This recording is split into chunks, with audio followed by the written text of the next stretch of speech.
Gravis sat down before the gate and concentrated on his spirit space. His figure reappeared in the spirit space and looked at his spirit seed. "Let's see what happens," he said. His wealth was already thrown out of the spirit space. Bang! Gravis pushed a bit of his lightning into his spirit seed, and his whole spirit space started shaking. The breakthrough was about to start. The spirit seed started to pulse, becoming bigger with every pulse. By now, Gravis felt incredible pain coursing through his mind, but that pain was nothing to him. He only needed to gnash his teeth to resist the pain. The pain continued as the seed grew. When it reached double its size, something happened. PSSSH, something like a root tore out of the spirit seed. Came out violently like it had been pressed out. When Gravis saw that, he smiled in interest. "Is that the sapling?" he asked himself. PSSSH, another root-like thing tore out of the seed. When Gravis saw that, he raised an eyebrow. "Well, that couldn't be a sapling too, could it? Well, everyone else cultivates energy in their spirit while I cultivate lightning. My sapling stage probably won't look like a sapling." PSSSH. PSSSH. Another 2 roots came out. By now, the seed didn't look like a seed anymore. The roots came out of the seed without any pattern, and his seed looked rather weird. It looked more like a growth than a seed or a sapling. PSSSH. PSSSH. PSSSH. PSSSH. PSSSH. PSSSH. More of these roots broke out from all over the seed, and they didn't seem to stop. The seed itself became smaller and looked a bit deflated, like it had lost its insides and started collapsing into itself. After around 2 minutes, a great number of roots appeared. By now, the seed wasn't even visible anymore. These growth-like roots covered everything. His spirit space also stopped pulsing as everything calmed down. The growth was kind of spherical and had a diameter of 2 meters. Gravis felt his spirit expand. He couldn't test its actual range since all the walls and corridors blocked it. The only thing that Gravis felt was that his spirit became more powerful. The seed had also completely calmed down. During the breakthrough, Gravis' spirit space had also grown to about double the radius, which increased its volume manifold. Gravis looked at this new thing from all angles. "Well, I can't call it a seed anymore," he said. The thing looked like a growth that mortals would have inside them when they got incredibly sick. If it weren't whitish-silver in color, one would think that this thing looked disgusting. It was just a mass of random tubes, roots, growths, or whatever you want to call it. Gravis rubbed his chin in thought. "All right, I'll call you Growth from now on," Gravis said to the growth. "You really don't look like a sapling. You look more like a root network or something. Growth is an appropriate name." Then, Gravis walked closer and started touching the roots. Squish! They felt squishy to the touch, and he could move them around however he wanted. They kind of felt like the tentacles of a dead squid. "Ew," he said. "Man, if you weren't made of lightning, you would be really disgusting." Gravis moved the roots around a little bit more, and when he let go, they would slowly move back to their previous positions. Of course, it was only Gravis who could touch this thing. If anyone else touched it, they would be incinerated. Only lightning could touch lightning without being attacked. Anyways, that should be it for my breakthrough. Now, time to compress my lightning. Gravis left his spirit space and opened his eyes again. Then, he used his spirit and will to compress the lightning in his chest. After every breakthrough, Gravis could compress his lightning more. This time, it should be enough to compress his lightning to a state where it wouldn't constantly poke out of his body anymore. Gravis hadn't had a full lightning storage in a while. After all, if he didn't unload it from time to time, all the people and objects touching him would be incinerated. Walking around his group or the Freya clan with that was troublesome and dangerous. Condensing his lightning didn't take much time, only a couple of seconds. After he was finished, he waited until he got back all his lightning. Just as expected, the lightning didn't come out of his chest anymore. When he saw that, he released a sigh of relief. Finally, I don't have to check on my lightning anymore. One less thing to worry about. When Gravis' lightning storage was full again, he summoned a small will sphere with 5% of his spirit. Then, he moved some lightning into it, and it absorbed a little over 5% of his lightning storage. After that, it exploded. The walls and gates shook, but they weren't damaged in the slightest. After all, the walls had to be incredibly sturdy to even allow sapling stage cultivators to fight here. If any random attack from such a powerful cultivator could destroy the walls, then what was the point of having different trials? Couldn't they just dig through the mountain and walls? Alright, so my spirit and lightning are back to a ratio of 1:1. That also makes it less troublesome to calculate my lightning crescent, Gravis said with satisfaction. So, I guess I could say that my spirit and lightning are at the same level now. That only leaves the body. Gravis retrieved all his wealth, except for one thing. A small hill of medicinal pills remained beside Gravis. All of these were body-tempering pills. Heh! For once, I could be considered lucky, he said with a smirk. Where did Gravis get so many body-tempering pills from? Had he readied them before the journey? No. Where would he have even gotten the money to get so many of those? So where did these pills come from? Funnily enough, these pills all came from the dead group of disciples from the Earth sect. They had been at the peak of the seed stage and would have reached the sapling stage by now if they hadn't died. Of course, the sects took the heavens trial very seriously. So every disciple carried enough body-tempering pills to reach the sapling stage with their bodies. After reaching the sapling stage, they would only need to eat all these pills, and their body would advance. Sadly, since they had attacked Gravis, all their pills now belonged to him together with all their other wealth. Father once said that having no luck doesn't mean that I won't get wealth. Others will get their lucky chances, and I only have to kill them to get their lucky chances and wealth. And sure enough, he was right, Gravis said with a chuckle. After saying that, Gravis started shoveling pills into his mouth like a starving ape. Yet, there were just so incredibly many pills. It took him several hours of non-stop eating to finally make his body advance. Green smoke shot out of Gravis' mouth as he burped. This concentrated smoke had as much medicinal energy as a whole pill. Yet Gravis didn't mind. He just had too many pills to care about such a minuscule amount of medicinal energy. Feels good, man, Gravis said to himself as he lay on top of the still considerable mound of pills. Now my body, spirit, and lightning are at the same level. There is no imbalance anymore, he said. But then, he started smirking. But what's so good about balance? Other people have issues with their elements if their body is more powerful than their energy or spirit, but not me. My body ignores lightning, so why stop now? Then, he looked at his bed of body-tempering pills with a smirk. Imma eat all of that. And like this, Gravis ate more pills. He had only eaten a little less than a fifth of the pills previously. There was still a lot to go through.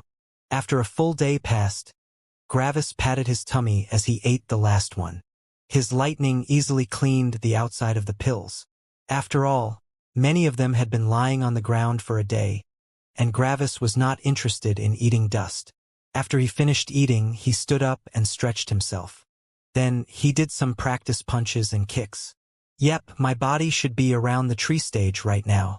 Man, it took 4 times the amount of pills to reach the tree stage compared to the sapling stage. Expensive. Expensive. Then, Gravis moved his lightning throughout his body. Yep, no resistance. Everything checks out, he said. My spirit and lightning are equal to the sapling stage, while my body is equal to the tree stage. Compared to my current stage, I am even more powerful than when I was at the seed stage. With just my will aura and physical strength, killing people at the tree stage shouldn't be an issue. I don't even need my lightning for that, Gravis said, but then frowned. But the self stage is different. Everyone I have ever fought against in the core continent only went through the 9th stage of energy gathering. If someone is at the self stage, it means that they have gone through the 10th stage of energy gathering. This means that they don't only have a higher realm, but also double the amount of energy. Every stage quadruples the power of the cultivator. That has been true until now, but the self stage is different. Since they all went through the 10th stage of energy gathering, a self-stage cultivator is not 16 times more powerful than someone at the sapling stage, but probably around 24 times. Double the energy is not completely double the strength, but it goes a long way. If going through the 10th stage also increased the body's power, it would probably be a proper 32-fold increase. Luckily, my more powerful body takes this advantage away. So, all in all, someone at the self stage should be as powerful to me now as someone at the tree stage when I was at the seed stage. So, the power dynamic didn't change. Interesting. Gravis narrated to himself with interest. Well, time to go, Gravis said, and then opened the door to his trial without hesitation. I know heaven is smart, and I am pretty sure that it only has a maximum of 3 chances to properly kill me. There are not that many things that it can use to threaten me.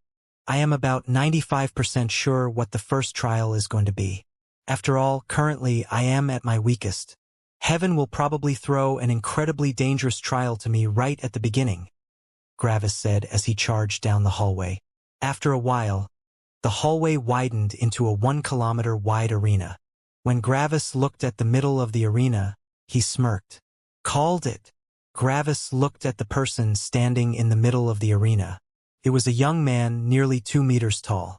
His brown hair, steady body build, and severe eyes were indicative of his element. He was definitely cultivating the earth element. On top of that, the person was at the self stage and had an unreal amount of karmic luck surrounding him. He was, without a doubt, a priest that cultivated the earth element, the perfect counter to Gravis. This will be incredibly difficult.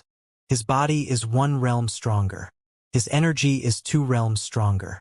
His spirit is also 2 realms stronger. On top of that, his heavenly pressure is a little weaker than my will aura, but that's without considering the level suppression. With the addition of the level suppression, his heavenly pressure is a full realm higher than my own. I will probably be slowed to around 70% of my max, Gravis thought severely. As Gravis entered, the door behind him closed with a bang. He was locked in the room with the priest. The priest had already noticed Gravis and looked at him evenly. Your death has arrived, sinner, he said. Gravis lifted an eyebrow. You think?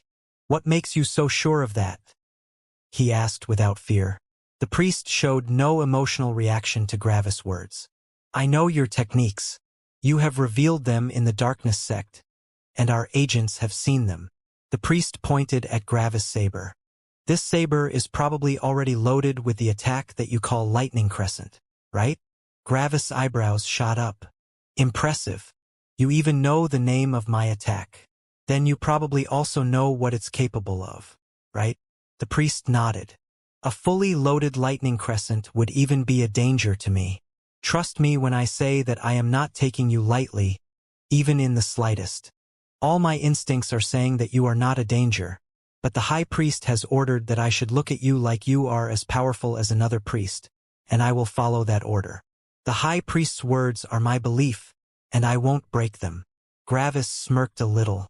I still don't see what makes you so confident, he said. Whoop. 2 jade tokens appeared in the priest's hand. Do you recognize these tokens? He asked. When Gravis saw them, his eyes narrowed in seriousness. These were the same tokens that Byron and the other priest had used. The priest saw Gravis' reaction. So, you know them? Yes, these are the tokens that create a barrier around me that blocks an attack below the Unity realm. Your lightning crescent exhibits power in the self stage, but after being blocked by one of these jade tokens, I won't even feel a thing. The priest crossed his arms. On top of that, I was chosen as your enemy because of my element. Bang! A humongous shield, taller and broader than the priest, appeared in front of him. It created a tremendous bang as it appeared in front of him. You are slower than me, even with your lightning. My body is powerful enough to rival your unique acceleration method. I will stay on the defense all the time, and I won't put myself in danger until you are, without the slightest doubt, dead. I won't attack even when I think there is an opening. That's how seriously I am taking you. Gravis grew more nervous as the priest continued speaking. The priest would be able to block 2 of his lightning crescents, and any attack weaker than that wouldn't even penetrate his defense. Gravis had to think of a plan. I won't even summon my weapon because I simply won't attack you. My weapon hand will always carry a token so I can activate it at a moment's notice. I won't drop my guard for even a second. Resistance is futile. the priest said with confidence. Even though the fight hadn't even started, Gravis was already running out of options. Gravis had thought that he, at least, had the advantage of being underestimated, but he didn't even have that. The priest took him as a dangerous, mortal enemy, convincing him that his belief was wrong. Impossible. The Heaven-born fully believed in heaven. It was basically impossible to convert them. Gravis didn't even try. Gravis stood there for a couple of seconds, thinking. Bang! A thundering noise came from the middle of the arena as the priest shot towards Gravis, his unreasonably large shield in front of him. Gravis quickly charged to the side, but with only his body, he was slower than the priest. Because of all that, the priest quickly came closer. The only thing that Gravis could see was a huge, metal wall charging at him. Bang! Gravis burst to the side by unloading 10% of his lightning into the ground. His speed peaked, and he circled the priest. Gravis stretched his arm and swung his saber at the priest's exposed side. Bang! The priest hadn't even attacked. As soon as Gravis showed an inkling of movement, the priest stopped and rotated his shield as quickly as possible. Therefore, when Gravis slashed, the rotating shield threw Gravis' arm to the side. The saber never even came close to reaching the priest. Gravis' arm was broken, and if he hadn't retrieved his saber into his spirit space, it would have been flung into the distance. Bang! The priest used his full strength and shoved his shield forward, directly at Gravis. The shield was infused with the earth element, and its already ridiculous weight multiplied. On top of that, the shield was just too wide. Deflecting it with magnetism would be absolutely useless. Like this, the shield hit Gravis and he got shot into the distance with insane power. Bang! Gravis' back hit the arena's wall nearly 700 meters away and bounced off, leaving not a single mark on the wall. It was just way too sturdy.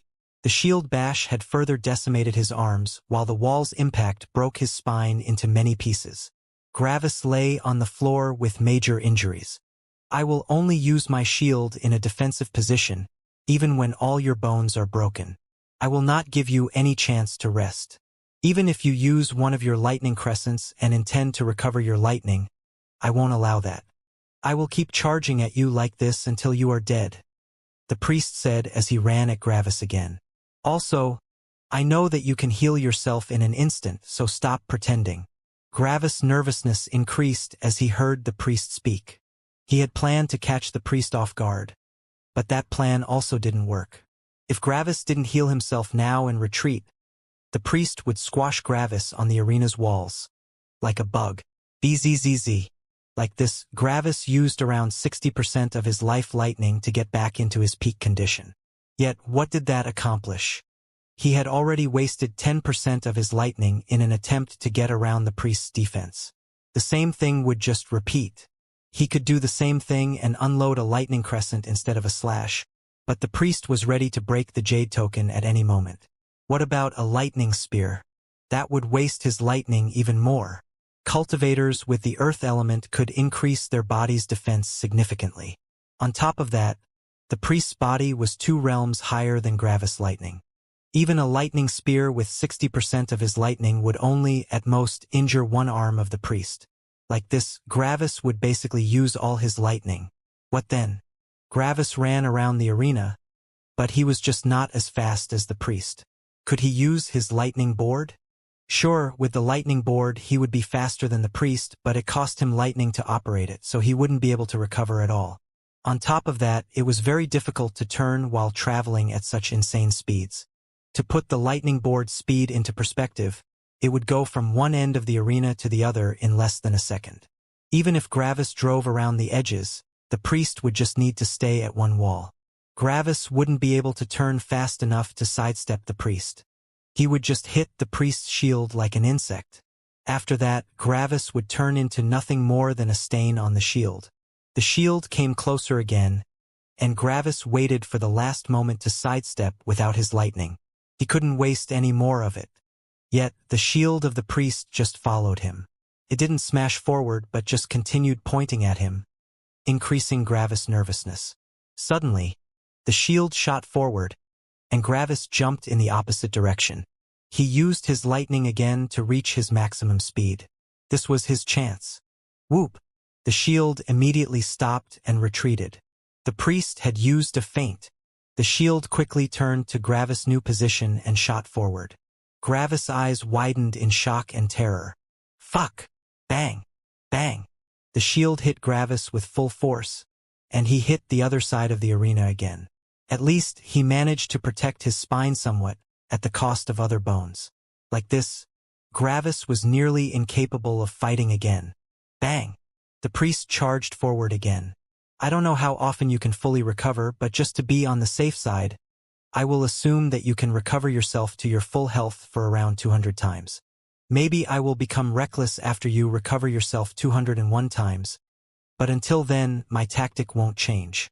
I also won't assume that you are dead until your torso and head are split into over 50 pieces with a distance of at least 3 meters between each one. 200 times? What monster does he think I am? Even someone that cultivates life lightning can, at maximum, heal themselves only around 20 times. 200? That's ridiculous. Gravis thought in panic as he used the remainder of his life lightning to heal himself. He was completely out now. Gravis stood up and looked at the approaching shield with panic. Gravis gritted his teeth. Fuck! I only have a single option left. Gravis thought as he retrieved his lightning board and shot away. I also know about your lightning board. The arena is perfectly sized to counter your lightning board, the priest said evenly. The priest stopped charging forward and kept watch over Gravis.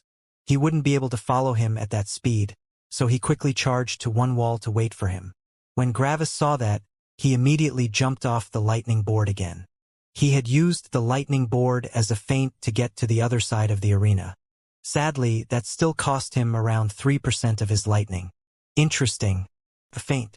That will only work once. I will just continue charging at you, and you have to accelerate every time. I know that acceleration takes up the most lightning. As long as I follow this pattern, you will waste your lightning away, the priest said as he charged at Gravis with his shield again. Gravis' eyes became bloodshot. This is the only chance. If this doesn't work, I will die, he shouted inside his mind. Whoop! A torso appeared before Gravis, and he kicked it forward at the charging priest, who, by now, was around 200 meters away from Gravis. Terror! The sound of feet digging into the ground resounded as the priest immediately stopped. He knew that Gravis could hide the lightning bomb inside a torso. The agents have told him of that. The torso would deteriorate before the lightning bomb exploded, so he had enough time to check if a lightning bomb was inside the torso or if that was also a feint. Bzzz. Sure enough, a colossal lightning bomb came out of the torso. The priest had studied Gravis fighting thoroughly. Even the high priest himself helped the priest with the calculations. According to math, this lightning bomb had around 80% of Gravis' spirit and lightning. The power and fluctuations of the lightning were in sync with the calculations. Math was never wrong. The priest always kept watching Gravis, even in this situation. He knew that Gravis could reabsorb lightning, and if that lightning bomb were used as a feint, he would need to come close to reabsorb it. When the lightning bomb was only 2 meters away from the priest, he crushed his jade token. Just to be sure, the priest even shoved his shield at the lightning bomb. If it suddenly turned around, he would have wasted a jade token. He couldn't allow that. Yet, the priest's eyes widened as he saw what Gravis was doing. Gravis had slashed forward with his saber, and the preloaded lightning crescent inside his saber flew out. He is layering the attack, and I can only keep one barrier active at a time.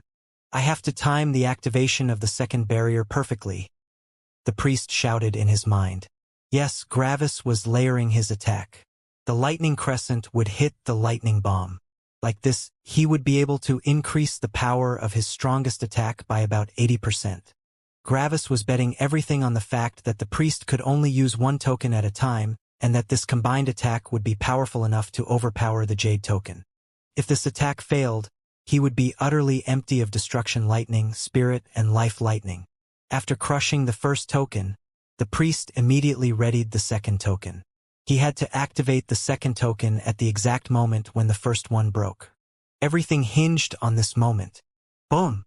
The lightning crescent hit the lightning bomb, and both exploded at the same time. The lightning filled the whole arena and even managed to destroy around 1 meter of wall. The walls were incredibly powerful, but even those received some damage. Luckily, the walls were multiple meters thick. The first barrier broke nearly immediately, and the priest crushed him. Gravis activated his will aura for the first time in the fight and used all his will to suppress the priest. The priest had been too careful not to waste his limited heavenly pressure. No person was perfect, and the priest had been too preoccupied with activating the second jade token that he had forgotten to activate his heavenly pressure. A split second passed until the priest activated his heavenly pressure and crushed the second jade token. Yet, this split second was enough to let some of the explosion through. The jade token was made to resist attacks from outside. It wasn't meant to resist attacks from the inside. The explosion that went through the first barrier destroyed the second barrier in no time. Yet, the second barrier did its job and blocked a lot of power. The whole explosion only had around a quarter of its power remaining as it crashed into the priest's shield. Ayawa! The priest shouted with fury as he filled his whole body with the earth element. The brunt of the explosion came from the front, but due to the arena's small size, the explosion had nowhere else to go. The circular walls kept the explosion inside, making the explosion hit the priest's body from the side, behind, and top. The priest had already realized this and cradled his head with both of his arms as he leaned against his shield. Bang! The shield broke apart, and its fragments dug into the priest's body. The priest's body also started vanishing in the lightning, but he held on. He had to hold on. Whoosh! The explosion vanished, and the priest had survived but only barely. He stood on the ground, which had been lowered by about 5 meters.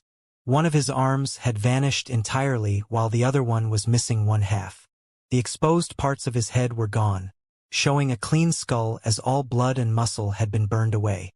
His organs were burned and exposed to the outside. To put the priest's current health into perspective, he lost around 30% of his body mass. A mortal would have immediately died. Luckily, cultivators had more life energy. He could survive such damage and even make a full recovery in the future. His energy was also fully used up.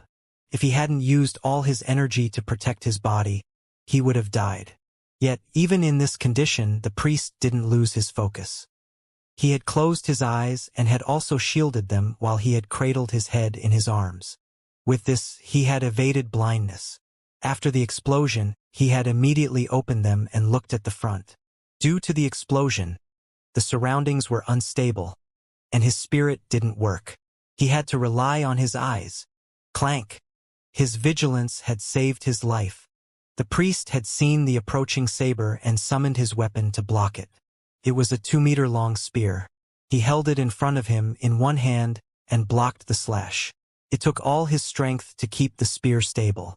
Gravis gritted his teeth so hard that blood flowed out of his mouth. Fuck! That was my best chance, he thought. Now, this fight will become really dirty. The priest used his power to push Gravis' saber to the side and pierced forward with his spear. Whoop! Gravis sidestepped, but the heavenly pressure slowed him just too much. Usually, he would have been able to use this as an opening, but due to the suppression, the priest was faster and shoved the butt of the spear at Gravis. Gravis managed to block the butt of the spear with an arm, but the physical power of the priest was a realm higher than Gravis. Therefore, Gravis still got shot into the distance. Luckily, the spear wasn't as heavy as the shield, and the priest also didn't have any more energy to increase the weapon's weight. Due to that, Gravis only flew for around 100 meters and then stopped. His arm was cracked but still usable. Bang! The spear vanished as another humongous shield appeared. The priest only had one arm left, so he couldn't use both weapons simultaneously. Luckily, he could just swap between the two weapons at a moment's notice. He hadn't used the shield to block Gravis' attack earlier because the counterattack with the shield wouldn't be fast enough to hit Gravis. Without a word, the priest charged at Gravis with his shield again, but with considerably less speed. His body was incredibly injured, and he couldn't use all his power. If he did, his organs might slip out and leave his body. Gravis watched the approaching shield with narrowed eyes. I have a chance now, Bang! The ground exploded as Gravis charged forward. The priest was injured and couldn't use his full power anymore, and even a shield slam wouldn't be that damaging to Gravis anymore. He needed to press the priest before he managed to regain his energy. When they neared each other, Gravis suddenly jumped and grabbed the top of the shield with one hand. Whoop! The shield vanished and was replaced by a spear that shot right at Gravis, who was still in the air. Poochie! Gravis summoned multiple body parts to weaken the spear. One shouldn't forget that Gravis' body was pretty powerful, and such a relatively weak spear strike couldn't obliterate all of his prepared body parts. The spear strike slowed down as it met resistance, and Gravis summoned another of his previously severed arms as a foothold. With the help of these, Gravis managed to evade the spear. Like this, Gravis stabbed his saber forward. Bang! The priest couldn't summon the shield between the saber and his body anymore since there wasn't enough space. So he summoned it closely beside the saber. With his full power, he slammed it into Gravis' arms from the side. Shing! A significant cut appeared on the priest's torso, as he wasn't fully able to block the attack. Crack! It just so happened that the shield hit the previously cracked arm, breaking it completely. Due to this, one of Gravis' arms was unusable now. On top of that, nearly no time had passed since Gravis has used all his life lightning to regenerate himself, so he didn't even have enough to repair one single bone. Bang! The shield might have pushed Gravis' saber and arms aside, but his body was still in the air, a perfect target for another shield slam. The shield hit Gravis' body, cracking his upper arm in the process. The slam threw Gravis for around 150 meters, and he landed shortly before he reached the wall. Bang! The floor exploded again as the priest shot forward with his shield. Just like Gravis didn't want to give the priest time to regenerate, the priest also didn't want to give Gravis any time. In fact, the priest was even more fervent than Gravis in this regard. They immediately charged at each other again. Bang! Contrary to expectations, Gravis didn't evade the shield. Instead, he slid on the floor in front of it. The shield angled downwards, and Gravis kicked it with all his power while using his functioning arm to push off the ground. Only his arms were injured, and with the help of the ground, he had enough power to resist the single arm of the priest. Legs were more powerful than arms, and with Gravis having the ground as leverage, he mustered enough power to shoot the shield upward a little. Instead of becoming panicked, the priest's eyes showed excitement, and an incredible fire of victory rush burned inside them. "It's over," he shouted. Gravis was motionless on the ground and was just about to kneel to get closer when he felt the air vibrate violently. Gravis felt an incredible amount of earth element being gathered on the shield. The amount was simply unreal. At the same time, the priest fell to the tree stage. He had used the energy in his spirit to infuse his shield with as much earth element as possible. Laser had done the same in his fight against Old Darkness. A self-stage cultivator had so much energy in their spirit that falling a whole stage would be equivalent to 200% of their energy. The shield vibrated and shook as it reached a weight of over 1,000 tons. The priest didn't feel the weight of the shield as he slammed it downward at the unmoving Gravis with all his power. Boom! The shield hit the ground and exploded, shooting into the surroundings. The shield wasn't made to resist such a massive infusion of earth element. Yet, it did its job as a massive hole appeared below the priest. Poochie! The priest's eyes widened as he felt incredible pain coming from his butt. With his spirit, he saw Gravis coming out of the ground behind him, his saber being up to the hilt in the priest's butthole. How! Bang! The priest exploded in an explosion of lightning. The fight was over. What had happened? Many factors came into play here. First of all, Gravis absorbed a lot of his own lightning back when the double lightning crescent exploded. That had refilled his lightning storage to around 40%. Yet, he had acted like he had no lightning left. With the priest's stressed attitude, he would probably forget that Gravis could absorb his lightning back. Then, when Gravis saw that the ground under him exploded when he had burst forward earlier, he realized something. Why was the ground 5 meters lower while the walls only lost around a meter of stone? The reason for that was that the walls were multiple meters thick, while the ground wasn't. It had only been a little less than a meter thick. This meant that they had not been fighting on the sturdy stone anymore but on the mountain stone. The last factor was the priest's unrelenting aggressiveness. Gravis knew that the priest wanted to kill him as quickly as possible. So, after having one exchange to make the priest believe that Gravis couldn't use lightning, he created an opportunity for the priest. If Gravis were unmoving at the ground, the priest would surely use his most powerful attack to destroy him. What if he didn't? If the priest wouldn't use that attack, Gravis would just kick the lifted shield again while being on one of his knees. With that, the fight would continue. Yet, the priest had fallen right into Gravis' trap. When the shield came at him, Gravis used his lightning to destroy the relatively fragile stone beneath him.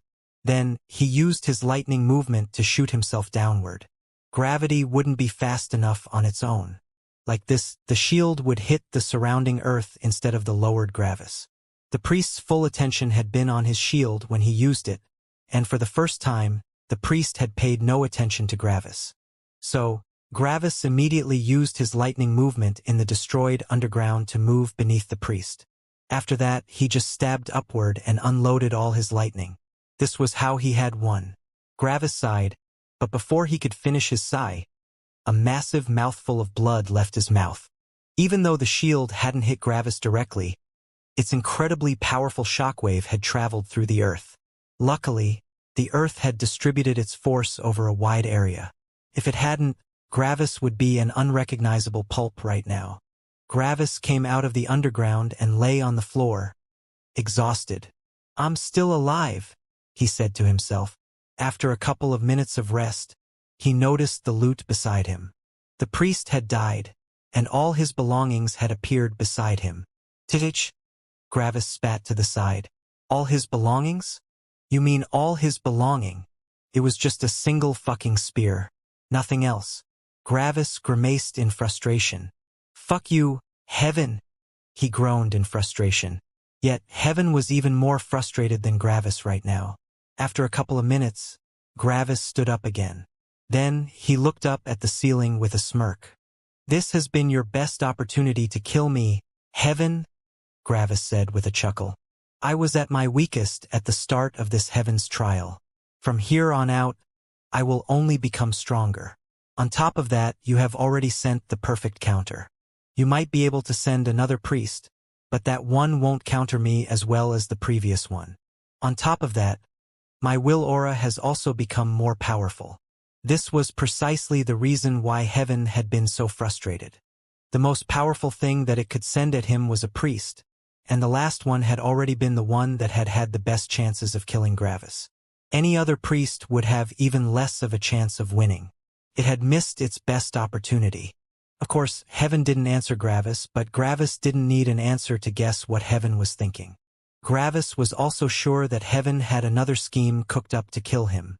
A priest might have been the most powerful thing it could send, but there were more things that it could do. A straight-up battle was not the only way to stop or kill Gravis. He was sure that something special was waiting for him later on. Yet, Gravis wasn't afraid or nervous. He was confident enough in his smarts and will to get through everything that Heaven could throw at him. In his mind, the only dangerous thing to him was a powerful enemy. As for his will aura, 4% compression. "Not bad," Gravis said, though still not a level 3 unity will. Gravis also checked the spear and saw that it was a peak-grade spirit weapon. Materials capable of forging something at the unity level just weren't present in this lower world. Therefore, peak-grade spirit weapons were the best weapons that anyone could have. Gravis' saber was also a peak-grade spirit weapon. The only thing that made it special was the fact that the formation arrays on it were different. Old Man Lightning had specifically created those for Gravis. Of course, the area on a saber was limited, so to make space for these new formation arrays, some old ones had to be cut. This made it impossible to preload the conventional loaded attacks. But that didn't matter.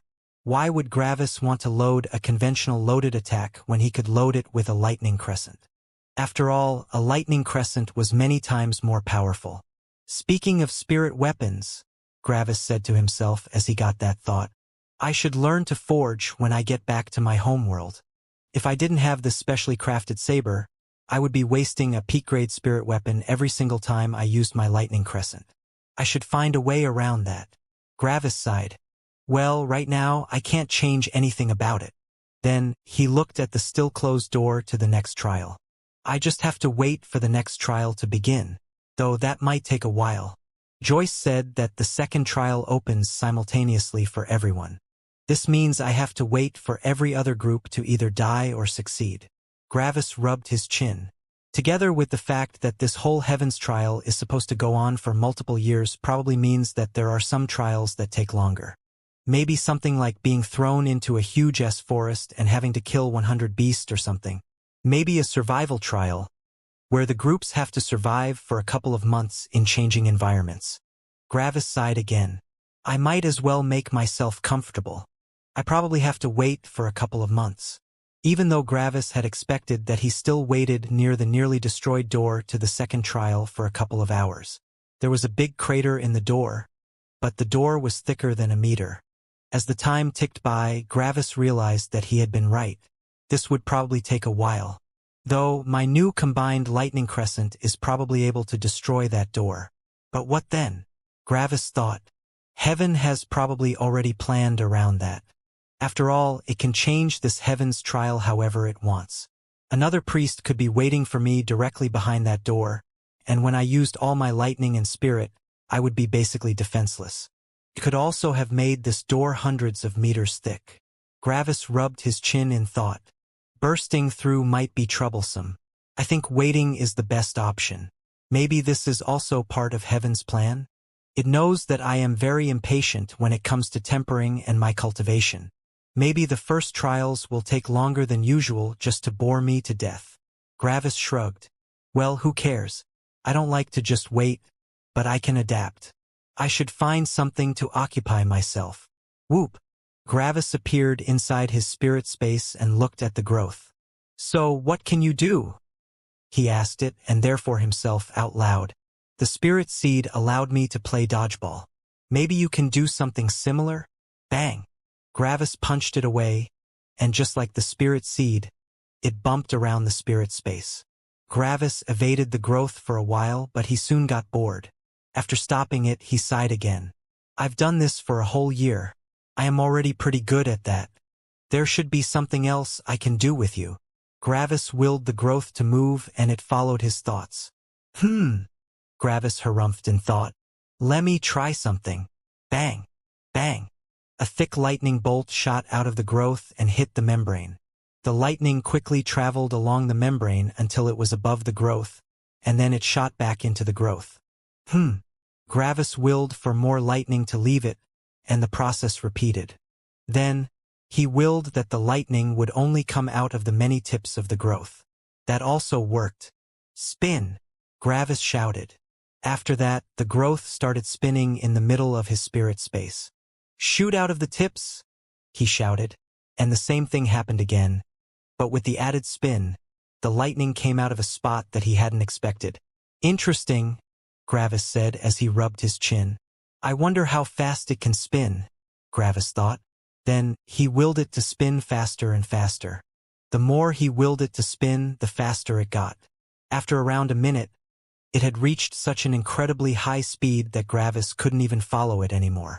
Wait a second, Gravis said, and the growth immediately stopped. I can rotate the core, but I wonder if I can also rotate the roots too? He asked himself. As soon as he thought that, the roots started pulsing. Some retreated while others grew. With some more willpower, Gravis also managed to make the growths move around. By now, the growth looked like a pulsing, wriggling, and living abomination. Fuck! You're really disgusting, Gravis commented. Now spin, he said, and it started spinning again. The wild growing still happened. The roots were also traveling around the spinning core. Good.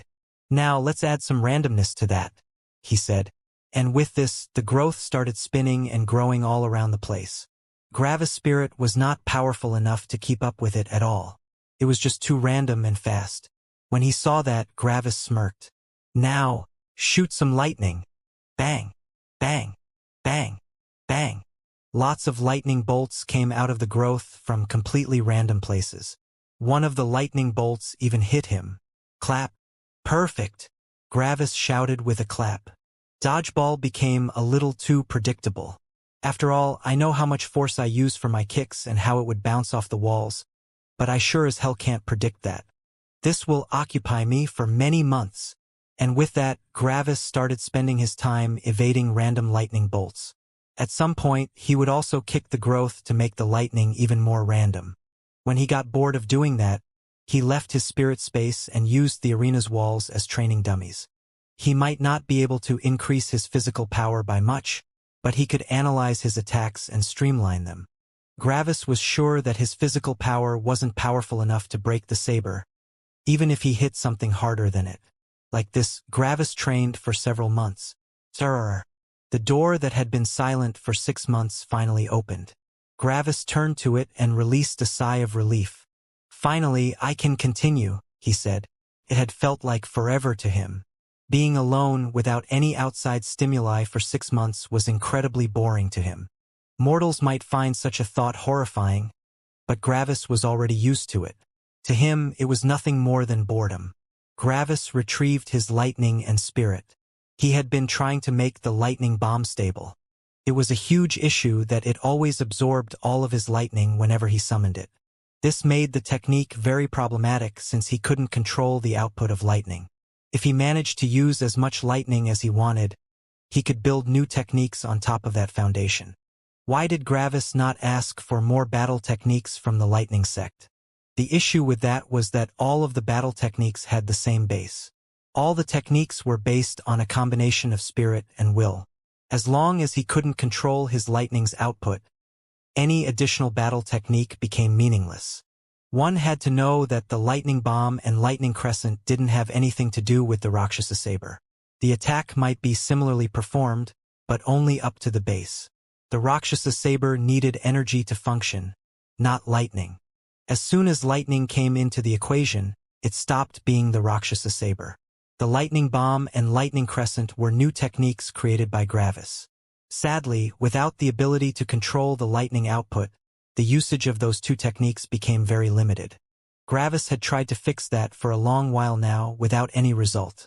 The sphere would summon another him, basically, and the second him wanted his own lightning. It was just instinct. Yet, the 6 months didn't go by without any result.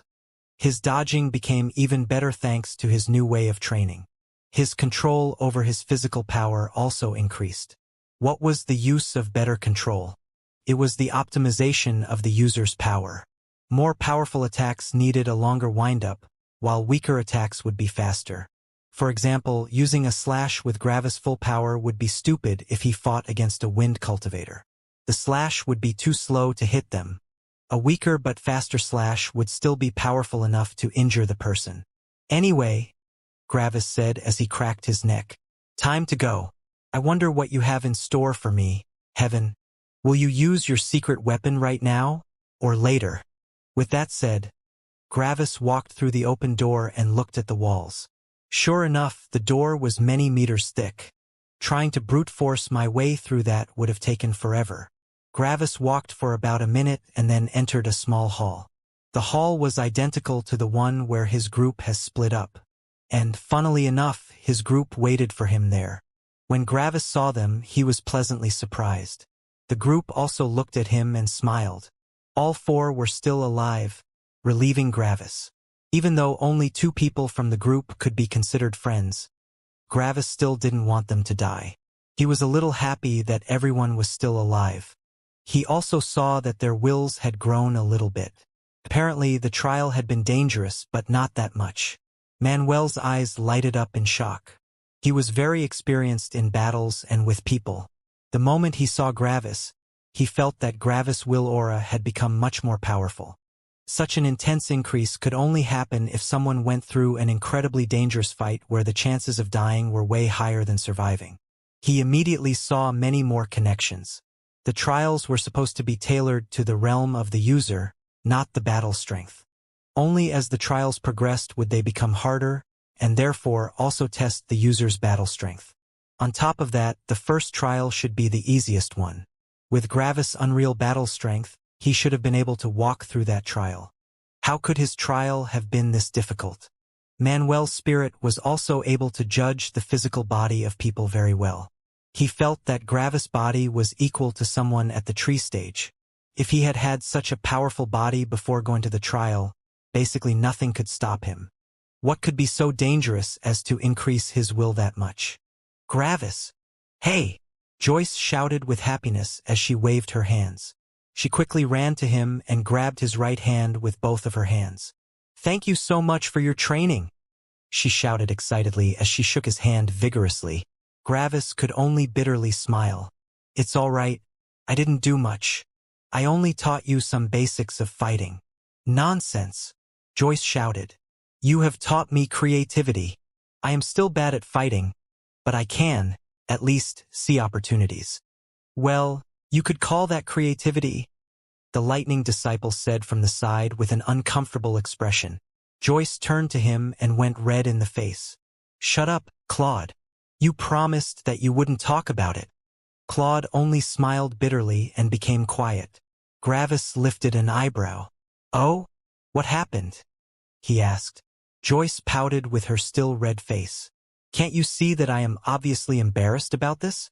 Read the atmosphere, dummy, she shouted. Gravis rolled his eyes. Sure. Keep your secrets then, he commented. As Gravis saw the group, he got an idea. Do any of you have more body-tempering pills? He asked. The group was a little taken aback, but Claude, Joyce, and Manuel nodded. I left the sect with enough body-tempering pills to reach the tree stage, Manuel said. I also don't need them for the time being. My body is already more powerful than my realm, which makes it difficult to use my element. I only have enough to reach the seed stage, Claude said. I have enough to reach the sapling stage, Joyce chimed in. Gravis rubbed his chin for a bit. No offense, but that amount of pills won't help me, Joyce, Claude, Gravis said. Manuel, do you know how to use a spear? Manuel scratched the side of his head. I know how to use a lot of weapons.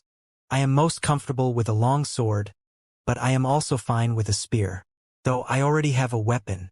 So, if you want to trade one, I'll probably decline. Whoop! Gravis summoned the spear. You sure? He asked with a smirk. When Manuel saw the spear, his eyes widened to their limits. Holy shit, is that a peak-grade spirit weapon? Only sect masters carry these. The others hadn't been able to judge the weapon's quality, but when they heard Manuel's shout, their eyes also widened in surprise. Where did Gravis get that? The spear quickly floated over to Manuel, and he looked at it even closer. After that, his breathing became even faster. This isn't just an average peak-grade spirit weapon, he shouted with shock and surprise. Normally, about 80% of the weapon's grade is decided by its formation arrays. The materials are not the main point of the weapon. Yet, this spear is entirely made out of core. Joyce was a little confused. Core? Like a beast core? She asked. Manuel shook his head to regain his bearings. No. The material's actual name is core ore, but it became an inside joke to just call it core. It's the best material for weapons in existence. It can only be found in the deepest mines in the core continent, and it's incredibly rare. I've never seen a weapon made out of pure core before. Only the Heaven sect would have such a ridiculous amount of wealth. And even then, only the priests would dash. Manuel suddenly went quiet and then looked at Gravis in shock. Only the Heaven sect had the ridiculous amount of wealth to make a weapon out of core? Gravis went through an incredibly difficult tempering experience. The dots inside Manuel's mind connected, and he took a deep breath. How are you still alive? He asked involuntarily in a quiet voice. Gravis smirked. It was pretty close, Gravis said. The others also connected the dots and were just as shocked. Gravis had fought a priest? And he won? This was impossible. Gravis was only at the sapling stage. Didn't this mean that Gravis was the strongest person in the spirit-forming realm while he was still at the sapling stage? This was way too ridiculous. Anyway, so you up for the trade? Gravis asked as everyone was watching him with open eyes. Pack. A huge sack of pills was immediately thrown at him. Manuel didn't even need to consider. After that, he immediately started exchanging some of his wealth for all the body-tempering pills in the group.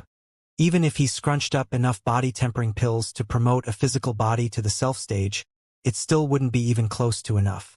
This spear was worth about as much as the whole Wind sect.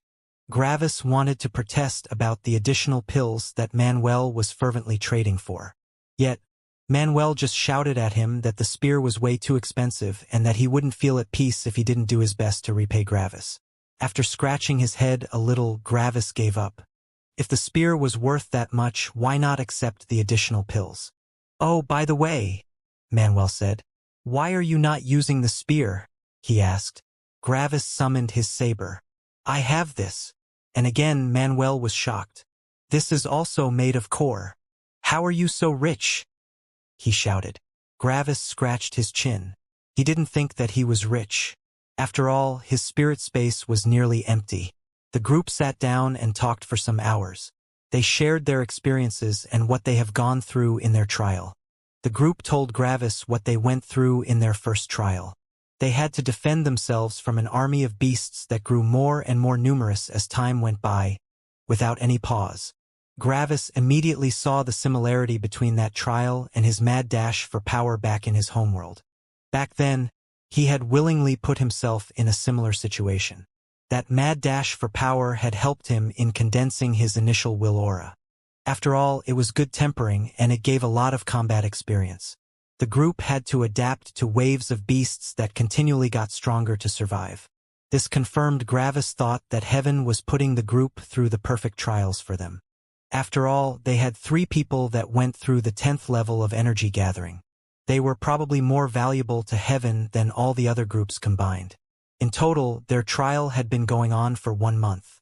Then, it was Gravis' turn to tell of his first trial. He told them of the priest that he had met and how outclassed he was. When he told them how prepared the priest was for him, their disbelief only increased.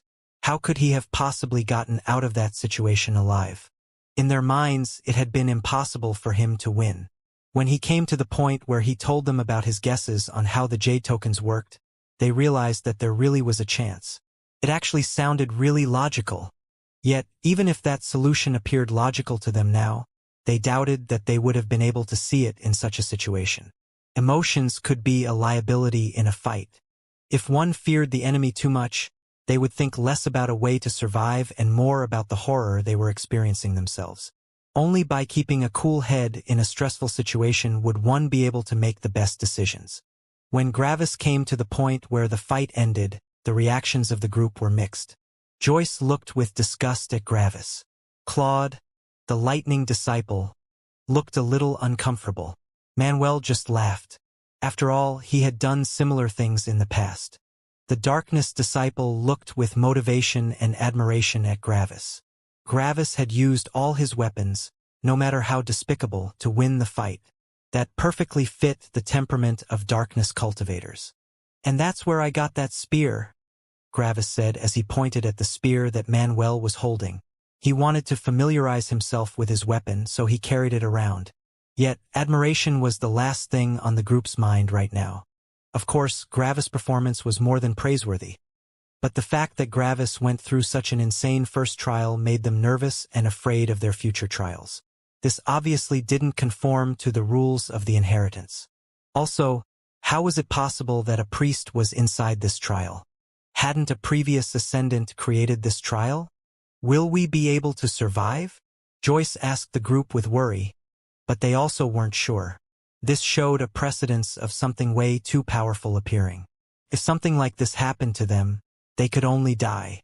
Should they stop and wait until they reached the self-stage? After all, there was no time limit. "Something like this won't happen to you," Gravis said, eliciting unsure glances from the group. They knew that Gravis knew a lot, but they couldn't bet their lives on that. After all, Gravis could be mistaken. Gravis saw that and rubbed his chin in thought. "Hey, wait here for a minute, okay?" he said. Then he went back into the corridor he came from. The door to the first trial was closed again, but not the door to the corridor that led to the first trial. The group looked at the retreating Gravis in confusion. What was he doing? Did he need to take a shit? After running for about 2 kilometers so that he was outside their spirit's range, he stopped and looked at the ceiling. You 3 are probably having a grand old time watching this. 2 are probably watching in interest, while the last one is watching in frustration, he said with a smirk. The 3 beings he was referring to were the lower heaven, highest heaven, and his father. Anyway, so you've seen how unsure they are after they heard what happened to me in the first trial. They might decide to completely follow me from now on or to just wait here for 40 years or so. I guess highest heaven isn't a big fan of that. After all, you want powerful cultivators and also people close to me so that you can take them hostage in the future. Of course, no one answered. Gravis only smirked. I am pretty close to Joyce and Manuel, and you know that. So how about this?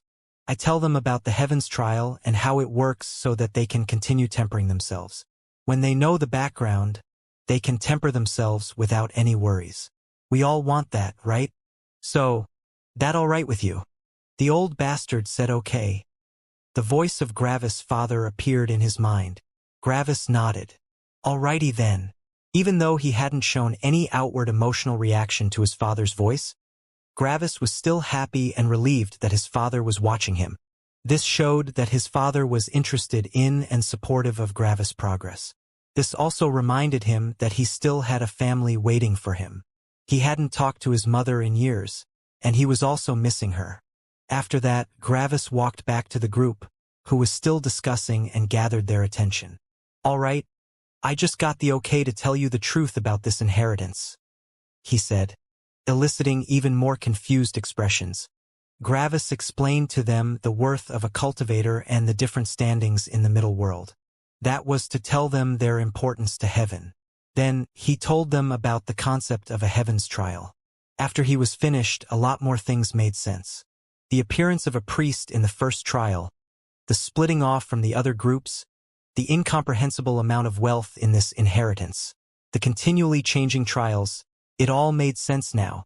So anyways, Gravis said, that's why you don't have to be worried. Your group is more valuable than every other group combined. Heaven will send trials at you that will push you to your limit, but it won't send something so strong that only death is left. Then Gravis looked solemnly at them. Of course you can't take it lightly. You will still be in mortal danger. It might even make the next trial extra hard just to prove that you can't lose focus. Going through the 10th stage of energy gathering is nice, but if you can't even get through something like that, what's the point of letting you ascend? All this information came as a shock to the group. Heaven had always been an elusive concept, something beyond time and comprehension. Yet, the way Gravis explained heaven, it seemed almost human.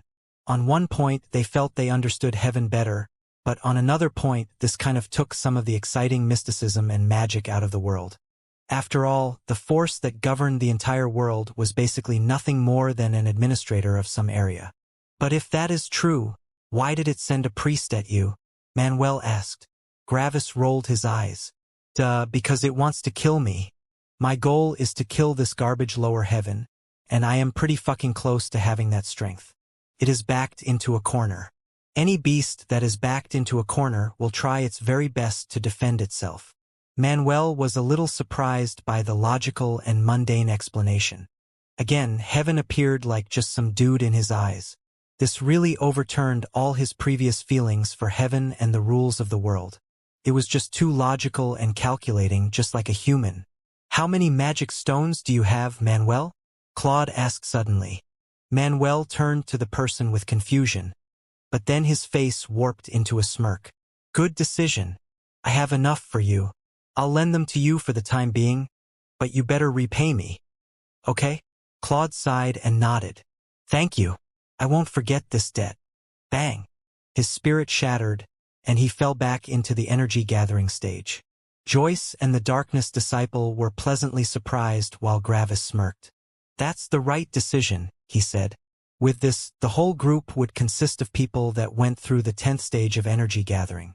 For everyone else, this heaven's trial was a nearly sure death sentence. But for this group, it was the best tempering experience in the entire world.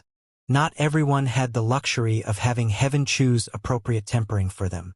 Anyway, you go on and continue, Gravis said as he walked to the second trial. Just like before. There was one door with a 1 and one door with a 4. I'll be the first to finish the second trial. See you in a couple of months, he said with a wave as he pushed open the door. The group was a little surprised by the sudden departure, but they all gave their farewells. This time it would be them who would enter their trials later. Bang! The door closed behind Gravis, and he sighed. Even though the second trial probably won't be nearly as hard as the first one, I am actually more apprehensive about this one.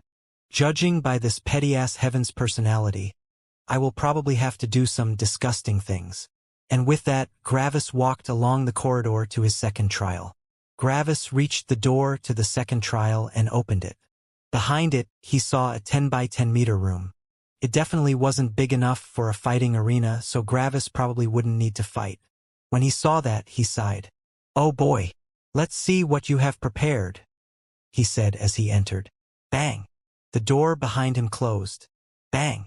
Then, a stele appeared in the middle of the room. Gravis looked at it and saw something written on it. This trial will offer 2 choices at a time. The cultivator needs to choose one of the 2 options and then do what is written on them. After going through 5 choices, the cultivator has passed the trial. Gravis read the words and rolled his eyes. So, I basically have to do anything that Heaven wants. This will be greed, he said with sarcasm. 2 signs grew out of the stele.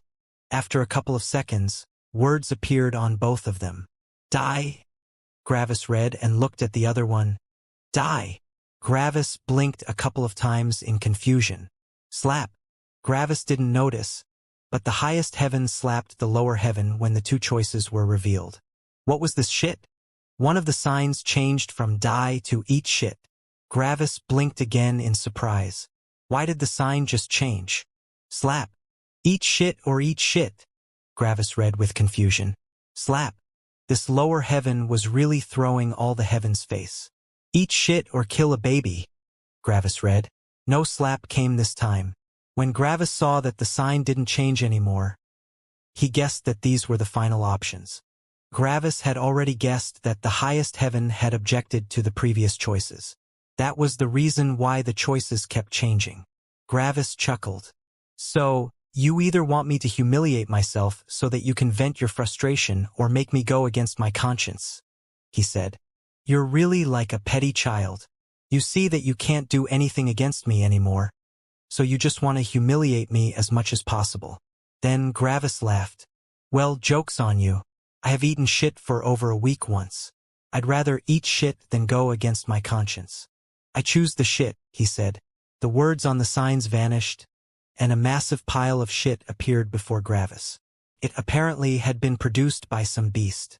On top of that, he noticed that the pile of shit was very fresh. It was still steaming. When Gravis saw that, he only rolled his eyes. Eating shit? What was this in comparison to all the life-threatening danger he went through on his journey? This was, at most, a small inconvenience. Oh wow! He had to eat something disgusting. Big deal. Some food even had dung as its ingredient. Well, here comes the carriage, Gravis sing-songed like he was talking to a baby that he wanted to feed. After that, he opened his mouth wide and used his spirit to form the pile of shit into one long line. Then it shot into his mouth. He didn't even taste it along the way since he moved everything to the side as it passed through. When it entered his stomach, he simply destroyed it with lightning. It had never touched his body even once. Arrrrrr. The heavens trial started shaking. Shut up, Gravis said. Eating is when you ingest something orally, and it enters your stomach. I am not breaking any rules. It's not my fault that you're too stupid to make a trial. The heavens trial still shook like a mighty earthquake was happening. But nothing else happened. Gravis even laughed while pushing the long, brown snake into his stomach. After a minute, he was done. Thanks for the meal, he said with a smirk. After some more seconds, the heavens trial calmed down. After that, 2 new choices appeared. Kill a baby or go fuck yourself, Gravis read and even laughed a little. Man, you're really a child. All right, then let me go fuck myself, he said. A sphere made out of will and spirit appeared before him. If he infused it with lightning, it would become a lightning bomb. Then, he made it move to his groin and then moved it away again. Done. Arrrr. The heavens trial shook again. Hey, this will sphere is another me. My dick entered it, so I just fucked myself, Gravis said with a smirk. Man, you just can't do anything right. After another minute of shaking, the heavens trial calmed down again. Then, new words appeared. Leave this heavens trial or die, Gravis read. Slap. Leave this heavens trial or kill a baby, Gravis read. Slap. Kill a woman or kill a baby, Gravis read. No more slaps came. When Gravis saw these choices remain, he sighed. Well, if I can avoid killing innocent people, I will do so, but when there is no other way, I can be morally flexible.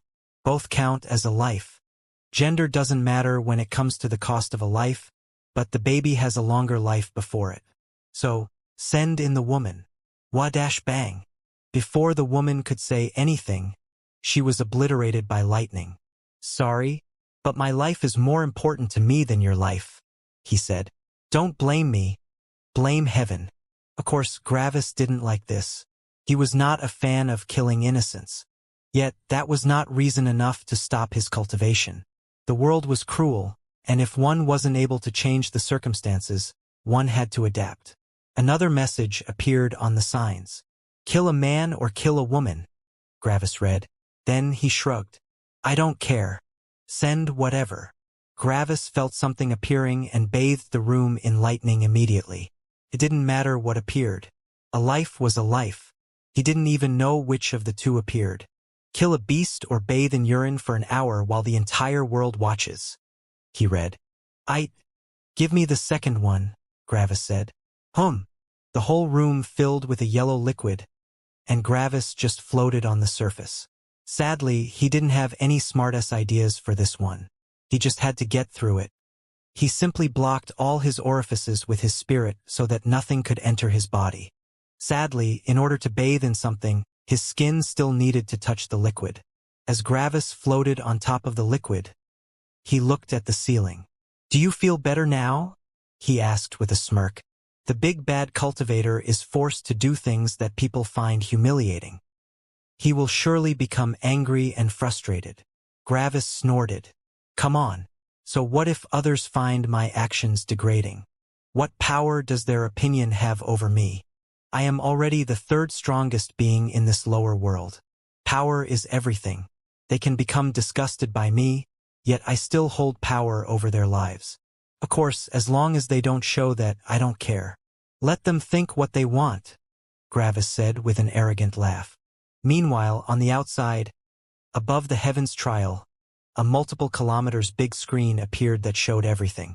Many sects had some elders standing on standby to receive their disciples in the case that they won.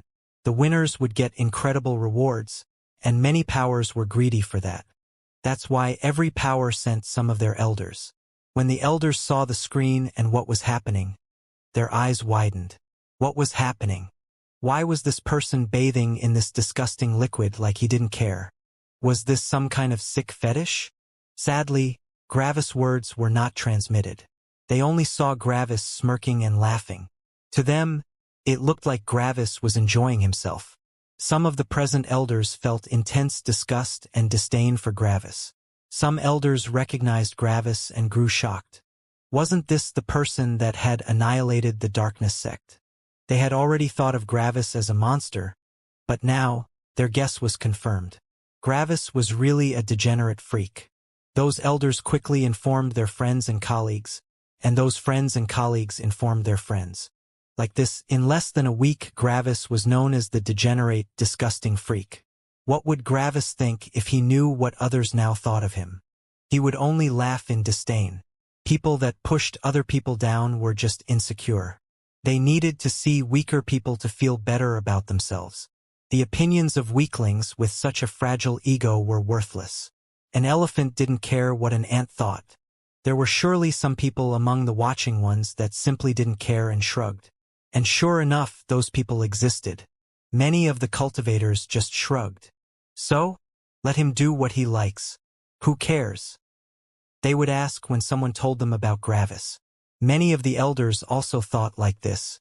They didn't spread it because they wanted to feel better, but because it was a big and interesting event. Some sects even used this as a test for their disciples. They would tell their disciples what happened and then watch their reactions. If they showed disdain, it meant that their temperament might not fit their element. This day was the day where the most disciples were kicked out of their sect in history. No one was kicked out of the light, darkness, earth, and wind sect. The light sect was very judgmental, and the darkness sect was all about personal power and disdain. The earth sect disliked Gravis either way, and the wind sect didn't put expectations or rules on any of their disciples. Yet, a lot of disciples were kicked out of the water, lightning, and fire sect. The water sect prided itself on its adaptability, and if someone couldn't accept the more disgusting facets of people, they obviously weren't cut out for the water element. The lightning sect was all about fairness and justice, and as long as someone didn't suppress someone unjustified, they shouldn't care. The fire sect adored power and battle strength above all else. They knew how powerful Gravis was, and anyone that looked down on him because of something minor like that didn't put power above everything else. Gravis' small, unimportant trial created humongous waves in the core continent. If Gravis knew what impact this trial had, he would only laugh. It was rather funny that this unimportant trial would help 3 of the sects. After around an hour, the liquid vanished. Gravis quickly cleaned off the remaining moisture from his body and the room with his lightning. Well, seems like this trial is done too. I guess it's time for waiting again, he said while cracking his neck. The steel in the middle of the room vanished, but the door didn't open. Waiting it is then, Gravis said. The beginning of the Heavens trial was rather exciting, but everything since then was just a bother or boring. I would have expected more out of you, Heaven. No answer came. After that, Gravis summoned the body-tempering pills that he had gotten from Manuel earlier and started consuming them. After eating all of them, his body reached 33% of the self-stage's requirements. After that, it was back to training. Just like with the last trial, Gravis spent his time trying to control the output of lightning with the will sphere, dodging lightning bolts from the growth, and fine-tuning his control over his strength. Like this, 8 months passed. The door opened, and Gravis opened his eyes. Finally, Gravis said in exasperation. Honestly, are you trying to bore me to death, Heaven? Gravis asked. I already spent over a full fucking year in this Heavens trial, and what happened during that time? I fought a guy. That's all. Gravis stepped through the door, which quickly closed behind him. I'm about 93% of the way to the tree stage. In total, reaching the tree stage would have taken around 15 months. Reaching the self stage would probably also take around 20 months or so. At that point, I could reach the Unity realm whenever I want. So, I would barely be 22 when I returned to my homeworld. 6 years. Huh. After a while, Gravis reached another small hall. Like before, his group was already waiting for him. Joyce jumped forward and hugged Gravis. You're still alive. Thank goodness, she said. Thank you so much again for your training. Without it, I wouldn't be alive anymore. Gravis was a little taken aback by the sudden hug, but he quickly pushed her gently away. As I said, it's nothing. Don't mention it. Joyce pouted a little when Gravis pushed her away, but she didn't really care. Her pouting was more playful than angry. Now, Gravis finally had time to inspect the group. Joyce's will aura had become more powerful, and she was already in the process of concentrating it. She probably could only compress it to about 97% or something, but it was a start. When Gravis saw Manuel, he smirked. Manuel had also managed to condense a unity will. He was an Ascender's talent, and he had already been close to condensing one before. Together with 2 trials that had been perfectly tailored to him, condensing a unity will wasn't anything special to him. Claude, the lightning disciple, had a fully condensed will aura now. Only a little more tempering, and he would also condense a unity will. The darkness disciple was still a bit off from a fully condensed will aura, but his will aura was powerful enough to reach the sapling stage. Of the group of 4, 2 would already be able to reach the self stage, while 1 would be able to reach the tree stage. This was very impressive for a group. Apparently, Heaven really treated the group kindly. Those 3 would probably become the most powerful group of Ascenders that this world had ever produced. So, What was your trial? Gravis asked. Manuel wanted to speak up, but he was interrupted by Joyce. It's totally like you said, Joyce said with a chirpy tone. The second trial was way more difficult than the first one, but not impossible. We had to fight a lot of cultivators. Gravis lifted an eyebrow. Cultivators? He asked. Oh no, Joyce said like she remembered something. They were not real people directly. They were more like puppets. We had to fight one-on-one against each puppet and then again in teams in every possible configuration multiple times. All the puppets had different fighting styles and elements. To top it all off, they were really good at fighting. We also felt them becoming more powerful as the trial continued. Gravis rubbed his chin. So, Heaven gave you a lot of different opponents with different strengths. When you became more powerful, the enemies also became more powerful. I think it's impossible to find any better tempering in this world, Gravis said. Gravis also saw a connection to his practical exams in his homeworld again. Those beasts had also had different strengths and weaknesses, but there was still a significant difference between the two types of tempering. The difference between the trial and the practical exams was the enemy. It wasn't the fact that one featured puppets mimicking humans and the other featured beasts, but that the puppets were just that, puppets. They lacked the originality, will, drive, and emotion of a living thing. They were great at the beginning, but Gravis was sure that he would find common weaknesses across all puppets after some time. After a prolonged exposure to that, the cultivators might get used to these weaknesses. So, all in all, the tempering he had received in his homeworld had been even better than this. The more tempering Gravis went through, the more he realized how lucky he had been to be born with such a background. Saying that he had achieved everything by himself would be a lie. Yes, Gravis had achieved nearly everything by himself as soon as he reached this lower world. But without the preparations beforehand, he wouldn't have been able to achieve such power. Background is also a kind of strength. Can give you the best possible start, Gravis thought. Poke. Gravis regained his focus as someone poked his forehead. Hey, you're spacing out again, Joyce said. Is something wrong with you? She asked. Gravis shook his head. Sorry, no. I was just lost in thought, Gravis said with a bit of embarrassment. Joyce put her hands on her hip and then sighed helplessly. You've been doing this ever since I met you again in the core continent. Are you really sure that everything's all right with you? Gravis rolled his eyes. Yes, I am just lost in thought sometimes. The group watched all this happen with amused grins. This was just how Joyce was. She always said what was on her mind. Some people might find that attitude rude and invasive, but they thought it was charming. Well, it can't be helped if you're just slow in the head, Joyce said with a smile. Gravis furrowed his brows. I'm not dash. Yes, yes, Joyce interrupted with a dismissive wave of her hand. So, how was your second trial? Gravis wanted to say that he wasn't slow in the head, but then he saw her smirk. Then, Gravis sighed and also smirked. Okay, she got me. It's not easy to rile up my emotions. Then Gravis started speaking of his trial, and immediately the whole mood in the hall changed. It changed from relief and light-hearted amusement to anger, frustration, and disgust. Bang! Joyce punched a wall in anger. How dare this dash who? Joyce! Gravis shouted threateningly while activating his will aura. He was using just enough of his will aura to stop them from moving. Be careful what you say. You don't have my background. If you insult heaven, you will die. You are not powerful enough to resist it. The group had stopped breathing for some time while Gravis was talking to them. After waiting for some more seconds, Gravis deactivated his will aura, and everyone took deep breaths. Sorry, but I don't want you to throw your lives away like this, Gravis said. Heaven might not be allowed to strike them down directly under the watch of the highest heaven, but it could still steal all the karmic luck of a cultivator. Something like this would doom a cultivator.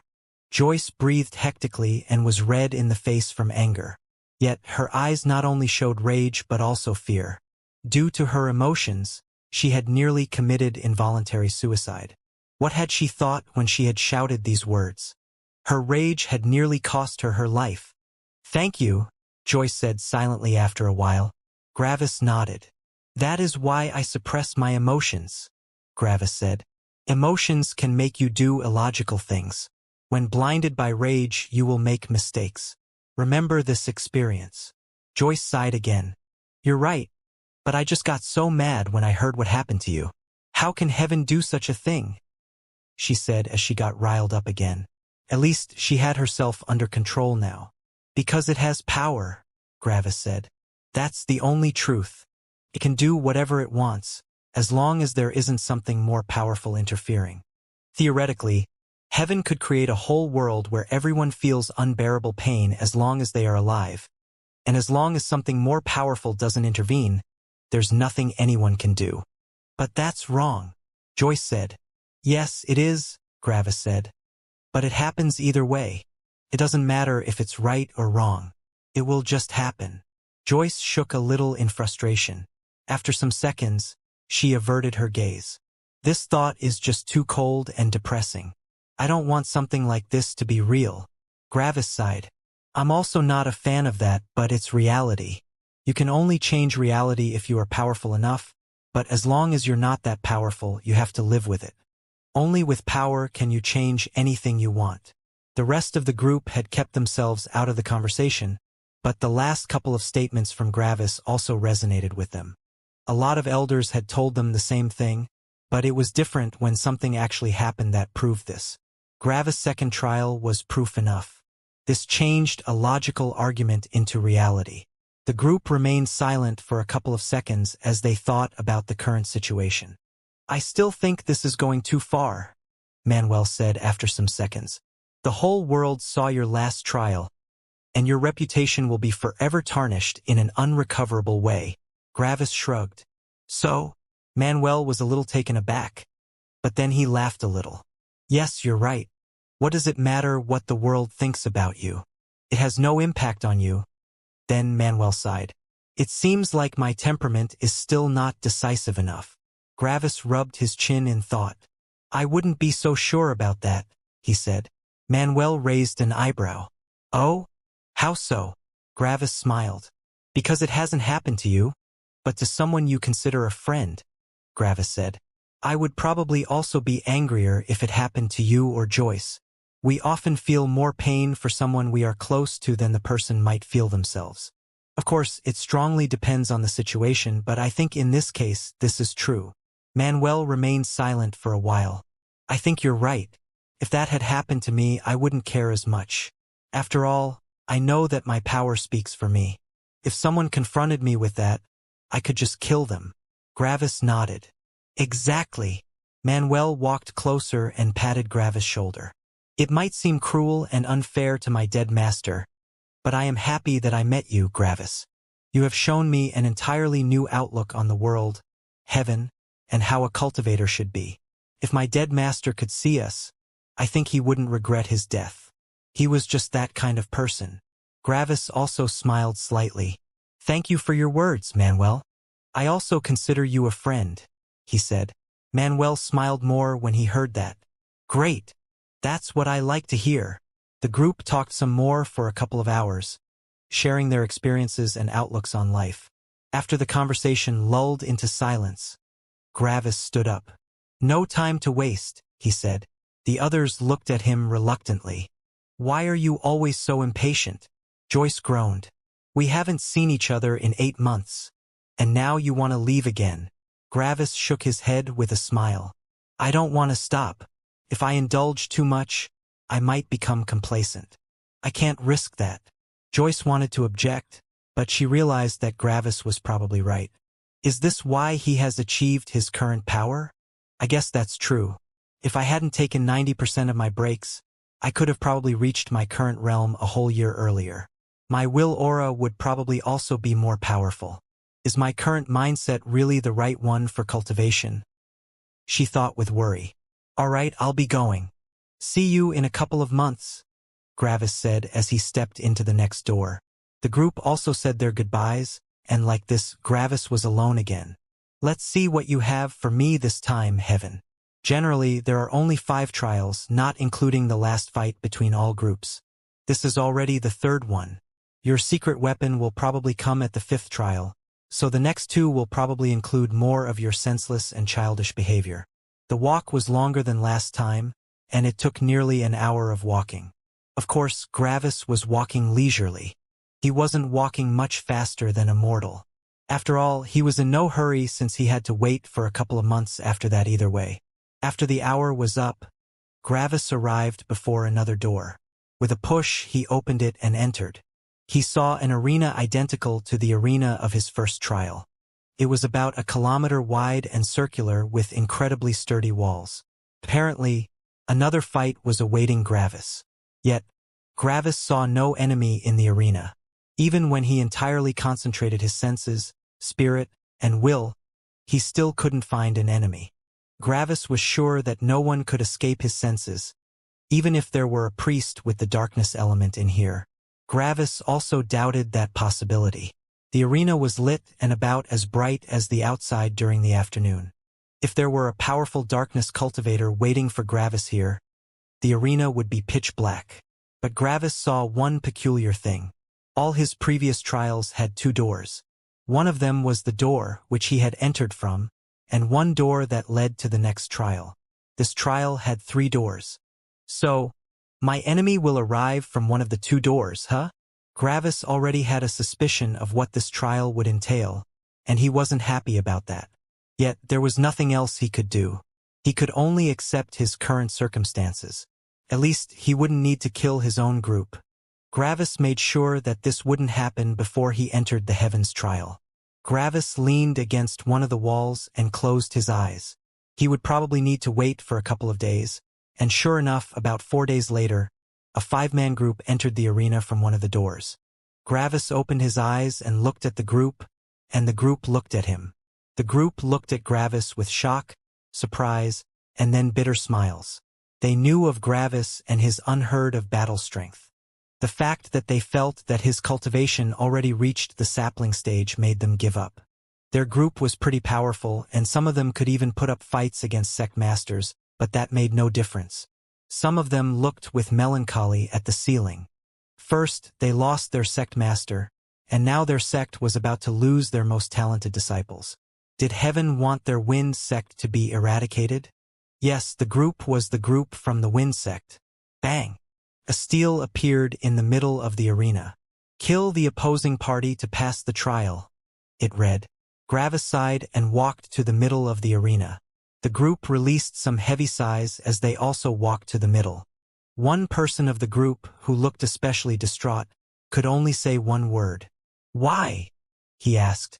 I'll tell you why, Gravis said as he sat down near the stele. The only thing I can do for you is to tell you everything about this farce. Let's talk, Gravis said. The group was a little reluctant, but eventually, they complied. After that, Gravis started telling them everything about his life and journey. This was the first time where he told someone absolutely everything without holding anything back. He even told them all the secrets he knew about heaven. Telling other cultivators about his homeworld in detail and his specific background would make many of them despair. After all, the gulf was just too vast. The concept of teleportation didn't even exist in this world. Yet beggars in Gravis' home city could even do that? People who could fly were not even allowed into the city? Gravis also explained the conflict between his father and heaven in detail. He also told them about the concept of karmic luck and how this whole situation came to be.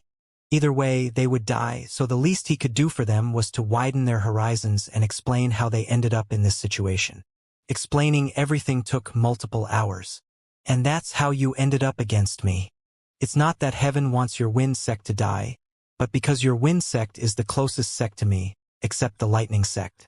Laser, the sect master of the lightning sect, knows some of the things I told you but not everything. That's why they have not sent anyone this year.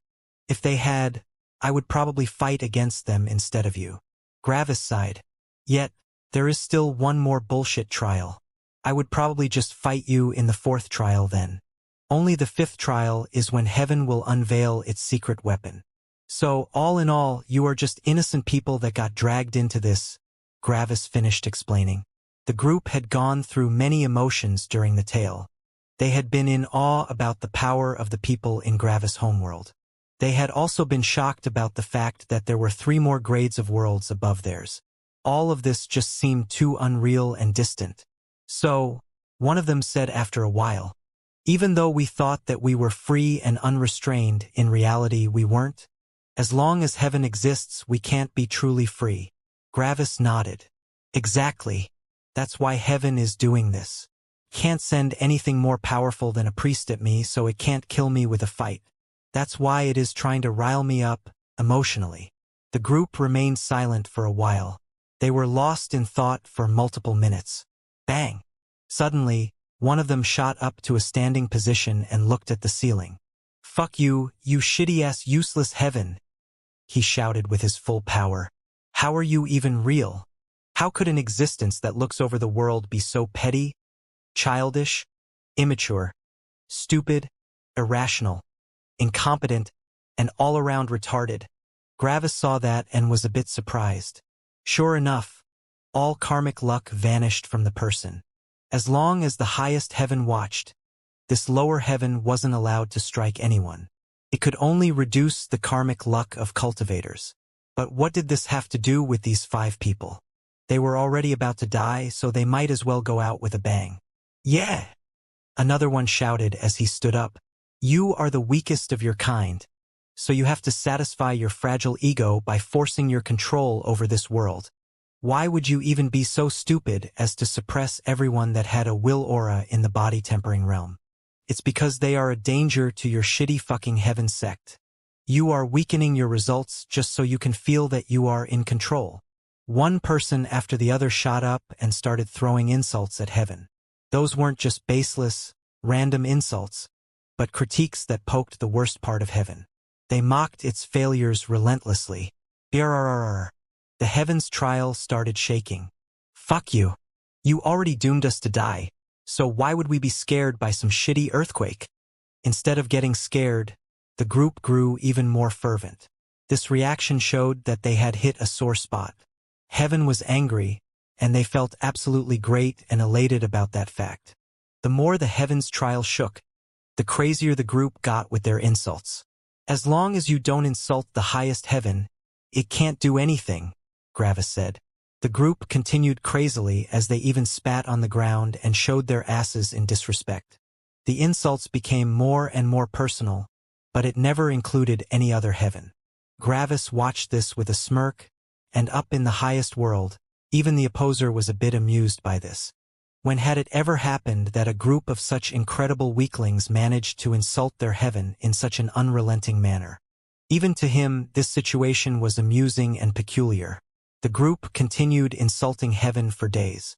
One of them even had taken spirit wine with him, and after some days, they sat together in a circle, drinking wine and insulting heaven. Gravis ignored them after a while and continued training. At the end of their lives, the group started becoming closer. They transformed from comrades into close friends. All their inhibitions about status and such were eradicated as they even started sharing embarrassing details. Of course, no conversation would end without some insults thrown at heaven. They even started telling heaven that the shaking was doing wonders for their stiff muscles. They were unrestrained, and their enthusiasm exploded when confronted with their inevitable end. The get-together continued for over a week until someone stood up. "All right, boys. It's been a pleasure," he shouted. "I'll be the first one to leave. Don't let me stay alone for too long." Bang! He exploded into a shower of blood as he concentrated his wind element with his spirit inside his body. Only Gravis could concentrate his element inside his body since he was one and the same with his element. Others didn't have that ability. The group shouted a loud and cheery farewell to their brother. As he exploded, his belongings were scattered across the floor and surroundings. Like this, the first of the heroic men met his end. After another hour, the second one stood up. "Gravis, kick heaven's ass for me," he shouted at Gravis. He dusted off his clothes and made himself presentable. Gravis opened his eyes and looked at him with a smile. "Will do." The man grinned, shoved his middle finger into the air, and shouted one last, incredibly loud, "Fuck you!" Bang! He also exploded. Like this, only 3 people remained.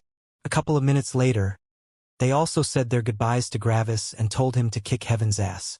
In the end, they were not too hung up about their ends. They had insulted the unapproachable, omnipresent, omniscient, and seemingly omnipotent heaven for over a week. Who else could replicate that feat? In the afterlife, they could brag to anyone. Yeah, you are a god, but were you able to insult heaven for over a week? Oh, you weren't? That sucks. They would say with laughs. Such an end was something that they could accept. That was unprecedented bragging material. Bang, bang, bang. The last three exploded, and now Gravis was alone again. When he saw that he was alone again, he sighed, but with a smile. You tried to humiliate and enrage me with these last two trials, but you continually failed, Gravis said. Even though you have full control over this heaven's trial, you still can't win. What have you managed to achieve? You gave me incredible tempering in the first one, basically did nothing in the second one, and got insulted in the third one. You're really a failure. Even with full control, you can't do anything right. Heaven had long grown used to Gravis' scathing remarks. It never reacted to his remarks, but that didn't mean that it didn't get angry at him. The second trial already proved as much. After saying all this, Gravis looked at the belongings of the group. Surprisingly, they had a lot of body tempering pills. When Gravis saw that, his smirk intensified. So, your motivation to enrage me is even stronger than stopping me from growing more powerful. Yet look at that. Not only did you get insulted to no end by 5 heroic men, but you also gave me enough pills to temper my body to the self stage. I already thought you were useless, but that has reached a whole new level now, Gravis laughed. Gravis quickly gathered all the belongings and put them away, except for the body tempering pills. When he saw the massive pile of pills before him, he chuckled. Oh yeah, that's good stuff. Heaven has bestowed this amazing feast to me, so I should be thankful, Gravis said as he turned to the ceiling. Thank you for your blessing, Heaven. And like that, Gravis ate pills for some days. After he had finished nearly all the pills, bang! His body released some kind of explosion as it broke through something. This hadn't happened in the last couple of breakthroughs, and it probably meant that his body was at its absolute maximum. Gravis ate some more pills but saw that they had zero effect. Without reaching the Unity realm, it was probably impossible to increase the power of his body further. Body at the self stage, spirit will soon be in the tree stage, and lightning at the sapling stage. Spirit is the least of my worries, but my lightning will be hard to increase. I should think of a way to increase that before I reach the Unity realm, Gravis thought. He didn't want to share this particular worry with Heaven. After testing out his new body, Gravis went back to training, but not for long. Only 19 days later, Gravis stopped training. It was time for him to reach the tree stage. When Gravis felt that he was close to reaching the next level, he summoned all his belongings and placed them beside him. Who knew, maybe his belongings would get destroyed if they remained in his spirit space. After entering the spirit space, Gravis looked at the growth. By now, its tendrils stretched to the membrane. It looked rather frightening, actually. After admiring the growth for a while, Gravis shoved his lightning into his spirit. Bzzzzzzz. A ton of lightning entered the membrane and then the growth. After that, the growth started pulsing, and with every pulse it became bigger and then smaller again. With the pulsing also came incredible pain, and this incredible pain was the reason why someone needed to have a fully condensed will aura. Without that, people would either not have the willpower to get through the pain or die trying. To Gravis, it was nothing more than a hassle. The pain he had felt when he had reached the spirit-forming realm was way greater, and back then, his will aura had also been way weaker than now. He only had to get through this. The pulsing intensified, and after about an hour of that, the growth exploded. Boom!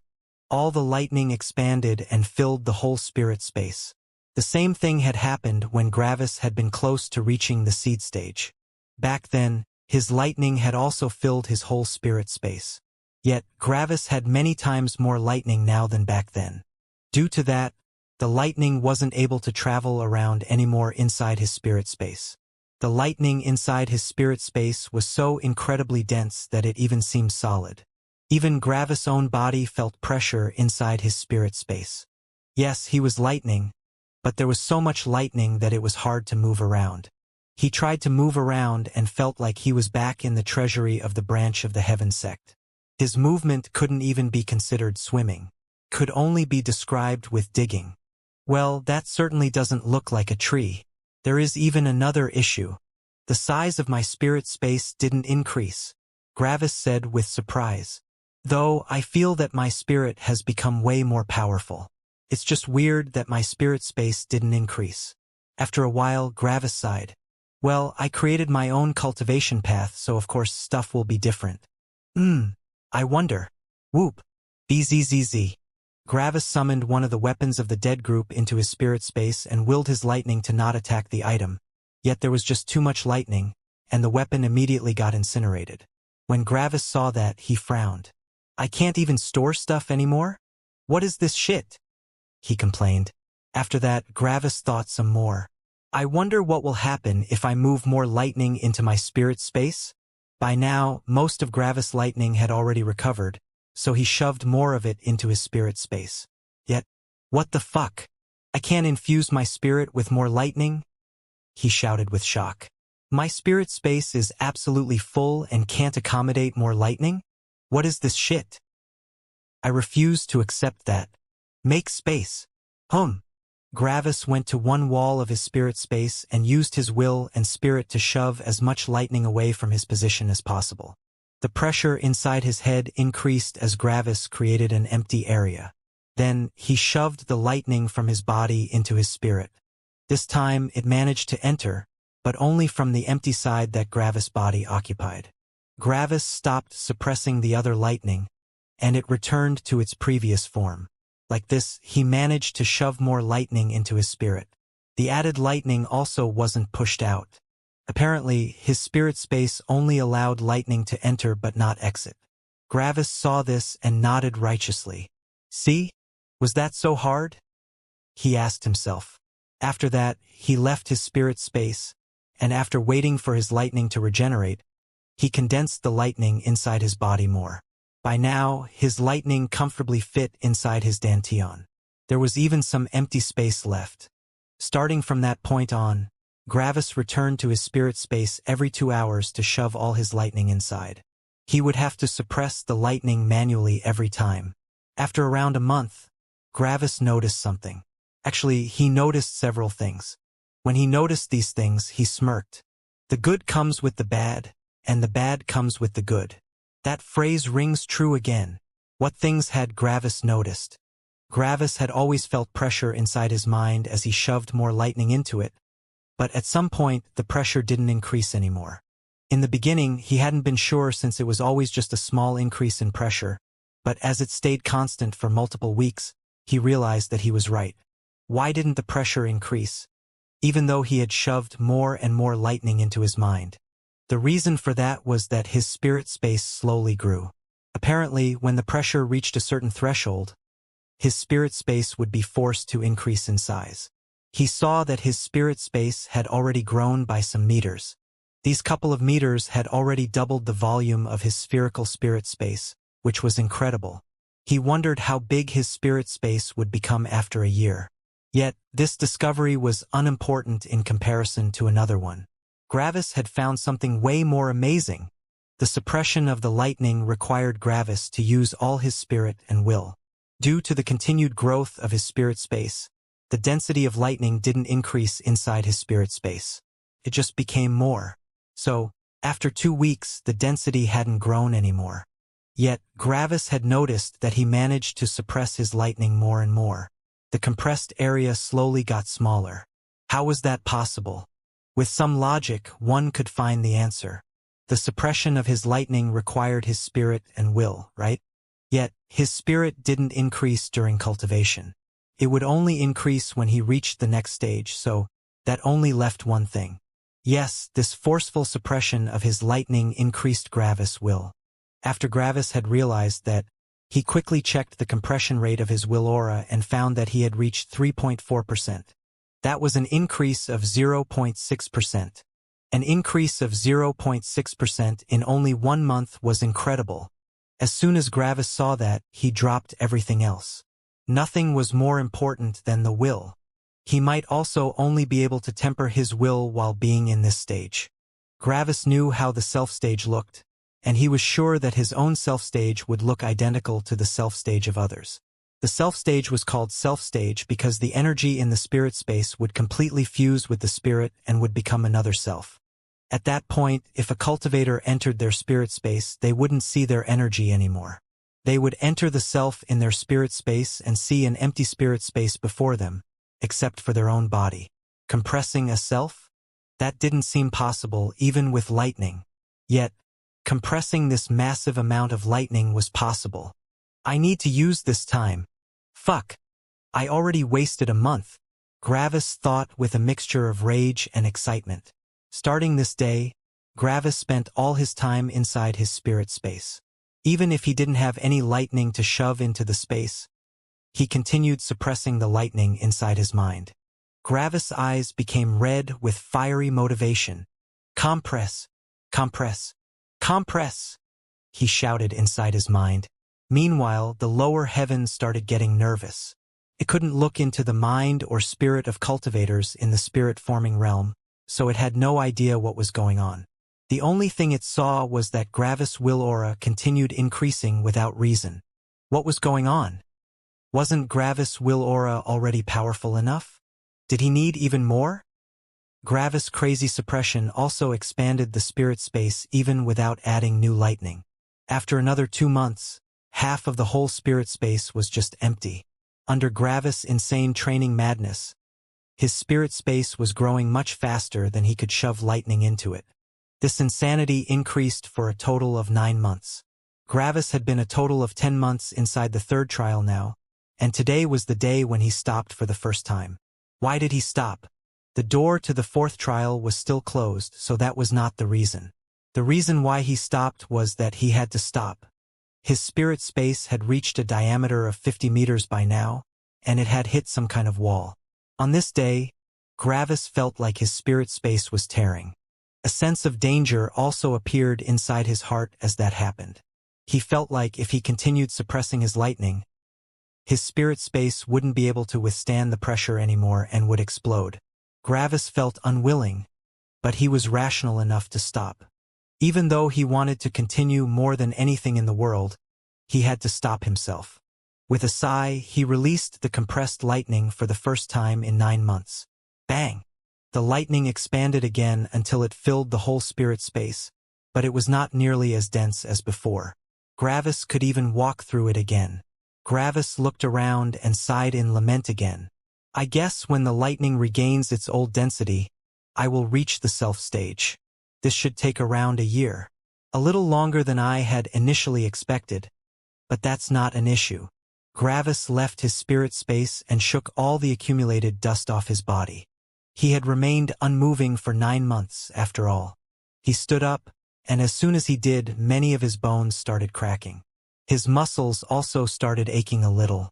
Gravis stretched himself and did some training to get rid of the stiffness, and after everything was resolved, he was hit with a wave of tiredness. Man, I'm exhausted. But first of all, let me check my will aura. Gravis concentrated his will aura to the maximum and felt elated when he saw it. He immediately broke into wild laughter. 0.2%, he shouted with excitement. He had easily reached the threshold for a level 3 unity will and went way beyond that. 1% and 0.2% didn't seem far apart, but the difference was immense in relation to each other. In terms of diameter, 0.2% was only a fifth of 1%. In terms of volume, it was many times smaller. These 10 months of training were equal to the tempering Gravis had gotten from his fight against the priest, times 3. With this will aura, Gravis would even be able to stop someone at the self stage from moving. If it were a priest, Gravis would be able to suppress their power and speed heavily. Now, Gravis was the absolutely undisputed number 3 in the world. With his body and will aura, he would even be confident to fight all 4 priests simultaneously. Yet, Gravis wasn't stupid. He knew that he would still be helpless in front of the high priest. In fact, he would still be helpless even if he reached the self stage. The gulf between the self stage and the unity realm was just too vast. All 3 realms had a significant gulf between them. But wasn't the Unity Realm the fourth realm? Yes, it was, but the three-realm rule didn't start at 3 but at 1. The body-tempering realm was the first major realm. There was an incredible gulf between mortals and someone at the body-tempering realm, after all. Like this, the body-tempering realm would be considered as a major realm. The energy-gathering realm would be a minor realm, and the spirit-forming realm would also be a minor realm. The next major realm would then be the Unity Realm. There was a reason why cultivators ascended to the next world after they reached the Unity Realm. Their energy and power would grow incredibly, and it would put quite some stress on heaven to keep multiple of them in its lower world. Gravis was also sure that the High Priest hadn't even taken a single step forward from the moment when he had reached the Unity Realm. After thinking about his new power, Gravis went to sleep for a couple of hours and then continued with his regular training. Sadly, he couldn't train his evasion anymore due to the new form of the lightning in his spirit. After another 2 months, the door opened. Gravis had been inside the third trial for a full year now, and he was quite happy that he could get to the next one. He had become rather bored by now. Well, I'm 21 now. Only 1 more year of waiting. Then, I can kill you, Heaven. Gravis quickly exited the third trial and made his way to the usual hall. After around an hour of walking, Gravis reached the hall and saw his group. Everyone was still alive, making Gravis smirk. Everyone's will aura had increased, and Claude had also condensed his unity will. The Darkness Disciple also had a fully concentrated will aura now. Joyce was well on her way to reaching a level 2 unity will, but that would still require some tempering. Manuel had also started to slowly concentrate his unity will, but he was still a long way off from a level 2 unity will. When the group saw Gravis, their eyes opened in shock. Gravis had already reached the tree stage? Wasn't that a little too fast? His will also felt much more powerful, but by now, the strength disparity was just too large. They couldn't judge Gravis' will aura anymore. It just felt incredibly powerful. Congratulations! Joyce shouted with a smile as she clapped into her hands, excitedly. Now, no one below the Unity Realm can fight with you anymore. Gravis nodded with a smile. Thanks. I should be able to reach the self stage in another 10 months. Then, Gravis trailed off as his smile transformed into a smirk. Gravis didn't need to finish his sentence to make the group understand. They knew exactly what his goal was. After 2 more trials, Gravis would reach the self stage and then the Unity Realm. At that point, he would fight against Heaven, something that had seemed unimaginable to them a couple of years ago. I want to see it when it's time, Manuel said with a smirk as he stepped closer. Instead of smirking back, Gravis' face transformed into a frown. Manuel, there's something I need to tell you, he said. The group noticed Gravis' change in tone and grew serious. Yet how did Manuel react when he heard that? Manuel only sighed. I think I know what you want to tell me, he said with helplessness. Since humiliation didn't work, Heaven probably wanted to make you regret and rage. My disciple brothers are dead, aren't they? He asked. Gravis nodded solemnly. When Manuel saw Gravis nod, he closed his eyes and took a deep breath. Tell me how it went down, he said with a calm tone as he sat down in the middle of the hall. The others looked at Gravis and Manuel with a mixture of disbelief, frustration, anger, and pity. Heaven was really taking it too far. Gravis walked closer and sat down opposite Manuel. The remaining 3 people also walked closer. Claude was just about to sit beside Gravis when, bang! Joyce shoved Claude to the side, surprising him. Then, she sat down beside Gravis. When Claude saw that, he laughed a little and sighed again. Helplessly, he sat down beside Manuel. Gravis was more preoccupied with Manuel, so he didn't pay this display any attention. It all started when I entered the third trial. Gravis started as he told the group about everything that happened. In the beginning, the mood was still somber, but after a while it turned to laughter. While the thought of their deaths was still harrowing, their antics and the heroic end to their lives made the situation much easier to accept. The group from the Wind Sect had been able to insult Heaven however much they wanted. So that's why we felt the earth shake for such a long time, the Darkness Disciple chimed in. Gravis raised an eyebrow. You also felt that even though you probably were multiple kilometers away? He asked. The whole group nodded. Yeah, we were surprised why the earth started shaking out of nowhere, Claude said and then laughed. I would have never guessed that the earth shook because the wind sex group was insulting heaven. It must have been really angry if we felt that from so far away. Gravis smiled slightly. It sure was angry, Gravis said. Then, he continued telling the tale of the 5 heroic men from the wind sect. Their inevitable deaths elicited some laughter.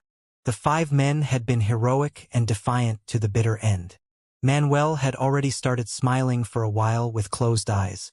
He had closed his eyes to better imagine that scene.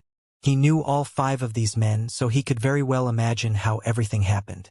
So, in the end, even though they were about to die, they had the opportunity to insult this world's ruler and captor, Manuel said slowly. Then he laughed. This is a better death than nearly all cultivators will ever experience. While everyone had been caged, these 5 had managed to break out of the cage and spit on our captor. This is an unprecedented honor for my wind sect. They went out how they lived, free, Gravis said, and Manuel nodded to that. Thank you, Gravis, Manuel said. And don't feel bad. It's not your fault. Even though they have died, they had been able to show their disrespect to heaven. Something we won't be able to ever do, well, except for you. Thank you for giving them this chance, Gravis. Gravis sighed and shook his head. I didn't do anything. I only told them why they were in this situation. Everything they did after that had been their decision. After that, the group started talking for a couple more hours. Apparently, the group had been fighting a mixture of the first 2 trials in their third one. They had fought solo and in groups, always outnumbered 2-1. Yet, surprisingly, even though the trial could objectively be called harder, subjectively it wasn't harder at all. According to what the group had said, the third trial was just as hard as the second one. What was also surprising was the fact that the enemies had strengths tailored to the individual. For example, the enemies that Manuel had faced were way stronger than the enemies that Claude had faced. If the enemy's power were uniform, either nearly everyone would die, or the strongest of the bunch wouldn't receive tempering. They had been fighting for a long time. In fact, the door to the 4th trial had opened only a day after they had passed the 3rd one. This also showed the progress that everyone had made in the trials. One could even say that their battle strength was skyrocketing. Due to Manuel falling down a full stage, his total strength was still weaker than when he had been in the seed stage. Yet, instead of being a full stage weaker, Manuel was now only about half a stage weaker. He had made a lot of progress. Previously, he had been able to win a one-on-one fight against someone a full stage higher, but now he could fight around 3 of them. Joyce, on the other hand, only had average battle strength if one ignored her will aura. Yet that was still impressive. After all, she hadn't really participated in fights before this Heaven's trial started. But if one compared her to the rest of the group, her battle strength was way weaker. One shouldn't forget that this group consisted of the absolute elite. After some hours of talking, Gravis stood up and wanted to walk to the door, yet he stopped when he noticed something. Meanwhile, the group smirked at him. They had already noticed this peculiarity earlier.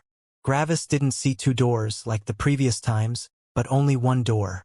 On top of that, the single door also had a big 5 inscribed above it. When Gravis saw that, his eyes narrowed. What are you planning this time, Heaven? Gravis asked out loud. The group was a bit surprised that Gravis had talked to Heaven. Wasn't that useless? After all, Heaven didn't answer. Wouldn't this be considered as talking to oneself? Gravis continued thinking for a while, but he couldn't find any reason why it would do that. Killing the group would be ridiculous. The highest heaven would, obviously, not accept that. Yet, if Gravis entered the trial, shouldn't it get tailored to his power then?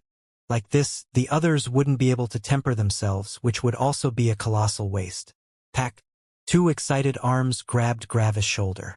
We're staying together from now on, Joyce said with an excited grin. You can teach me more fighting now. Gravis looked helplessly at Joyce. Wasn't she taking this situation a little too lightly? Yet, when he looked into her eager and excited eyes, he could only sigh and accept it. How long has it been that someone had been this excited to spend time with him? Yes, friends like to spend time with each other, but it felt different. Excitement like this wasn't part of something like that, mostly. The only time he could remember when someone had looked at him like that was when he had spent some time with his childhood friend, Stella. She had looked at Gravis with a similar look. Gravis fell into thought and started thinking about his childhood. The days had been without any real worry. Even though Gravis had wanted to cultivate, it didn't have as much of an impact as he had thought back then. After all, Gravis had still been able to forget every worry in his life, as long as he had spent his time with Stella. Was something like this possible today? Gravis was really not sure. The world looked grayer now. Poke. An aggressive poke shoved Gravis' head to the side. Hey! Stop spacing out, Joyce shouted. I just told you how excited I was to spend more time with you. And you immediately looked like you were in for a lifetime of bitter torment. Gravis shook his head and sighed. Sorry, I was just lost in thought. I was thinking about a childhood friend who had died. Then he turned to Joyce and tried to smile, but he wasn't in the mood. His smile looked very crooked and forced. When Joyce saw this weird smile, her face transformed into disgust. Ew, what's with that smile? Stop that. It looks disgusting. Gravis' eyebrows shot up in surprise. Bang! Joyce kicked the door open before Gravis could say anything. Onward! She shouted as she pulled Gravis along. The remaining group looked with helpless smiles at each other and followed. The group traveled for a couple of minutes before they arrived at the fourth trial. The area of this fourth trial looked different than all the previous ones. Before this, Gravis had only seen big arenas or just small rooms, but this one was a fusion of the two. A 1-kilometer-wide, lowered arena was in the middle of the trial ground. Around the edges were benches, low-quality weapons, and even training dummies. The arena took up 90% of the area, surprising Gravis a little. Why wouldn't the arena just take up all of the trial ground? What was the point of this side area? Oh, cool, Joyce said with a smile. It's just like the earlier trials. Gravis looked at her with a lifted brow. This is how your earlier trial grounds looked? He asked. Joyce looked at him with a questioning look. Yeah. Did your trial grounds look different? Gravis nodded. Yes. The second trial was a small hall, while the other two were just an open area. There wasn't a specific area dedicated to fighting. Well, it wouldn't make sense to create a dedicated arena for only one person, would it? Manuel interjected as he stepped forward. How did you think we decided who would fight which enemy? In these kinds of trials, enemies will appear one after the other inside the arena while we wait outside. As soon as the enemies spawn, a sign appears that tells us which cultivator should fight. Bang! In the middle of the arena, a stele appeared. The group looked at it and read the inscription. The 4 cultivators at the initial stage of spirit forming will temper themselves against the appearing enemies. The cultivator at the tree stage will act as a guide and teacher for fighting. Joyce read aloud. She smiled and turned to Gravis. So that's why we are together in this trial. Gravis, you will teach us how to fight. Isn't that great? She shouted with a smile while waving at him from beside the stele. Gravis rubbed his chin in thought. Is there really no trap here? He mused to himself. Am I really only supposed to teach them? Gravis narrowed his eyes and looked at the ceiling. Did you actually learn from your mistakes? Did this really just happen? He asked with genuine surprise. Have you realized that you can't suppress me anymore? Are you actually intending on not making it hard on me in this trial? No answer came. After a couple of seconds, the stele vanished. In its place appeared a small sign. The cultivator at the tree stage will give a one-time demonstration of his skills. One enemy at the self stage will appear with an equally strong dantian and body. In order to demonstrate his battle strength properly, the cultivator will not use his will aura, lightning crescent, or lightning bomb. The enemy will have a body that surpasses the self stage. Joyce read. Gravis lifted an eyebrow while the others furrowed their brows. The enemies that they had fought in their previous trials had also been a stage higher than them. If one only looked at the two opponents, one wouldn't see any difference compared to their trials. Yet, Gravis was not allowed to use his will aura. One had to know that the will aura was the main reason why the group could fight above their stage. Without it, they would be weaker in everything. The cultivators thought about how a fight against such an enemy would go, and they all concluded that they would have no chance. Even Manuel was sure that he wouldn't be able to win. Gravis sighed. "Wow," he said with surprise, eliciting worried gazes from the group. Heaven actually learned from its mistakes. "Color me surprised," he said. Before the group could react, Gravis walked forward. Bang! Gravis jumped into the arena, and a formation array appeared around him. Gravis looked at it and was pretty sure that it was only there to block the shockwaves from exiting the arena. Joyce looked with worry at Gravis as she still stood inside the arena. She was worried that this fight might be too hard for him. Gravis gestured to the outside of the arena with his head. "Leave. This is not a problem for me," he said. Joyce was still worried, but she nodded and jumped out. The formation array didn't stop her. A puppet appeared a couple of 100 meters away from Gravis. It had the form of a middle-aged man, utterly gray in color. His whole body was gray, including clothes, skin, hair, and eyes. He carried a large saber that looked less like a saber and more like a knife. It was over 2 meters long and nearly half a meter wide. Bang! The person shot forward while readying the humongous saber in one hand. His other hand was close to his body and pointed at Gravis. When Gravis saw that, he immediately realized the opponent's element. Bang! Gravis exploded forward as lightning exploded beneath his feet. Gravis' ridiculously fast acceleration made the puppet nearly unable to react. The huge saber immediately slashed down, while an incredibly powerful fireball appeared in the puppet's free hand. The saber came closer and closer to Gravis' head, but he didn't even look at it. Bzzz bang!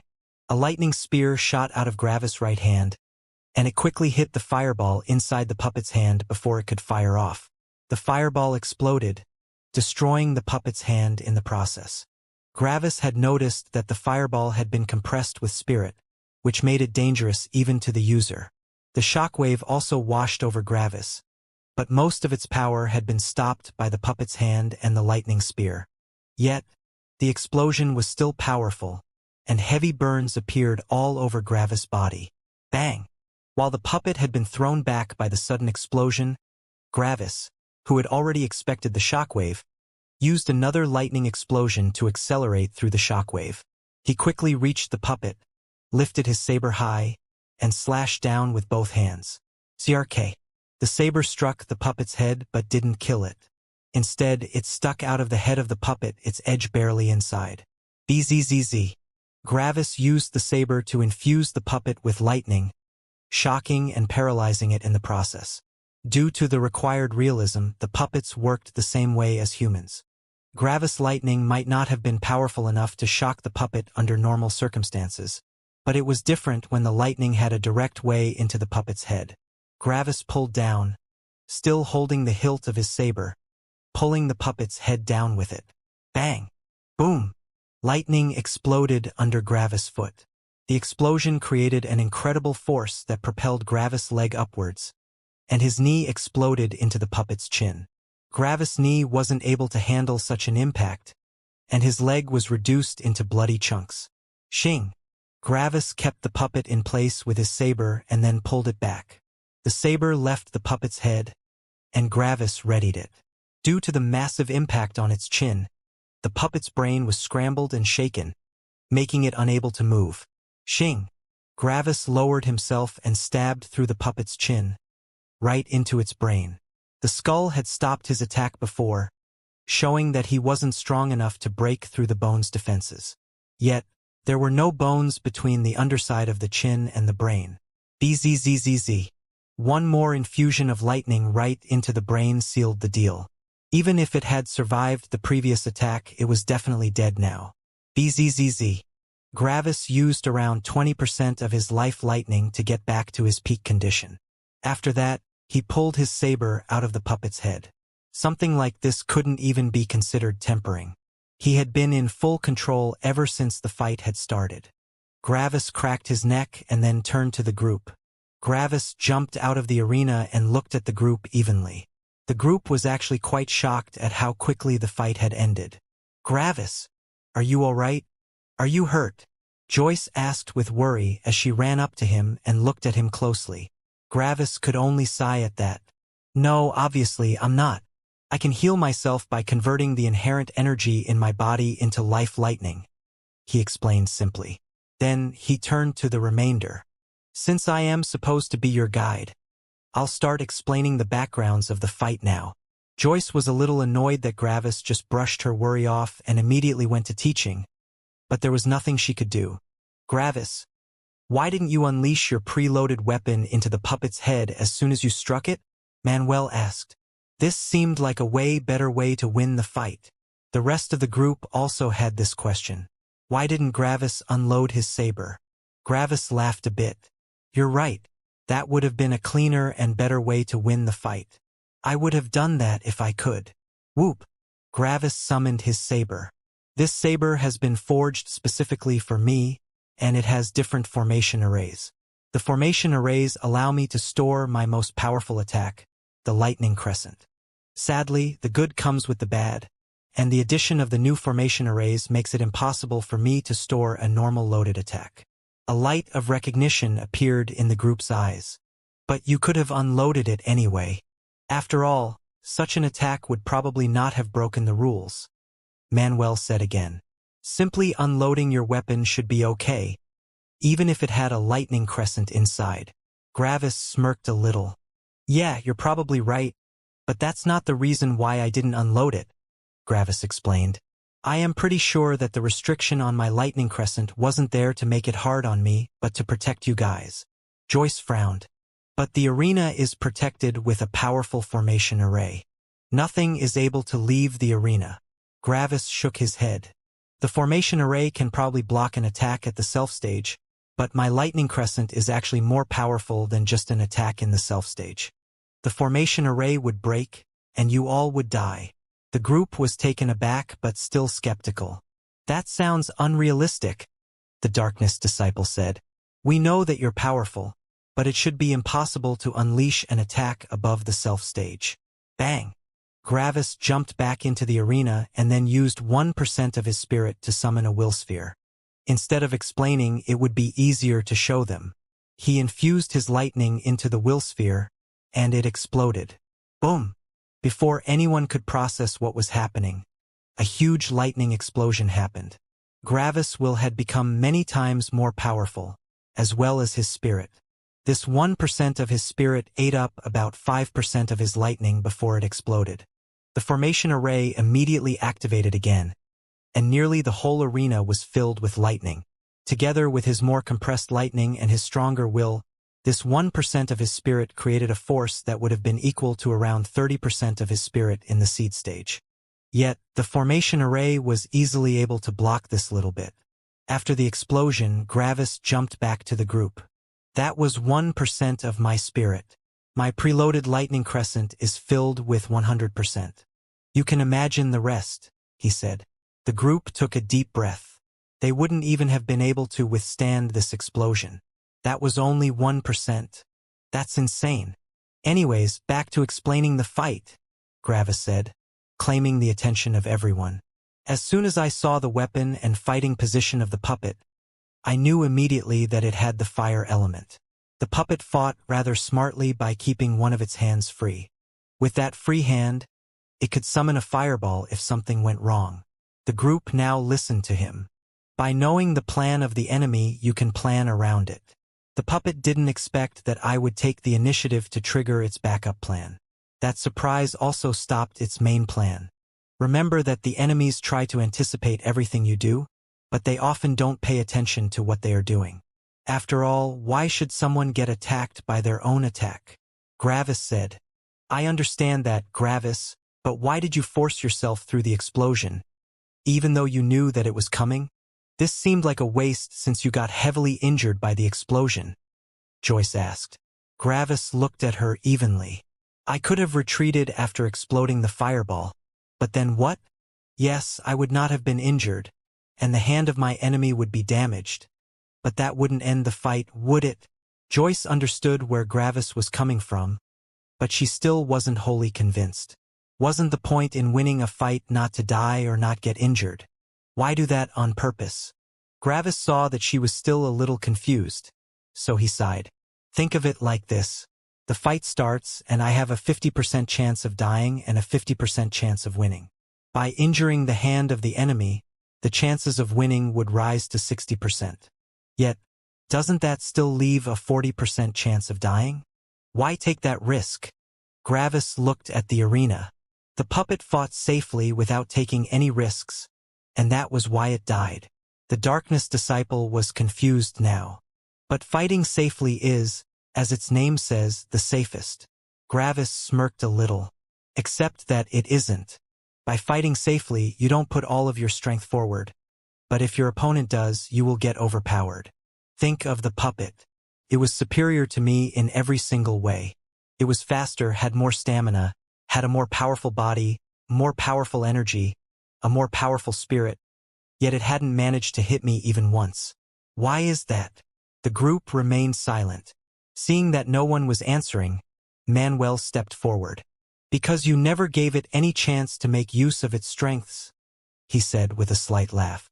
Just like back when we have fought. Gravis smiled and nodded. Exactly. The strength of the opponent is unimportant if they can't use it. If I had retreated after destroying its hand, its fighting style might change. Maybe it would unload one powerful ranged attack after another. By that point, it would become nearly impossible for me to close in on it, and I would run out of energy first. Gravis looked at the darkness disciple. My hesitation in going for the kill would have brought me into a disadvantageous position. The safest way to win was to go all in. The moment when the puppet didn't immediately unload its loaded weapon was the moment when it had lost. Now it was Claude's time to speak up. That all makes sense, but why did you injure yourself to that degree? Your leg was completely destroyed, and your body was full of burns. Couldn't you have won without injuring yourself? Gravis rubbed his chin. Maybe, but that's exactly the issue. The fact that I just said maybe and not yes shows the issue. Isn't it more logical to take the sure path instead of the unsure one? The best way to win was to exchange injury for my opponent's death. An injury can be recovered, but you can't revive someone. The group, except for Manuel, felt a little uncomfortable. Wasn't this fighting method too masochistic? Gravis shook his head in helplessness. What's the point of having a powerful will if you don't take advantage of it? Pain is nothing to us, so why hesitate? This bit of physical pain is nothing to us. Some of them were still a little unsure, but Manuel laughed a little. He had the most fighting experience out of everyone here. Manuel turned to the group. Don't look at your body as if it is you, he said, confusing everyone. You are the brain, mind, and spirit. Your body is just another weapon. So what if it gets damaged? You can just repair it. Know what happened when I fought Gravis back then? Manuel asked. Gravis' leg had been injured by us. It had been severed at the knee. Know what this madman did with that? He used his saber to cut off more of his own leg. The group was shocked when they heard that. Why? Joyce asked in confusion and shock. Why would someone injure themselves on purpose? Manuel snickered. He cut the stump of his leg diagonally. With that, his femur poked out of the stump, and with the diagonal cut, it had been sharpened into a blade. His next attack had been a feint from his weapon and an actual strike with his sharpened femur. The eyes of the group opened wide. Who could even think up such a thing? Yet, as they thought about it, it actually made a lot of sense. If one ignored the feeling of abnormality that such a thing came with, one would be able to see the advantage that a sharpened femur would bring. It was an incredible ultra-short ranged weapon. The group learned a lot of things from Gravis' teaching. Many of the things sounded very logical, but they would also have not seen these possibilities themselves. Gravis fought with such icy and neutral logic that it already transformed into creativity. No normal human would fight like that, even if it made a lot of sense. Gravis smirked while rubbing his chin in thought. Know what's really interesting? Gravis asked. The group looked at him again. The preconceived notion of what element is made for fighting and which one is made for support can be turned on its head. Gravis said as he looked at Joyce. From all of you present, due to her element, Joyce actually has the necessary element to become the strongest fighter. The group looked with questioning gazes at Gravis. What was he talking about? Someone with life lightning wouldn't be able to use their element offensively. This gave them a severe disadvantage over their opponents. Someone like that could be the strongest fighter? How would that even work? Joyce waved her hands defensively.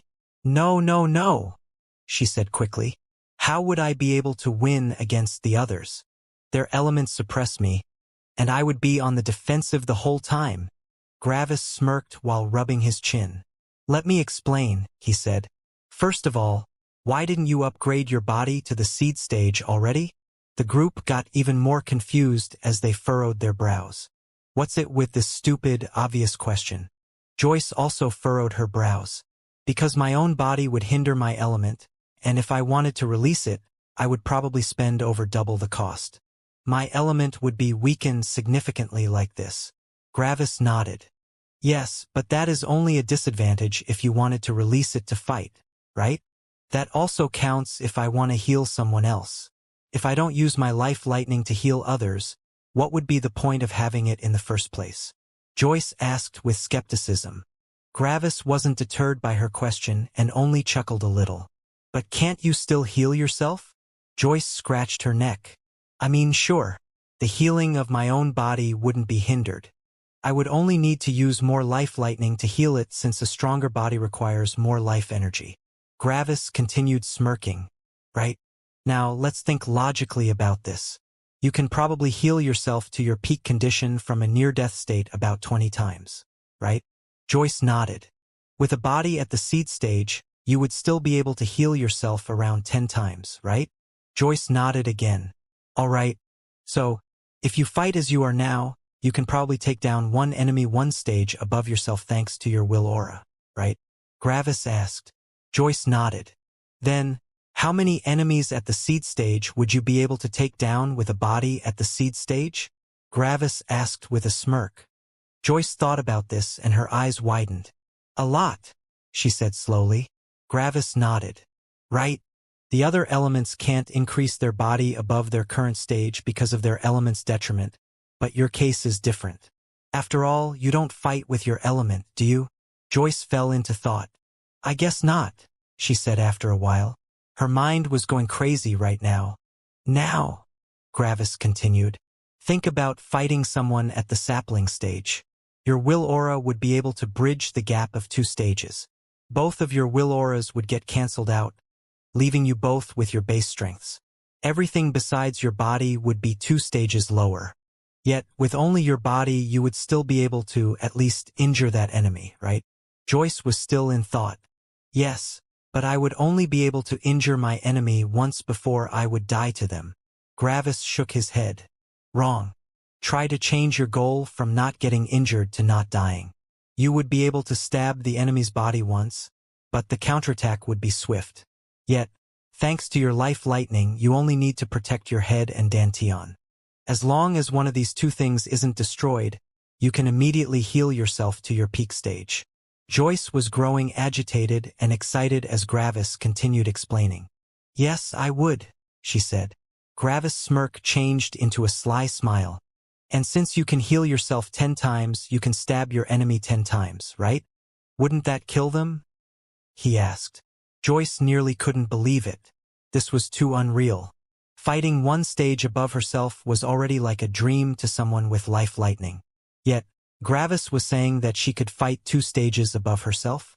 But the more Joyce thought about it, the more logical it seemed. The others also started realizing the implication of this. Though, Manuel started saying while in thought, a loaded wind blade from me could sever the connection between her mind and her Dantian since it would bisect her. Without noticing, Manuel wasn't looking at Joyce as a weak girl anymore, but as an actual opponent. Earlier, he wouldn't even need to think about how he would fight her.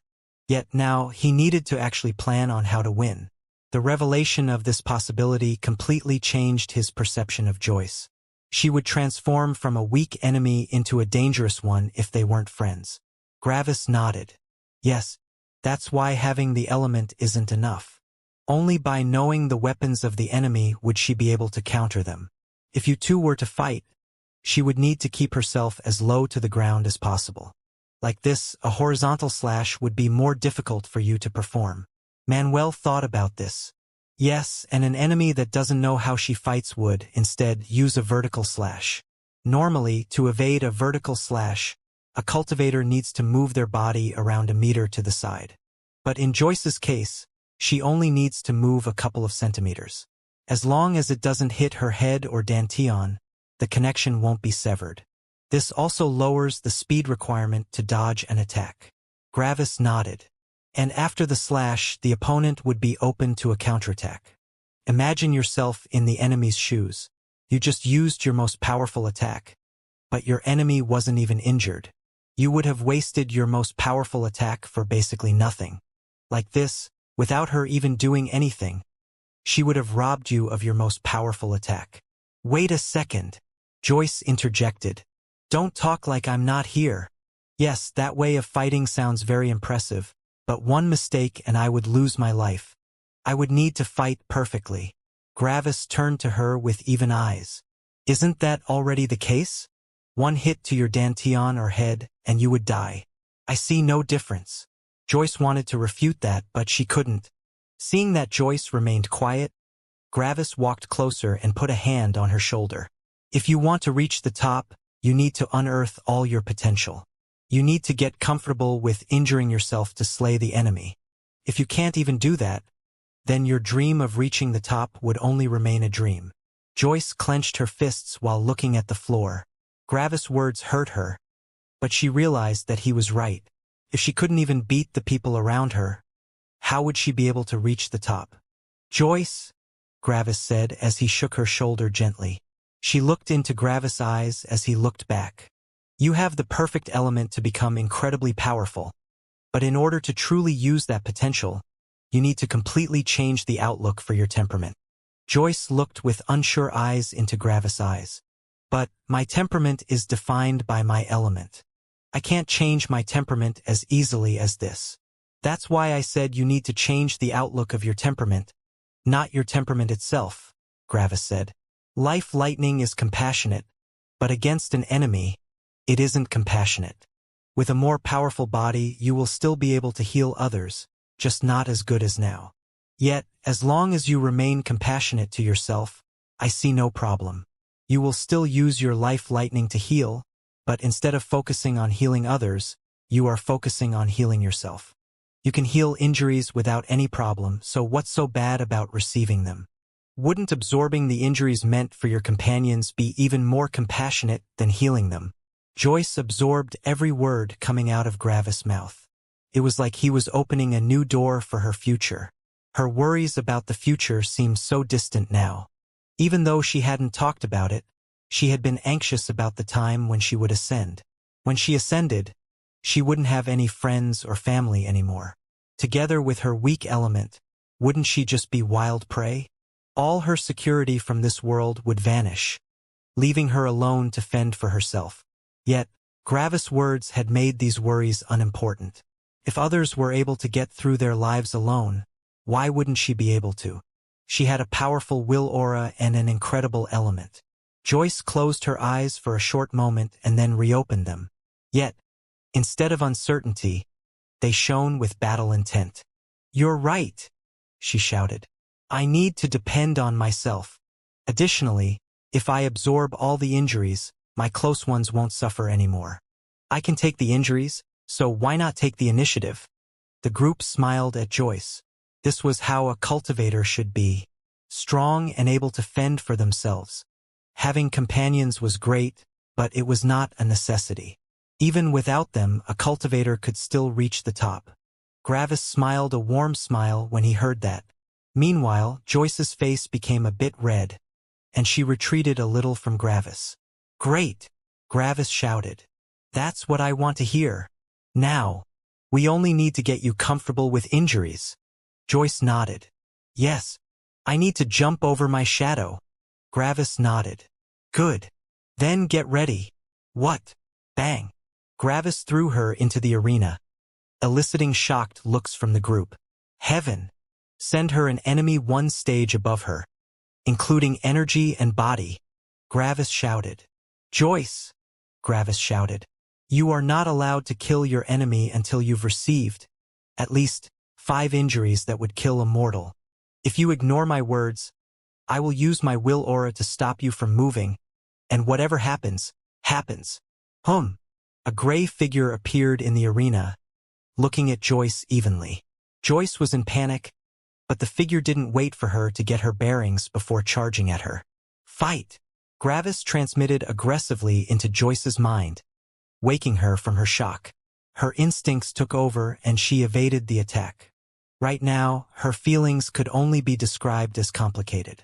She was happy and excited about how Gravis encouraged her, but she also felt a bit hurt and sad that he was helping her this directly without any kindness. Nevertheless, Joyce regained her bearings and entered battle mode. She needed to jump over her fear of getting injured.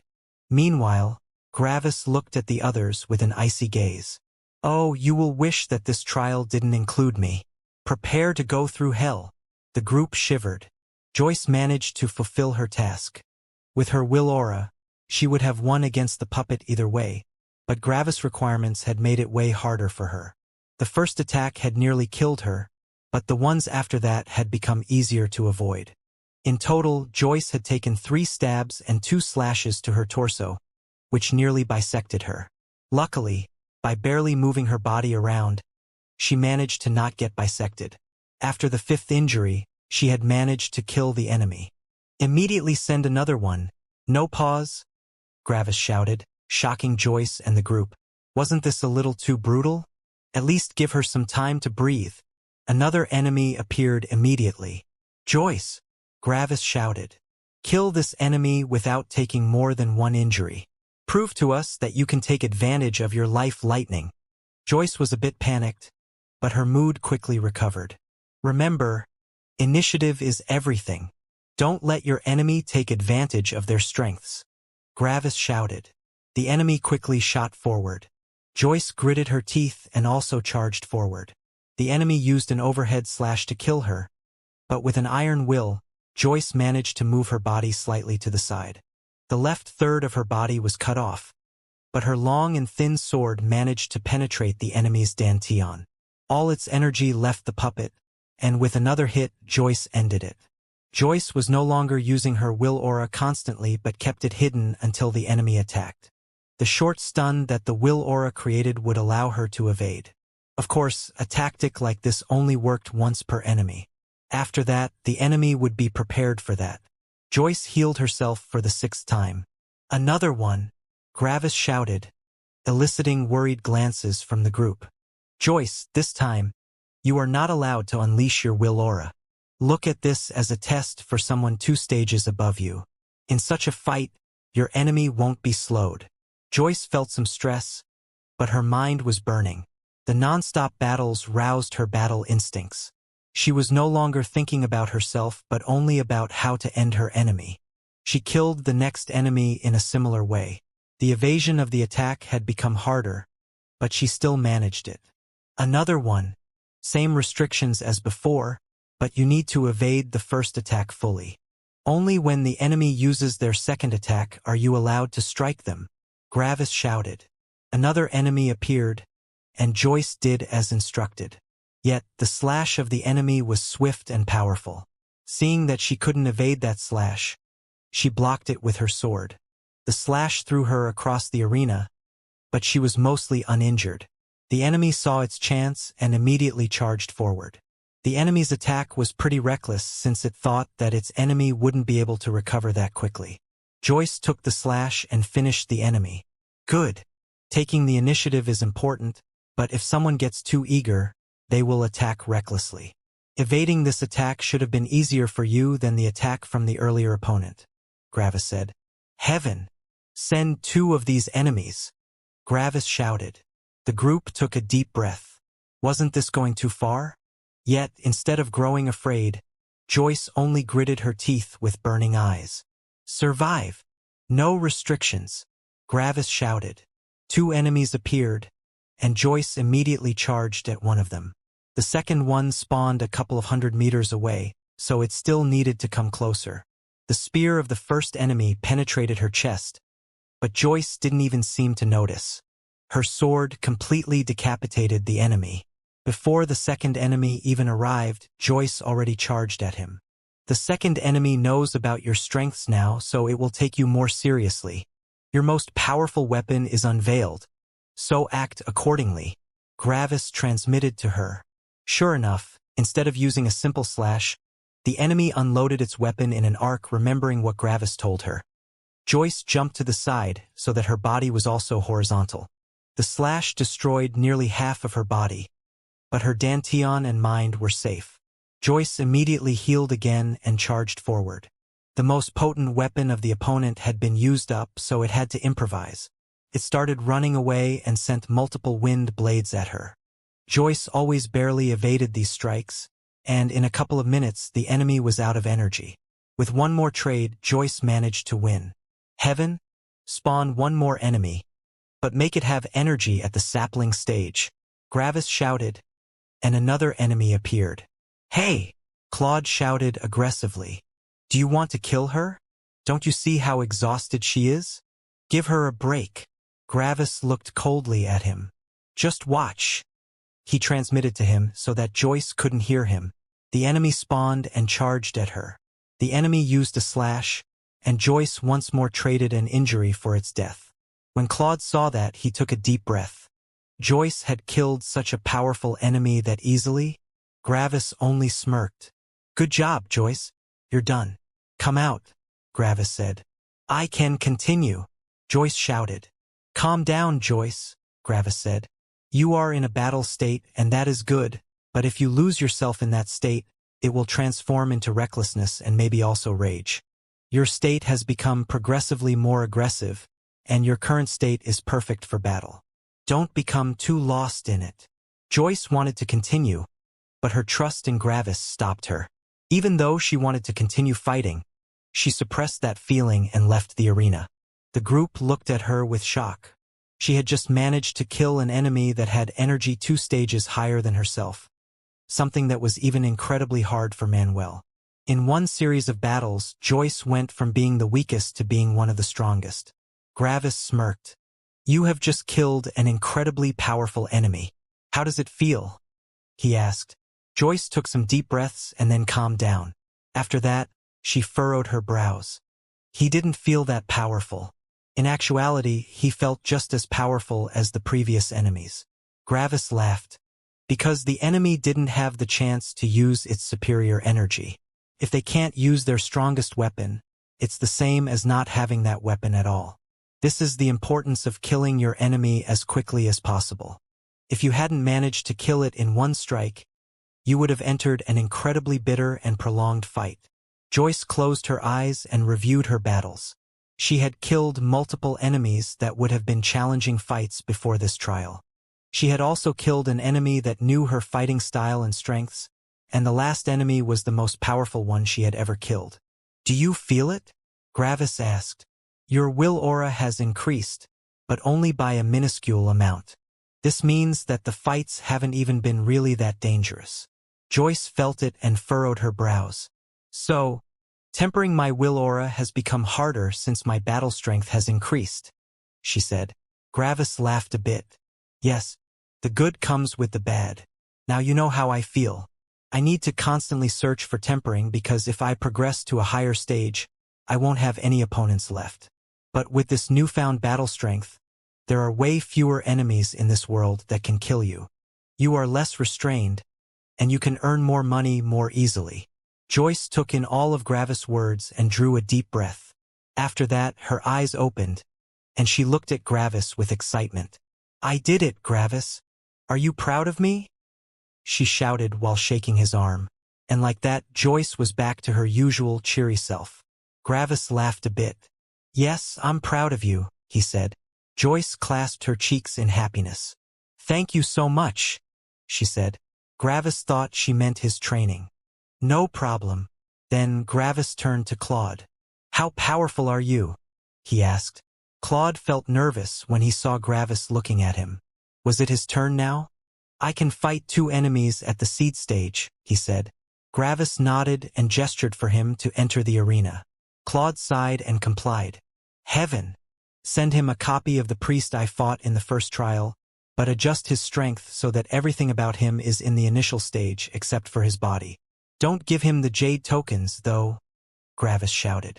Everyone furrowed their brows in confusion. Claude just said that he could take 2 seed stage cultivators, but Gravis only sent him 1, and that opponent was even only in the initial stage. Wasn't this a little too easy? A 2-meter-tall puppet with a gigantic shield appeared. Earth element? Claude asked with interest. Yes, the earth element was the best counter for the lightning element, but Claude could work around that. This fight shouldn't be an issue for him. With his speed, he would surely be able to take the puppet by surprise. Meanwhile, the puppet looked at Claude like he was its most powerful mortal enemy. No sign of hesitation or ridicule appeared in its eyes. Manuel saw those eyes, and he stopped looking with confusion at the puppet. He had fought many powerful people, and he was incredible in judging a person's personality. This fight will be difficult, he whispered. The group looked at him in surprise. Are you sure? The darkness disciple asked. Manuel only nodded. Yes. Claude, let me give you a fair warning, Gravis said. This is a battle of mindsets. You need to look at your enemy like he is the most powerful one you have ever faced. If you don't, you will die. Claude was a little surprised and furrowed his brows. He had killed several enemies in the seed stage, so how could someone like this be dangerous? He had heard that this was a copy of the priest Gravis had fought, but wasn't Gravis underestimating him too much? Bang! The puppet charged forward with its colossal shield. Since it didn't have its jade tokens, it readied its spear in the other hand. Claude saw this and saw his chance. As soon as the puppet would strike with its spear, he would be able to counterattack. Claude also charged at the puppet. Since he didn't have Gravis' ridiculous method of acceleration, he used his lightning movement in tandem with his physical body. With the help of his lightning, he was a bit faster than the puppet. When they met, Claude immediately stopped and started circling the puppet. Yet, the puppet always pointed its shield at him. Claude waited for the spear attack, but even after several minutes, it didn't come. Claude grew a little worried. Using his lightning movement cost some energy, and the puppet wasn't using its energy. If that continued, he would run out of energy first. Claude retreated, but the puppet kept close to him. This is annoying, Claude thought in frustration. He didn't feel any danger from the puppet, but it was still troublesome. He started circling the puppet again, but it still wasn't using any attack. Slowly, Claude became nervous. He was wasting his energy while the puppet wasn't. A plan formed in Claude's mind. Bang! Claude kicked the shield and jumped to the side. This should disturb the puppet's balance or bait it into an attack. Yet, contrary to expectations, the puppet only blocked the attack, but the shield remained stationary for a bit. Claude's eyes shone. He barely managed to push his spear at the puppet from the side. He also saw the spear of the puppet moving at him. He had expected such an action and had been prepared for the spear strike. Whoop! Bang! The shield and spear vanished suddenly, surprising everyone but Gravis. The shield immediately reappeared in the puppet's other hand, and therefore in the way of Claude's spear. Claude gritted his teeth and went through with the attack, but he didn't unload his weapon since the shield was in the way. He would get a better opportunity to unload it later. The shield pushed against the spear and remained stalwart. Meanwhile, the spear bent to a ridiculous degree.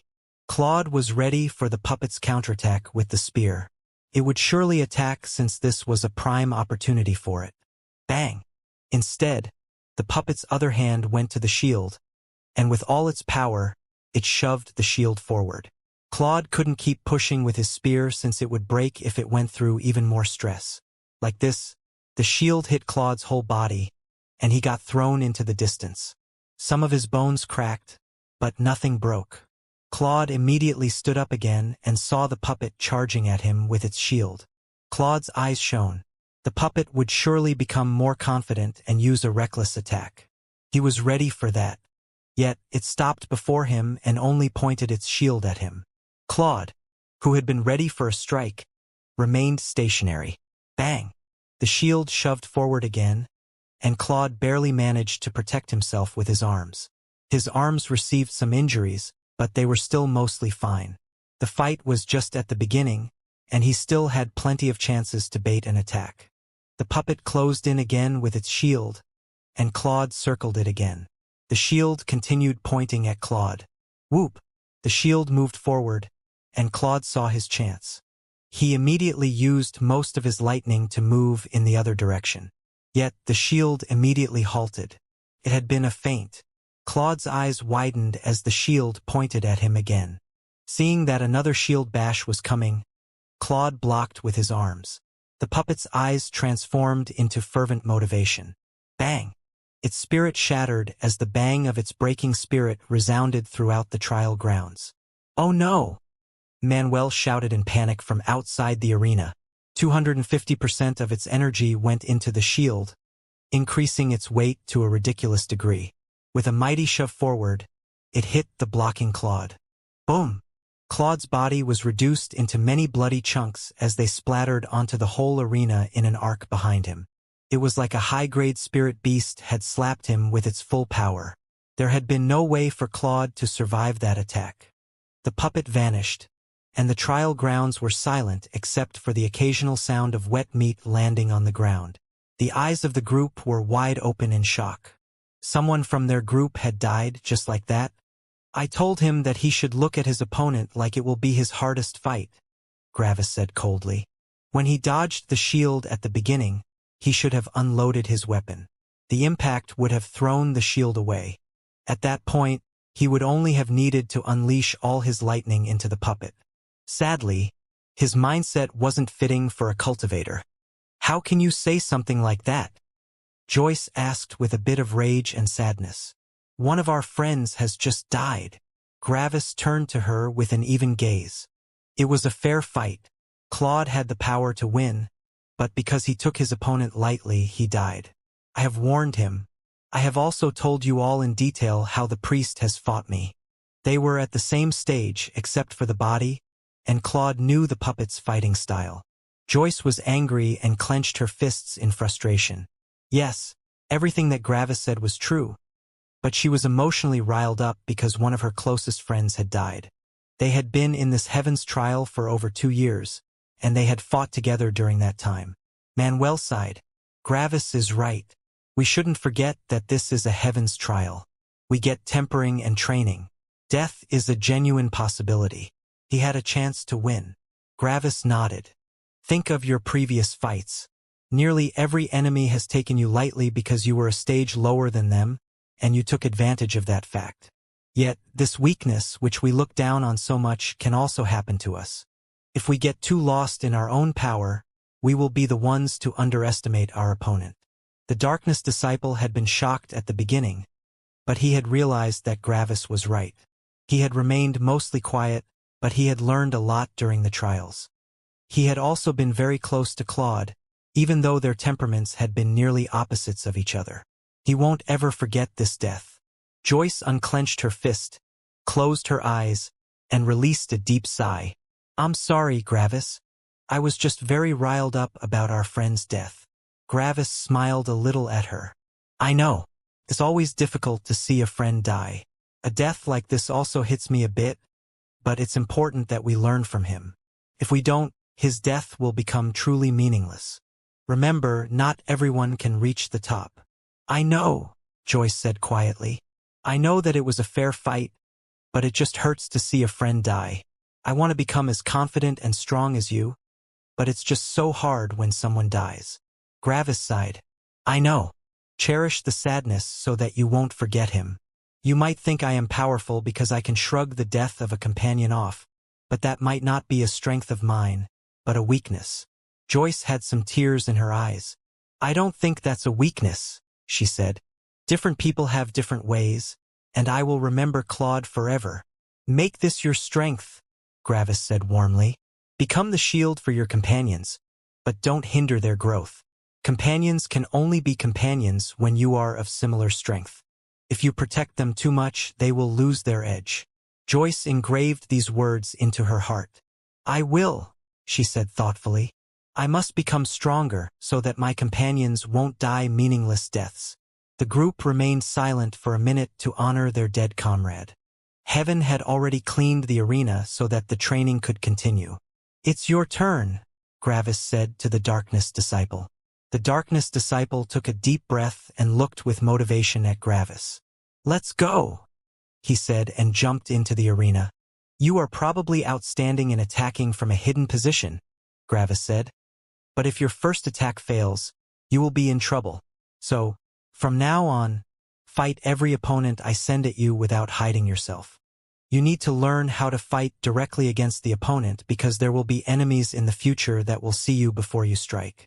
The Darkness Disciple nodded. I will. My hidden strikes can't always hit. Gravis nodded. Heaven. Send an opponent with everything at the seed stage. The opponent appeared, and the Darkness Disciple immediately charged forward.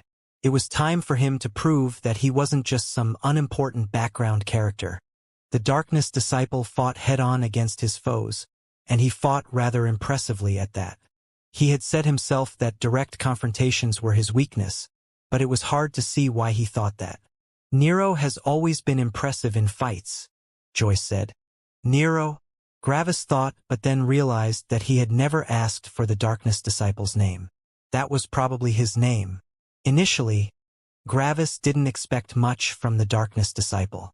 Their temperament didn't agree with him, so he hadn't paid much attention to him. Yet, Nero's impressive performance garnered Gravis' attention. Normally, Darkness cultivators stabbed both of their loaded weapons into a target to kill them instantly. The first dagger would sap the target of all their life energy while the second one turned them into a lifeless husk, but Nero fought differently. Even when he had the chance to hit the opponent with both daggers, he only used one. After that, he fought defensively. Without life energy, the body couldn't regenerate. Normally, cultivators had no issue to shrug off an injury that would kill a mortal, but without life energy, they would slowly succumb to their injuries. Nero would stab the enemy and then cut down to create a huge gash. After that, he would jump away while retrieving his used dagger into his spirit space. The fight would then become a defensive match. Nero easily dodged and parried attacks while always keeping his distance. Even when he got another chance to hit the enemy, he would only use his already unloaded dagger to add another cut. Usually, Gravis would think that such a fighting style was bad. After all, it gave the enemy more time to win. Yet Nero never made a mistake. He controlled his opponents just right. None of the opponents even managed to hit him, even if it was a 2 versus 1. To top it all off, since the fights took longer when he fought, he nearly recovered all his energy when the enemy died. When Gravis saw that, his eyes narrowed. He's really good. I think he also has a chance against him. Heaven! Gravis shouted. Summon the priest that killed Claude again. Same strength, but fully healed. Joyce got a little nervous when she heard that, but she trusted Gravis and Nero. Even though Nero was a darkness cultivator, and darkness cultivators tended to be selfish, Nero was different. He had a wholly different interpretation of darkness temperament. The copy of the priest appeared with its massive shield, but Nero's eyes remained cold. His eyes showed that he wasn't taking the enemy lightly, but they also showed that he was in full control. The puppet charged at him with its shield raised. Nero leisurely closed in on it. The puppet didn't stop charging, and they were about to hit each other. Srrr! Bang! Nero crouched down and kicked the shield at the bottom, making the puppet nearly fall over its own shield, but it recovered quickly. It increased the weight of its shield and pushed down. Boom! With one hand, Nero grabbed the side of the shield and pushed himself to the side while the shield hit the earth behind him. His eyes remained icy as he easily climbed above the shield. Poochie! Poochie! Poochie! The priest's spear penetrated Nero's chest, but Nero buried both of his daggers into the arm that held the shield. Before the puppet could destroy Nero's body, it lost all its strength. Its whole body shriveled up, and Nero twisted his body to pull the spear away from the puppet's grip. Nero jumped back, and the weapons, as well as the puppet, vanished. The fight had ended. Joyce applauded in ecstasy while Nero took a deep breath to calm down. The spear had been quite massive, and it had created an enormous hole in his chest. Such a wound would severely impact his fighting strength, but it wasn't deadly. Nero looked at Gravis and Gravis looked back. Then Gravis nodded. "Impressive," he said. "You're done." Nero jumped out of the arena and was healed by Joyce's life lightning. Gravis walked up to Nero and put a hand on his shoulder. "You are patient without underestimating your enemy, but you can be decisive when it's necessary. Your temperament appears similar to the priest I have fought. That's a very powerful temperament." Nero nodded. "Thank you." Nero wasn't very talkative, but Gravis could feel his sincere emotions. Bang! Nero's will aura changed as it expanded. He had just condensed his unity will. Even though the fight had seemed simple, it had been pretty risky. One wrong move from Nero and he would have died. The direct confrontation had been quite a test for him. "Congratulations," Gravis said with a nod. "Yay! You also have a unity will now," Joyce shouted. "Well done," Manuel said with a laugh. Nero looked to the side. "Thank you all," he simply said. His reply had appeared taciturn, but Gravis could see his face getting a bit red. Apparently he was embarrassed. Gravis laughed when he saw that. "I have something that I want to ask you," Nero said suddenly as he looked at Gravis. Gravis raised an eyebrow. "Ask away," he said. "What do you think of darkness temperament?" he asked. Gravis furrowed his brows. "I haven't had a nice meeting with someone from the darkness element. Everyone I have met only showed ridicule and greed." Nero's eyes shone. "You're right. That's how darkness cultivators are. But the temperament can change with a different outlook, right?" Gravis nodded. "Yes." Nero looked at his daggers. "Darkness is inherently greedy," Nero said slowly. "It wants to possess everything and become the only remaining thing. When the world is bright, you can see the trees, the water, the earth, and the air."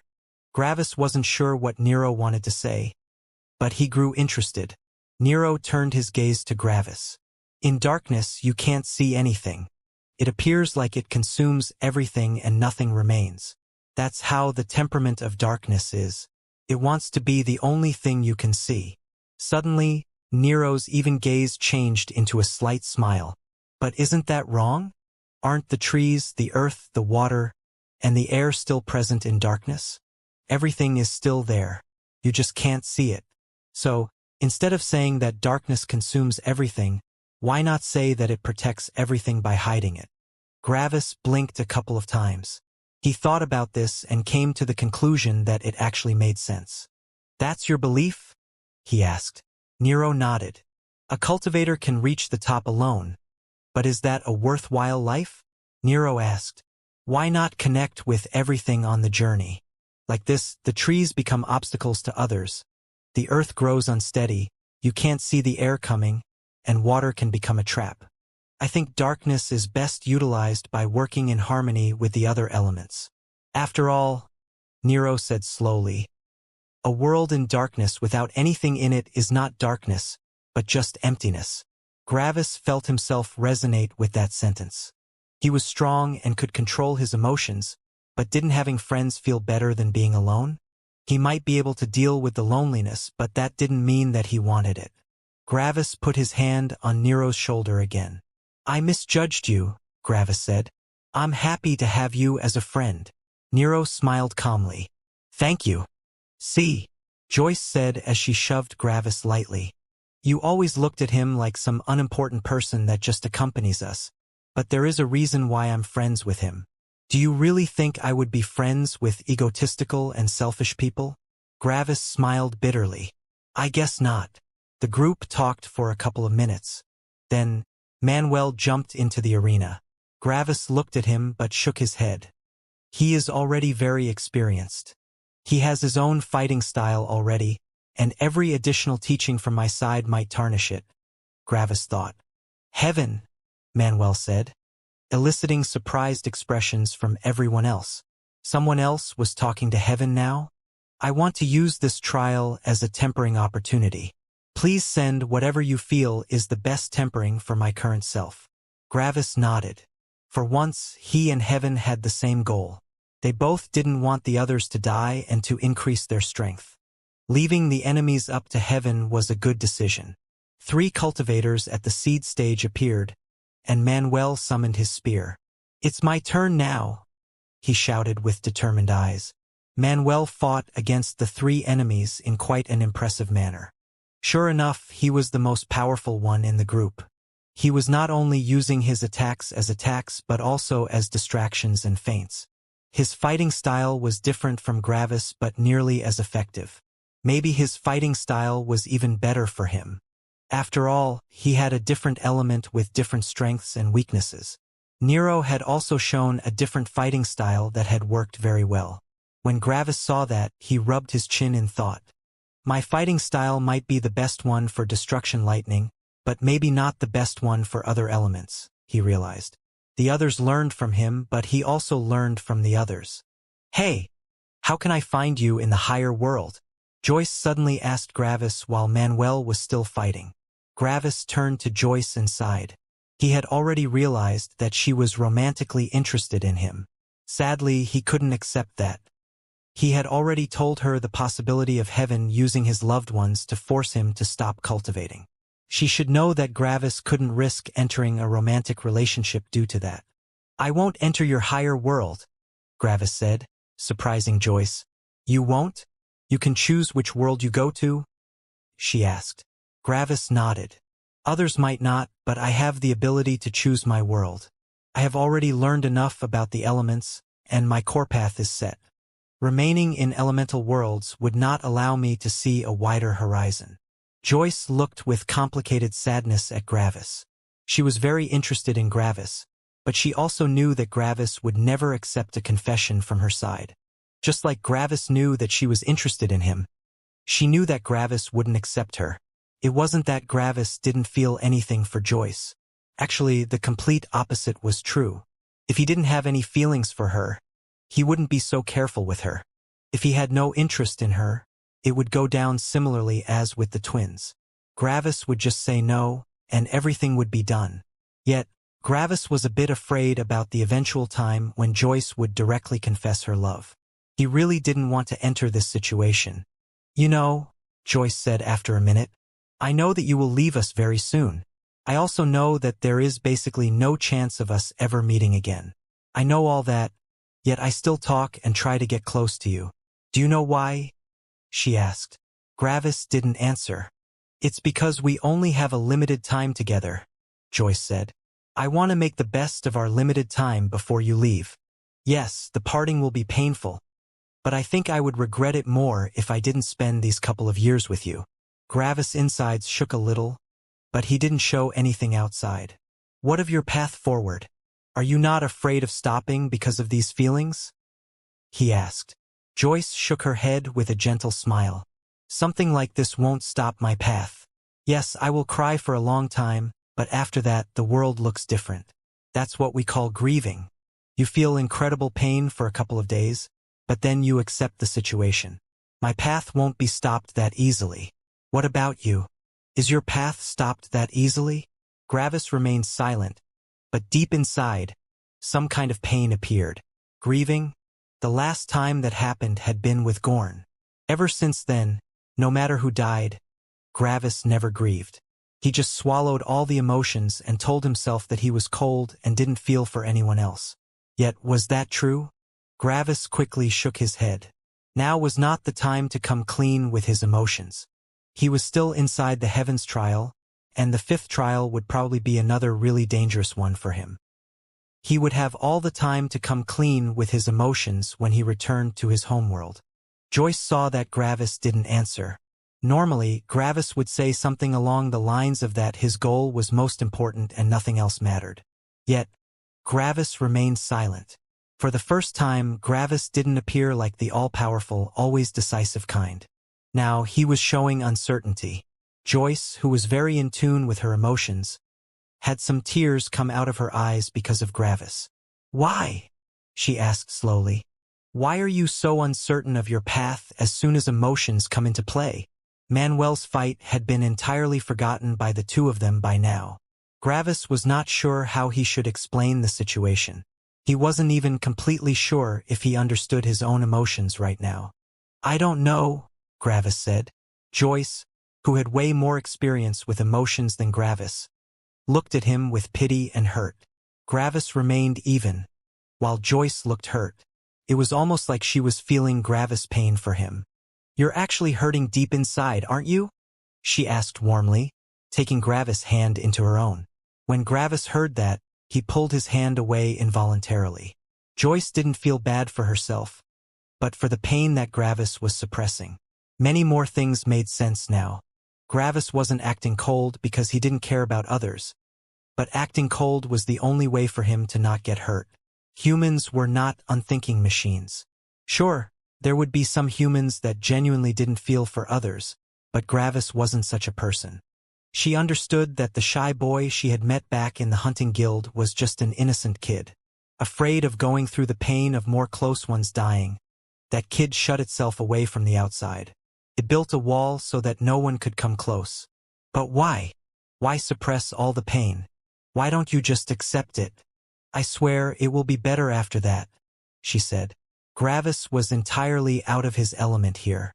In terms of fighting, intelligence, and many other things, he was at the forefront, but he was inexperienced when it came to his emotions. Maybe not. Honestly, I don't know, but I don't have time for that right now. I will deal with all of this when I return to my homeworld. Joyce didn't wholly agree with that answer, but she could understand. "I understand, but please go through with this. You might not notice it, but I think by suppressing it, you feel worse than if you just accept the pain." Gravis sighed again.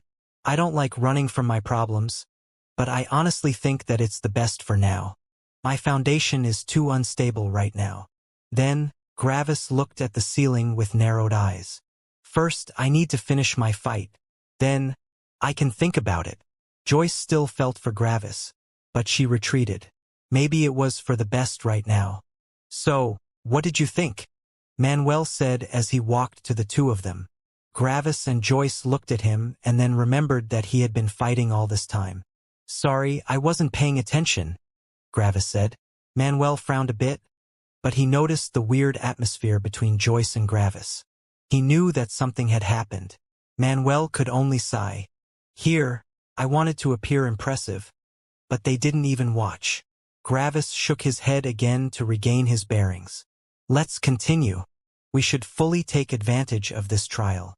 Everyone nodded when they heard him. Joyce also regained her bearings and focused on her power. Yes. The months passed under the constant training. Joyce became progressively more powerful, but she still wasn't ready to face someone 2 complete stages above her. Yet, she had made incredible progress and her battle strength was now on the same level as Manuel. Nero was also rather impressive. He was only a small bit behind the other 2, but he was still very powerful. People like them couldn't even be classified as Ascender's talents anymore. They were all already beyond that, just like Gravis. Joyce and Manuel also managed to condense level 2 unity wills. Now, even if they completely stopped tempering themselves, they would still be able to ascend. Their wills were just as powerful as Gravis' will when he had been in the initial stage of spirit forming. This showed their abnormal power. Sadly, they didn't have Gravis' unique connection to their elements, which made them lack just that little bit of reaching his level. Tempering would also become progressively more difficult after they left the Heavens trial. Due to Gravis fighting a priest and also having his unique tree stage, he had a considerable edge in regards to his will. Even if those 2 had level 2 unity wills already, they wouldn't be able to condense a level 3 unity will in this lower world. There was just not enough tempering for them. After 9 months, the door to the last trial opened. The group looked wordlessly at each other and nodded with motivation. This would be their last trial and also their most difficult one. After that, they would get their reward and leave the Heavens trial. The atmosphere between Gravis and Joyce was awkward. Both knew what the other thought, but none of the 2 wanted to give word to their feelings. Joyce was romantically interested in Gravis, but she knew that he wouldn't accept her advances. After the door opened, the group walked through the door and stopped in the small hall. This time, there were 4 doors in front of them, each door having a big one above it. Everyone would need to get through the trial by themselves. The team could no longer fight together. When they saw this, they sighed. Their paths would split again, and no one knew who would survive this trial. Nero was the first person that went into his trial. He wordlessly entered, not because he didn't care for his friends, but because he trusted in their power. There was no sense in saying goodbye since they would all see each other again shortly. Manuel had long noticed the awkward air between Joyce and Gravis, so he was the second one to leave. With a wink and a wave, he entered his door. After that, only Gravis and Joyce were left. "Joyce," Gravis said slowly as he turned to her. Joyce looked back at him with uncertain eyes. "After this trial, I want to talk with you. I think I have a solution that we can both live with," he said. "I'm not sure what you will think of this solution, but I guess that you will be happy with it." Joyce put her hands to her chest in surprise. "What? Really?" she asked with hope. Gravis nodded with a smile.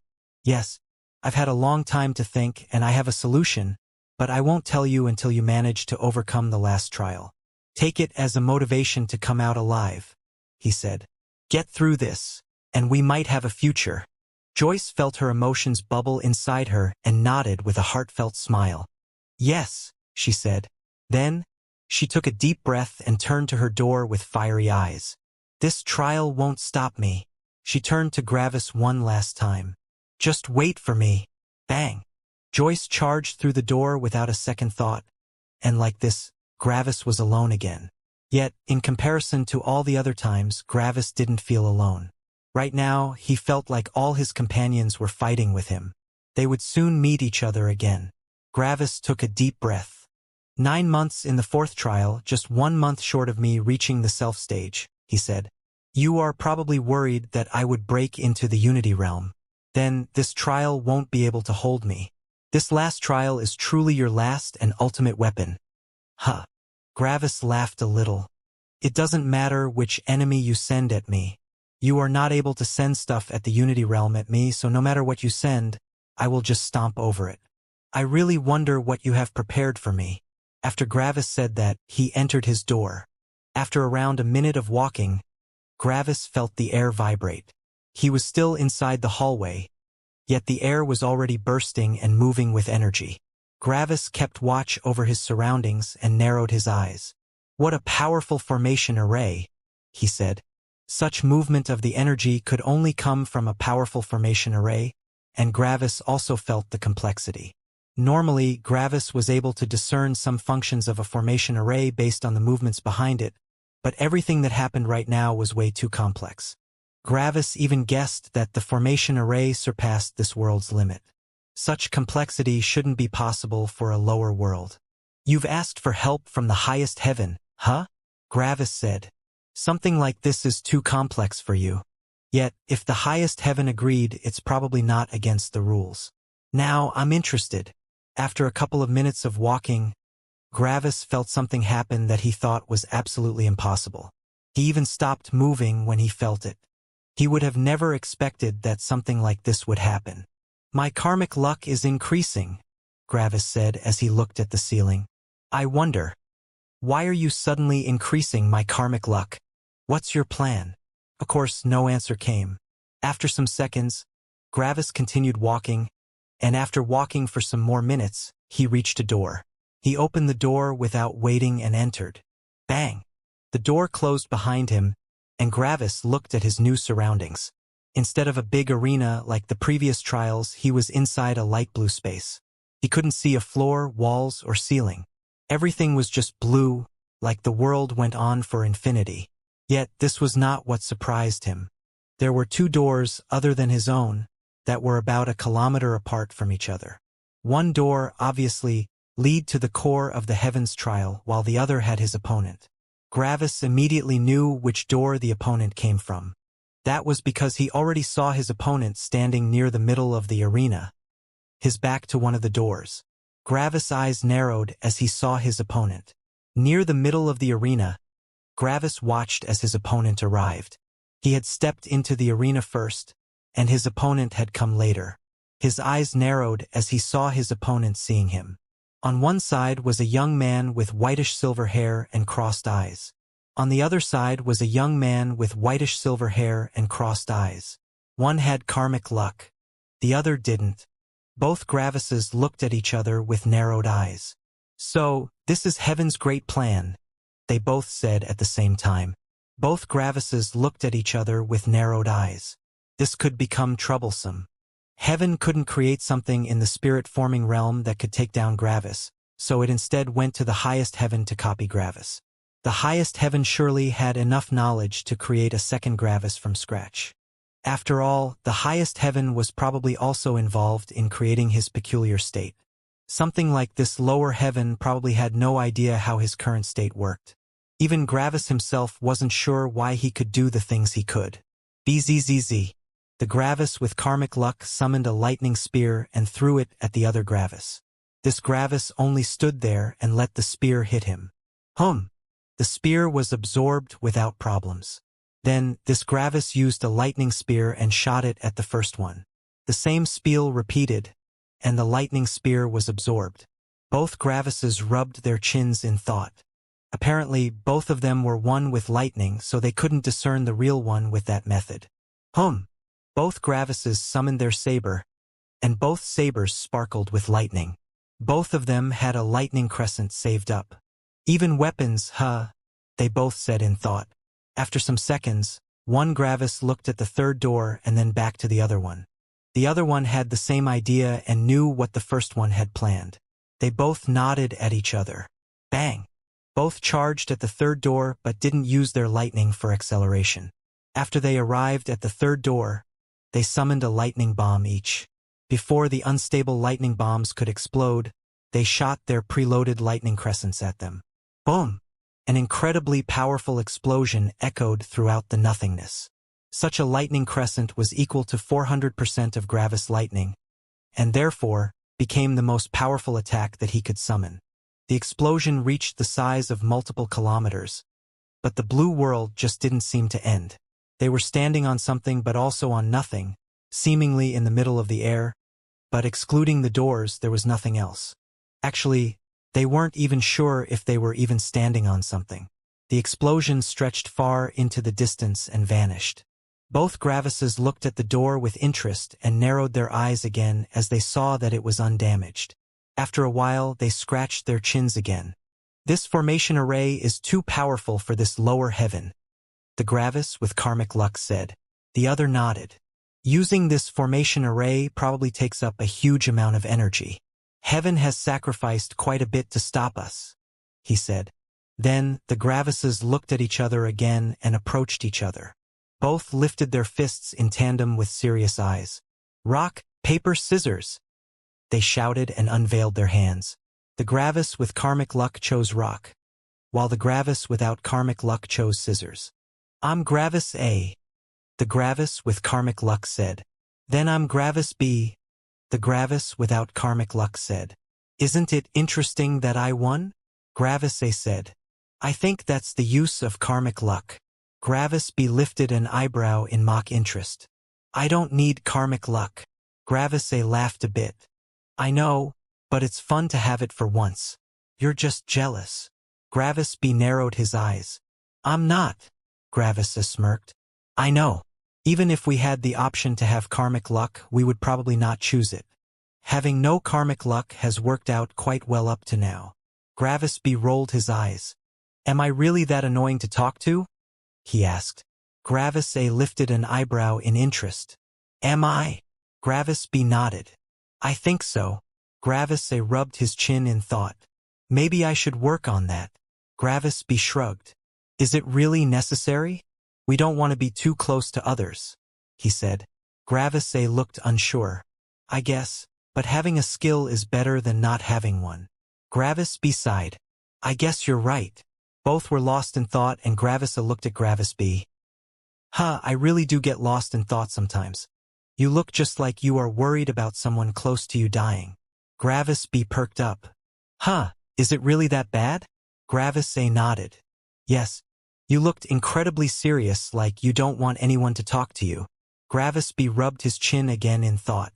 This could become an issue if I need to get close to others in the future, he thought. Gravis A pointed at Gravis B. There.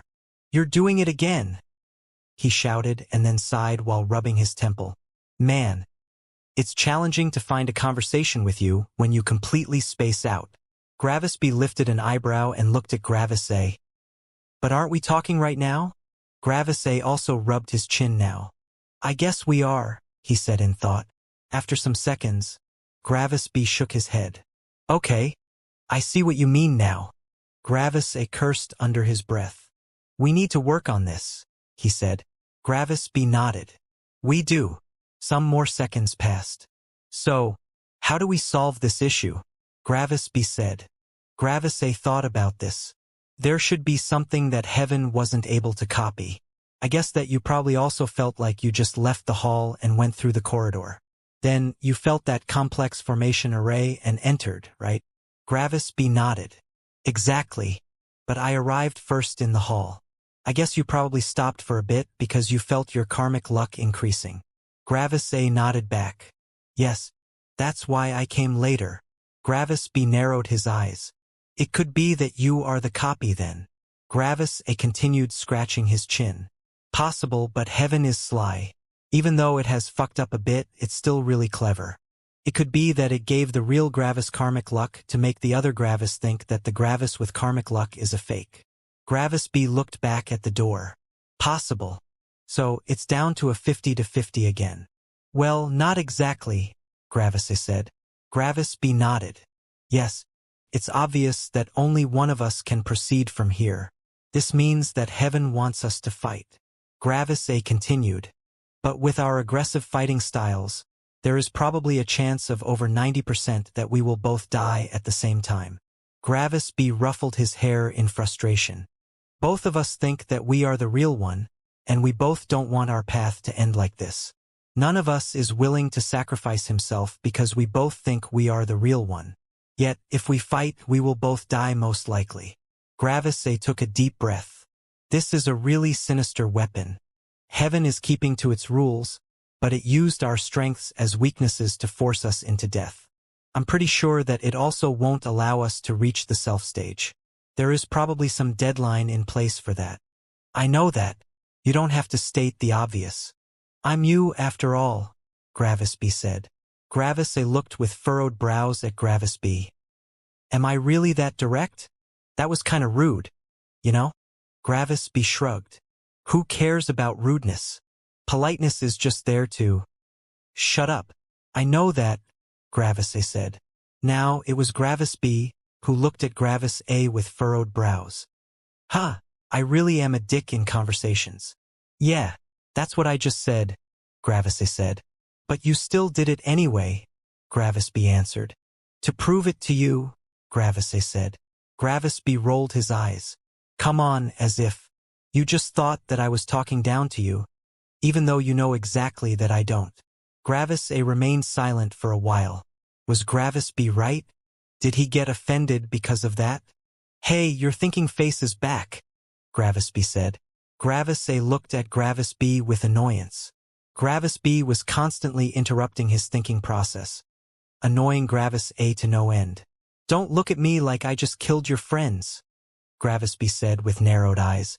Sparks seemed to appear between their eyes for some time. Then both sighed at the same time. How do my friends manage to talk to me? They both thought as they were lost in thought, scratching their chins. Isn't the thought actually pretty terrifying that one of us thinks that he has existed for 22 years, even though he has not been alive for even a day? Gravis B said. They both sat in the middle of the arena. It was rather hard to determine the middle of this ever-ongoing expanse of nothingness, but they decided that the middle should be where the distance to each door was about the same. Gravis A nodded. It really is terrifying, he said. On top of that, if everything is the same for both the copy and the original, is there even a copy and an original? Gravis B rubbed his chin. Well, one of them has actually lived for longer than the other, so an original should exist, he explained and then lifted a finger. I think what you meant to say was that one might not be alive or a real human. Gravis A also scratched his chin. Yeah, that should be more accurate. One has been birthed by two people, while one has been created by heaven. Gravis B continued. Yet, wasn't it heaven that gave life to everything in the first place? So, isn't the origin of both of us the same? Is a human created by heaven less of a human than a human birthed from two people? Gravis furrowed his brows. I see what you mean. I wonder, is it our memories, soul, and feelings that make a human? Is a life birthed from heaven worth less than a life birthed from people? Gravis thought for a while. I don't think so. We both think we are the original, and if our path ends, we will both be just as hurt as the other. Emotions and the will are what makes a life, I think, at least. Gravis nodded. I also think so. Even though I believe I am the original, I would still feel bad if I were to kill you. After all, you are me. This would be the same as killing myself, just without the direct repercussions to my own life. Gravis laughed a little. Isn't that interesting? No matter if one or both of us die, heaven would have successfully killed me. So, from a certain perspective, heaven has won. Gravis furrowed his brows. Is that really a win, though? I mean, if one of us survives, he will still be a danger to heaven. Gravis scratched his chin more. Speaking of, he said, I wonder, would the copy still live on or just dissipate? Gravis hadn't thought of that and also fell into thought now. Honestly, I have no idea. Could be that the copy will vanish, but it could also be that the copy lives on, thinking it's the real Gravis. Gravis furrowed his brows again. That actually sounds reasonable. I think the others are facing the same trial right now. If it doesn't matter which one survives, they will most likely survive this trial. Gravis nodded. One of the Joyces will just kill herself for the other one. The manuals will probably have a fair competition, but I'm unsure about Nero. He should be in a similar situation to us. After all, 2 attacks with the dagger would easily kill the other one. Gravis sighed. So, this trial is specifically horrible for us because we have such an aggressive fighting style. The chances are incredibly high that both of us would die, which would be the only true way to fail this trial. Gravis ruffled his hair. This is infuriating, he groaned. We have already seen through the entirety of Heaven's scheme, but we still can't see a way out of this.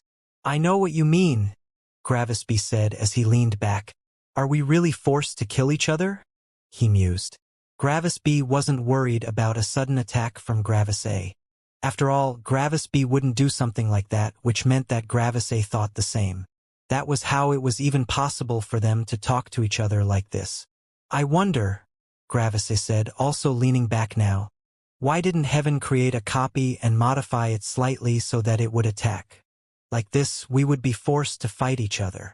What a stupid question, Gravis said, bored.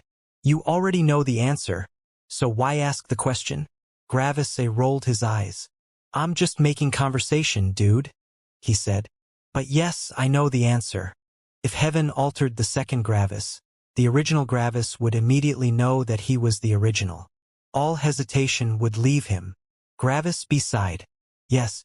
On top of that, if the copy were the one to survive, it would be a completely different Gravis. I mean, Heaven basically has full control over everything in this trial, but at the core, this trial is still meant to temper people. The highest Heaven might have something against something like that happening. Directly altering the cultivator. Gravis nodded. To be brutally honest, the highest Heaven hasn't proven to be such a bad guy until now. Gravis narrowed his eyes. Have you already forgotten Stella? He asked with coldness in his voice. Gravis sighed again. I didn't. I just meant in comparison to this lower Heaven. Yes, the highest Heaven has still done something horrible with Stella, and I won't forgive it for that, but in comparison to this lower Heaven, it's many times more approachable. Gravis looked into the sky from his laying position. By now, both of them were lying on the floor, beside each other. But in comparison to this lower Heaven, everything seems more approachable. I don't think that it can be used as a standard for judging others. Gravis snorted. Yeah. What's the point of comparing everything to this lower Heaven, when everything will obviously be better than it? True, Gravis said. After that word, a long period of silence emerged. None of the two said anything as they just remained silent, thinking about a way out of this situation. Bzzz. A small ball of lightning appeared in Gravis A's hand, and he chucked it over to Gravis B. Gravis B, who hadn't expected something like this, seized with surprise, but the ball of lightning just got harmlessly absorbed. Gravis snickered a little from the side when he saw Gravis be jerking up. Gravis B was at first a bit annoyed, but then sighed. He could understand why that was funny. Seems like Gravis A got him. Bzzz. Gravis B threw a lightning spear over, but Gravis A didn't even react. Oh, come on. You know that you can't surprise me with that. After all, I've already used it myself. I did it more for myself and less for you, Gravis B said. You mean for me? Gravis A asked with a smirk. Gravis B snorted. I guess so. Bzzz. Gravis A chucked another ball, but it got stopped before it could hit Gravis B. The ball harmlessly floated in the sky. Yet, now you do the same thing again. Yet, instead of answering, Gravis A looked with interest at the floating ball. How can you make it hover like that? He asked. Gravis B was a bit taken aback by the stupid question. Because it's lightning, and lightning is me. Suddenly, both Gravises opened their eyes wide in realization. Then, they looked at each other and laughed loudly in happiness. Then, both of them stood up and looked at each other with grins. If Gravis A equals lightning, Gravis A said. And Gravis B equals lightning, Gravis B said. Then Gravis A equals Gravis B. They both shouted at the same time as they charged at each other. At the same time, they summoned their sabers and threw them to the side. Bang! Both Gravises collided into each other. Their lightning fused. Their spirits touched each other. Feeling that it was just more of itself, the spirit combined into one, and the spirit spaces fused. Their wills clashed for a bit but then mixed. The compression of the will went from 0.2% to 0.1%. The lightning doubled. The spirit doubled. The will doubled. The only thing that didn't double was the body. The new spirit and lighting gathered at the touching torsos of the two Gravises, and after some seconds, it randomly entered one of the two bodies. Bang! One Gravis opened his eyes, while the other fell over, dead. Heaven only allows one of us to survive. Yet, that doesn't mean that one of us has to die. We just have to become one, Gravis said with a smirk. Then he laughed loudly. Thank you, Heaven.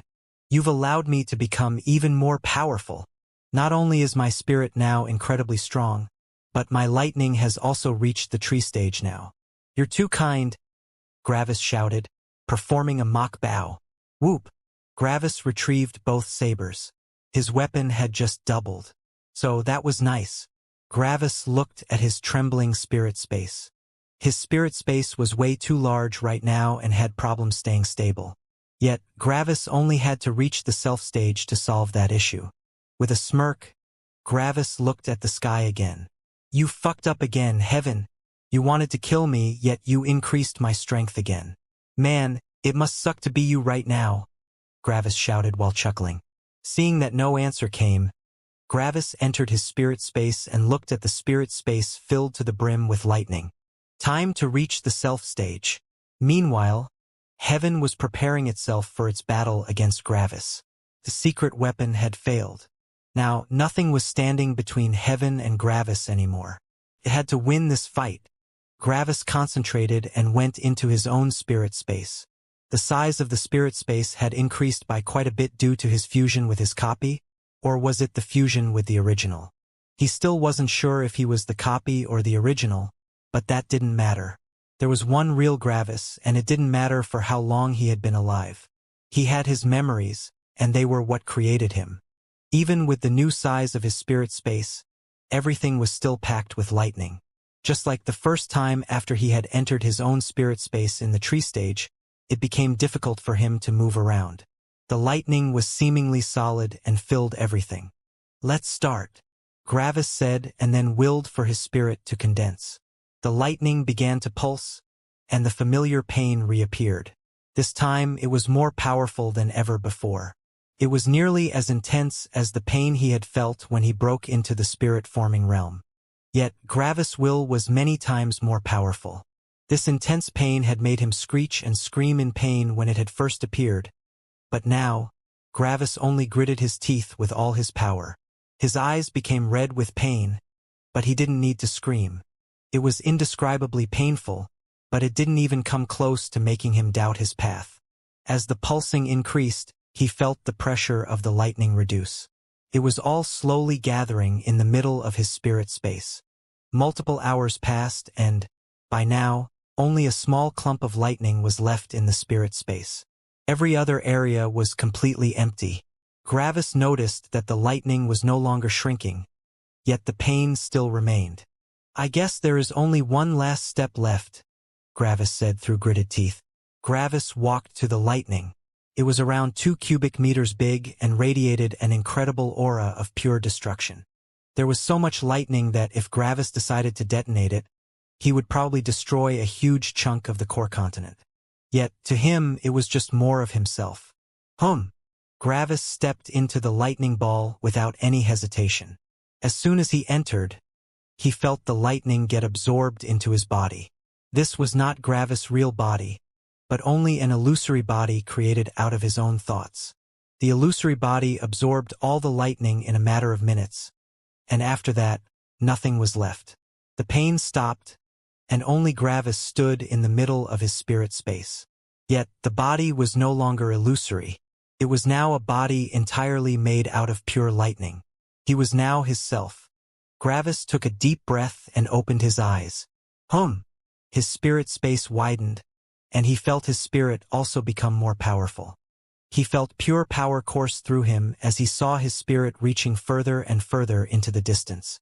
After some seconds, his spirit space stabilized. It now had a diameter of 100 meters. His spirit also stabilized, and Gravis smirked when he felt its range. 1,000 kilometers, he said. He hadn't been able to test his spirit's range previously since the walls, ceiling, and floor blocked his spirit. Yet, he was in the 5th trial right now, a space that stretched seemingly into infinity. Bzzz. Gravis also compressed his lightning. Even though his lightning had doubled, it could still only be considered to be in the tree stage. Therefore, the newly compressed lightning also fit snugly into his dantian. Like before, there was still a lot of space left. Bzzz. Boom! Gravis summoned a small lightning bomb to test the ratio between his spirit and lightning. 1:6, Gravis mumbled with furrowed brows. Shouldn't it be 1:4? Why is it 1:6? Gravis looked at the sky. Is it due to my special kind of way that I broke through? Gravis rubbed his chin, but then he noticed something. What is this? Gravis involuntarily said. He felt his physical body, lightning, and spirit resonating with each other. He felt like he only needed a thought to combine them. Yet Gravis didn't do that. I guess this is the way to reach the Unity Realm, Gravis said. So, just like the name implies, the Unity Realm represents the unity between all my 3 centers of power, Gravis thought. By establishing the connection, all my centers of power would be connected to each other. I guess they can then also flow into and support each other. So that's why the Unity Realm is so much more powerful. One had to know that increasing one center of power way further than the others would increase the power more than increasing all of them for only one level. Someone at the initial stage of spirit forming with a sapling stage body would have a way higher chance of winning than someone that had everything at the seed stage. Of course, that was without considering the will aura. With every center of power connected, one could move all their power around. If one wanted, they could make their bodies become mortal, make their spirits become weak and frail, but unleash an absurd amount of energy, many times higher than their maximum. If Gravis had been able to connect his centers of power previously, the fight against the priest in the first trial would have been a cakewalk. He could have moved the power of his spirit and physical body into his lightning and could have released a ridiculous amount of lightning that would have destroyed the priest. The jade tokens wouldn't have mattered. The same thing would happen if he moved his lightning and spirit into his physical body. His physical strength would have become so powerful that he could easily punch the priest and throw him against the wall. With another punch, he would have decimated the priest. It's not yet time to break into the Unity Realm, Gravis thought. My spirit and body are at the tree stage, but my lightning isn't. First, I want my lightning at the same level or maybe even more powerful. After all, that ratio between my spirit and lightning doesn't seem right. Gravis scratched his chin in thought. Maybe the particular way in which I broke into the self stage increased my spirit farther than the maximum allowed. Since my lightning can also be increased without any apparent limit, I should make it equal to my spirit. This means that I need to quintuple my lightning. Gravis smirked while thinking. Luckily, I already know just the way to achieve that. Sorry, Heaven, but our fight has to wait for a little longer, Gravis thought. Then he turned to the sky. As soon as I break through, I can fight you. The time has finally arrived. Huh, Gravis said. He didn't want to tell Heaven his real plan so that it couldn't plan around it. He wanted to take Heaven by surprise. Of course, no answer came from Heaven.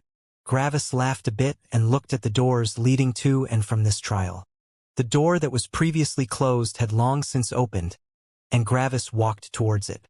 Let's see what you have for me as my reward for beating this trial, Gravis said with a smirk. Gravis walked through the corridor for a couple of minutes until he came to a big, open hall. In comparison to all the previous areas, this hall looked more majestic. There were some ornaments, and the whole hall was made out of gold. There were no lamps, but for some reason, the gold shone some light into the hall. In the middle of the hall was a rotating orb with lots of symbols floating around it. Gravis guessed that this was probably the core of the whole Heavens trial. Behind the core were 4 closed treasure chests. The fact that there were 4 probably meant that everyone had survived. Of course, Gravis didn't need to look at the treasure chests to know that. After all his companions were standing before the orb, looking at him with smiles. Everyone had survived. Pack. Joyce hugged Gravis. I'm so happy that you survived, Joyce said with an elated voice. When I saw my trial, I knew immediately that you were in mortal danger. I'm glad that you won against your copy. Gravis smiled a bit and, surprisingly, returned the hug. Joyce was shocked by Gravis hugging her. He had never done anything like that before. Was the thing he had said true? Did he really have a solution to their current situation that both could accept? Manuel smirked at Gravis when he saw him hug her, while Nero only looked to the side like he didn't see anything. After some seconds, Gravis pushed Joyce away gently. Well, I don't know if I beat my copy or my original, but I survived, Gravis said with a slight laugh. And like that, the whole group furrowed their brows. What do you mean? Joyce asked. The fact that you are here means that you are the original. Gravis only smiled and shook his head. This formation array was way more complex than you think, and you also underestimate the power of Heaven. Would you mind explaining? Manuel asked with furrowed brows. Well, Gravis said, Heaven didn't create a simple copy, created another one of us.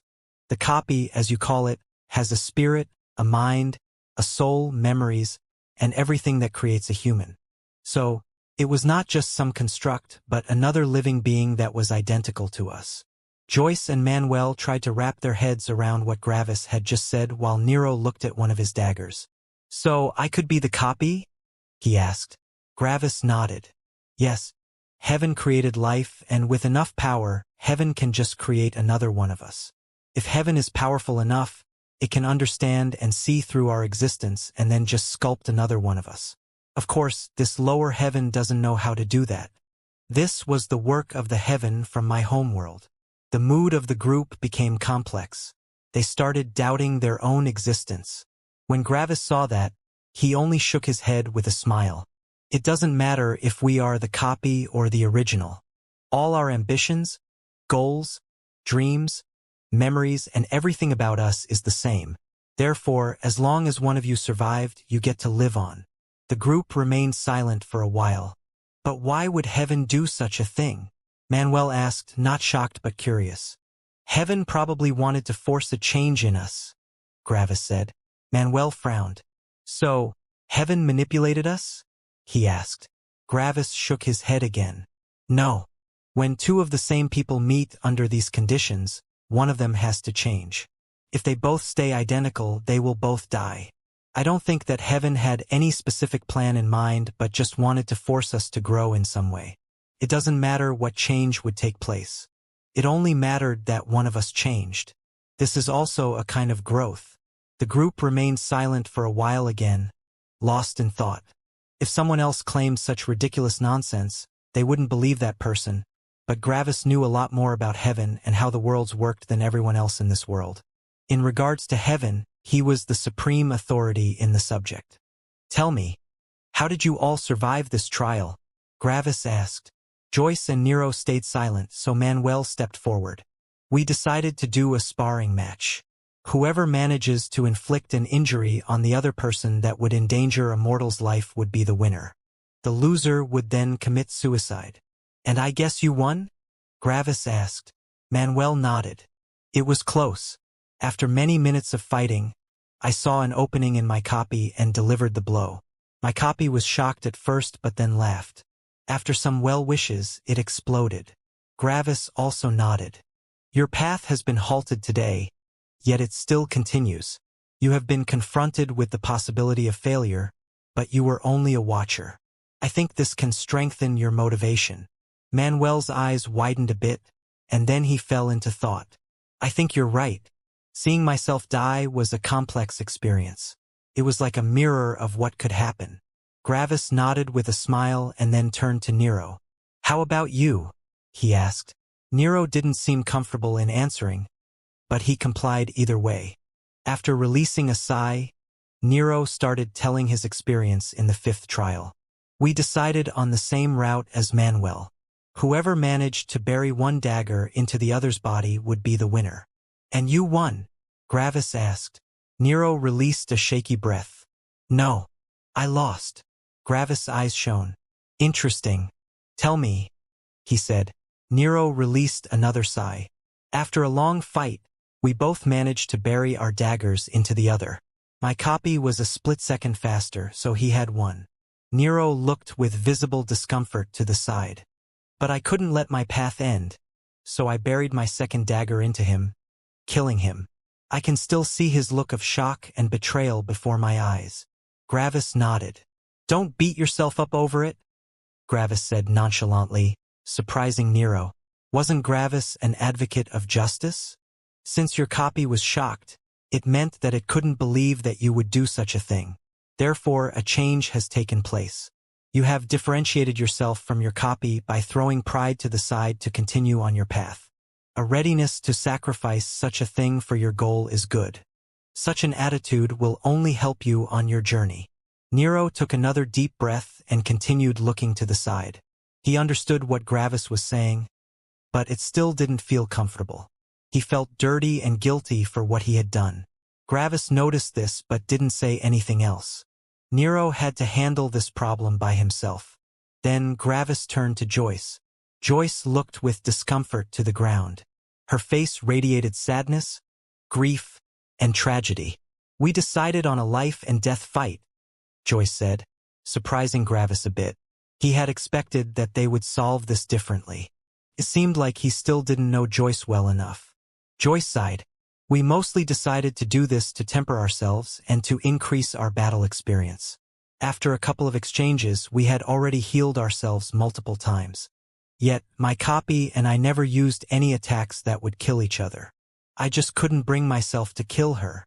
Gravis nodded. "So, how did it end?" he asked. Joyce furrowed her brows, and some tears welled up in her eyes. "I used a horizontal attack to force her to evade towards the ground or air. At that point, I would be able to hit her. But instead of ducking or jumping, she smiled happily at me and let the strike bisect her," Joyce said. Gravis also sighed. "I guess she thought that you were the original," Gravis said. "She had seen your resolve and thought that she was the copy.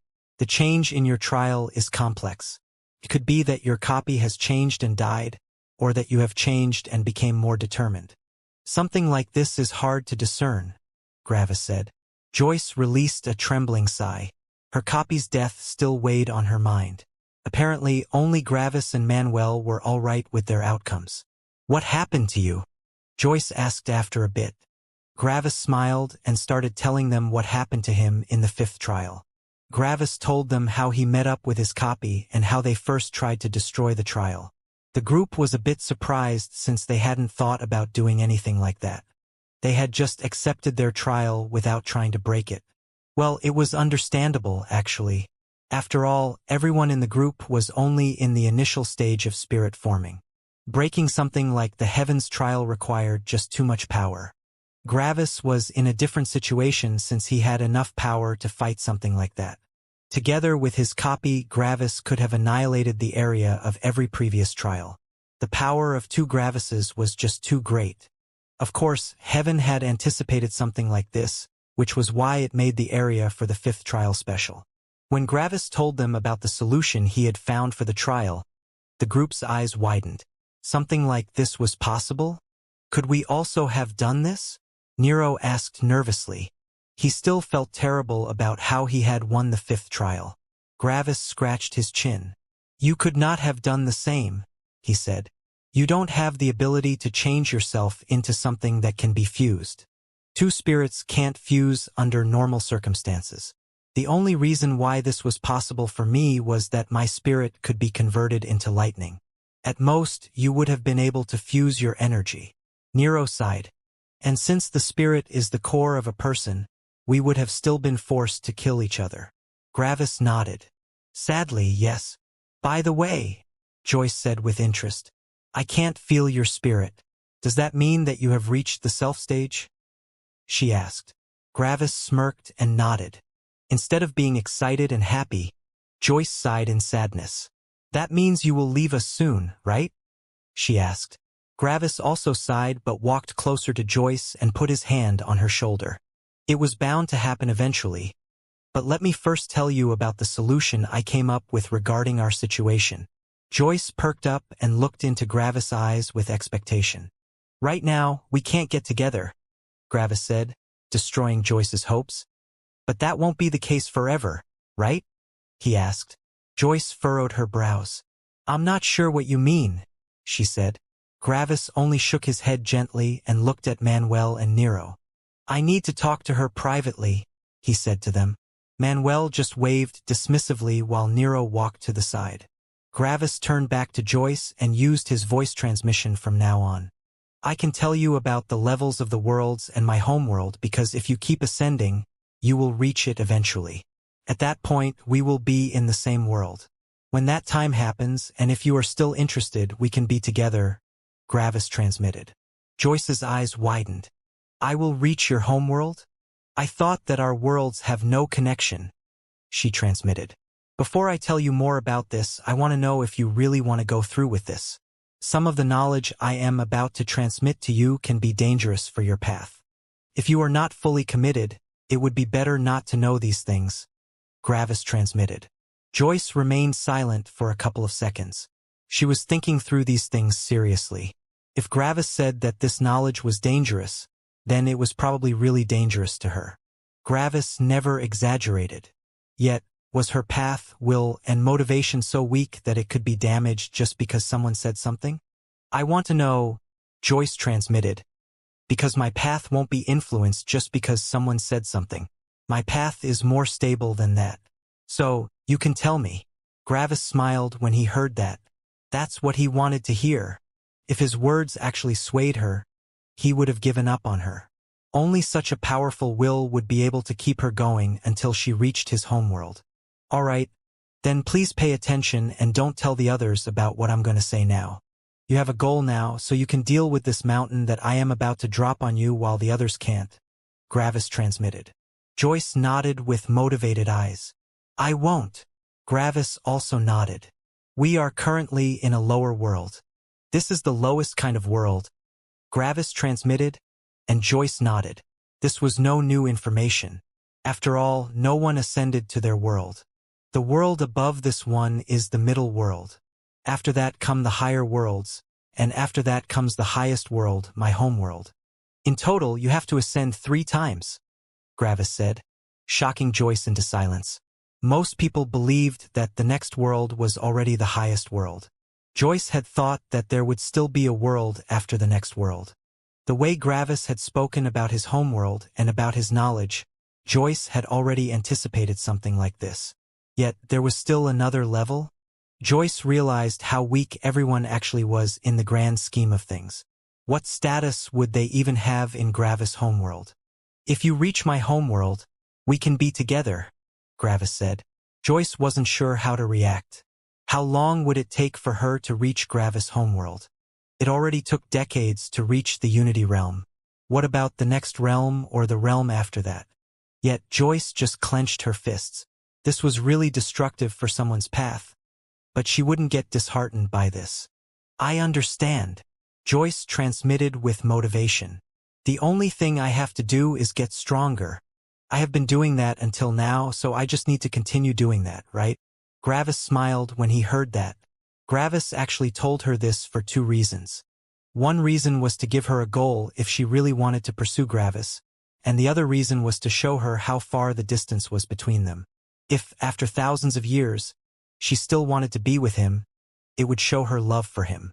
At that time, Gravis would reciprocate her feelings. Yet no one knew what the future would bring. Maybe this was all a fancy crush of a young adult. If she grew out of it, that would also be fine. There were many outstanding individuals in the world, and some of them might even be able to grasp Joyce's heart. I will pursue you. I will reach your homeworld. Joyce transmitted with determination, but Gravis could also hear a slight nervousness in her voice. But Joyce hesitated. Gravis smiled. What? You can tell me. Joyce clenched her fists again. I want a down payment for my investment, she transmitted, her voice shaking in Gravis' mind. Gravis raised an eyebrow. What do you dash suddenly? Joyce lunged forward and planted her lips on Gravis. Gravis froze. He had not seen that coming. Yet, with an internal sigh, Gravis reciprocated her kiss. They stood there for some seconds until they parted. Joyce seemed to be out of breath, and her face had completely reddened. Manuel whistled from the side when he saw that, eliciting a side eye from Gravis. Gravis was still shaken by this, but he quickly regained his bearings. His heart fluttered, and for the first time in a long while, he felt his feelings go out of control. Usually, he had a firm hold on his feelings, but this time, he felt genuine warmth course through his chest. Gravis scratched his chin as he fell into thought. This situation was something entirely new for him, and the things he felt interested him. Arg! Joyce groaned after some seconds. Then, she stomped her feet in frustration. I went ahead and kissed you. But what do? You just fall into thought. At least say something, she shouted with a red face. Gravis' thoughts were rudely interrupted by her voice. Yet he only smiled and laughed. Sorry, he said with embarrassment, scratching the back of his neck. Joyce thought she saw the young boy from the hunting guild again as she saw Gravis' embarrassment.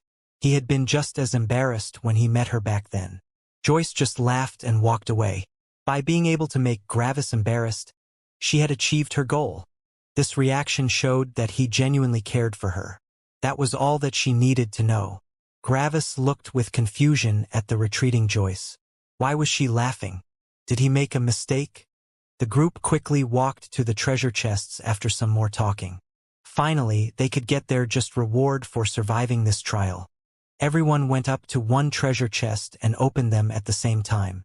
When they saw what was in there, their eyes widened in excitement. Are these the pills that only the Heaven sect has? You know which ones I mean, right? Joyce asked, unsure. If that were true, she would be able to barely believe it. Those pills were what every cultivator yearned for in their dreams. Manuel picked one up, looked at it closely, and smirked. Yep, sure enough, these are the Ascension pills, he said with an excited voice. Only the Heaven sect knows the recipe for these pills, and they don't sell them. Nero and Gravis had no idea what those two were talking about. What do they do? Gravis asked. Joyce shoved the pills from her treasure chest into her spirit space with excitement. They are the only pills in the world that can help a cultivator temper their spirits, Joyce said and then ate one. After some seconds, her smile intensified. They're awesome, she shouted. Gravis remembered that the spies from the Heaven sect that he had fought back when he entered the core continent had eaten some pills to reach the seed stage. Were these those pills? Nero smiled helplessly. Don't bait us into asking. Just tell us how much one pill gives you, he said. Joyce pouted and looked at Nero. Way to destroy my fun. she commented and then turned to Manuel. One pill increased the magic in my mind by about 1 month of tempering, she said. Manuel's eyes widened. 1 month. Then he turned back to the pills in his treasure chest. After some calculating, he spoke again. So, these pills can allow us to reach the halfway mark to the tree stage? He asked incredulously. One couldn't fault Manuel for his disbelief. They were not even halfway through the initial stage, yet they were about to advance 2 stages? This would save them a little bit more than 20 years of bitter cultivation. When Gravis heard all this, he rolled his eyes. Of course, heaven gave us a reward that was basically useless to me. After all, I am already at the self stage. Gravis thought and looked at his own pills. But heaven has made a major miscalculation with these rewards. Gravis thought with shining eyes. He wanted to smirk in triumph, but heaven might realize that he actually had a use for these pills. My plan just became way easier. Everyone pocketed their pills and stood up. No one asked Gravis for his pills, even though all of them knew that Gravis didn't need them. I would suggest not taking these pills. For the time being, Nero, Gravis said as he turned to Nero. Nero nodded. I know. I still need to temper my will, and the stronger I am, the harder it will be. I will wait until I have a level 2 unity will. I'm planning on only taking enough to reach the seed stage. Gravis furrowed his brows. Why? At that time, you can only temper yourself against sapling stage cultivators and middle-grade spirit beasts. Nero smiled a bit. Because I need strength to reform the darkness sect, he said, surprising Gravis. Reform the darkness sect? Gravis asked. Nero nodded. You know of my belief. Why is it that only so few people have my outlook? That's because the disciples learn from their teachers. You have killed the darkness sect's upper echelon, so it's the perfect time to reform it. The group from the darkness sect has died in the trial, and there are probably less than 3 elders in our sect now, including the new breakthroughs. Gravis also smiled. And with you at the seed stage, you will be able to beat every elder one-on-one, huh? He asked. Nero nodded again. Yes, I will take up the mantle of the sect master, and I will change the darkness sect. Manuel patted Nero's shoulder. That's a noble goal, and I wish you all the best in that endeavor. When you succeed, contact me. I will inform the Wind sect of the new darkness sect, and we might be able to bury the enmity between our 2 sects. After all, Byron is already dead. Nero also smiled at Manuel, and wordlessly nodded. Nero was a man of few words, but his expressions showed everyone that he wasn't emotionless. After they finished talking, they all looked at a door behind the treasure chests. The door was open, and above it was an inscription that just read, Exit. They walked to it but turned around at the last second to throw one last glance at the room. They had lived in this heaven's trial for about 3 years. Manuel had entered as an Ascender's talent. Joyce and Nero had entered as average cultivators. Yet, everyone was leaving as monsters. Their will auras and battle strength couldn't be classified as Ascender's talents anymore. This heaven's trial had utterly changed them. Gravis had entered as a monster, and he would exit as a fully grown monster. He was the 3rd most powerful being in this world, and when he decided to reach the Unity Realm, he would be able to contest with heaven as the most powerful being. After some seconds of silent watching, the group turned around and left. Gravis was the last to leave because he had been watching the formation core for a bit. It just intrigued him. After about 2 minutes, he realized that everyone had already left. Gravis scratched the back of his neck in embarrassment and went after the group. As if, sneered one elder in red robes. Your darkness sect winning the inheritance? You couldn't even defeat someone at the seed stage. What makes you so confident? A skinny elder in black robes only huffed. You know exactly that you can't judge that monster with normal logic. Also, as for the inheritance, not everything is a straight-up fight. On top of that, when there is a fight, it's not against many enemies at once. With one powerful sneak attack each, our group can take out most challenges without any issue. Now everyone, one elder in white robes said, waving his arms to calm the present elders. We've been over this many times. We can't predict who will win, and the teams we are rooting for might have already died. After all, the inheritance doesn't allow for a spirit's death to transmit outside. Both elders turned to the speaker with a sneer. "Oh, shut up," the red elder said. "You only say that because you know that your light sect has no chance whatsoever. Don't infect us with your defeatist attitude." The white elder's face changed from a calming smile to a hard look, like he was looking down at the brute from the fire sect. "We can do more than just heal. If you underestimate my light sect, you will only die. Yet, what could I expect from a brainless, battle-hungry beast like you?" the white elder asked tragically while shaking his head. The red elder's anger started boiling like a volcano. He really hated these holier-than-thou light cultivators. They always acted like they were the mediator for every conflict, but as soon as something went against their interests, they would be the first to betray everyone else. After all, they believed that the light shone down from the heavens, and everything was beneath them. "Oh, you want to have another go?" the red elder shouted while taking out a halberd. "Tch!" the black elder spat from the side.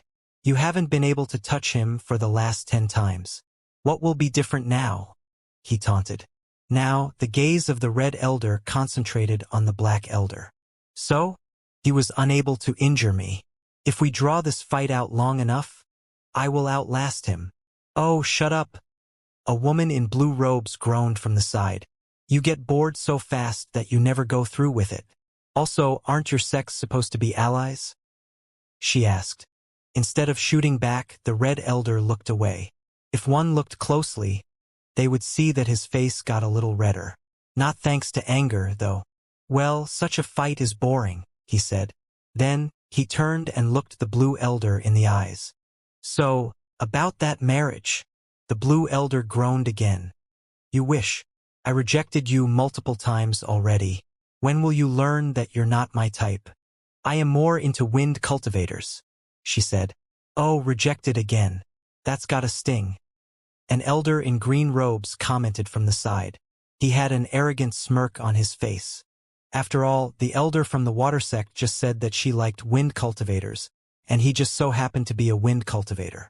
"All right," the fire elder shouted as he pointed to the wind elder. "Today is the day you die." "Shoo! Shut up for a second," the water elder said as she looked at the door before them. The exit for the heavens trial was always at the same place, so every elder waited for their disciples to return at the exit. "I think I hear something." Everything went silent, and all the elders looked at the door. Their spirits couldn't penetrate the door, so they could only listen with their ears. Sure enough, they heard some faint footsteps coming from beyond the door. Xianxia. The door opened, and all the elders looked with bated breaths at the exit. Which group survived the inheritance? As the door opened, 3 people exited. Joyce was shielding her eyes from the blinding light with a smile. Manuel had spotted the elders from his sect and gave them a thumbs up, and Nero looked with vigilance at the surroundings. Nero saw about 17 people looking at them. 11 of these people were elders from the elemental sects, while the other 6 had no element. Those were probably parents or teachers from the loose cultivators. The reason why there were 11 elders from the elemental sects present was because every sect, except the darkness sect, sent 2 elders, while the lightning sect was completely missing. Even the earth sect had sent 2 elders, even though they knew that their group had died even before entering the heavens trial. They were probably looking for a chance to rob the winners. 8 of the elders and everyone without elements looked crestfallen at the exiting group. The fact that those 3 exited meant that everyone else had died.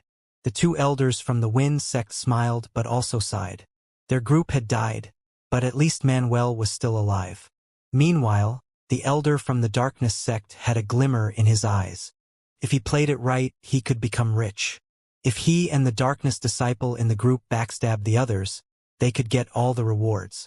As for the potential repercussions from the other sects, fuck them. So what if the darkness sect was attacked by people in the tree stage? If his plan worked, he wouldn't go back to the darkness sect. What did his sect's demise have to do with him? He was only there for himself. Some other elders started watching the group with greed in their eyes. The darkness sect was selfish, and the elder wouldn't risk his life for one of his disciples. The only people they had to fight were the Wind Sect elders. The Water Sect, Earth Sect, and Light Sect were very interested in the treasures. The Fire Sect wouldn't care since they wouldn't attack people weaker than them. They would probably just watch in interest. Slowly, the 6 elders started talking to each other. They had to iron out their plan's details and how to fight the 2 elders from the Wind Sect with the least amount of casualties. Is the monster dead? The Darkness Elder transmitted to Nero. Nero showed a slight smirk. Yes, he answered. The Darkness Elder's eyes shone with greed. How about we claim their 2 portions for the Darkness Sect? He transmitted to Nero, obviously meaning Joyce and Manuel. Sure, Nero answered coldly. You take out the Life Lightning Cultivator while I take out Manuel. He would expect an attack from you but not from me. That's why it's better that I take him out. The Elder narrowed his eyes. Deal, he transmitted to Nero. Then, he slowly started vanishing from everyone's perception. Most of the people present concentrated on planning their attack, while the loose cultivators started walking away. Thanks to his supreme stealth, the Elder managed to avoid everyone's perception. Protect your Danteon and head. Nero transmitted to Joyce with urgency. What? Joyce asked, but then suddenly felt a mortal danger. Out of reflex, she bent down to protect her head. Poochie. Whoosh. Poochie. 2 daggers came out of nowhere. One hit her in the back, while the other barely missed her head. Yet, the Elder quickly angled his dagger downward. Without another second passing, his second dagger also buried itself into Joyce's back. Both daggers had been loaded with the darkness element, and there was no way that she would survive such an attack. Bzzz. Yet, all the life energy inside her returned as she transformed part of her energy into life lightning. The new life energy was also absorbed since the Elder was 2 stages above her. Joyce had to fully heal herself 6 times to outlast the darkness element inside her. Yet she managed to stay alive. All of this happened in less than a second. The Elder's eyes widened. Shing! Joyce's sword stabbed through the Elder's throat and entered his brain. The Elder hadn't expected for Joyce to survive, so he hadn't been prepared for her counterattack. On top of that, his body was way more powerful than her. What could she even do? Yet the Elder had bad luck. Joyce's life lightning was the ultimate counter to the darkness element. On top of that, she had seen Gravis fight against someone with a way more powerful body. He had used the same move to kill his enemy back in the 4th trial. Of course, she remembered that move and practiced it. Thanks to these 2 factors, she had managed to kill someone 2 whole stages above her. Under normal circumstances, she would probably die. Joyce immediately retrieved her sword and kicked the body of the Elder away. Meanwhile, everyone was watching this with widened eyes. Someone at the initial stage had just killed an Elder? How was this possible? Manuel was also shocked for a second, but he quickly saw how Nero only smiled. Manuel quickly connected the dots in his head and realized what Nero had done. Thanks, he transmitted to Nero. No problem, he sent back. Joyce nearly hyperventilated as she saw the corpse of the Darkness Elder. She had just killed her first human, which shook her. All the enemies in the Heavens trial had been soulless puppets. That's why this was her first time killing an actual human. Her mind went wild as her emotions rampaged inside her. Her body had moved before her mind could even process what was happening. She had killed the Elder entirely out of habit.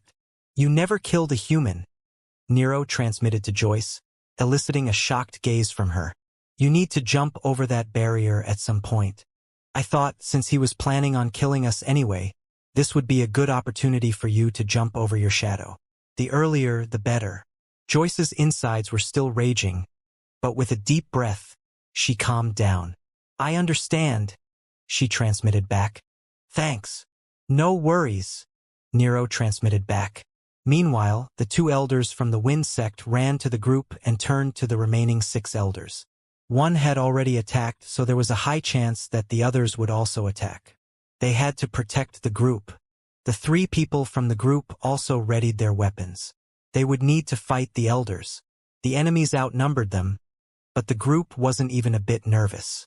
Meanwhile, the group of elders communicated with each other. Did you see that?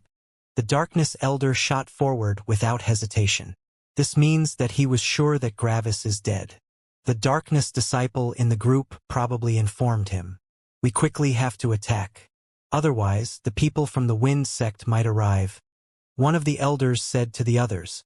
The group narrowed their eyes and got into formation. The Earth elders charged forward while the Light elders stood behind them. The Water elders flanked the Earth elders on each side, ready to attack. The elders from the Fire sect retreated a little with interested expressions. A fight was about to take place. Nothing was more exciting to watch for them. The Wind elders gnashed their teeth. They would die today, but they would win as much time for the group as possible. They didn't do this because they were selfless, but because Manuel was in the group. He was part of their Wind sect. Yet, after a second, no one was able to move anymore. Joyce, Manuel, and Nero smirked, while the Wind sect elders were shocked. What was this supremely powerful will aura? They felt like the user of this will aura could kill them with just a mere thought. Well, what do we have here? Gravis said as he stepped out of the Heavens trial. All the present elders looked with shock at Gravis. His will was easily restraining them, but they couldn't feel his spirit. This could only mean one thing. Self-stage. They realized. This wasn't good. Gravis stepped forward under total silence. His group was not paralyzed, but they didn't need to say anything. They only smirked. The two elders from the Wind sect were shocked that Gravis had already reached the self-stage, but they were more relieved than shocked. They wouldn't die today. The 6 attacking elders looked with terror at Gravis, while the Fire elders looked with pity at the group. They could only shake their heads. 6 people at the sapling stage attacking 3 in the initial stage, Gravis said as he shook his head. Pathetic. No wonder you won't ever ascend. You only care about resources but have lost all self-respect. Nearly every cultivator with the talent to ascend would feel ashamed if they were in your shoes. Why do you need the resources of weaker people if you are powerful enough to ascend by yourself? We didn't dash, one of them tried to transmit. Wait, Gravis said suddenly, lifting one hand. The elders looked with anxiousness and fear at Gravis' lifted hand. What did he want to say? Gravis slowly lowered his hand. I seem to have stopped caring, he said evenly. The elders couldn't comprehend the current situation, but Joyce chuckled a bit. When Gravis saw that, he was proud of himself. Finally, someone laughed at one of his jokes. Anyway, Gravis said as he looked at the Water elders and the Light elders, your sect has not come into conflict with me before, so I won't look into it too much. I won't search for revenge on your sects. The 4 elders sighed in relief. They would survive this day. When Gravis saw that, he raised one of his eyebrows in confusion. Wow, you're really selfless. You're about to die, but the only thing you feel is relief that your sect will survive. Good on you. What? The elders said in shock. Bang! For lightning spears appeared around Gravis, which quickly shot at the 4 elders. In less than a second, those 4 elders had been reduced to ash. Gravis clapped his hands like he had just finished some work and was dusting them off. Now, to your Earth sect, Gravis said as he looked at the 2 elders. Surprisingly, the 2 elders showed no fear. They knew they were about to die, but they wouldn't betray their beliefs. They were elders not only because of their cultivation level but also because of their strong beliefs.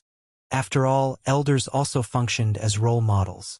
So what if we die? We won't break our beliefs. One of the elders transmitted with power. Gravis rolled his eyes. Sure. But honestly, I've had with up to here with your constant interfering, Gravis said, gesturing to his neck with his hand. First, your branch guild doesn't want to accept repayment. Then you send a team after me and release a kill order. Then, your fucking Heavens Trial group attacks me, and now you attack my friends. I guess your useless Earth sect will become the next Darkness sect. The elders were a bit nervous, but they kept up their steely gaze. You can't break our will, even if you kill every single one of us. Gravis smirked. Well, let's see about that. Anyway, you have to go now. I'll send you off. Bang! Another 2 lightning spears finished the elders off. Whoop! Gravis gathered all the stuff from the 6 dead elders and turned to his group.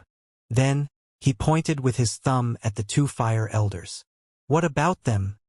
he asked, eliciting a look of fear from the 2 elders. "They only watched," Manuel said casually. Gravis nodded. "All right." His will aura disappeared, and everyone could move again. The fire elders released a sigh of relief but also felt a bit smug about the other dead elders. Serves them right. "Anyway, I'm off. Heaven is calling," Gravis said. Joyce's eyes shone. "Will you fight it right now?" she asked. Gravis grinned. "Nope. I have 2 other things to do first. After that, our battle will commence. Give it like 1 or 2 days. See you later," Gravis said as he summoned a lighting board. With a release of his lightning, Gravis shot off into the distance. The group also sent their goodbyes with their spirits and then turned to the elders from the Wind sect. They would escort them to their homes. Though they didn't really need an escort. The group was powerful enough already. Meanwhile, Gravis traveled as fast as never before. The last time when he had been able to use the lightning board to its full effect had been when he had been at the seed stage. Therefore, the old speed and the new speed couldn't even be compared. Gravis reached his target in nearly no time. When he saw his target, he smirked. "Oh, you're back," came a voice transmission from Laser. Gravis smiled and nodded. "Yeah, I'm nearly ready to fight heaven. I only need to do 2 things, and then I will break through." "Already at the self stage, huh?" Laser sent with a defeated voice. "I managed to fight 1 high-grade spirit beast, but I am still some fights away from achieving a level 2 unity will. I really wonder how your will can become so powerful. So fast." Mostly heaven's doing. It wants to kill me, so it sends stuff at me. I survive. And there you have it, a strong will aura," Gravis commented. Laser felt a mix of emotions. On one hand, he was happy that heaven wasn't targeting him. But on the other hand, he really wanted Gravis access to constant tempering. "I guess the old man is already gone?" Gravis asked. Laser nodded. "Yes, he has ascended about a month after you entered the resource war. Meanwhile, I am stuck here. I just hope that something doesn't happen to Grandpa while I'm not there." Gravis scratched his neck. By now, he had entered the lightning sect. All the while, Laser and Gravis were talking via their spirits. "Well, the time dilation between the next world and this one is 10 to 1. So, 10 years in here is 1 year there. If you manage to temper your will in about 10 or 20 years, the old man only has to wait 1 or 2 years. Laser's eyes widened. "Really?" he asked. He had feared his grandfather's death nearly more than his own death. After all, Laser had no family except for his grandfather. He didn't want to lose his only family member. Gravis nodded. "Yep, so you shouldn't be worried."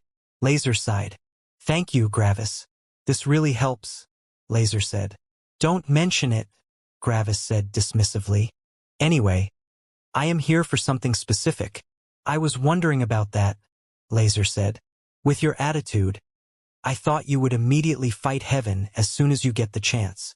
Gravis scratched his chin. "Normally that would be true, but not in this case. First, I want to increase my lightning to a point where it is equal to my spirit. I don't want to take any risks with my cultivation. Who knows, maybe it is way harder to increase my lightning in the Unity realm." Laser nodded. "That makes sense. You intend to use the disciples?" he asked. Gravis also nodded. "Yep, but of course, I won't do that without any pay." Plomp! A small mountain of pills appeared beside Laser in the central hall. Meanwhile, Gravis was walking to the center of the sect, right where the Freya's birch was. When the tree saw Gravis, it swayed happily and shot its branches at him. Gravis didn't resist and let the tree kidnap him. Instead of pulling Gravis closer, it immediately placed him on top of it, onto the same branch where Gravis stood all the other times when he fed the tree. Gravis shook his head and smirked. "You only want food, huh?" he asked. Meanwhile, Laser slowly regained his composure. He had been too stunned about the pills appearing right in front of him. Were his eyes playing a trick on him? Weren't these the exclusive pills that only the Heaven sect had? "Are you sure you want to give all of these pills to the Lightning sect?" Laser asked, stunned. Gravis nodded from on top of the tree. Sure. Convert them to contribution points and inform the sect about the new mission. I want lightning and the disciples should get paid for their work. Sounds good. Gravis asked. Laser nodded and immediately shuffled to get some stuff in order. These pills would be like a blessing for the lightning sect. What was some rechargeable lightning in comparison to a permanent increase in cultivation? After a couple of minutes, the sect started trembling. Laser had publicized the news, and everyone was madly dashing to the central plaza. The heavy bodies of the cultivators shook the earth as they rushed with everything they got. Wait! I said wait! A few elders shouted at the charging horde of disciples. Everyone can take part in this mission, but we first have to organize some things, the elders shouted. After several minutes, the disciples finally calmed down. Slowly, they climbed on top of multiple buildings to get closer to Gravis. The tree was incredibly tall, and it was challenging to hit Gravis from there.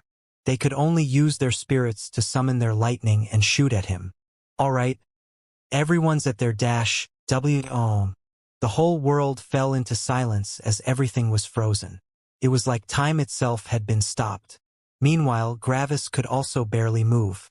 Felt like his whole body was encased in lead. He felt an enormous pressure acting on him, and his eyes narrowed. Only one person could release such intense pressure. Slowly, from the thundering clouds, a single person floated down. The fact that he was flying already proved who he was. Only people at the Unity Realm could fly as freely as him. Gravis looked into the High Priest's eyes, and the High Priest looked back. Gravis and the High Priest locked eyes. The High Priest wore the most extravagant robes that Gravis had ever seen. They were so filled with ornaments, jewelry, and energy stones that it seemed incredibly difficult to walk in them. Yet, contrasting his pompous clothing, the priest only carried a single, long wooden staff with him. That was probably his weapon. So, you're the High Priest, huh? Gravis transmitted to him.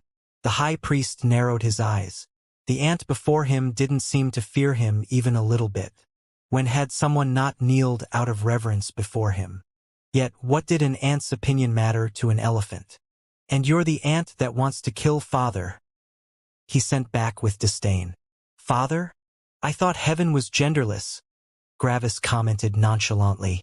Gravis' lack of reaction to him was irking the High Priest. It is. We assign heaven a gender that we feel most comfortable with.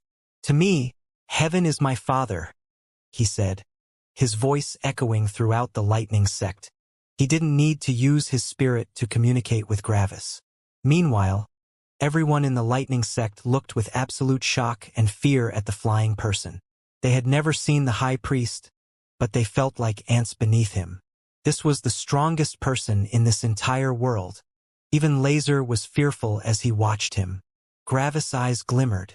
Interesting, he said, his voice also echoing throughout the lightning sect.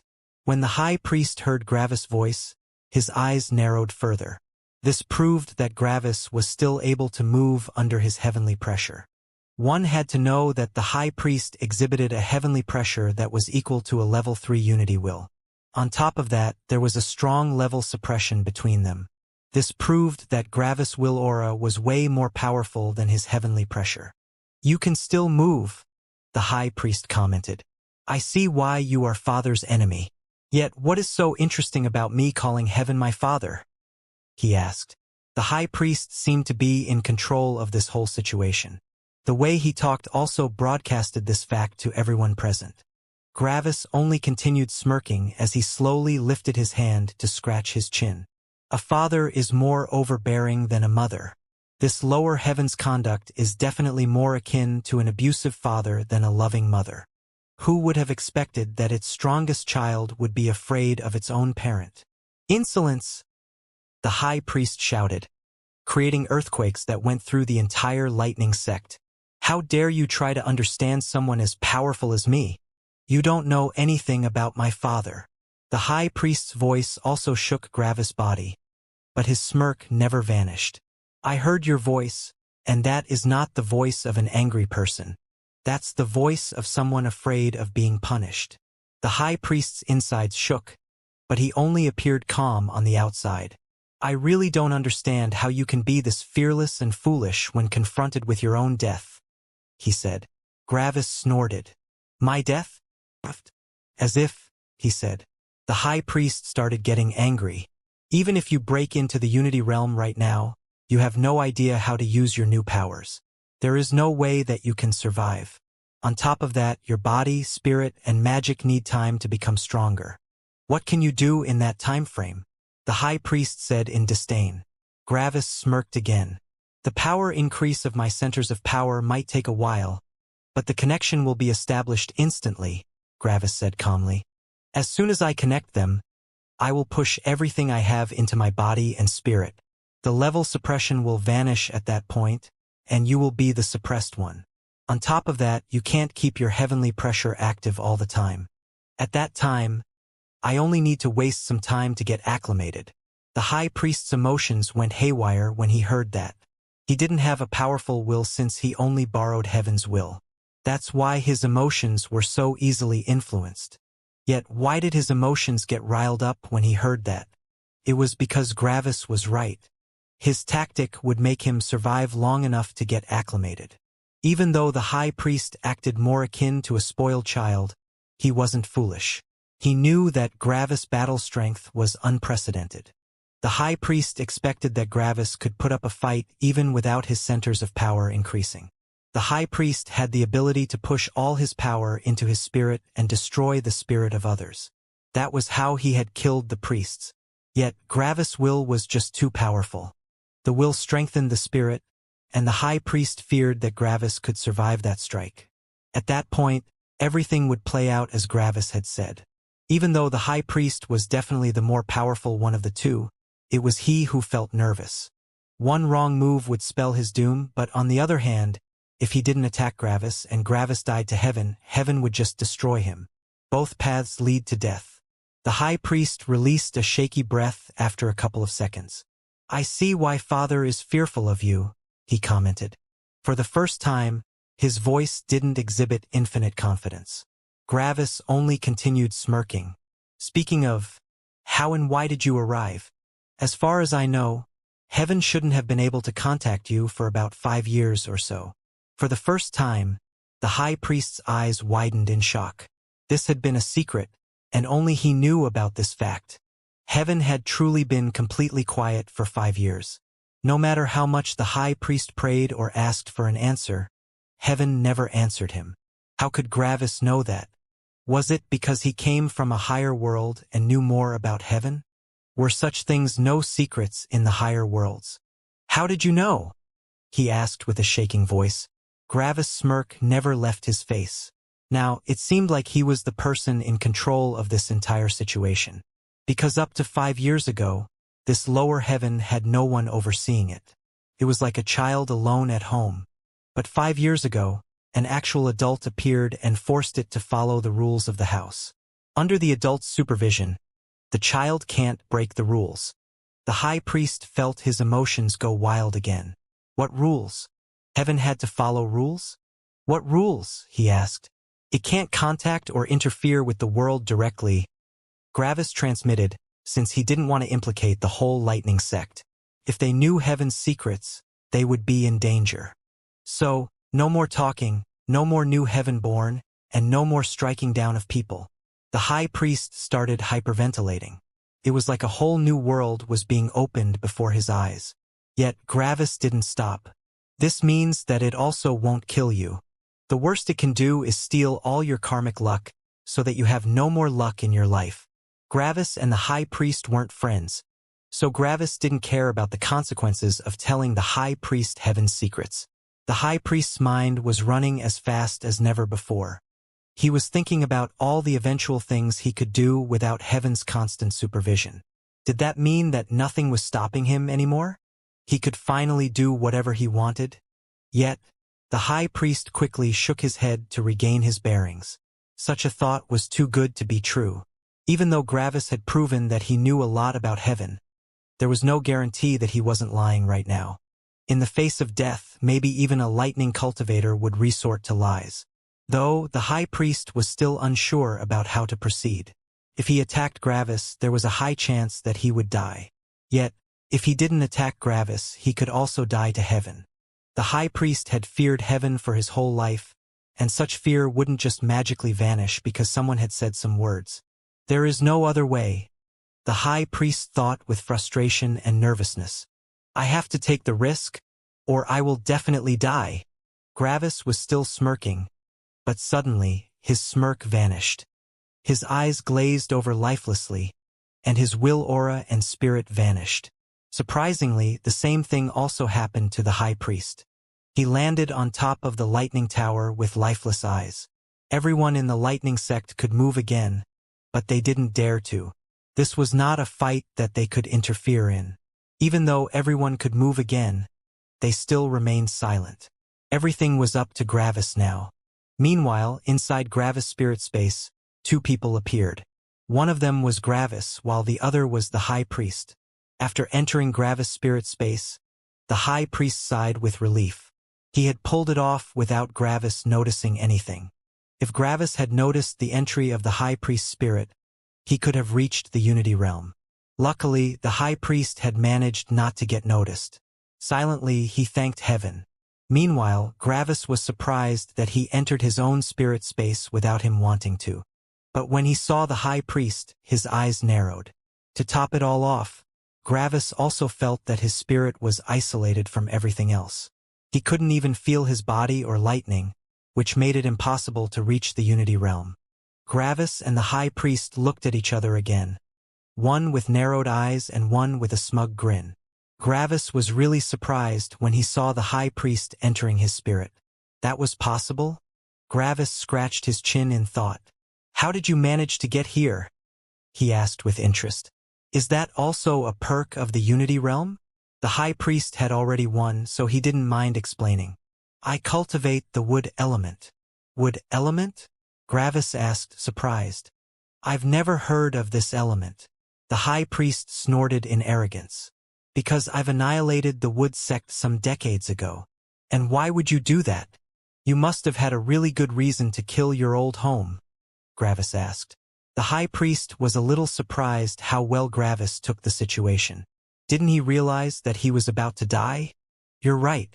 I thought of the wood sect as my home. I had a powerful and selfless master. I had many friends that I considered as my family, the high priest said in reverie. Yet, as soon as I told them that I was a heaven-born, the high priest sounded more aggressive now. They all abandoned me. They called me a traitor and shunned me. I never forgot the cold look my master gave me and the fearful and distant looks of my friends. I thought that I could still see the sect as my home, but I was proven wrong, the high priest said coldly. But as soon as I showed even an inkling of being from somewhere else, they threw me away like trash.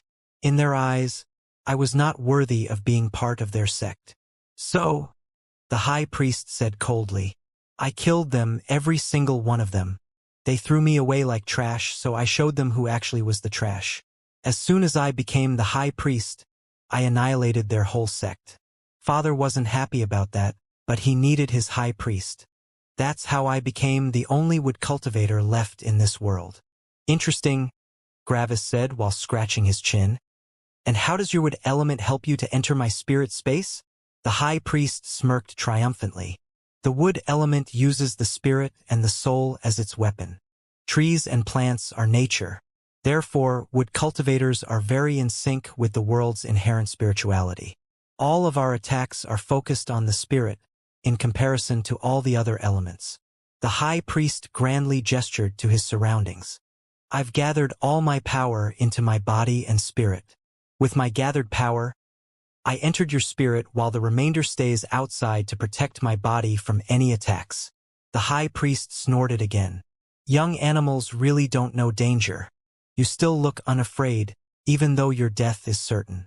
Let me enlighten you about the current situation. Maybe you will realize your danger then. The high priest crossed his arms with an arrogant smirk. As soon as you reach the Unity realm, your body, spirit, and magic all get quadrupled. Then he pointed at Gravis. You only have your spirit to help you in here. which could be considered as having the power of one spirit. Yet, I, by gathering my power, have a spirit that is 6 times stronger than you right now.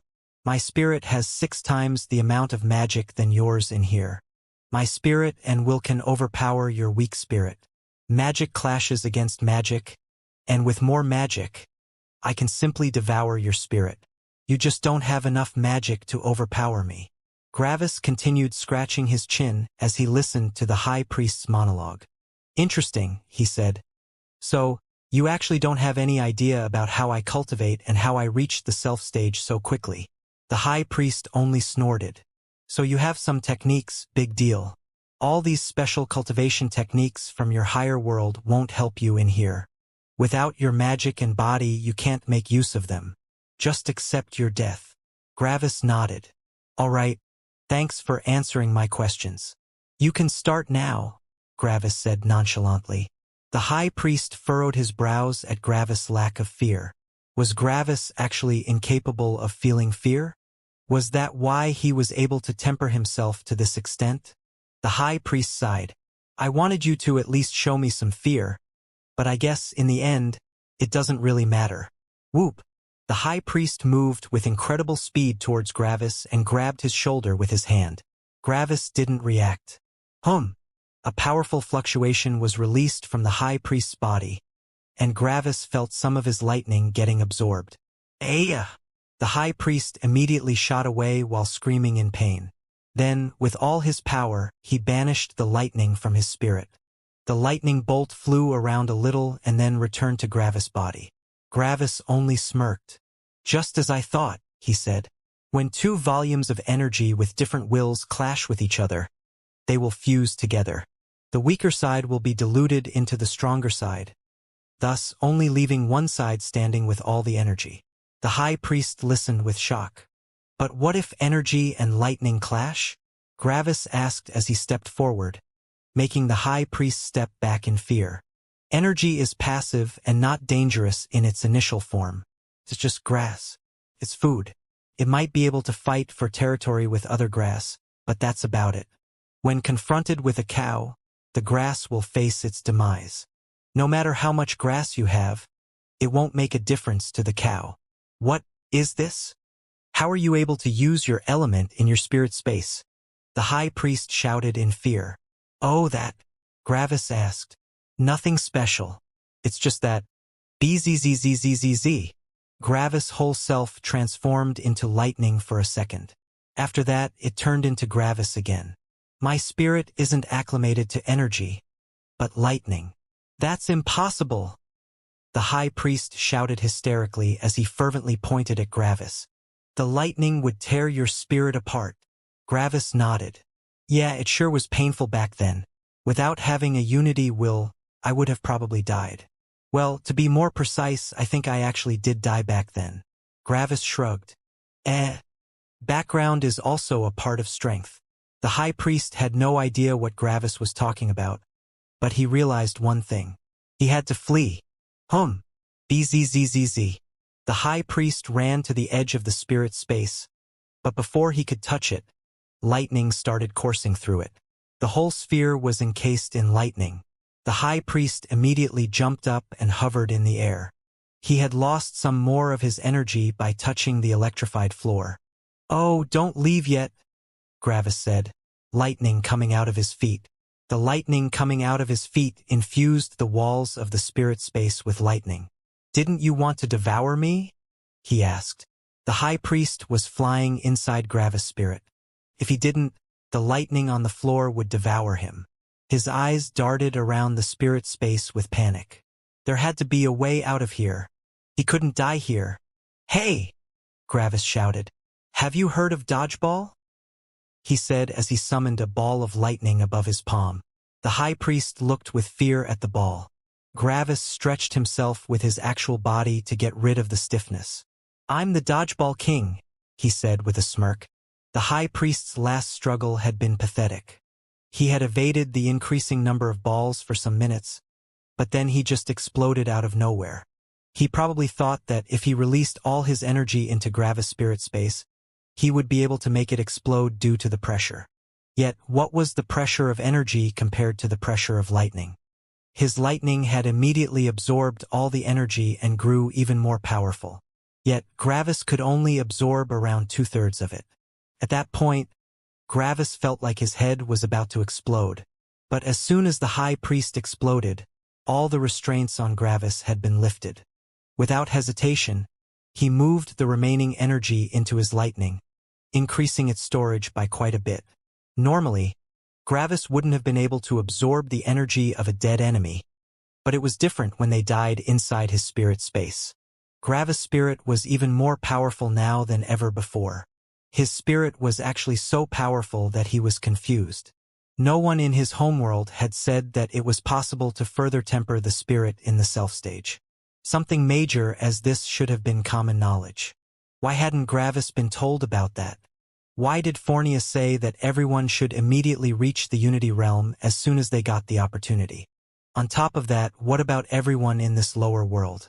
Many people should have known about this. After all, there had been many self-stage cultivators that had remained on that level for a long time. Whoop! Gravis jumped to the lightning tower and stopped before the unmoving body of the high priest. His eyes were still lifeless, and his body was in a state of hibernation. His spirit still existed, so he could be considered as still being alive. Gravis took out his saber. Boom! A thunderous sound echoed throughout the lightning sect as Gravis' fully powered attack bounced off the high priest's body. This loud sound woke everyone up, and they looked at Gravis with shock and elation. The fact that Gravis had acted while the high priest was still in hibernation meant that Gravis had won. Gravis only scratched his chin in thought. I'm not powerful enough to destroy that body. At least, my body is not powerful enough. Let me try something else. Bzzzzz.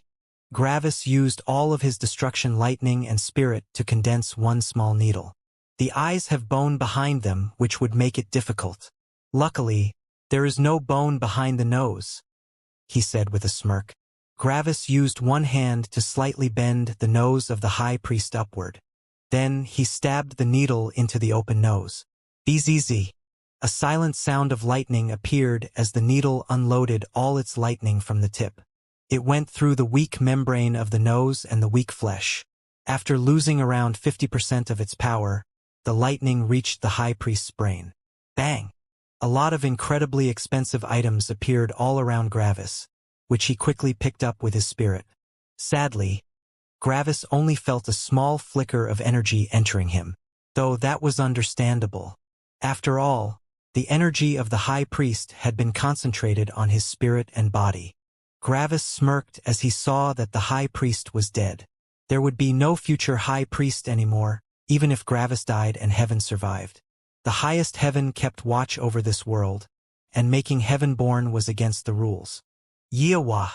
A cry echoed throughout the lightning sect as everyone realized that the most powerful person in the world had died. What immense glory was this! They had all been present and witnessed the death of the most powerful person in the world. The end times had arrived for the heaven sect. Finally, the elemental sects would reign supreme. Gravis smiled when he saw the happy disciples and bowed politely. Thank you, Gravis said. You won. Laser asked with his spirit while showing an excited smile. Gravis had never seen Laser smile like that. Gravis only nodded. Laser sighed but then started laughing loudly. The heaven sect is at an end, he shouted with excitement. Grandpa, I will tell you everything when I see you again. Meanwhile, Gravis looked through his loot. It was a lot. This was more wealth than probably all of the elemental sects combined. Yet, Gravis only sighed. What's the point of having all this now? Gravis thought. I have no use for resources from a lower world anymore. Well, who knows, maybe I can trade some of this stuff in my home world. Though, would anyone even be interested in stuff from a lower world? After some minutes of celebrating, Gravis jumped away from the lightning sect. After he was 10 kilometers away, he summoned another will sphere and injected it with lightning. Boom! It exploded, and Gravis scratched his chin in thought. 1-7. Even though I have used a lot of the energy for my lightning, I'm still not even close to having an equal amount of lightning in spirit. I need to septuple my lightning. With a nod, Gravis went back to the lightning sect and jumped onto the Freya's birch again. "All right, we can begin now," Gravis shouted.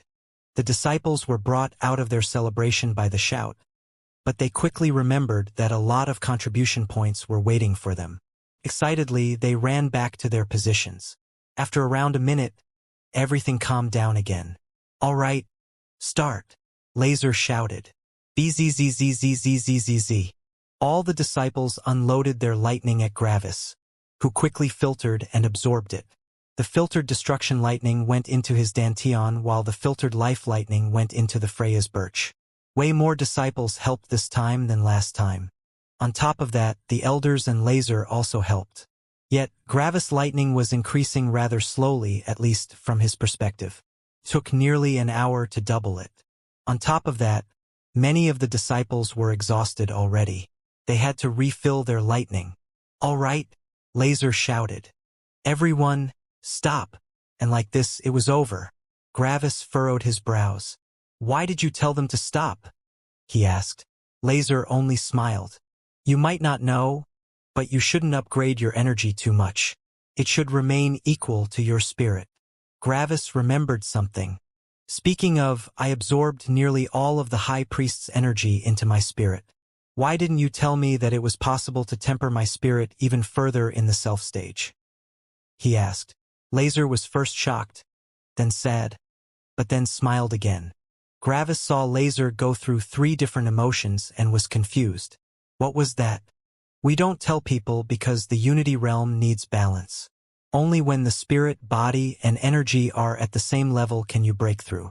If someone tempers their spirit further in the self stage, they need more energy and a more powerful body. Our body can't keep up, and our Danteon will explode with too much energy.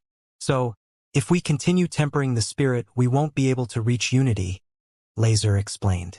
Gravis furrowed his brows some more. "That's not what I experienced. I felt the feeling of unity, even when my lightning was still at the tree stage." Laser furrowed his brows. "That's unusual. I've never heard of that." Gravis nodded. "On top of that, I still need about 5 times the same amount of lightning that I have just received for it to become equal to my spirit." Laser's eyes widened in shock. "That much? How is your spirit already this powerful?" he asked. "As I said, I absorbed nearly all of the High Priest's energy while he was inside my spirit space," Gravis explained. "He was inside your spirit space?" Laser asked. Gravis grew a little frustrated by all the questions, so he told Laser to just make the lightning disciples continue while he explained everything to him. Gravis also said that he could pay for everything. After all, he was super rich now. The lightning disciples continued under Laser's directions while Gravis told Laser everything related to his cultivation. After several minutes, Laser now knew about Gravis' power and how his spirit became so powerful. Laser could only sigh.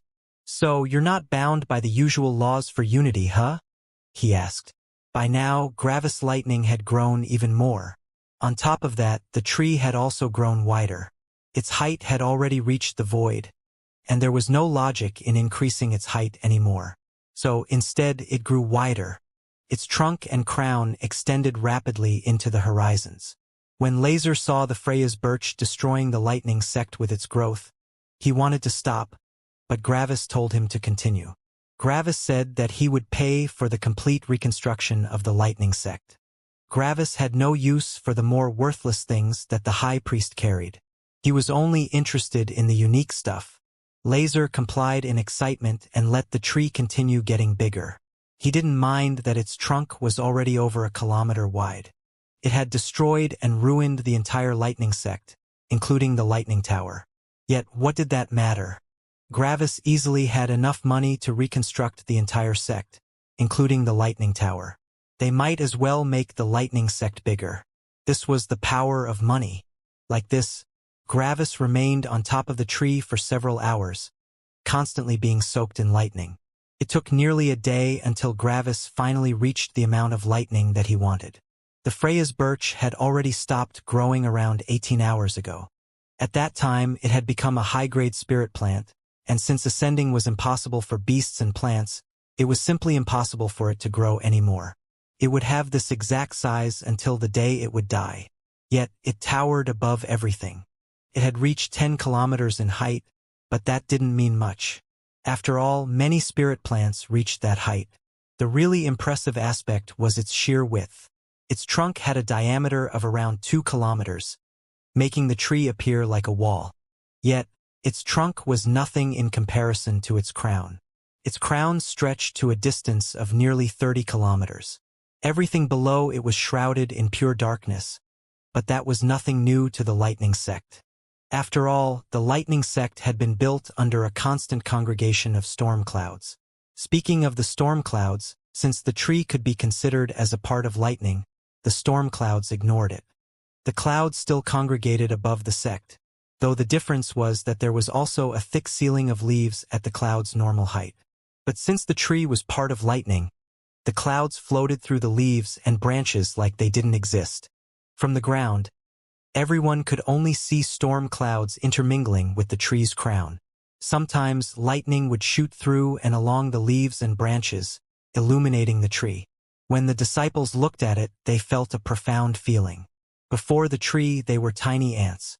Sure, a lot of elders could fight the tree without dying, but just its imposing size with the ability to stretch through the storm clouds made it appear almost divine. The Freya's birch from the Freya clan was only a small child in comparison to this one. This was probably the only high-grade spirit plant in the entire world. Plants couldn't move, so, as soon as someone saw a powerful spirit plant, they could retreat and return with a strong enough party to kill it. After all, such powerful plants surely were worth a lot and were also useful for tempering. Gravis smiled as he watched the happy tree. Even though it had become truly powerful in this lower world, its emotions were still the same. It still looked at Gravis as a father. The only difference was that it didn't show any hunger anymore. It had finished growing, and now its goal was to stay alive and send seeds out into the world. "Please watch over the lightning sect," Gravis said. "They have helped you grow and they will feed you. Yet, in return, you should also help them. They won't betray you." The tree sent back a feeling of affirmation. Many trees used symbiosis with other organisms, so it was not a new concept for the tree. The lightning sect had fed it, so it should also do something in return. From this day forth, the most powerful and long-lasting protector and core of the lightning sect had been created. Though that was not completely true. Gravis looked at the nearly destroyed lightning sect. Due to its wild growth, the tree had destroyed over 2 kilometers of land. Buildings were destroyed, and the rubble was pushed outward. The lightning sect was in complete ruin. Yet, this could be considered a rebirth. The old had been destroyed to create a nearly unshakable foundation for the future. The lightning sect would be reconstructed bigger and more powerful than ever before. The lightning sect was about to become an unshakable domain. When Gravis saw that, he sighed. "It's not an eventuality anymore," Gravis said to himself. "The lightning sect has truly become dominant. Even if the other 6 sects attack at the same time, with the tree's power and the endless amount of life lightning, the sect can withstand such an assault." Gravis looked at the tree. It probably has an absurd amount of life energy. Killing it would take forever, even with multiple tree stage cultivators. On top of that, it can regenerate itself with its own lightning. The only sect that is still stronger is the Heaven sect, but as soon as Heaven is dead, they will all lose their will aura. At that point, even sapling stage cultivators could stop them from acting simply by using their will aura. Gravis also looked at his own body. His lightning went a little bit out of his dantian, but not enough to leave his whole body. With his even stronger spirit, he had compressed it again to an even smaller size. Gravis guessed that even without reaching the Unity Realm, his spirit and lightning were probably only a tiny bit weaker than someone at the Unity Realm, and that was only considering Unity Realm cultivators that went through the self stage. The biggest difference, though, was the body. Gravis' body was way weaker than his lightning and spirit. He thought that this appeared as kind of a waste, but he had to live with it. He had tried taking more pills, but it was absolutely impossible to increase the power of his body. It was literally stuck at its weak stage. Gravis didn't even find anything that could help him in the High Priest's belongings. If the High Priest didn't have such a thing, it probably didn't exist in this world. On top of that, the feeling of resonance between his centers of power had changed. After he had just reached the self stage, Gravis had felt the resonance. At that time, his body and spirit had resonated the strongest, while the lightning only had had a weak feeling of resonance. But now, his spirit and lightning had a perfect feeling of resonance, while his body appeared very distant. It felt like his body almost wasn't connected. Yet, the feeling was there, even if it were only faint. This meant that Gravis could still reach the Unity Realm whenever he wanted. As Gravis thought about this, he sighed again. I have no way of fixing this. I feel like my breakthrough will be imperfect, but there is no alternative. Gravis quickly shook his head to regain his bearings. It doesn't matter, Gravis thought with motivation. I will reach the Unity Realm, and I can find a solution to this problem later. I don't like to rely on others, but Father probably knows what I should do. As soon as I return, I can ask him. Whoop! Gravis jumped down from the tree. As he fell, he began thinking about something else. Why is it possible for people at the Unity Realm to fly while I can't? Gravis thought as he scratched his chin in free fall. Even people that reached the Unity Realm via the tree stage can fly. I'm certain that I am way more powerful than such a Unity Realm cultivator. Yet I still can't fly. I wonder, what do they actually use to fly? Can I actually fly? But just don't know it. Gravis used his spirit to slow his fall. This was the only way that he could explain how Unity Realm cultivators could fly. His descent slowed down and eventually stopped. Yet, his descent started again shortly after. I can stop myself in the air, but this short moment has used up over 50% of my spirit, Gravis thought in exhaustion. My body is just too heavy. Suddenly, Gravis' eyes widened in realization. Too heavy? Of course, he thought and started laughing. When I'm at the Unity Realm, I can just move my physical power into my spirit. At that point, my body would become weak and therefore lighter. Instead of having to lift a body that weighs many tons, I only have to lift a body that weighs around 100 kilograms with a powerful spirit. Gravis' eyes shone. Like this, I could shoot my body around like a pebble. Gravis snickered a bit. So that's how Uni-boom. Gravis hit the earth like a meteor and created a huge crater. He had been in free fall all this time, and his incredibly heavy body hit the ground at terminal velocity. It was like a meteorite had hit the earth. After a couple of seconds, the dust vanished, and Gravis was visible again. He was stuck in the ground inside the crater, and only his head and right hand were visible. His right hand was still scratching his chin in thought. RRRK. Gravis walked out of the ground and looked at the lightning sect. I'm ready to reach the Unity Realm, but I don't know if I can stay in this world after I kill this heaven. I should first do that other thing. After that, I might as well reach the Unity Realm instantly. Gravis also looked at Laser, and Laser smiled back. Laser knew that it was time for Gravis to fight heaven. Everything would depend on him from now on. The world was already on a course of change, even if Gravis died. Yet, if he managed to kill heaven, the world would change just so much more. When Gravis saw Laser's expression, he only smirked. Sorry, but you have to wait for like half a day more. I first have to do something else, Gravis said. But then his eyes sparkled as he remembered something. Speaking of, I still have to give my wealth to you. Bonk. A small hill of ores, treasures, pills, weapons, and even armor appeared before Laser. The high priest had only kept the most valuable stuff, so everything that he had owned was top grade. Laser's eyes shone as he saw the mountain, and he quickly pocketed it, filling his entire spirit space. One had to remember that Laser had fallen to the sapling stage to temper himself more. This meant that his spirit space was many times smaller than Gravis. Laser didn't thank Gravis since it wasn't necessary. He was part of their sect, and giving something to the sect was normal. Where do you plan to fight heaven? I want to watch, he asked. Gravis just shook his head. Does it matter? I'm pretty sure that everyone in the core continent will notice, if they want to or not. Laser chuckled a bit. I guess you're right. Go. I'm looking forward to your fight, Laser said. Gravis nodded and charged away. He didn't summon his lightning board because it probably won't be able to handle Gravis speed. After all, it had been constructed with Old Man Lightning in mind. Gravis not only had destruction lightning, but it was also compressed to an even greater extent. Gravis' strength was probably equal to or a little bit more powerful than Unity Realm cultivators that only went through the tree stage. Materials from this lower world wouldn't be able to resist his power. His saber was the best proof of that. Gravis looked with a sigh at the nearly destroyed saber in his spirit space. It had already started cracking as soon as he had used his lightning crescent in the 5th trial. Together with Gravis' attack against the High Priest's body, it had become unusable. Cracks were all around its blade. The second saber, which he had gotten from his copy, was only in a marginally better condition. After all, it had also been used for a lightning crescent.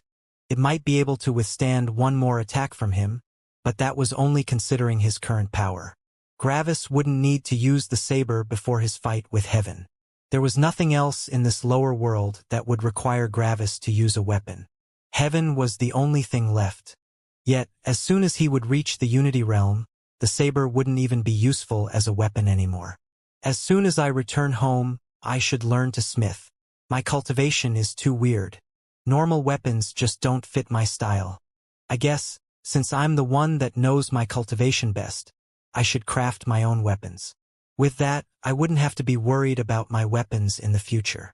Gravis' mind also thought a bit about his lightning and how useful it could be for smithing, but he quickly ignored that thought. My homeworld is so powerful and advanced that there are surely thousands of smithing techniques that use lightning. This should be the least of my worries. With Gravis' powerful body and powerful lightning, he moved about as fast as the lightning board when he had just reached the self stage. To describe Gravis' current speed, one couldn't use seconds per kilometer, but only kilometers per second. Even though Gravis only moved 2 kilometers per second, that could still be considered ridiculously fast. In nearly no time at all, Gravis arrived at his goal. His eyes narrowed as he looked at his target. It was the Earth Sect. Most of the Earth Sect was underground and could only be accessed by a huge tunnel inside Quake City. One wouldn't be able to see the Earth Sect from above the ground with their eyes. The Earth Sect was only visible to the spirit. Similar to the Earth Guild in the Middle Continent, the Earth Sect was in a hollowed-out cave. Of course, the material that made up the walls and ceiling was many times harder and more compressed. On top of that, the Earth Sect was also way bigger. Gravis' spirit wasn't hindered by the formation arrays protecting the Earth Sect. He still remembered that it had been impossible for him to look into the Earth Sect, back when he had fought the ogre. At that time, his spirit had been too weak. But now, it was like the formation array didn't even exist. Gravis saw some elders and the sect master gathering in a vast spire in the middle of the sect. The spire was probably the core of the sect, and it connected the floor to the ceiling. One could also call it a pillar. There were not a lot of elders left. Gravis had killed one after he had killed the ogre, and he had killed another 2 when he had exited the Heavens trial. In total, Gravis only saw 3 elders and the sect master. Gravis didn't even listen in on their conversation. Their conversation was irrelevant to the situation at hand. They had gone multiple times after Gravis, and he had had enough. Just like with the Darkness sect, the elders and the sect master were the responsible ones. They had sent out the killing order, and the lower disciples had nothing to do with this. Bang! For lightning spears appeared inside the hall out of thin air and annihilated the 4 people. Gravis wasn't interested in their defenses and justifications. He was also not interested in posturing before them and intimidating them. What was the point of that? To make him feel better about himself? He didn't need that. Ending it quickly and cleanly was the best option. Like this, the whole upper echelon of the Earth Sect had been destroyed without even anyone noticing from the Earth Sect. Due to secrecy, the hall had been isolated. No disciple of the Earth Sect had the strength to look into the spire. I am Gravis, and I have killed your elders and your sect master. He transmitted to everyone in the sect. They have gone against me multiple times, and I don't feel any guilt in killing them. The whole Earth Sect became deathly silent. Let me give you a piece of advice, Gravis transmitted to everyone. We all are young. In 100 years, we will think that the us from today are only inexperienced kids. So, when we are inexperienced kids in our future self's eyes, how can we have the capability to correctly decide our belief and path for a future we don't know yet? The sect was still silent. Everything came as a sudden shock. Saying that Earth does not give is an oversimplification. That description might fit stone, granite, and other similar materials, but there is more to Earth than just that. Doesn't grass bury its tiny and weak roots into the earth? Are there not mortals that create fields in the earth? If it doesn't give, all of this wouldn't be possible. Think back to when you were 6 years old. Imagine if you were stuck in the beliefs which you had back in that age. Wouldn't that feel stupid to the current you? You know so much more now. Following such a stringent cultivation system won't help you in reaching the top. Mortals use iron for weapons, not gems or harder minerals. Gems like diamonds, rubies, sapphires, quartz, and similar gems are harder than iron. Yet, even if mortals have unlimited access to them, they wouldn't make weapons out of them. That's because those gems are harder than metal but also brittle. Metal weapons don't get as easily destroyed because they sway when they hit something. They bend. Gems crack apart. Rethink your cultivation system. Earth isn't as simple as you think, Gravis said and then turned around. He had given some of his insights to the sect, but what the disciples would do with it was their thing. Gravis didn't even check if his speech had destroyed any beliefs or not. It was unimportant to him. Gravis left the vicinity of Quake City and went to the highest mountain he could find. The more desolate the area, the better. He had finished everything that he wanted to do. Nearly nothing was binding him to this lower world anymore. Gravis remained at the peak of the mountain for an hour, just sitting there with closed eyes. With his spirit, he watched the world. Gravis was 22, and he had been in this lower world for 6 years. This was more than a quarter of his entire life. He relived his whole life in this lower world in his memories. He had been simple and fragile in the outer continent. He had been regretful and pressured in the middle continent. Right now, he was determined and insightful in the core continent. Heaven had always suppressed him at the beginning. Heaven had fought him equally in the middle.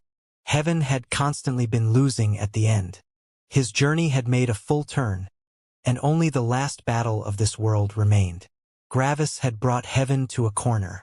There was nothing left for it to do other than just bite. The veil has been lifted, and all the deceit and schemes of heaven have failed and lost their meaning. After the hour of contemplation was up, Gravis stood up. He looked at his 3 centers of power that were ready to connect and narrowed his eyes. It's time. As Gravis willed it, his lightning and spirit connected. It was effortless, just like flipping over his hand. He felt them connect, but he wasn't able to move his power around. The reason for that was probably because his body wasn't connected yet. The connection with his body wasn't that easy to establish. Gravis felt some kind of barrier isolating his body. As Gravis felt that, he frowned. My spirit and lightning are far stronger than my body, which doesn't create harmony. It feels like my body is repelling my lightning and spirit. It's like wanting to push 2 magnets of the same polarity together, Gravis thought. His eyes narrowed, and he concentrated his will on the connection. Connect! He shouted in his mind. Sure enough, he felt the resistance of his body becoming weaker, but it was still not connected. Using my will works, but I have already used a considerable amount of force, yet it didn't connect. This probably won't be easy. Suddenly, Gravis' eyes shone. Is that why the people in this world say that a balance between the centers of power is necessary to achieve unity? That would also explain why such a powerful will is necessary. Connecting my spirit and lightning felt easy, but that was because my will is way more powerful than the average cultivator. Gravis watched his body with his spirit in interest. So, the further apart the centers of power are in power, the more will it requires to connect them. Since everyone just reaches the unity realm as soon as they can, people wouldn't go through more tempering, and therefore wouldn't have more powerful wills. Where would they even find such tempering in the first place? That's why they think that a perfect balance is necessary. Having a perfect balance just lowers the requirement of the Unity realm down to a level 1 Unity will for the tree stage, and a level 2 Unity will for the self stage. Gravis' eyes shone again. I remember the old man shouting that he was feeling the connection as soon as he reached his level 2 Unity will. This probably means that he didn't feel it before. The fact that I am still feeling the connection faintly means that I can achieve it. Though, the fact that I can only feel it faintly probably means that I barely fulfill the requirement. This will probably take a long time and a lot of concentration. Gravis sighed. Go! Gravis' will aura involuntarily activated, shaking and destroying the mountain he was on. Such a powerful level 3 Unity will was way too powerful for this lower world's frail environment. Gravis didn't pay attention to his surroundings as he fully concentrated on his body. To him, it felt like he had returned to the time when he had tempered his will aura while being at the tree stage. He had suppressed his lightning inside his mind constantly, and this situation was similar. With time, Gravis' focus was increasing. It wasn't that his will became more powerful, but that he slowly entered his state of mad training again. It was hard to release one's full power without warming up, after all. Gravis was fully concentrated, and multiple minutes had already passed. Earlier, he would have been able to reach the Unity realm instantly, but due to his empowered lightning and spirit, it became way more tiresome. After several minutes, Gravis' eyes became bloodshot. He didn't even blink anymore since he couldn't afford even a minute distraction. In Gravis' mind, it looked like two tendrils were coming out of his body as they stretched towards his spirit and lightning. The tendrils swayed, and if Gravis lost focus, they would disappear. The feeling could be compared to having a button just out of reach. The person stretched their arm fully, and they were just 1 centimeter short. Yet, with enough time and concentration, the person might be able to overcome that centimeter. Of course, such an extended reach was limited. Gravis felt the tendrils nearly touching. It was so incredibly close. Go! Go! Go! Go! Go! Gravis repeatedly ordered in his mind. By now, he was gnashing his teeth in fury and concentration. It felt like he was using all his concentration up. Normally, Gravis could train and concentrate for months on end, but that was because his concentration recovered just as quickly as it was used up. Yet now, Gravis was going full throttle. He held absolutely nothing back. Fucking go! With one last push, Gravis managed to just barely reach his lightning and spirit with his body. As soon as the tendrils touched them, power coursed through them, building a solid and unbreakable connection. Bang! Gravis fell onto his behind in exhaustion. He had used up all his concentration just now, and he just wanted to think about nothing for now. He just wanted to stare into one direction, unmoving, and think about nothing. Yet that wouldn't happen. Gravis felt a wondrous feeling echoing throughout his whole being. Gravis wasn't sure what this feeling was, and he also couldn't describe it. It just felt like clarity. It felt like a fog had been lifted, and things that Gravis hadn't even thought about appeared inside his head. Gravis looked around with his eyes, but everything looked the same. Yet, when he used his spirit, it kind of felt different. Everything still looked the same, but it was like he could calculate and foresee some things, as weird as it sounded. Gravis watched the airflow and how it moved the other air around. The patterns of minute movement were too complex to calculate. There were just too many factors. Yet, Gravis didn't need to calculate. It was like he already knew the answer to where the air would be after some time. Entranced by the feeling, Gravis looked at other things than just air. He looked at insects, but foreseeing their movement was definitely way harder. Understanding what a mortal life would do also included understanding the impulses and thought patterns going on inside their brain. Something like that couldn't be compared to something as simple as some movement of the air. Gravis kept watching everything for multiple minutes while sitting on a half-destroyed mountain. He concluded that, as long as something didn't have a will behind it, it wouldn't be challenging to analyze it. Yet, the lines also became blurry between these two distinctions. The leaves swaying in the wind, for example, obviously had a will behind them. After all, plants were alive and had a will. Yet, those movements were not willfully performed by the plant. Therefore, the leaves' movements followed the pattern of natural movement, even though the leaves were part of a body with a will. As Gravis watched his surroundings, his centers of power were becoming stronger.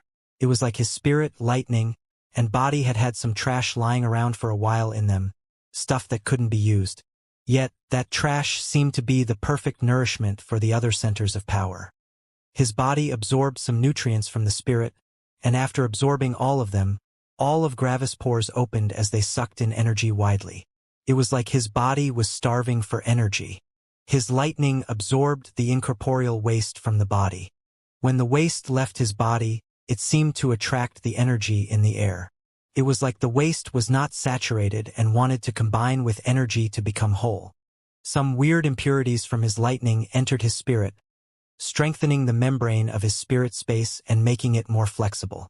His spirit space started stretching even further, but it needed more building materials. It was like it had only received bricks but lacked the adhesive to make them stick together. This adhesive was energy, so it also started absorbing energy. All his centers of power became purer. Yet they all wanted the same thing, energy. Thus, they all pulled at the energy in the atmosphere together. Gravis' attraction towards energy skyrocketed, and all the energy for many kilometers around gathered towards him. As time passed, more and more energy entered him. As the energy in his surroundings basically vanished, more energy from outside filled the new energy vacuum. Like this, more and more energy from further away moved towards Gravis. Thousands of kilometers away, the movement of the energy was only very subtle, but everyone at the energy-gathering realm or above had a feeling for energy. Usually, energy remains still in the air, like water in a lifeless lake. Yet, if someone used some energy or if something with energy moved, the surrounding energy would be pushed to the side. So, even though the movement was very subtle, people still felt the strange movement from thousands of kilometers away. Some of the younger people were surprised by the weird phenomenon, but older people looked with awe at the direction in which the energy flowed. They knew this phenomenon. This only happened when someone reached the unity realm. Every time this happened, the energy would move like this. Yet, Gravis noticed basically nothing about all this. He was entranced by the air, the water, the plants, the animals, the earth, and everything in the world.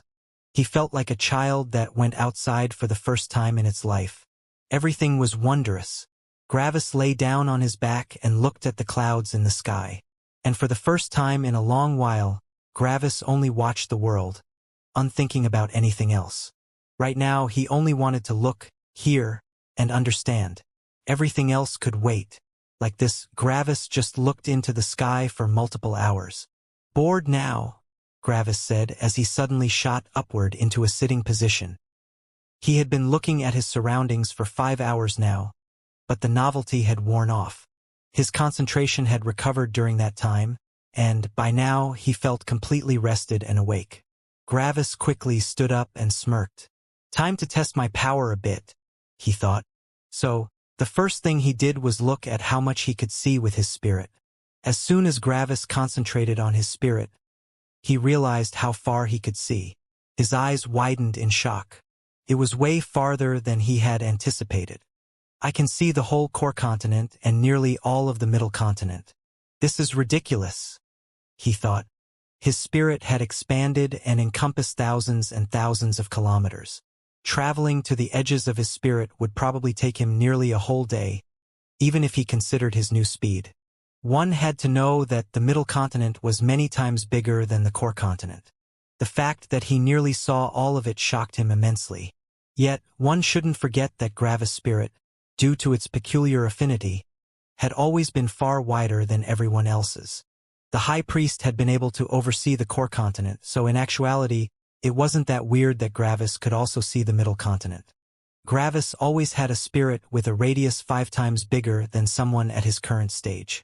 One shouldn't forget that quintupling the radius of a sphere didn't just quintuple the volume. Quintupling the radius actually increased the volume of a sphere by over 100 times. This is incredible, Gravis involuntarily said. Then he checked his lightning. It was just as big as before, but that didn't represent its power. It had absorbed a ridiculous amount of energy, but his stronger spirit had concentrated the lightning further. Even though it didn't look to be much more than before, the quantity and quality were around 4 times higher. Gravis also inspected his body for a bit but saw nothing surprising. It just became harder, stronger, and heavier again. Speaking of heavier, Gravis thought. With an order from his will, his physical power entered his spirit. It was as simple as pouring one glass of water into another. His body became weaker and lighter as Gravis moved more and more of his physical power into his spirit. After moving all of his physical power into his spirit, Gravis felt weak. What a wondrous feeling, Gravis thought. My body has definitely become weaker and lighter. I wonder, is my physical power actually not the physical matter of my body, but something else? How else would I be able to move it into my spirit? It's not like I just shove blood and muscle in there. CRK. Gravis punched a boulder beside him and unceremoniously broke his hand. The boulder didn't even react to his punch. Looking at his bloody and malformed hand, Gravis thought about something else. With another order, Gravis moved his physical power in and out of his spirit while always keeping watch over the inherent energy of his body. After a while, he stopped and simply healed his hand with some life lightning. Interesting. The inherent energy in my body is always equivalent to its power. When I reduce my physical power, the inherent energy also gets reduced. Gravis sighed. Sadly, this means that I can still only fully heal myself once. Even when I make my body weak, heal myself, and then shove physical power back into it, the percentage stays the same. This is really weird. Shouldn't there be additional inherent energy stored in my spirit when my physical power is all in there? Gravis thought as he scratched his chin with his healed hand. After some minutes of thinking, Gravis sighed again. No use thinking about this right now. Let me first stress test everything. All his physical power and all his lightning were shoved into his spirit. Only a frail body and a small spark of lightning remained. Meanwhile, his spirit expanded even further into the distance. By now, he could even see a massive chunk of the outer continent. Yet, something else made Gravis furrow his brows. Just as I thought. My spirit has only increased to a power of about 235%. My spirit and lightning are, in their normal states, about equally as strong. This means that shoving all my lightning into my spirit would raise my spirit's power to 200%. Gravis looked at his body with his spirit. Yet, my body is only around a third as powerful, maybe a little bit more. This means that shoving my physical power into my spirit doesn't help as much. So, instead of increasing my spirit to 300%, I can only reach 235%. I don't like that one bit. Gravis grumbled in his thoughts for a couple more minutes, but then tried something else. Bzzzzzzz. Gravis' lightning became way more intense as its power increased. He had shoved everything he had into his lightning, increasing its power to around 235% of its normal output. The amount and density of my lightning increased proportionally. It takes up just as much space, but it has become way denser and therefore more powerful. Just as expected. Then Gravis shoved all his power into his body. But, stop! Gravis immediately shouted in his mind in panic. He had tried moving everything into his body, but it soon started crackling as muscles tore and bones cracked. When he saw that, he immediately moved everything to its original place again. That was close. Just this short moment already made me sore all over, Gravis thought. Bzz. Gravis used some of his life lightning to heal his body. It was only a minor injury, so it didn't take much to heal him. After taking a deep breath to calm down, Gravis analyzed the situation. His hand went to his chin again. As soon as the relative power of my body went above 300%, it started breaking down. Since my lightning and spirit are both about triple my body's power, they could theoretically increase my body's power by 600%, to a total of 700%, relative to my body's normal power. If I shove a third of my lightning and spirit into my body would reach 300% of its output, rivaling my spirit and lightning's normal power. Yet, by taking power away from them, they would be lower than their normal output, creating another imbalance. Gravis did some math in his head. To get an equilibrium, I would need to keep my lightning and spirit both at 77.77777%. This would increase my physical power to 233.33333%, which is equal to 77.77777% of my lightning and spirit. When Gravis came to the conclusion, he grimaced. This feels so awkward and weak. It's like the wasted potential of my power is kicking me in the face. If my body were as powerful as my lightning and spirit normally, I would be at 100%, but now, I am only at 77.77777% of my potential. This feels absolutely disgusting. After some minutes of grumbling, Gravis sighed. I should ask Father when I return, Gravis thought. Anyway, time for something much more interesting. With an order, Gravis shoved most of his physical power into his spirit again. Then, Gravis used his powerful spirit to move his body around. Wow, hey there, calm down, Gravis involuntarily said as he got shoved into the distance. He had completely misjudged the disparity between his body's weight and his spirit's power. His spirit had thrown him into the horizon with ridiculous speeds. What a joke was this? His body's weight could be described with kilograms, while his spirit could lift things many tons heavy, nearly effortlessly. A small shove of that was already very powerful. If Gravis had moved all of his physical power into his spirit, his body would have, at least, become severely injured. On top of that, Gravis' body normally wouldn't move when he used his spirit to move something. He would just will something to move 1 meter to the side, for example. Yet, by moving himself, he would also move the position of the relative target. Due to this, the 1 meter that he wanted to go to would always be 1 meter away from him, and therefore he would never reach it, even if he had already traveled a much farther distance. Like this, his spirit just kept on shoving and shoving, creating this ridiculous scenario. Gravis' body moved erratically around in the air as he tried to regain control, and after a couple of seconds, he succeeded. By now, he was able to stand in the air without an issue. I'm a little unused to this, but it's just a different mindset. Instead of looking at the goal, I only need to apply force to my own body and then just stop when I want, he thought.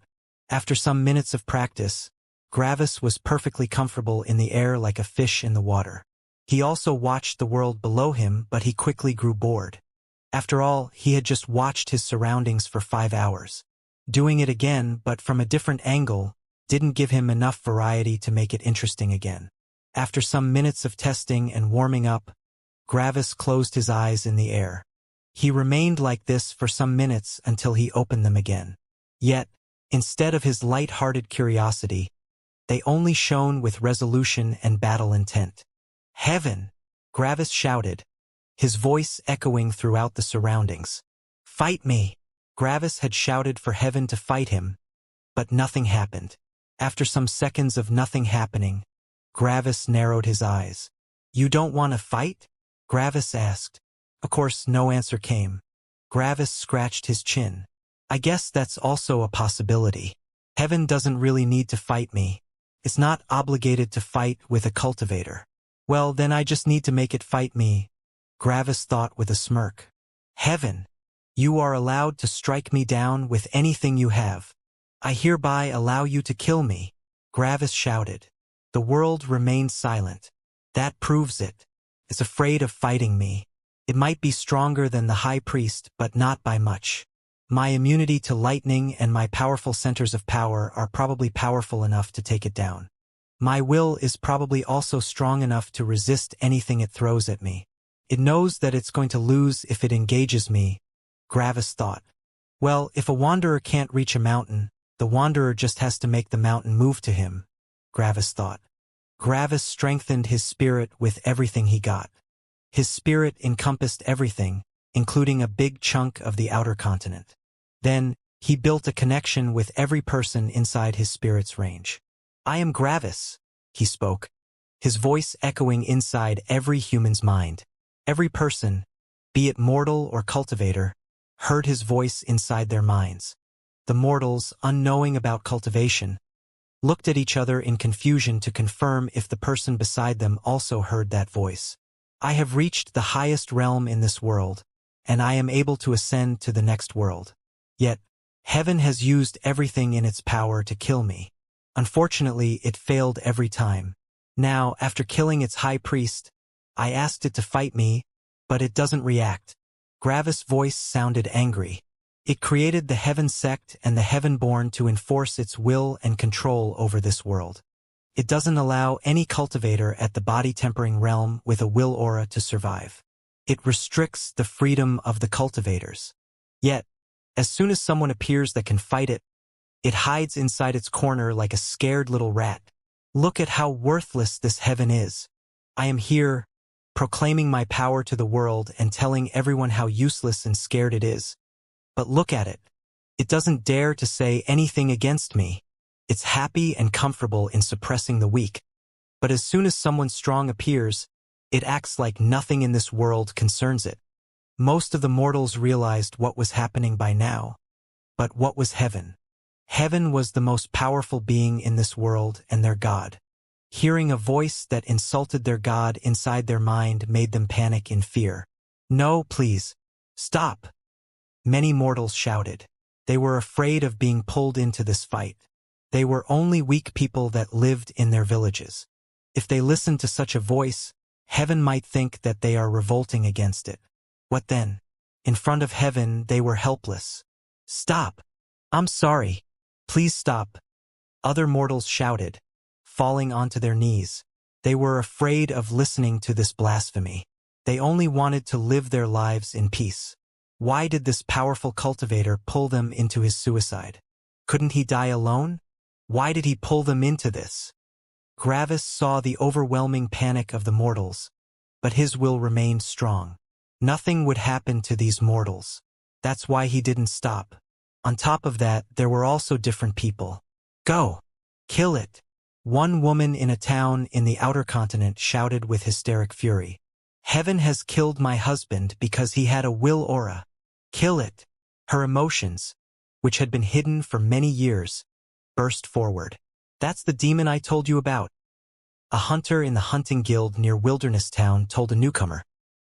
He has once hunted together with us here, and now he is going against heaven, he proclaimed while taking a swig of his drink. The new hunters looked with awe at the older hunters. They knew this person. See? I told you he would make it far, Jiros said to William. They were both drinking together in the Martial Hall in Body City. I know, William said with a smile. But I didn't expect it to come this quickly. The guild masters of the proxy elemental guilds looked with shock and wonder at the sky. The person they had met only 6 years ago was now powerful enough to blaspheme heaven. They still remembered the peculiar, quiet boy who had joined their entrance exams.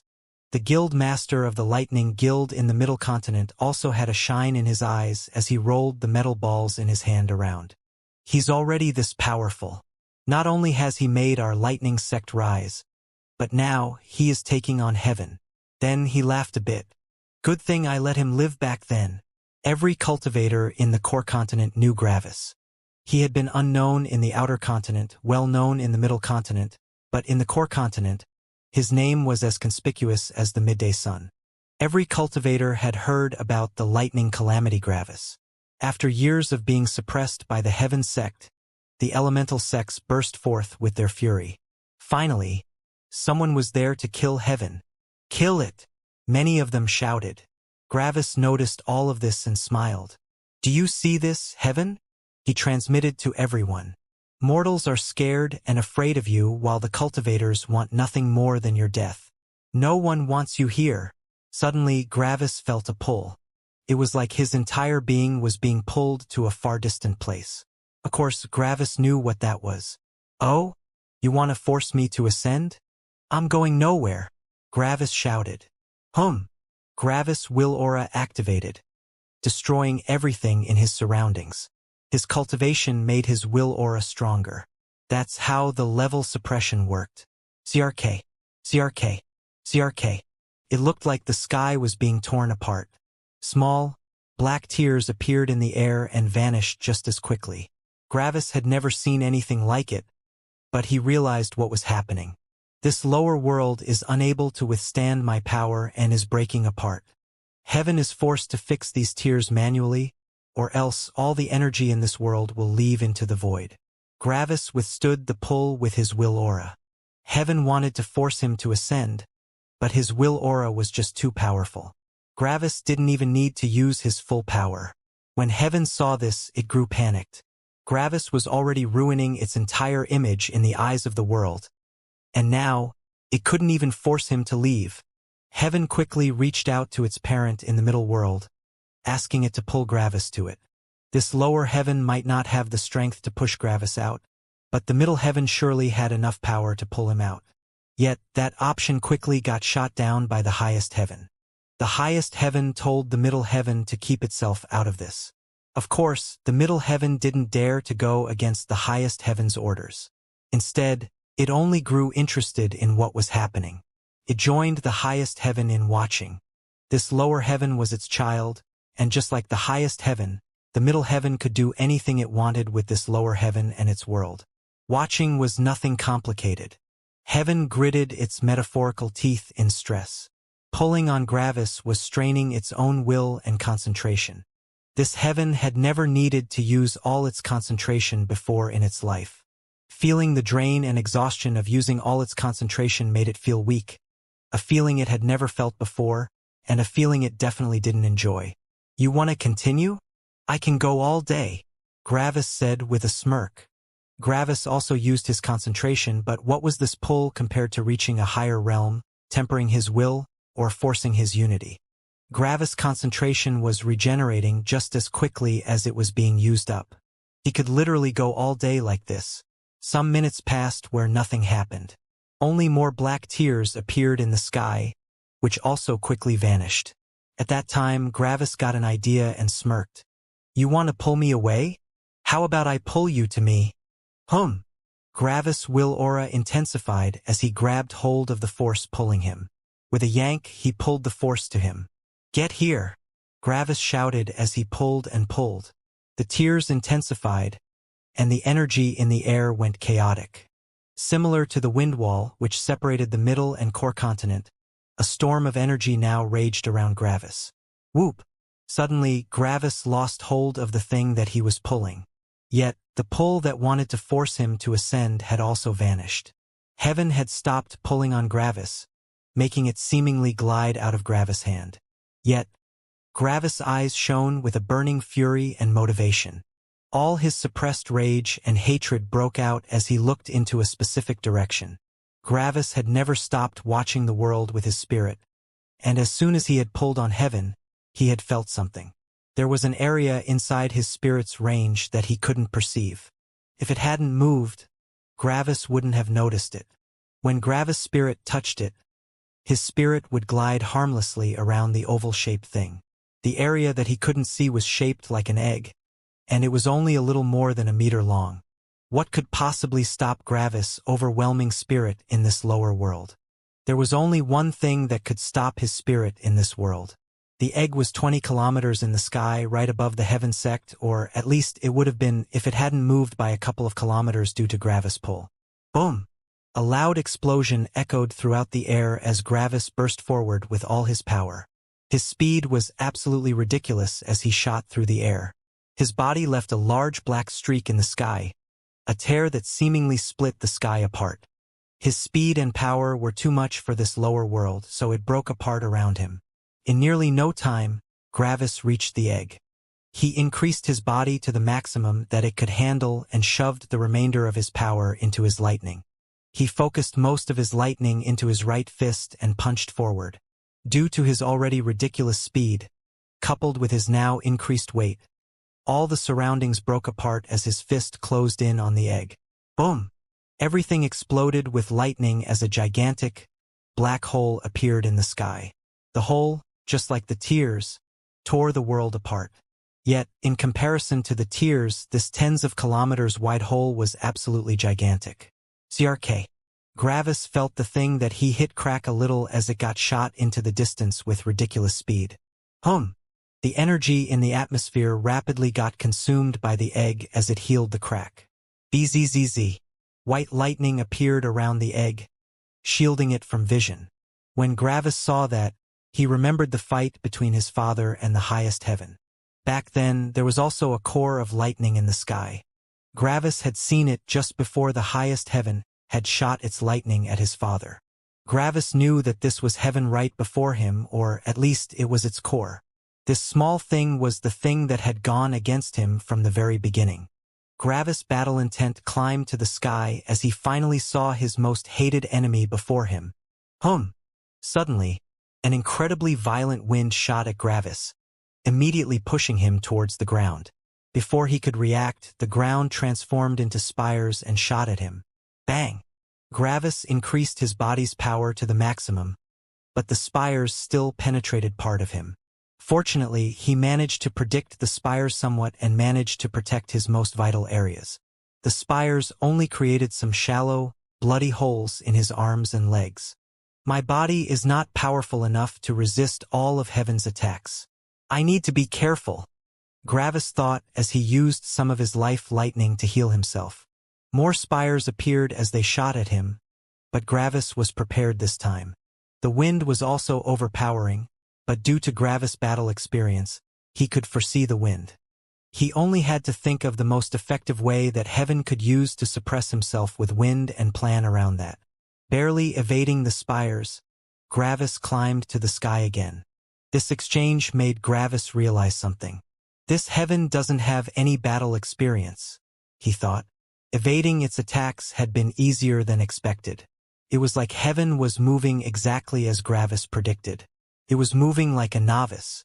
Boom! The volcanoes in the core continent all exploded as lava gathered in the sky.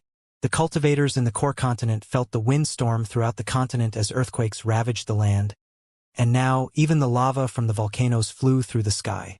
Everything was gathering in one place. It was like the apocalypse had arrived. Laser watched this with nervousness. He hoped that Gravis could win. Whoosh! Heaven tried to encase Gravis in lava, but he always managed to move out of the sphere forming around him. At some point, Gravis completely escaped the lava's reach, and it gathered together in a stream, following him. The wind was going against him as it tried to shove him into the continually erupting spires and lava. Bang! Gravis hit something in the air. A wall of thickened energy had appeared in the air, stopping him in his tracks. This was all that heaven needed as the lava shot at him from behind. The wind was pushing him down as the spires shot towards him from below. There was nowhere to evade. Idiot! Gravis commented with a smirk. Then he touched the wall of energy with his hand. Boop! Boom! Gravis absorbed the thickened energy, completely refilling his lightning storage. The core continent had a limited density of energy, making it hard to refill his lightning in a short time. This thick wall of energy came just at the right time. Everything behind him exploded as the forces of nature clashed. Meanwhile, Gravis just went past the energy wall. Bang! Lightning exploded behind Gravis, pushing him forward with ridiculous speeds. In nearly no time, Gravis reached the egg again. Boom! Another massive hole was created as the egg cracked again. Yet, the energy moved toward the egg again and healed it. After that, the hole in the sky vanished. Gravis' eyes lighted up as he noticed something. The energy in the air continued going down, even after the egg had been healed. This meant that the holes in the sky also needed energy to repair. Gravis activated his will aura to the maximum. Then, he concentrated it to the smallest spot possible and wildly moved it around him. The fully concentrated will aura was too much to handle for this world. So, wherever it passed, it destroyed the world. In nearly no time, a vast area was destroyed and repaired as Gravis continued shooting through the air, destroying more of the world. The holes and tears also pulled energy out of the atmosphere as long as they remained. While doing this, Gravis was evading the increasingly predictable attacks from heaven. When he saw that the attacks became even simpler than before, he realized something else. Repairing the world also takes concentration. While flying around the sky, Gravis destroyed more and more of the world as he closed in on the egg again. Controlling the wind, earth, lava, energy, moving the egg, and repairing the world took up all of heaven's concentration. It was just too much that it had to do at once. Like this, Gravis closed in again. Boom! Another hit cracked the egg, and now Heaven had to also concentrate on healing the egg. Meanwhile, Gravis turned around and punched the lava. Bang! The lava broke apart as it had hardened into obsidian already. It had moved around too much, cooling it down. With the lava broken, Heaven would either need to summon more or stop using it. The lava had been the biggest problem for Gravis since getting hit by it once would spell his doom. Boom! Boom! Boom! Kilometer-sized chunks of obsidian fell to the ground all over the core continent, destroying towns, villages, forests, mountains, and streams. The elemental sects were powerful enough to protect themselves, just like the cities. Yet, thousands of lives had been ended by Gravis' fight with Heaven. The mortals fell into terror as they thought that the end of the world was approaching. They prayed to anything that would listen to end this massacre. They didn't want to die. Yet, Gravis wouldn't stop because of this. Heaven needed to pay. Meanwhile, the energy in the world was starting to fall. The cultivators felt the density of energy fall rapidly as it became harder to refill their dantians and to temper their spirits. Slowly, they also started to become fearful. Would all the energy in the world vanish? How would they cultivate then? Meanwhile, Gravis was circling around the holes he created in the sky. Heaven needed to use energy to repair them, so he used the approaching energy to reload his lightning. When Heaven saw this, its rage grew even more. This was too despicable. If it stopped moving energy to the holes, they would become bigger and absorb even more energy. But if it continued, Gravis would be able to refill his storages in no time. It was a lose-lose situation for Heaven. Boom! A powerful kick from Gravis hit the egg again, damaging it further. "That's for the men from the Wind sect that you sent to me," Gravis shouted as he remembered that one of the men had said to kick Heaven's butt for him. The lightning surrounding the egg didn't do anything to Gravis. It got absorbed while attacking Heaven, only helping him. Yet, for some reason, Gravis felt his concentration wane. Some random thoughts appeared in his head about lightning. He was involuntarily thinking about how lightning worked and what it did. This made him lag behind in reacting. Heaven saw this and realized what was happening. It had a chance now. Bzzz. An unreal amount of energy entered the egg as more and more lightning burst out of it. By now, the lightning ball was over 100 kilometers big. The energy in the world plummeted like never before. Right now, the density of energy in the core continent rivaled the density of energy in the outer continent. The energy in the middle continent nearly vanished while the energy completely vanished from the outer continent. The outer continent was utterly devoid of energy. The cultivators panicked as all energy vanished while the mortals only feared for their lives. Yet, everyone in the core continent could see the gigantic lightning ball. After some seconds, the lightning sphere became smaller and smaller until it was only a couple of meters big. Gravis watched this with confusion. Lightning? Why? Doesn't it know that I will just absorb it? Gravis thought. Bang!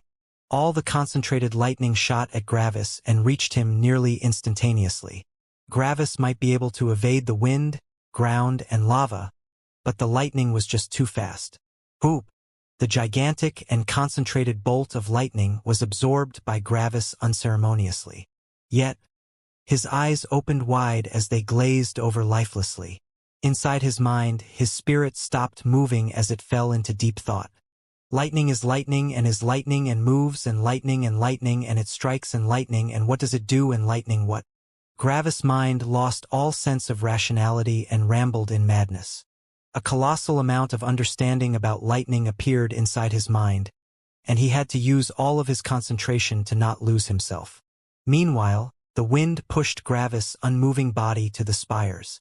Gravis had still been in flying mode, so his body was weak at the moment. In nearly no time, Gravis hit the spires. Bang! Gravis' head, torso, arms, legs, and everything were utterly annihilated as his body scattered into the surroundings. Blood splattered as Gravis' body got reduced to multiple parts that fell away. Bzzz. Out of a severed left hand, Gravis' body completely regrew. Fortunately, I regained rationality at the last moment and moved my spirit, energy, and lightning to a safe part of my body. When Gravis had regained rationality, he had noticed that it was too late to evade. Instead of evading, he moved everything important inside his body towards his left hand and then used the gathered inherent energy of his body to regrow it completely. Sadly, that ultimately used up all the inherent energy in his body. Heaven became panicked and infuriated when it saw that Gravis had survived. This had been its last trump card. From now on, this would become a bitter war of attrition. Bzzzzz. Gravis summoned some of his lightning and looked at it. It was no longer whitish silver but completely white now. He had gained a lot of understanding towards this particular kind of lightning, but he still didn't know what it was. This is the same kind of lightning that heaven uses, and it's completely different, but I'm sure of one thing. Bang! Gravis closed his hand around the small lightning ball, reabsorbing it. It's more powerful than destruction lightning. Gravis quickly turned back to the egg and shot forward again. The wind and spires appeared again while Gravis used his will aura to destroy the world around him. Bang! Another punch to the egg and more of it cracked. The egg absorbed a ridiculous amount of energy, but then it stopped. There was no more energy in the world. Everything had been converted into attacks and heat. The temperature of the core continent had risen by over 20 degrees. The cultivators didn't notice, but the mortals were sweating from the heat. Energy appeared from inside the egg and healed it. When Gravis saw that, his eyes narrowed. Finally using your saved-up energy, eh? He said. Let's see how long that lasts. Bzzzzz. Gravis summoned a lightning bomb above his hand. Due to his ability to move his power around, he no longer had to worry about the fact that his lightning bomb always absorbed everything. Now, he could just put enough into his lightning so that it had precisely the amount of lightning that he needed. Like this, the bomb became stable. Bang! Moving part from his spirit's power into his lightning, he shot forward again, lightning bomb in hand. Heaven tried to detonate the lightning bomb earlier, but Gravis protected it well. And like this, Gravis hit the egg with his lightning bomb. Boom! A many kilometers wide explosion of lightning appeared, shining onto the world like an apocalyptic star. Many mortals lost their eyesight while the cultivators were temporarily blinded. It was just too bright. Gravis' new kind of lightning made the explosion even more powerful. Crack! A gigantic crack split the egg in two, and for a second Gravis was able to see inside. His eyes narrowed further at what he saw. So that's how heaven looks like, he thought. Meanwhile, more energy poured out of the egg, repairing it. By now, heaven had stopped closing the holes in the sky. Couldn't spare any energy right now. As long as it didn't use any energy, Gravis didn't have more to absorb. This was the only way it could win. As they continued fighting, more holes appeared, and without someone closing them, they became bigger and more numerous. It was like the sky was being ripped apart as the holes even extended towards the ground now, devouring everything. Beasts and humans alike ran away from the core continent. Due to the lack of energy, the wind wall separating the middle and core continent had vanished. The cultivators from the cities and towns helped the mortals flee by throwing them over the ravine that had been the wind wall previously. Other cultivators were on the other side, catching the mortals. Yet not everyone managed to escape. The holes became bigger and bigger. Not even the cities and sects could do anything against the holes, and everyone had to abandon their homes. The only place that had been spared was the lightning sect. Gravis avoided creating holes near its vicinity. Laser saw all this happen and frowned as he looked at the sky. Is your enmity worth that much? Do you realize how many lives you're destroying? Right now, Gravis couldn't care about any of that. Heaven had to pay for what it had done to him, and using the lives of everyone as hostages didn't work. Heaven had to die even if the world would end. His lightning and himself demanded it. Seeing that heaven stopped fixing the holes, Gravis pulled his will aura back.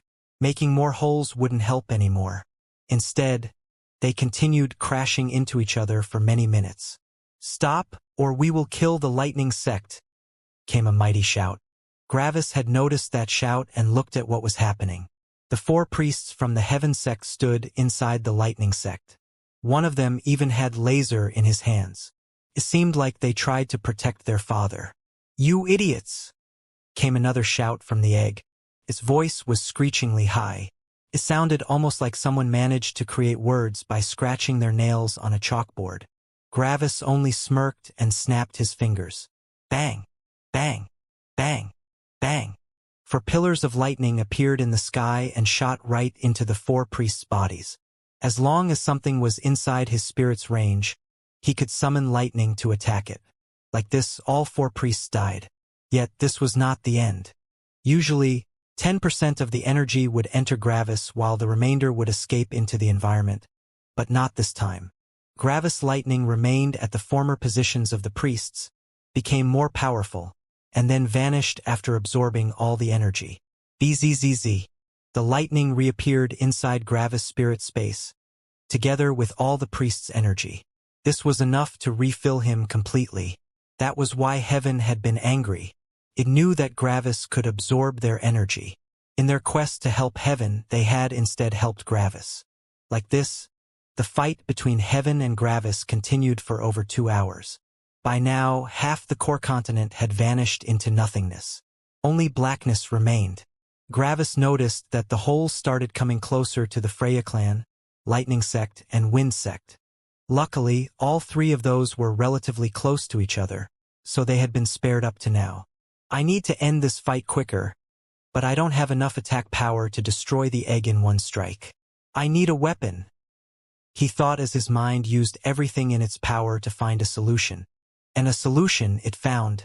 On a barren wasteland in the outer continent, hundreds of mortals had gathered. Their god resided in this wasteland, and their god had destroyed all life around it.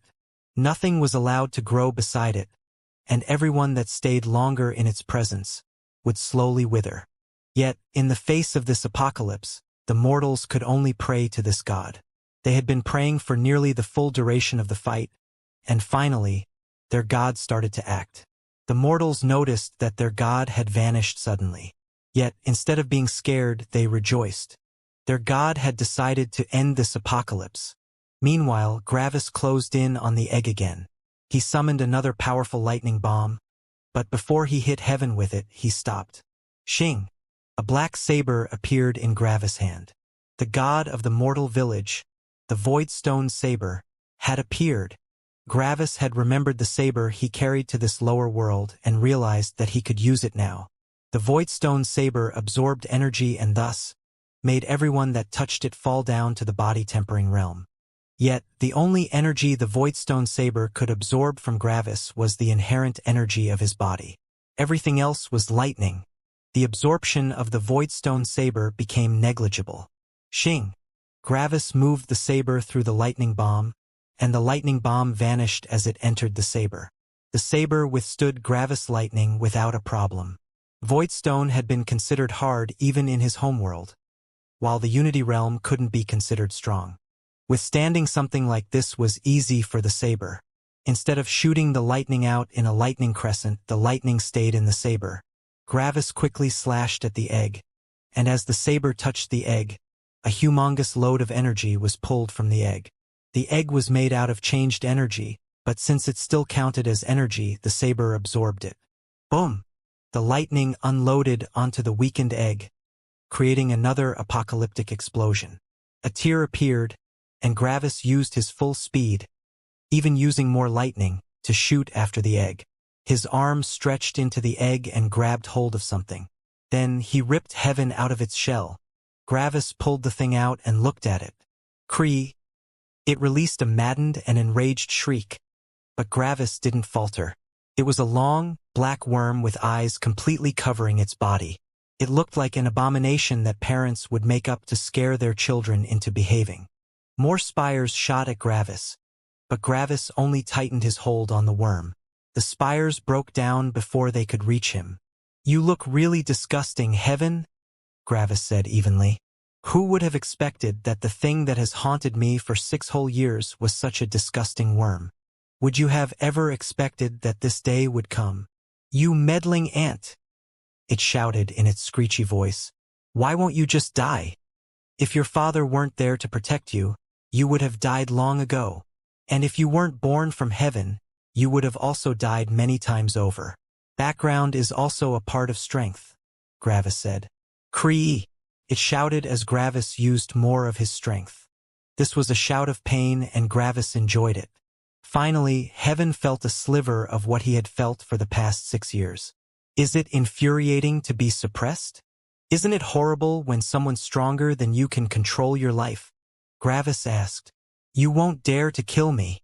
If I die, this whole world will be destroyed. It screeched. Gravis looked at the world as the black holes were devouring it. Then he turned back to the black worm. Sorry, but this world is more important than your life, he said. The worm became happy, but then the voidstone saber stabbed through its mouth. It released another high-pitched screech, and Gravis started turning the saber slowly inside Heaven's body. After around a minute, the worm fell silent. Boom! A shower of energy exploded out of the worm as all its saved-up energy was released into the world. Luckily, the corpse remained in one piece. Without someone guiding the energy, it merely entered the holes without repairing them. Gravis remained calm as the world was ending around him. Don't play jokes on me. You won't let this world go to waste, Gravis said. Whoosh! All the holes vanished instantaneously. The destroyed continents were also restored to their status before the fight had begun. Yet the dead remained dead. Everything recovered, except life. Whoosh!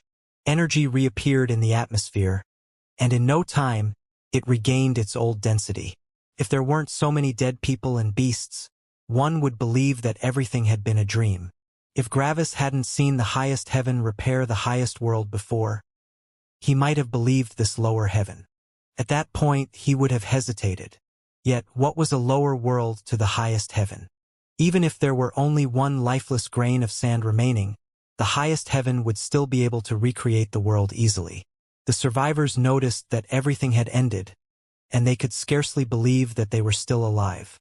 Yet, the sadness of their dead loved ones immediately hit them. They were happy that they were still alive but sad that so many had died. By the end, millions had died. The middle and outer continent had been spared from the massacre. They only felt the energy reducing and felt the earthquakes ravaging the land. The core continent had been the battleground, and most people in the core continent had died. The sects managed to keep themselves alive since they were fast enough to escape the destruction. Initially, they had believed that their homes would be destroyed, but with the highest heaven's help, their homes had been rebuilt. Nearly no one in the spirit-forming realm had died, while only some in the energy-gathering realm died. The people that had it the worst were the body-tempering disciples and the mortals. Body-tempering cultivators had now become even rarer than spirit-forming cultivators in the core continent. Whoop! Gravis sent his saber and Heaven's body into his spirit space. He might have a use for Heaven's body, so he kept it. Slowly, Gravis released a sigh. Heaven had died, and his enmity had been avenged. Looking across the restored world, Gravis felt a feeling of emptiness. Was it worth it? He asked himself. He saw the grieving people all over the world. He knew that his fight with heaven would create collateral damage, but not this much. Yet what could he do?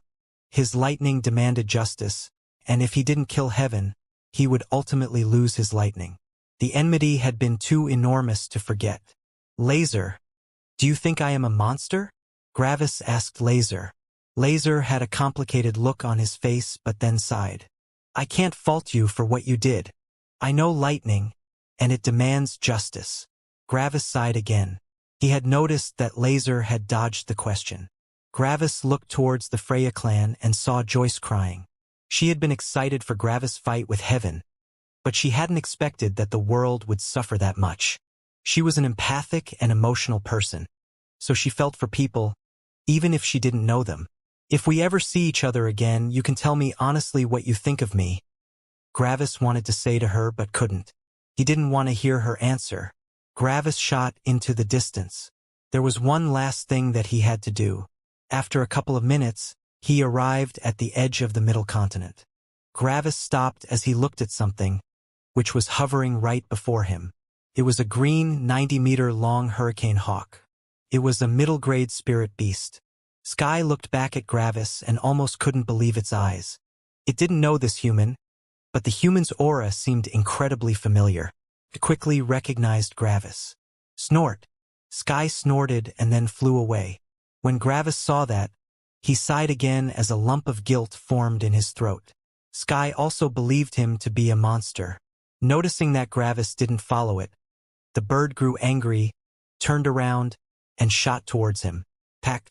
Sky slapped Gravis to the side with its mighty wing. Gravis' body wasn't entirely without strength while flying. Having a body at the seed stage was light enough to fly with. Otherwise, his own speed might kill him. Yet the slap still hurt and he got shot away. Plop. And landed on Sky's back.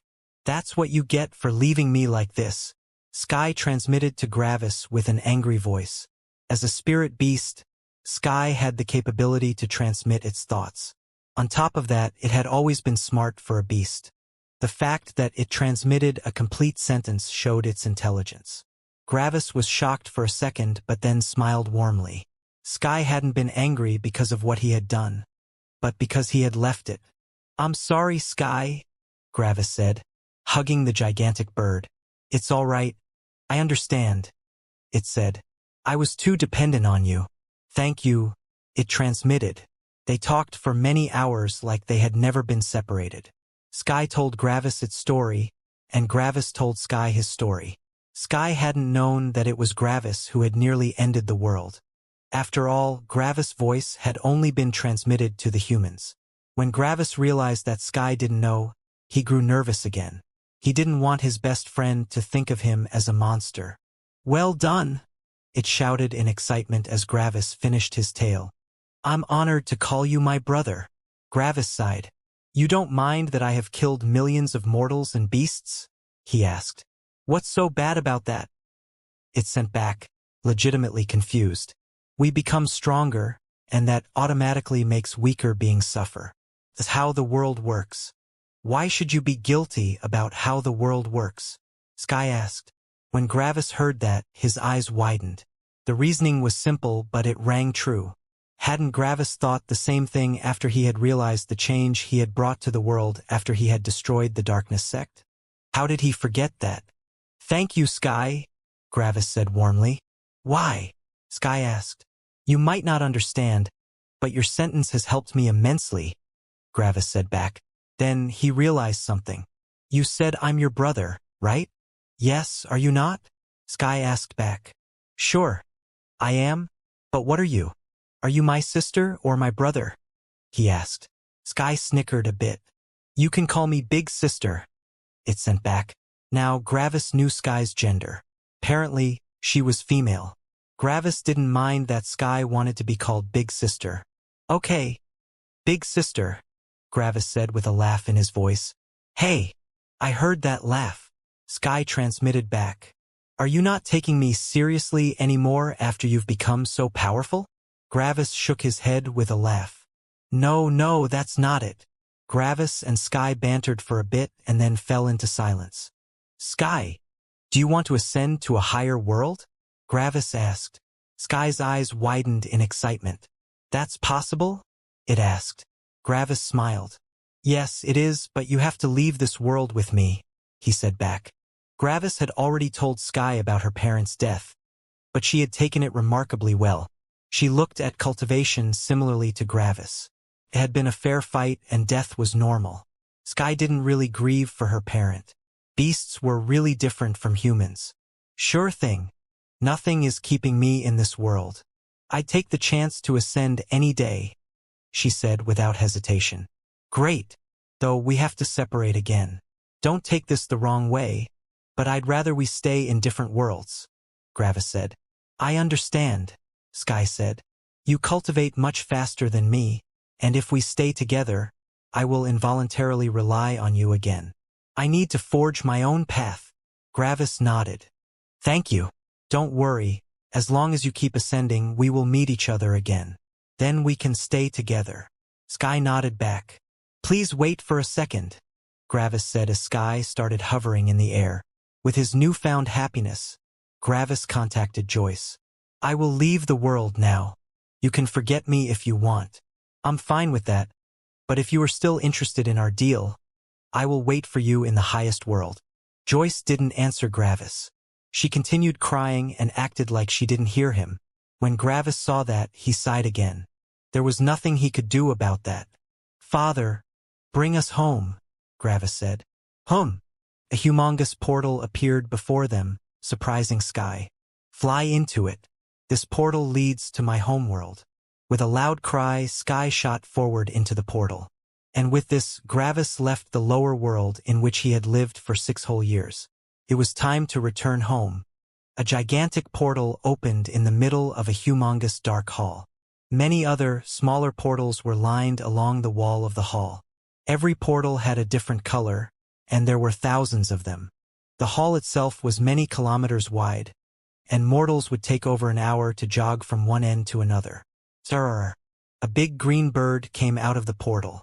Sky quickly noticed that there was a floor right beneath her, so she extended her talons and stopped her flight. Her talons scraped across the ground due to her speed, but the floor was completely undamaged. Instead, her talons got ground down a bit. Sky's and Gravis' eyes widened immediately in shock. Sky's eyes widened because of the imposing hall and the hard material, while Gravis' eyes widened because of the energy he felt. "How is there such an unreal amount of energy?" Gravis asked involuntarily. When he had left for the lower world, he was sure that he hadn't felt such an overwhelming amount of energy. The sheer volume of it was so overpowering that Gravis even felt it challenging to move. It was like the energy in the air was pressuring his being. "I never noticed that there was so much energy in the air," Gravis thought. "I feel so suppressed that I probably can't even reach the sound barrier. How did I move with my weak body back then? I shouldn't have been able to move faster than a snail with so much energy constantly pressing into me." Gravis' eyes shone. Cultivating in this environment would probably allow me to achieve breakthroughs in a matter of days. Suddenly, Gravis felt himself get disconnected from the energy. Now he felt like there was no energy in the air. He couldn't even absorb it anymore. First, Gravis was shocked, but he quickly realized what had happened. "Father has probably isolated me from the energy," Gravis thought and then sighed. "I nearly thought about cultivating here. Like this, I would become more powerful, but I wouldn't be able to temper myself. It's better this way. All right, one returnee with a beast companion." One clerk that Gravis hadn't noticed before said as he wrote something down on a clipboard. The clerk stood around 50 meters away from them. Gravis was surprised that he hadn't noticed the clerk at all. Yet, he quickly realized why that was the case. "My spirit can only reach a distance of 10 meters? This is insane. First, the energy suppressed me, and now my spirit is also suppressed. How have I not noticed this before?" Gravis thought as he scratched his chin. "Why is this weak human not afraid of me?" Sky transmitted to Gravis with confusion. She also felt a little bit insulted. This human felt identical to Immortal. She could crush him just by moving her wings a bit. Before Gravis could answer, the clerk spoke up without looking away from his clipboard. "You're not in your lower world anymore, bird. I advise you to never underestimate anyone in this world. When you feel that someone has no power, it doesn't mean that they are weak, but that their strength is too powerful for you to notice." Sky was surprised that the clerk had heard her message. She had only sent it to Gravis, so how could another human hear her? "Sky, he's right," Gravis said. "This is the highest world, and even beggars can teleport. Someone that is able to work in here is surely more powerful than a beggar." Sky received a culture shock as she tried to understand that.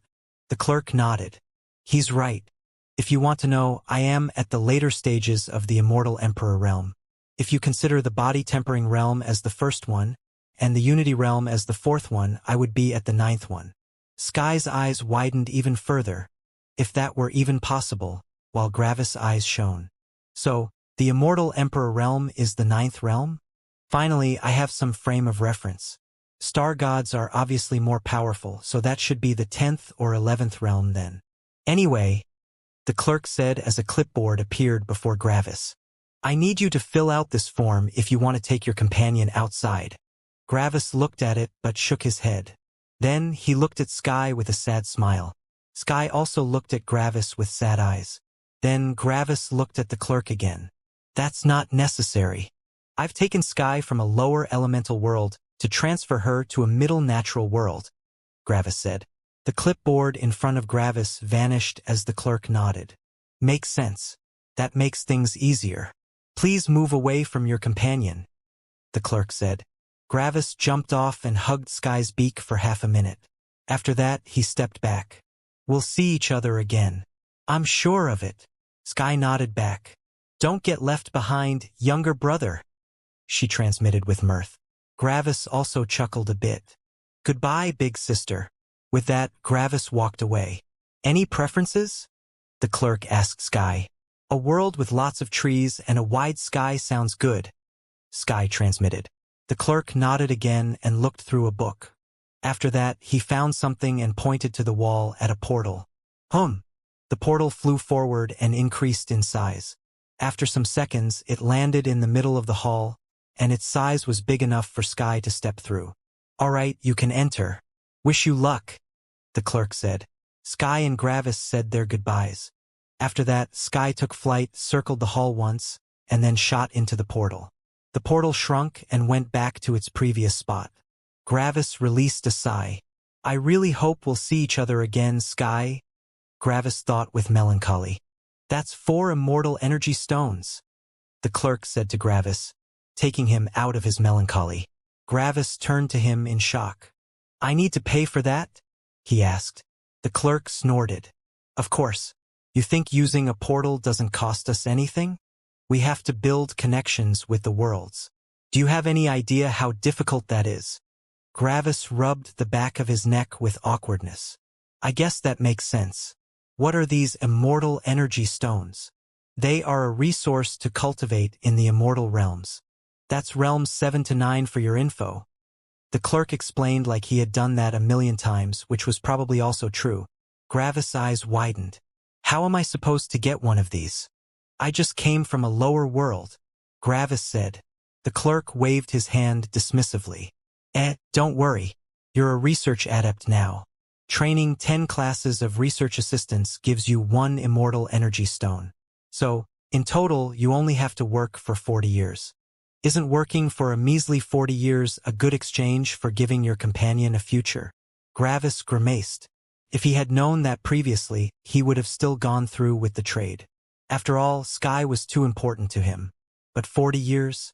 That's a long time. Though 40 years was what people needed to reach the Unity realm anyway. Yet it still felt so long to him.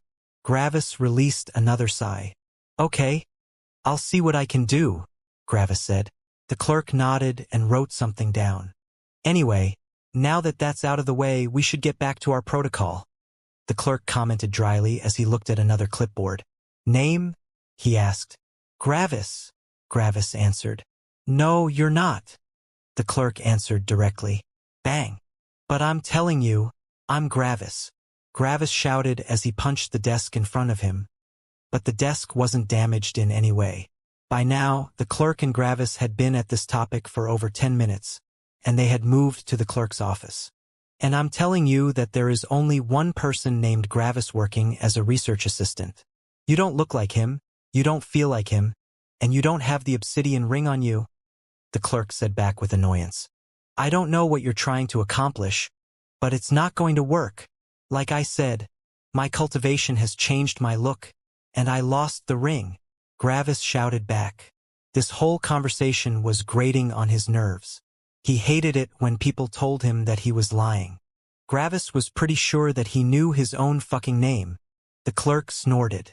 Even if that were the case, Gravis has left only 2 days ago, which would be equal to about 6 years. How would you have reached the Unity realm in only 6 years? On top of that, look at your ridiculously overtrained will aura. How would you even do that in 6 years? You're telling me that there is no way to reach the Unity realm in such a short amount of time? Also, I went through a lot of tempering to get that will aura, and it took me only 6 years. If I can achieve this will aura in only 6 years, you can't tell me that there is no way to reach the Unity realm in 6 years. Gravis shouted back. Sure, there are ways to reach the Unity realm in a short amount of time, the clerk said. But all the lower worlds available to research assistants follow the will-forging path. The fastest way to progress in that path is to remain at least 10 years in the spirit-forming realm. Even with the help of pills, your spirit still needs to adapt. Gravis clenched his fists in frustration. Then how about I just tell you how I achieved it? You should be able to verify if that is possible or not. Gravis shouted back. The clerk shrugged. Sure. Telling us everything you learned about cultivation is your job either way. The clerk said as he summoned a jade token, which floated over to Gravis. Put it against your forehead and make your spirit enter it for about 5 seconds. It automatically records everything you know about cultivation. Gravis grabbed the jade token out of the air. Many people wanted to keep their cultivation a secret, but that was impossible for Gravis. After all, it was literally his job to gather and deliver the knowledge of a lower world. Gravis put the jade token at his forehead and made his spirit enter it. He felt his spirit being filtered by the jade token, and after 5 seconds, it pushed his spirit away. There. Go check it for yourself. Gravis shouted with annoyance as he threw the jade token back. Pack. A hand caught the jade token, but it was neither Gravis nor the clerk's hand. There are things in here that no one should know, the opposer said as he crushed the jade token. Gravis looked with pleasant surprise at his father. Father, long time no see, he said. The opposer looked at Gravis with a smile and nodded. We'll talk later. Then he turned to the clerk, who was sitting there in terror and with widely opened eyes. Did the most powerful being of the world just arrive right in front of him? He couldn't even process what was happening. Another jade token appeared, as well as 4 shining white stones. This includes all cultivation techniques for this lower world. And these are the 4 immortal energy stones that my son owes you, he said. The clerk accepted both things with shock and reverence. Thank you, your exalted majesty, he said quietly. And suddenly, the opposer wasn't there anymore. It was like he had never been here in the first place. Gravis looked with a smug grin at the clerk. Convinced now? He asked. The clerk released a nervous sigh. Yeah, okay. Sorry, he whispered as he started filling out the form. Apparently, it really is possible. Who would have thought? He muttered to himself. He wouldn't doubt the opposer's words. After some seconds, the clerk put the jade token on his forehead. A second later, he put it away again and frowned. 3 out of 10. Pretty bad. But the information is very comprehensive and very detailed. Of course, that's to be expected from his exalted majesty, he commented. Gravis furrowed his brows. What do you mean with that? Gravis asked. The clerk seemed to be back in his usual carefree and boring mood. We rate the cultivation techniques of the worlds on a scale of 1 to 10. We take the strength, ease of use, adaptability, speed, and potential into account. The strength of the cultivation techniques of that lower world is a little bit above average, but it's not easy to use. First, you have to create a separate elemental seed, and you also need to have a fitting temperament. This makes it nearly impossible for one person to cultivate more than one element. On top of that, the temperaments would clash. Gravis' eyebrows rose in surprise. Does that mean that the temperament restriction isn't an issue in other elemental cultivation methods? Nope, the clerk said. Many of them just suppress and use the element, while others make the element completely yours. That's a way more effective method to use the elements. Gravis was a little surprised about that. What about the other 3 criteria? He asked. Adaptability refers to the possibility to change, modify, or remove the cultivation technique with the least amount of backlash as possible. It's also around average in that regard. Could be better, could be worse. The clerk narrated as he played with the jade token in his hand. Speed refers to the speed of progress in cultivation. Some cultivation techniques hinder progress, while others hasten it. Same like the previous criteria, it could be considered as average. Gravis frowned. So, everything up to now is average or slightly above average, with one thing being worse than average. Until now, it sounds like a 5 out of 10 for me. I guess the bad factor is the last criteria? Gravis asked. The clerk nodded. Exactly. With these elemental seeds, You create something new inside of you that still remains its own thing. Your power comes from this seed, but the seed isn't completely yours. After all, if it were yours, it wouldn't have a restriction on your temperament, would it? Having another arm doesn't force you to grab more stuff, does it? Gravis thought about this. He hadn't seen it like that before, but it made sense. I'm guessing this will be a problem later down the line? The clerk nodded again. In the immortal realm, you need to create a body that can resonate and harmonize with your laws. Having something foreign inside you makes that pretty difficult. Yet, at that point, the elemental seed has already been part of you for a long time. Changing it will make it difficult and time-consuming, the clerk explained.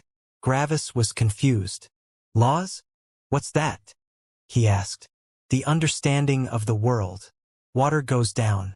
Hot air goes up. Lightning goes boom. All simple rules of the world, but the more complex mechanics are called laws. If you understand and feel them, you can use them to become more powerful and grow. But that's not something you need to care about right now. Give it another 2 realms, the clerk explained.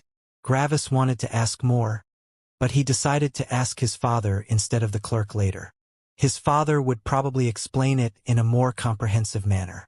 Seeing that Gravis had no more questions, the clerk put the clipboard away. Then he summoned an emblem. Here's your research adept emblem. Don't lose it or you will be thrown out of the city for trespassing, he said as the emblem floated over to Gravis. Gravis put the emblem onto his black shirt and nodded at the clerk. Then he left the hall. Meanwhile, the clerk released a nervous sigh as he slumped back into his chair. Man, I'm lucky that I don't do the roundup. If I did that, I would probably be dead right now, the clerk thought with lingering fear. When someone came back from the lower world and used a service that cost money, some of his colleagues would round up the sum. Like this, Gravis 4 immortal energy stones would have become 5. 4 would go to the company while 1 would be pocketed. Luckily for the clerk, he was one of the few honest clerks. Scamming the opposer's son? That was an all-exclusive high-end express delivery to the afterlife. Gravis exited the hall and saw his homeworld sky for the first time in 6 years. It looked similar to the sky of the lower world, but there was one clear difference. Shoo! Shoo! Shoo! The sky above him was nearly invisible due to all the flying carts and cultivators shooting around. Above the city, the sky community resided. Everyone with a certain minimum of strength could fly around and trade in the sky community. This made the sky community technically a part of the city, but a humongous one. There was over 10 times the number of people in the sky community than in the city itself. One should remember that the teleporting beggars Gravis was talking about were the beggars in the actual city, not the sky community. These beggars were more powerful than the people in the sky community. That was evident by the fact that they were allowed to live inside the actual city. Some people might find the prospect of being a beggar to be degrading, but one shouldn't be blinded by the beggar status. Every single person actually residing in the city had supreme power. If even one of these people felt some pity for a beggar, they might throw something at them. Something that such a powerful person carried with them might be worthless to them, but an unprecedented treasure to the beggars. Instead of looking down at the beggars, the people in the sky community were envious. They wished that they could have the strength to beg in the city's streets. This was the city where the opposer resided, and he surely wouldn't pick some random spot to settle down. This part of the world had the densest energy out of everywhere else. The closer one got to the castle of the opposer, the denser the energy. That was due to 2 reasons. 1, the spot was the absolute center of the world, and 2, the opposer pulled energy to himself like a black hole. It was common knowledge in the world that nearly all the energy in the highest world was moving slowly to the opposer. His attraction towards energy was just ridiculous. In the early days, people were afraid of being seen as stealing the opposer's energy. But over generations and generations of progressively more courageous people, they had noticed that the opposer didn't care. They only had to keep a certain distance from his castle. Many lives had been ended by coming too close to the castle, which allowed them to judge the exact distance. Due to this, the people created a city around his abode without him even ordering it. More people came due to the higher energy, and they wanted to have buildings to live in. With more people came more buildings, which required more people to manufacture the buildings. At some point, everything had been so overcrowded that a council for the city had been created, which established the rules. A minimum requirement for power had been put into place. After all, how dare some weaklings reside in such a prime spot? Someone stronger would simply beat them to death and take their place, which created an equilibrium for necessary power. Legally, the Sky community didn't have a minimum requirement for power, but the fact that it resided in the sky created a requirement for power by itself. After all, only people in the Unity realm could fly. Gravis watched the Sky community for some minutes as he was lost in his memories. He remembered how he had watched the Sky community together with Stella and sighed. Stella had been so powerful that she even managed to gain a spot for her family in the main city. If she flew to the Sky community, everyone would make way for her in fear.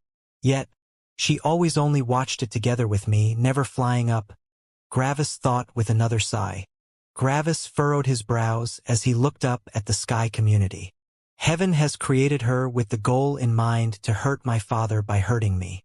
I guess she was a similar existence to the secret high priest that created the Heaven's trial.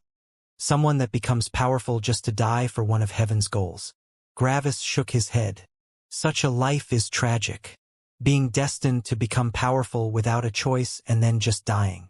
What's the point of becoming powerful if you will die in such a short amount of time? After some minutes, Gravis regained his usual calm and smiled a bit. Well, now I can finally fly up there and join them, he said with a smile. This had been something that had always been out of reach for him. He had always longed to fly together with the others, and today he finally had enough power to join them. Whoosh! Gravis flew into the sky, but he was rather slow. The dense energy in the air suppressed him, and his full speed was only equal to his full speed when he had been at the initial stage of spirit forming without his lightning board. In comparison to his top speed in the lower world, this was nothing. It actually took him over a minute to reach the lowest flying shop. The Sky community had been farther away than he had expected. Gravis looked down at the city, and for the first time he noticed its ridiculous size. He guessed that some walls were at the edge of the city, but he couldn't even see them. Gravis guessed that the city was at least hundreds of kilometers wide. And everyone in this city is so powerful? That's a ridiculous amount of powerful people. I wonder how many gods reside in this city. How many immortals reside in this city? Gravis was lost in wonder for some seconds. Oi! Don't take up space, kid. A voice came from the shop beside Gravis. Kid! Gravis thought and looked over. A young-looking man with fierce eyes looked at him. The person was in a bad mood, apparently. He was close enough that Gravis' spirit could reach him, and Gravis took a deep breath. What is this unreal, supreme power that I'm feeling? He thought with shock. The young man's aura was so mighty that Gravis felt helpless in front of him. He was 100% sure that he wouldn't be able to even survive a single slap. Oi, you deaf? The guy said again. Move! Gravis regained his bearings. Oh, sorry, he said as he moved to the side where he didn't block the entrance for new customers. I was stunned by the feeling of your power, senior, Gravis said politely. The guy just snorted. It's all right. The fact that you can even feel my power says good things about your strength, kid. But honestly, do you have a death wish? He asked. Gravis was a bit surprised. What do you mean? The guy sighed. Kid, you just reached the absolute bare minimum to fly up here. Everyone flying around here is way stronger than you. A single thought of some of the people here could kill you, he explained. Gravis furrowed his brows. There is no rule against killing someone? Gravis asked. The young man rolled his eyes. This kid really knew nothing. It is forbidden to kill someone.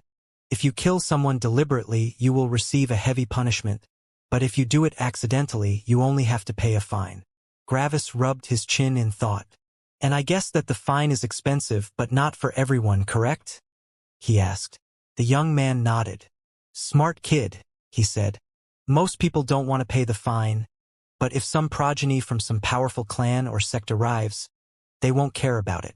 They have so much money that it oozes out of their every pore. They just charge through the Sky community, and whoever dies, dies. But wouldn't that be deliberate killing? Gravis asked. The young man groaned again. Kid, money is powerful. If you give the guard enough money, it suddenly becomes an involuntary killing instead of a deliberate one. Of course, the guards are also under supervision, so they can't break or bend the rules too much. As long as one can argue that they didn't target you, it can become an accident with enough money. Gravis took a deep breath. The sky community looked so peaceful from the ground. It looked like a happy market where everyone was able to exchange their stuff. Gravis hadn't expected that such a peaceful-looking place hid such danger. Thank you, Gravis said with an honest tone. This person might have actually saved his life. Don't mention it, he said. Anyway, wanna buy something? Now Gravis' interest was piqued, and he looked at what the guy had to offer. He was flying inside a wooden house with one floor. Keeping that whole thing floating probably needed some concentration. After all, a whole house, even if it was small and made out of wood, wasn't light. Gravis guessed that he would only be able to keep that thing floating for a couple of hours. Gravis looked through the wares and saw some peculiar things. Artifacts, rings, weapons, and many different interesting things were displayed. Beside each object was a small sign that described the object in full detail. The writing was incredibly small, and mortals wouldn't even be able to see a letter. Of course, people in the Unity realm and stronger had powerful eyes and could also read with their spirits. Apparently, that's how the sellers described their wares. After all, people who couldn't even read the writing probably also didn't have the money to buy the wares. Gravis read through some descriptions and found something. What's nascent nourishing? He asked. The seller rolled his eyes again. The kid didn't even know that. Nascent nourishing is the realm above the Unity realm. People also call it the equalization realm. I'm currently in the middle stages of that realm. Gravis absorbed the knowledge like a dry sponge. Apparently, as soon as he had returned from the lower world, the restrictions that his father had put in place to keep cultivation secret had been lifted. I have a powerful will now, and seeing the distance of power won't make me despair anymore, Gravis thought. Gravis also finally learned the power of the seller. The middle stage of nascent nourishing, huh? That's 1.5 realms higher than me. No wonder I feel like he could slap me to death. Even now, I feel nervousness inside of me by just standing near him. His power just feels overwhelming. Gravis scratched his chin in thought. I still can't feel the power of the people in the actual city, which makes them all many times stronger. I wonder how powerful those people are. I'm really only at the beginning of cultivation. Basically, every single person flying around here can slap me to death. If I didn't have such a powerful will, I might have become demotivated. Oi! Don't scare my customers with that ugly expression, the seller said, pulling Gravis out of his thoughts. Fuck! I really need to keep my thinking face in check, he thought. Sorry, I was lost in thought, Gravis said. I noticed that you don't sell stuff at the middle or higher stages of the nascent nourishing realm. Is there a particular reason for that?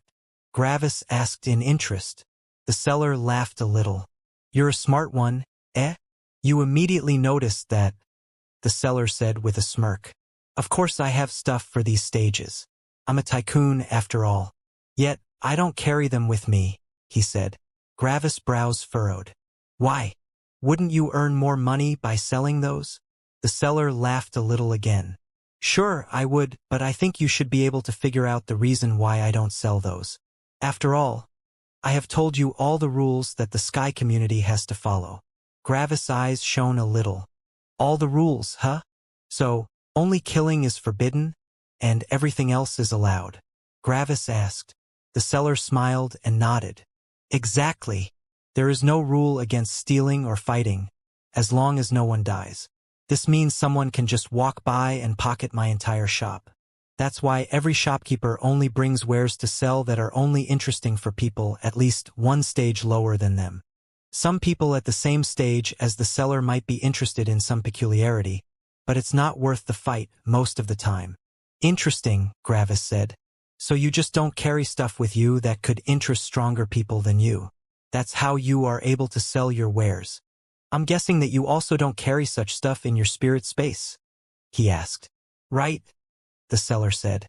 I keep all my stuff in a warehouse in my company, he said. Gravis lifted an eyebrow. Your company? He asked. The seller snorted. Of course. Every seller has their own business. The people who can sell their wares here are smart and have established their place. Everyone is a smart businessman. Gravis nodded. Thank you for explaining that to me, Gravis said as he looked at the wares again. He also noticed some materials, pills, and even techniques. The available techniques were so numerous and varied that Gravis guessed that this one shop had more techniques than the entire lower world he had just left. Just the cultivation techniques were very varied. He saw some elemental cultivation techniques and battle techniques, faith techniques, consuming techniques, ritual techniques, and many other things. As Gravis read the descriptions, he felt his horizons widen. There are so many methods to cultivate. Someone can use the belief of others as nourishment for their path. It's even possible to sacrifice the lives of weaker beings to gather and purify energy. There are even techniques for enslavement and stealing someone's potential via sex. Gravis furrowed his brows. Some of them fill me with revulsion. It's like they are the absolute opposite of my lightning. Hey, I said, stop making that face, the seller shouted. Gravis quickly shook his head. Sorry, he said as he continued reading with interest. After a while, he found something that interested him. It wasn't a technique, but an object. Gravis pointed at it. This looks interesting, Gravis said. The seller saw what Gravis was pointing to and rolled his eyes. Of course, Gravis chose one of the cheapest things he had to offer. Well, the kid was only at the beginning of the Unity realm, so he probably didn't have much money.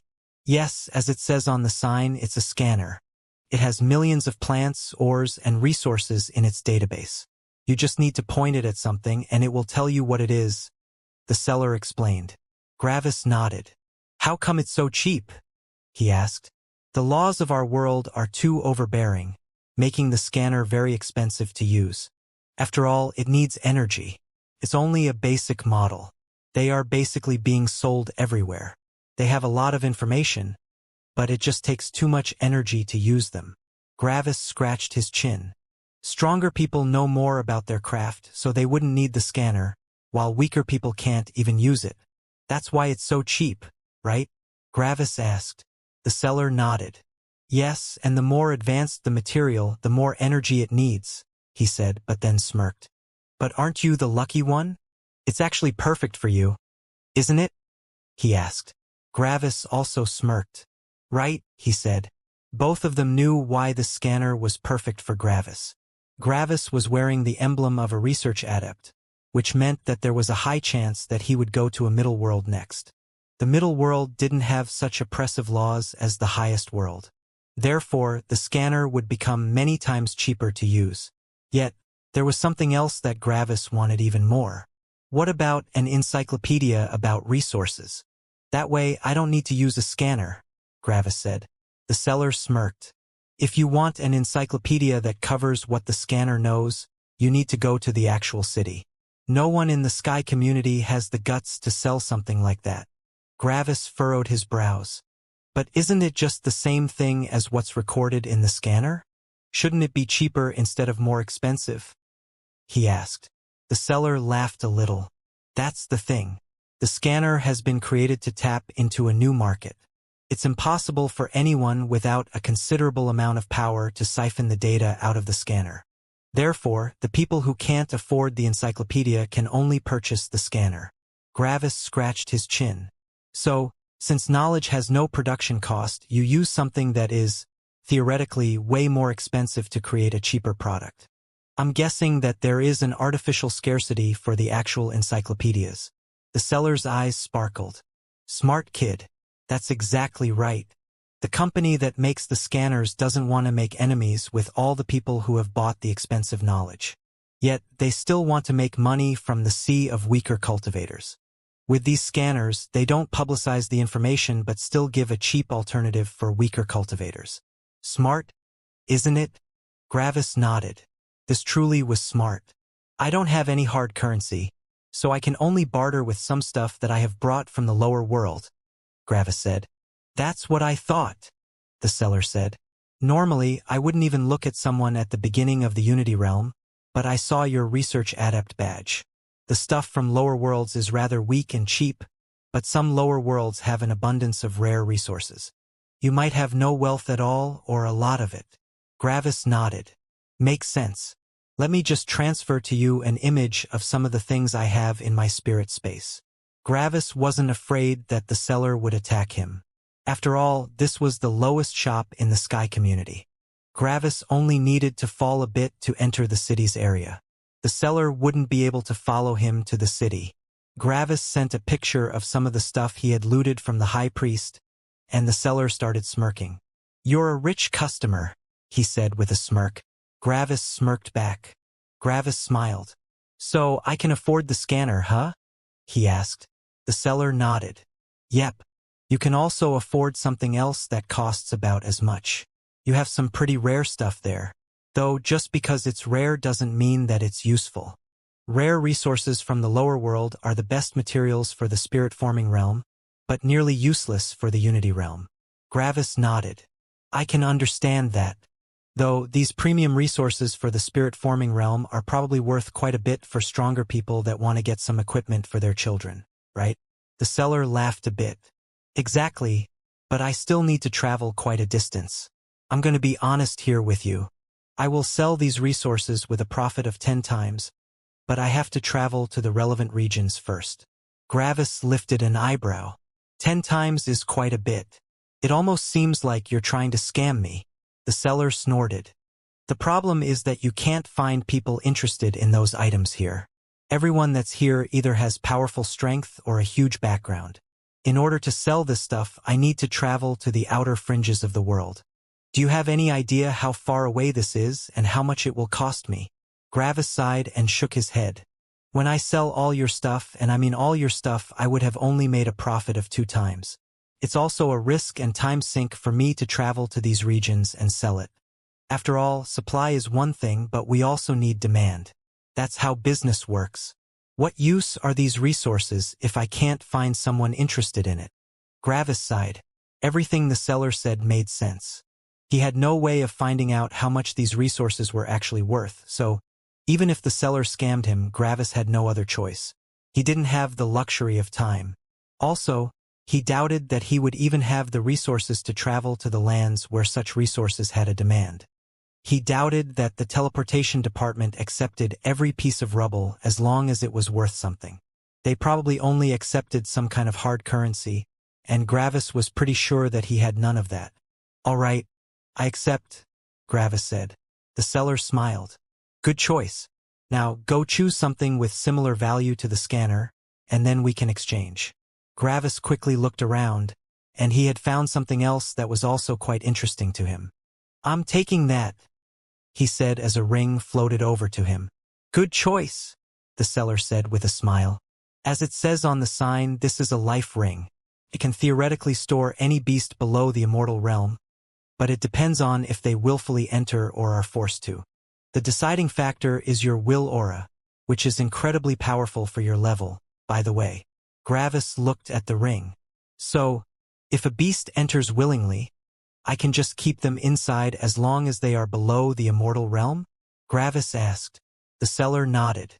Yes, but they can also exit whenever they want if they enter that way. If you want to force a beast into the ring, you need to activate the formation array.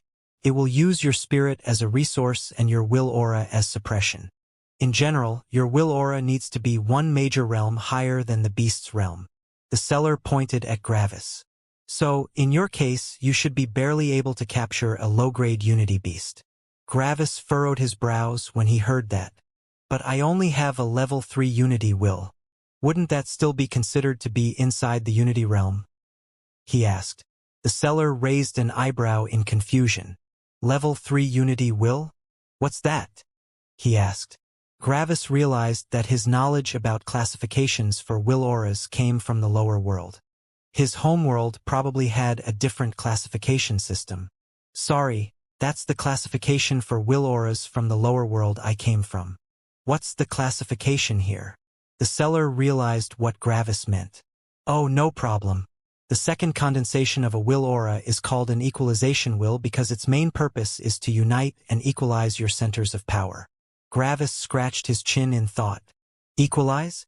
Does it have something to do with the nascent nourishing realm, which you have also called equalization realm? He asked. The seller smirked. Nice deduction. Correct, the equalization will is there to connect the centers of power and to shift the power around in them. It basically goes through two major realms, the unity realm and the nascent nourishing realm. Gravis furrowed his brows again. But my will aura is already compressed to about 0.1% of its initial size. Shouldn't I be near the end of the equalization will then? The seller laughed a bit and shook his head. Kid, you're underestimating the possible compression of your will aura. Your equalization will continue to compress until it is only big enough to suppress the spirit space of someone else. You can see your own massive brain from your spirit space, so you should know how small your spirit space is. Gravis thought about it and realized that the seller was right. The compression of his unity will didn't take the compression of the volume into account, but the radius. The radius was decreasing with the compression. So, the initial radius of Gravis' will aura was 600 meters, which would become 0.6 meters if he compressed it fully. Yet, the spirit space inside Gravis' brain was a bit smaller than a millimeter. He would need to compress it down to another 3 digits, to around 0.0006 meters, which would be 0.6 millimeters. When Gravis finished his math, he realized that he was a small bit over the halfway mark of compression. There was still a long way to go. So, my will aura is equal to a new nascent nourishing realm cultivator then? Gravis asked. The seller nodded.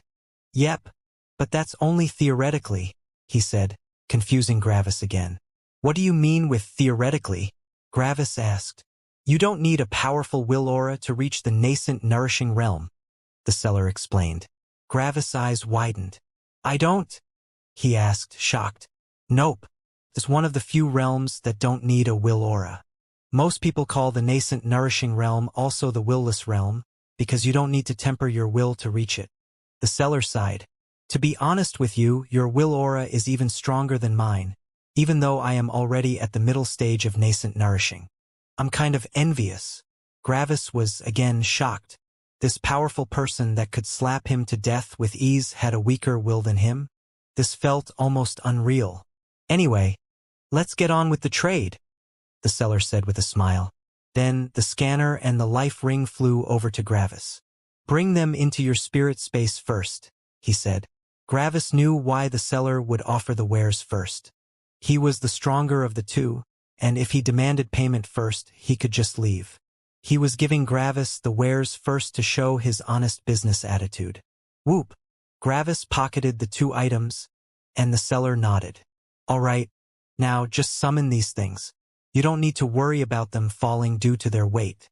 I can hold them easily, the seller said as he transmitted a picture of the stuff that he wanted. Gravis summoned everything, and for a short time, a massive pile of items appeared. Yet, just as they appeared, they vanished again. Gravis hadn't even seen them before they were already gone. The seller had exquisite control over his spirit. Like this, Gravis' spirit space was nearly empty. He could only see his 2 nearly broken sabers, his 2 new items, Heaven's body, and some scattered miscellaneous items that the seller wasn't interested in. Whoop! The shop vanished. All right, I'm heading off to sell your stuff. This should be faster than waiting here forever for another customer. It was nice doing business with you, kid, the seller said. Gravis was surprised that the seller immediately closed his shop as soon as their trade was finished. But he didn't mind it. Sure. Thank you, Gravis said. The seller waved once more and then shot off into the distance. He was definitely much faster than Gravis. Now Gravis was alone again. He looked once more at the sky community, but after knowing that it hid such danger, he decided against going there. It was time to visit his parents. With a smile, Gravis lowered himself to the city again. Halt! An imposing shout appeared as a guard from the city teleported in front of him. Your realm is too weak to enter the city, the guard stated. Gravis blinked his eyes in surprise a bit. I'm a research adept. I'm allowed into the city, he said. Show your emblem as proof, the guard said. What do you mean, show my emblem? It's right here, Gravis said. But then he opened his eyes wide in shock. His research adept emblem was gone. It was not on his body and also not in his spirit space. Gravis immediately looked in the direction where the seller left. No wonder he had been so friendly and forthcoming in his trade. He was never interested in his wares. That dick was only interested in stealing his emblem. Gravis' rage grew as he realized what had happened. He hadn't thought about it, but wasn't it weird that some seller, over a major realm stronger than him, would patiently answer all his questions? He had initially believed that the seller only wanted to appear friendly so that Gravis would continue buying stuff from him. But that had been wrong apparently. Gravis sighed. I'm sorry. My research adept emblem has been stolen by someone, he said. I know, the guard said. I saw it. He stole it right when he pocketed your resources. Gravis grew frustrated again. If the guard saw it, he could have probably also stopped it. Sadly, it wasn't against the rules to steal other people's stuff in the Sky community, and Gravis had nothing to do with the guard. He couldn't expect the guard to stand up for him. After all, Gravis probably also wouldn't care if he saw that happen. Gravis would just think that this would be a great learning experience for the victim, but now he was the victim. Gravis sighed again. Maybe I should really look at it as a learning experience, he thought in defeat. Strength is everything, and if I can't protect my belongings, I probably don't deserve to keep them. That outlook was cruel, but in this world, it was a sad reality. It might be a wrong outlook for mortals, but for cultivators it showed the cold truth. If he didn't have the power to protect his life or belongings, he would die or lose them. Anyway, since you've seen that it was mine, can you let me enter? You should know that I'm a research adept, Gravis said. The guard shook his head. Sorry, it's against the rules, he said. Gravis furrowed his brows. What do you mean with against the rules? You know that I'm a research adept, and research adepts are allowed into the city, right? The guard shook his head again. Wrong. People with a research adept emblem are allowed into the city, not research adepts. There is a difference. Gravis grew more frustrated. This is bullshit. Doesn't that mean that our city will lose research adepts and gain new people that aren't interested in going to middle worlds? That seems incredibly stupid, Gravis shouted. The guard sighed. I know, he said, surprising Gravis. It's a shit rule in my opinion too, but I have to enforce it if I don't want to lose my job. Do you have a powerful connection in the city that can help you enter? People at the Immortal King realm can bring people into the city. Gravis nodded. My father should be enough. My father is the opposer, Gravis said. The guard looked with skepticism at Gravis. I don't see the obsidian ring on you, he said. Gravis clenched his fist in frustration. He really didn't want to say it, but he had to. I lost it, he said. The guard looked like he had expected the answer. Emicham, that's quite inconvenient, isn't it? First, you lose your research adept badge, and then you lose your obsidian ring. Was that stolen too? He asked. Gravis sighed. No, he said through gritted teeth. I lost it in the lower world, he said. Emicham, sure, the guard said sarcastically. And I guess all your other powerful connections are not available at the moment, are they? He asked. Orpheus is my brother. He has a high position in the research department. He can vouch for me, Gravis said. The guard nodded a couple of times with sarcastic enthusiasm. Great. Then contact him. After all, nearly everyone has a telepathy talisman. It shouldn't be an issue to contact him, would it? He asked with a mocking tone. Gravis' frustration grew as he clenched his teeth. I don't have one of those, he said. The guard had a mocking, shocked look on his face. Oh no, what happened? Your research adept emblem was stolen while you lost your obsidian ring? Did you maybe sell your telepathy talisman? Or was that stolen or lost too? The guard asked, concerned. Gravis narrowed his eyes. I never had one in the first place. The guard looked with a mocking, defeated look at the sky. That sucks, man. Everything that can prove that you can enter the city has been stolen or lost. You really have some shitty luck. Huh. Gravis snorted. You can call it shitty luck if you want, he said. The guard also snorted. Anyway, enough playing around. You can't enter the city. Then the guard's eyes narrowed. On top of that, you have tried to impersonate one of the princes, which is a crime, the guard said. Gravis looked with narrowed eyes at the guard. And what's the punishment for that? He asked, unamused. The guard noticed that Gravis wasn't nervous at all, which made him hesitate. What if Gravis really was one of the princes? Normally, you would be put to work for 20% of your realm's expected lifetime, but since I saw your emblem being stolen, I'll overlook this fact this time. Yet, I can't let you go without some repercussions, the guard explained.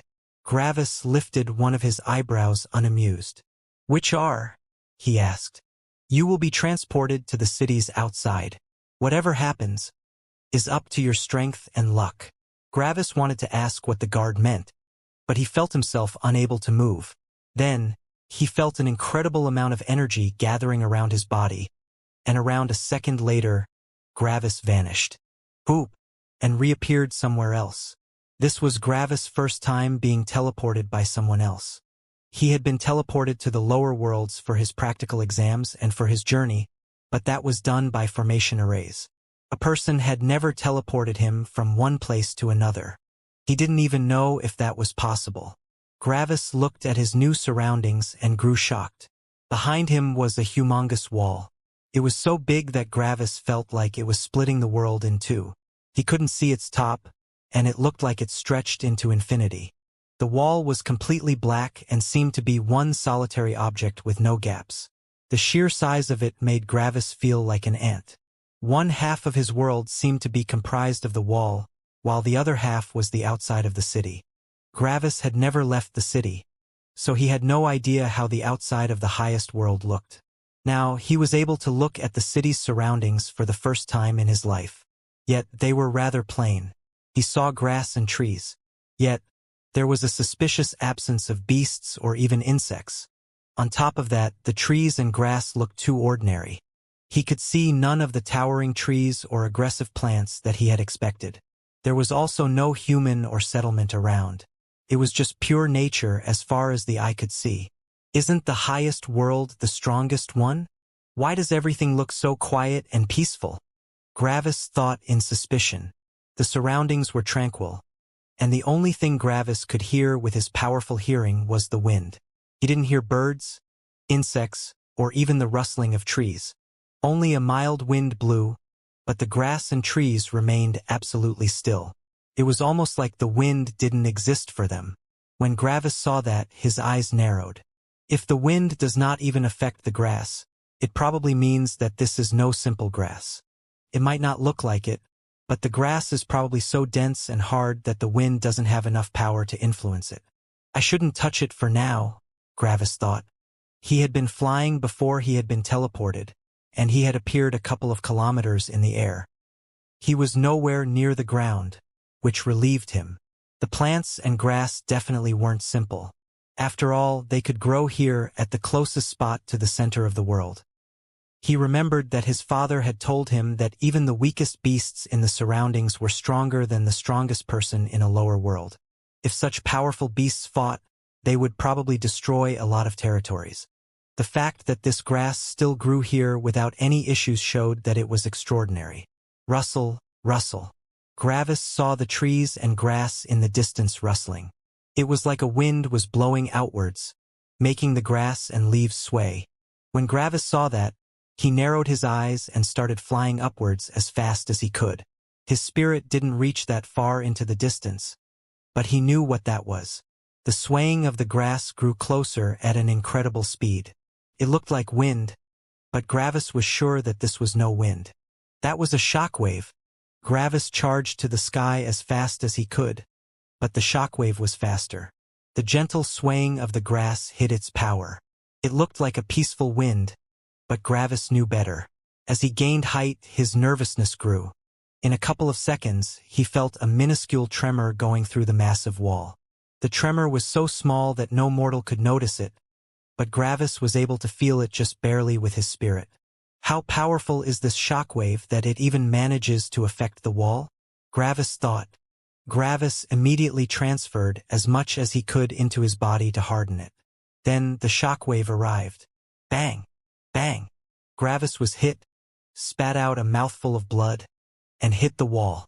Many of his bones broke, but he was still alive. He immediately healed himself with about half of his life lightning and continued flying upwards. Or at least, he would have, if he hadn't noticed the grass in the distance swaying more and more. Gravis realized that this was not the only shockwave. It was only the first of many. Gravis was trapped in a perilous situation. He had to harden his body to survive these shockwaves, but with this strengthened body, it would become too heavy to lift. If he wanted to escape the area, he would need to lighten his body, but then, a single shockwave would reduce him to dust. But if he strengthened it, he would fall. After all, there was no gap in the wall to keep him steady. Gravis quickly realized that there was only one way to survive. If he remained in the air like this, he would die. So Gravis decided to shoot towards the ground. Bang! Another shockwave arrived, but with Gravis' previous experience, he was able to protect himself better. Instead of being hit across his whole body, he angled himself so that his feet were pointing at the shockwave. If the power came from a fall, it would be better to distribute his body's weight onto a broader surface, but the power came from the air. The smaller the affected area, the better for him. The shockwave hit his feet, making some of his muscles tear, but he was able to stop himself from crashing into the wall with his arms. Of course, his arms also took some damage.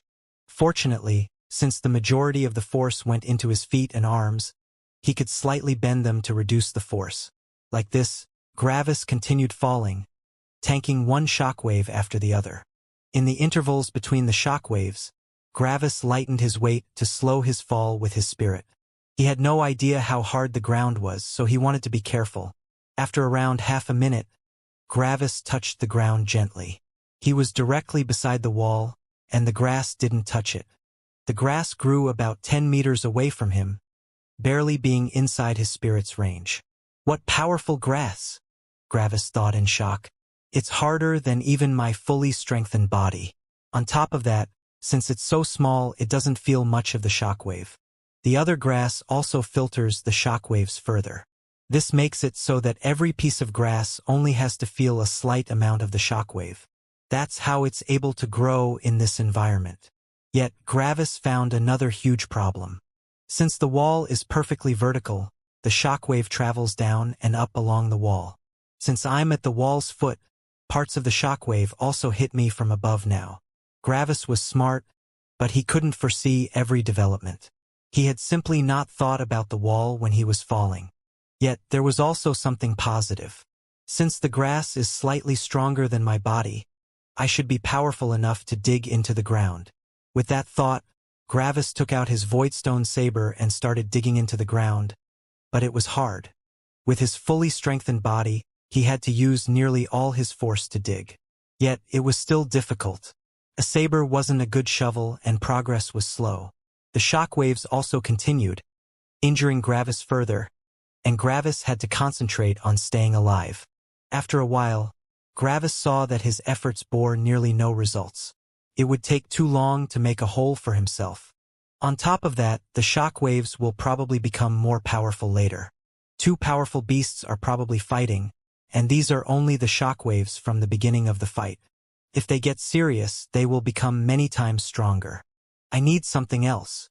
Gravis noticed that the shockwaves moved the dirt around a bit, and some of the surrounding dirt was pushed into his created hole again. That opened up a completely new possibility for him. Gravis' eyes shone as he started digging directly at the wall. Since the shockwaves travel down along the wall, they should also enter the small hole directly at the wall. After that, the shockwave needed an outlet for its power since more of its power was continuing to push down. The shockwave was unable to destroy the wall, so it could only push on the ground. As Gravis dug, he also realized another problem. Summoning the dirt into his spirit space wouldn't work. The roots below the ground were alive, and the dirt they touched was infused with their will. He could only pocket the dirt that he had dug away. To top it all off, since every piece of grass was at the Unity realm, Gravis would probably only be able to get one piece of grass into the life ring. Yet, that would probably waste nearly all his spirit. Luckily, his plan paid off. The shockwave entered the small hole and started pushing the dirt to the side. It was quickly getting bigger. Sadly, it was only getting wider but not deeper. When he saw that, Gravis gritted his teeth. I'm running out of options. I can only try my lightning now, he thought. Using his lightning was risky. After all, his body's stamina was nearly limitless. But every use of his lightning would use up a considerable amount of it. Bzzzzz. Boom! Gravis threw a lightning bomb into the hole, and it quickly exploded. Sadly, the result was that the hole only grew deeper by a couple of centimeters. Gravis didn't have enough lightning to create a hole deep enough for him like this. Yet, Gravis' eyes widened in surprise. Energy entered his body at a rapid rate. Fuck! I totally forgot about the high energy density. Since I'm disconnected from the energy, I forgot about it. Then, Gravis turned around and looked away from the wall with shining eyes. On top of that, this energy doesn't all come from the atmosphere. Gravis thought as he saw that some pieces of grass had been transformed into dust. The grass was hard and great at resisting shockwaves, but lightning was something different. The lightning had entered their roots and had traveled along with them, destroying some pieces of grass. When they died, the energy in their bodies came back to Gravis. When Gravis saw that, his eyes shone. Boop! Immediately, he pocketed as much earth as he could into his spirit space. There were no more roots in his immediate surroundings, so he was able to pocket quite a lot of it. Yet, the hole was still not big enough for him to fit in. Well, if I regain energy that quickly, I can stop being frugal. Bzzzzz. Boom! Gravis summoned a lightning bomb with nearly his full power and chucked it into the hole. It immediately exploded, making the hole nearly 20 centimeters deeper. By now, it was around half a meter deep. Gravis saw a lot of grass dying and pocketed as much earth as he could again. Boom! Gravis spat a mouthful of blood as he was pushed to the wall again. He had been lying on the ground the whole time to resist the shockwaves, but this one had been way more powerful. His life lightning had also run out by now. Fuck! The shockwaves are becoming more powerful. I need to hurry. Gravis pocketed more dirt and gritted his teeth.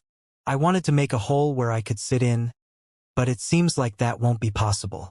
Well, I can only do this.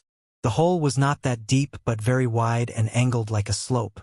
When the shockwave entered it, it would push the dirt outward, away from the wall. Due to that force, it had created a slope that allowed the shockwaves to exit the hole.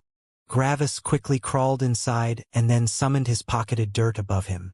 He summoned the dirt to create a slope, but this one was above the ground and angled so that the shockwaves wouldn't hit him. The shockwaves from the front would travel upwards while the shockwaves from the top would travel away from the wall. Like this, Gravis waited inside his hole. Poochie! Only to get impaled by a root. The tiny root started absorbing his life energy, but Gravis immediately summoned his lightning. The root was destroyed, but others quickly took its place. The grass is treating me like fertilizer, Gravis realized. Luckily, for once, there was enough energy around to keep his lightning topped up. Every root that came near him was spotted by his spirit and promptly destroyed. This whole situation continued for nearly an hour. The hour had been very dangerous for Gravis. The root from the grass had absorbed around 50% of his life energy and had created a hole in his body that just wouldn't stop bleeding. His life lightning had run dry, so he couldn't even fix the hole in a short time. On top of that, the blood he had lost due to the shockwaves and the hole had soaked the ground around him. The blood was an excellent fertilizer for plants, so more and more roots came for him. Gravis was using over 50% of his lightning every minute to eradicate them. If there weren't such a high energy density, Gravis would have died long ago. To top it all off, he also couldn't create a lightning bomb in here. Such a powerful explosion would throw all the dirt away that was on top of him. By now, the shockwaves had become incredibly powerful. Gravis didn't feel them with his body thanks to the slope of the dirt, but his spirit felt the effects. As soon as his spirit went above ground, it would be completely annihilated. He knew that he would instantly die if he touched the shockwaves. Gravis had felt nervous when he had been above ground, but now he genuinely felt that his life was in danger. He could deal with the roots of the grass, but what about stronger plants? Fungi had most of their body underground, and one would generally say that a mushroom was more powerful than some grass. And sure enough, after some minutes, a much more powerful root had appeared. Most of Gravis' lightning had been focused on dealing with it, but the only thing it did was retreat every time. He wasn't able to damage it in any significant way. The other roots also didn't stop coming. On the contrary, they were becoming more and more. His blood was just too appetizing. This root is troublesome, Gravis thought. He was lying unmoving below the ground, almost like he had been buried. Evasion was obviously not an option, and if even the grass was able to penetrate his body easily, this root would just annihilate him if it touched him. After all, it was many times more powerful. Luckily, Gravis knew lightning was doing wonders. He had gained that lightning from absorbing heaven's lightning, and it was way more powerful than his previous destruction lightning. The root seemed to fear it somewhat, and it couldn't deal with it. Whenever the root touched the lightning, some of it would break off. Sadly, that broken-off part would heal just as quickly. Gravis felt like a shark was swimming around him, estimating if the potential gains were worth the trouble. It really wanted to absorb him, but the lightning was also really troublesome. Gravis grew incredibly frustrated because he knew he could annihilate the root with a lightning bomb, but that would also expose his body to the outside for a bit. If he did that at the wrong time, the shockwaves on the top would annihilate him.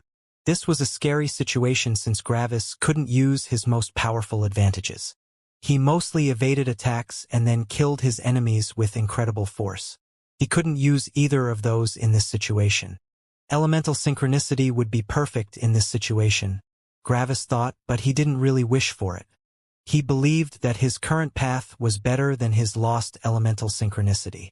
Without his peculiar immunity to lightning, heaven would have easily annihilated him with its powerful lightning strike. The time passed by slowly, and after an hour, the grassroots had become fewer. Gravis had eradicated most of the grass, and above ground one could see a clean area. Gravis had killed multiple square meters of grass. Yet, this fucking root, Gravis thought in rage. It just didn't give up. Came again and again. It just wouldn't leave him alone. Gravis had been dealing with it for over an hour, but it just kept on coming. To top it all off, it started becoming more and more daring. By now, Gravis needed to hit it thrice with his lightning to shoo it away. Gravis was still able to deal with it, but that quickly changed as 3 other roots came towards him. Gravis felt the will of the roots and found out that all these roots came from the same plant. Gravis gnashed his teeth. It's really committed now. Not long, and it will probably go for the kill. Trying to keep it at bay won't work for long anymore, but I will be reduced to ashes by the shockwaves if I use a lightning bomb. There is only one last thing I can do. It might be risky, but there is no other chance. Whoop! Gravis summoned the life ring. You might have a powerful body, but that doesn't mean that you're not in the initial stages of the Unity realm. After all, beasts and plants have much more powerful bodies, he thought. Then he strengthened his spirit to its maximum. His body was weak during that time frame, and all his concentration was on the ring. If anything unforeseen happened, he would die. His spirit entered the life ring, and he willed it to absorb the root. The life ring shone, and the roots stopped, yet only for a short period of time. After that, they started to very slowly extend towards Gravis. Meanwhile, Gravis' eyes started becoming bloodshot as he used all of his will aura to focus on the ring. It was like he was back at the time when he was trying to connect his centers of power. His spirit was also quickly being drained. The roots slowly came closer, but Gravis didn't move. He kept concentrating on the ring. Then the roots touched his body. Gravis kept concentrating his will on the life ring. This was his only chance. Yet, instead of stabbing into his body, the roots crawled along it, towards the life ring. Gravis didn't dare to become excited. One small interval of losing focus would allow the roots to kill him. Slowly, the roots touched the life ring and entered it. As the roots entered the life ring, Gravis saw a whole network of them coming closer to his body. There were more and more. The initial 4 roots were nothing in comparison to this vast network. It was almost like a whole spirit tree was below the ground. After several minutes, Gravis' life ring had absorbed multiple kilometers of the roots until a 100-meter wide sphere of roots appeared. Gravis knew that this was the core of the roots. Sure enough, it was a humongous fungus. As Gravis' spirit ran dry, he absorbed the core of the fungus. After that, the remaining roots shot into the life ring at ridiculous speeds. In nearly no time, everything was absorbed, and Gravis took a deep breath of dirt. Cough, cough, and immediately coughed. He didn't need air to survive, but he had taken that breath out of reflex. Luckily, his body quickly expelled the dirt. Then Gravis closed his eyes to relax. I survived, he thought as he felt calm again. He only had 10% of his strengthened spirit remaining. By now, no more roots came towards him. The shock waves were still going crazy above him, but Gravis was safe. Now he only had to wait, and wait he did, for 3 whole days. You done yet? Gravis thought in frustration. The shock waves were still going on, and they continued unabated. Yet, Gravis felt no feeling of danger anymore. He was used to the situation. His body was back to full health, and everything was topped up again. Hey, Gravis said. I know that you wanted to teach me a lesson and to offer me some tempering, but it's getting boring now. My will aura has already stabilized and became stronger again. Whoop! And like that, Gravis vanished and reappeared inside his father's room. Gravis took a deep breath and sighed. Finally, he was above ground again. He stretched his body a bit and looked at his father. His father was sitting in the middle of his room, like always. Every time Gravis came into his room, he would just sit there. His father opened his eyes and looked at Gravis with narrowed eyes. Gravis wasn't intimidated since that was how his father always looked. Ever since he could remember, Gravis rarely saw a different expression on his father's face. Welcome back, Grassies, his father said. Grassies? Gravis asked with a lifted brow. Is that a joke? The opposer looked at Gravis with his steely gaze. Yes, he said coldly. Gravis was first a bit confused, but then he started laughing. Okay, it might not be funny, but your delivery is spot on, Gravis said. His father's blunt and cold delivery somehow made the shitty joke funny. The opposer stood up and walked over to his son. Welcome back, he said, this time with a smile. Gravis also smiled. Thank you, father. Come, sit with me, he said as he sat down again. Gravis followed and also sat down. Whoop! 2 cups appeared out of thin air, and Gravis immediately smelled what was in them. It was something that he had dearly missed. Gravis took the offered cup and smelled it more closely. Coffee, he said with a sigh. But it smells a bit differently. Yes, the opposer said. Because this is a new blend. After all, you're no longer immortal. You're as strong as grass now, the opposer said with a smirk. Gravis rolled his eyes. Ha ha, he said sarcastically. But I guess you're right. I wouldn't have expected that even just grass would be this powerful, he said while sipping from the cup. The nostalgic taste assaulted his taste buds. But that was not all. Gravis felt parts of the coffee enter his spirit space. Surprisingly, the coffee fused with his self in the spirit space, and Gravis felt awake and refreshed. Seeing Gravis' astounded expression, the opposer smiled. You're not a normal cultivator, so I had to invent this new kind of coffee. Otherwise, you wouldn't feel a thing. Gravis was a bit surprised that there was a drink that could affect his peculiar spirit. After all, his self in his spirit space was comprised of lightning. How would anything be able to affect it? Yet, he quickly remembered who his father actually was. Something like this probably wasn't difficult for him. It felt refreshing to actually drink something that affected his spirit. The spirit wine hadn't worked back in the lightning sect. Gravis didn't care about that, but he had feared that he also wouldn't feel the effects of coffee or tea anymore. Luckily, his father found a way around this. To come back to your earlier comment, the opposer said, only the grass surrounding the city is this powerful. That's because of the energy density and the constant struggle for survival. After all, One fight between some beasts is deadly for grass. Gravis remembered something. Speaking of, what were these shockwaves? I'm assuming that two beasts fought against each other. Gravis asked as he took another sip. The opposer nodded. Two beasts of the same faction had a scuffle and fought against each other about 1,700 kilometers away from you. Such a scuffle can take up to a year if they are pretty close in power, he said. Gravis' eyes widened in shock. 1,700 kilometers away from me, yet the shockwaves were still so powerful? He asked with a shocked voice. The opposer nodded. Yes, you should remember where you are, he said. The highest world? Gravis asked. The opposer shook his head. Yes, but I'm referring to a more specific place. You're in the Central Plains, where the energy is the densest in the entire world. Only the most powerful beasts and cultivators live here. You can't find any mortals for millions of kilometers, except the ones that are protected by their powerful family. Gravis nodded. That makes sense, he said and stayed silent for some seconds. Father, could you tell me more about our world? He asked. Sure, the opposer said. Your will is powerful enough that seeing the wider horizon won't affect you anymore. If I told you these things earlier, you might see the vast gulf in power and think that you would never reach it. Gravis nodded. I understand, he said. The opposer finished his cup and refilled it. Our world was the first world. Back then, meaning before I became this powerful, there were no other worlds. Gravis' eyes widened. No other worlds? He asked. He had assumed that all the worlds had been created at the same time. His father nodded. Yes, there was only this world.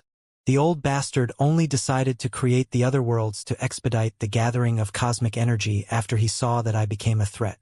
After all, he and I still become stronger, and he needed an edge over me. The opposer explained. Gravis felt his horizons widen. Cosmic energy? The opposer and heaven were still becoming more powerful? He had expected that both of them had already reached the peak. What's this cosmic energy? Gravis asked. The opposer stayed silent for a couple of seconds. I can't tell you all the details since that would maybe motivate the old bastard to move against you, but I can tell it to you in more general terms. Every world is created inside something that I call the chaos void. There is no official word for it since I'm the only being that had ever been there, he explained. Gravis felt his heart race. His father was about to tell him something that only he knew. Probably no one else, except for maybe some members of his family, knew this. It's basically an endless conglomerate of chaotic forces with no pattern. To put the forces at play into perspective, every other being that would go there would die immediately. Only the old bastard and I can survive out there. Gravis couldn't imagine the power of the forces at play. Energy is part of the chaos void, and that's where the energy in the world comes from. The world is able to filter the energy out of the forces, but it doesn't have enough attraction to pull in more than just a little bit, he explained. That's where the cultivators come into play. Try to imagine the world as a spherical filter inside an ocean. The filter only allows water to enter the sphere but not exit it.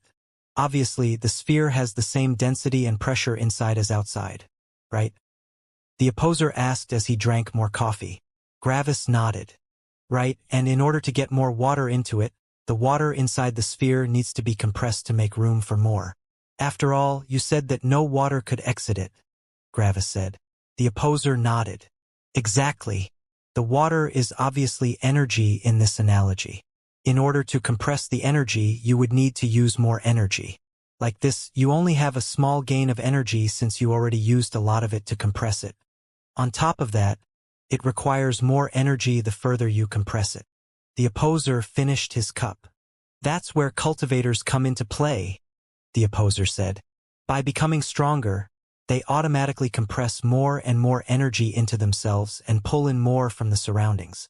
This creates empty spots of energy in the world, which we call an energy vacuum. Due to the lower pressure, more of the chaotic forces get pulled into the world to fill the vacuum. Thus, more energy enters the worlds. That's the reason why there are cultivators, he repeated. Gravis looked out of one of the windows in thought.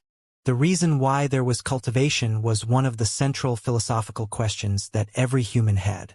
This question was on the same level as to why there were life and death and why the world even existed in the first place. Yet, such a philosophical question had such a logical and straightforward answer. So, cultivators only exist to make the worlds, and probably also heaven, more powerful? He asked. The opposer nodded. Exactly, he said. For your info, the reason why death exists also has something to do with it. By knowing why there's cultivation, you should be able to infer why death also exists, the opposer said. Gravis sighed. Even the mysterious reason for death was this logical. He already had a pretty good guess. The possibility of forever losing our loved ones is terrifying and a motivator to become more powerful. After all, with more power, we have a better chance of protecting ourselves and our close ones. The opposer nodded. Yes, same reason why we have love and friendship. If we didn't care for our close ones, death wouldn't have such a powerful effect. Everything has been perfectly designed to motivate us to become stronger, and therefore increasing the power of the old bastard. Gravis sighed again. It felt like the world's philosophical truths had been answered, but the answer was only cold, selfish, and logical. Everything only existed to make heaven more powerful. Gravis sighed another time as he finished his cup. He felt like some of the wonder and magic of the world had left, only to leave a gray and calculating machine. Some seconds passed in silence. By the way, the opposer said, you can probably also guess now why the old bastard and I are enemies. Gravis was a bit surprised when he heard that. He had expected that they had some enmity because of something that had happened previously, yet his father said that he could guess it now. Surprisingly, finding out why his father and heaven were enemies was more difficult than finding out why death existed. But after some seconds of thinking, Gravis felt like he found the reason. You're a humongous storage of energy without a key to open it, Gravis said. His father smiled. Well done. You always were a smart kid, the opposer said. Gravis felt happy to hear his father praise him. After a certain time, the opposer explained, I have reached a realm that no one had reached before me, but the old bastard had noticed it too late. At that point, I was able to resist his influence. Obviously, I can't tell you exactly how I did that since that would definitely force him to act against you.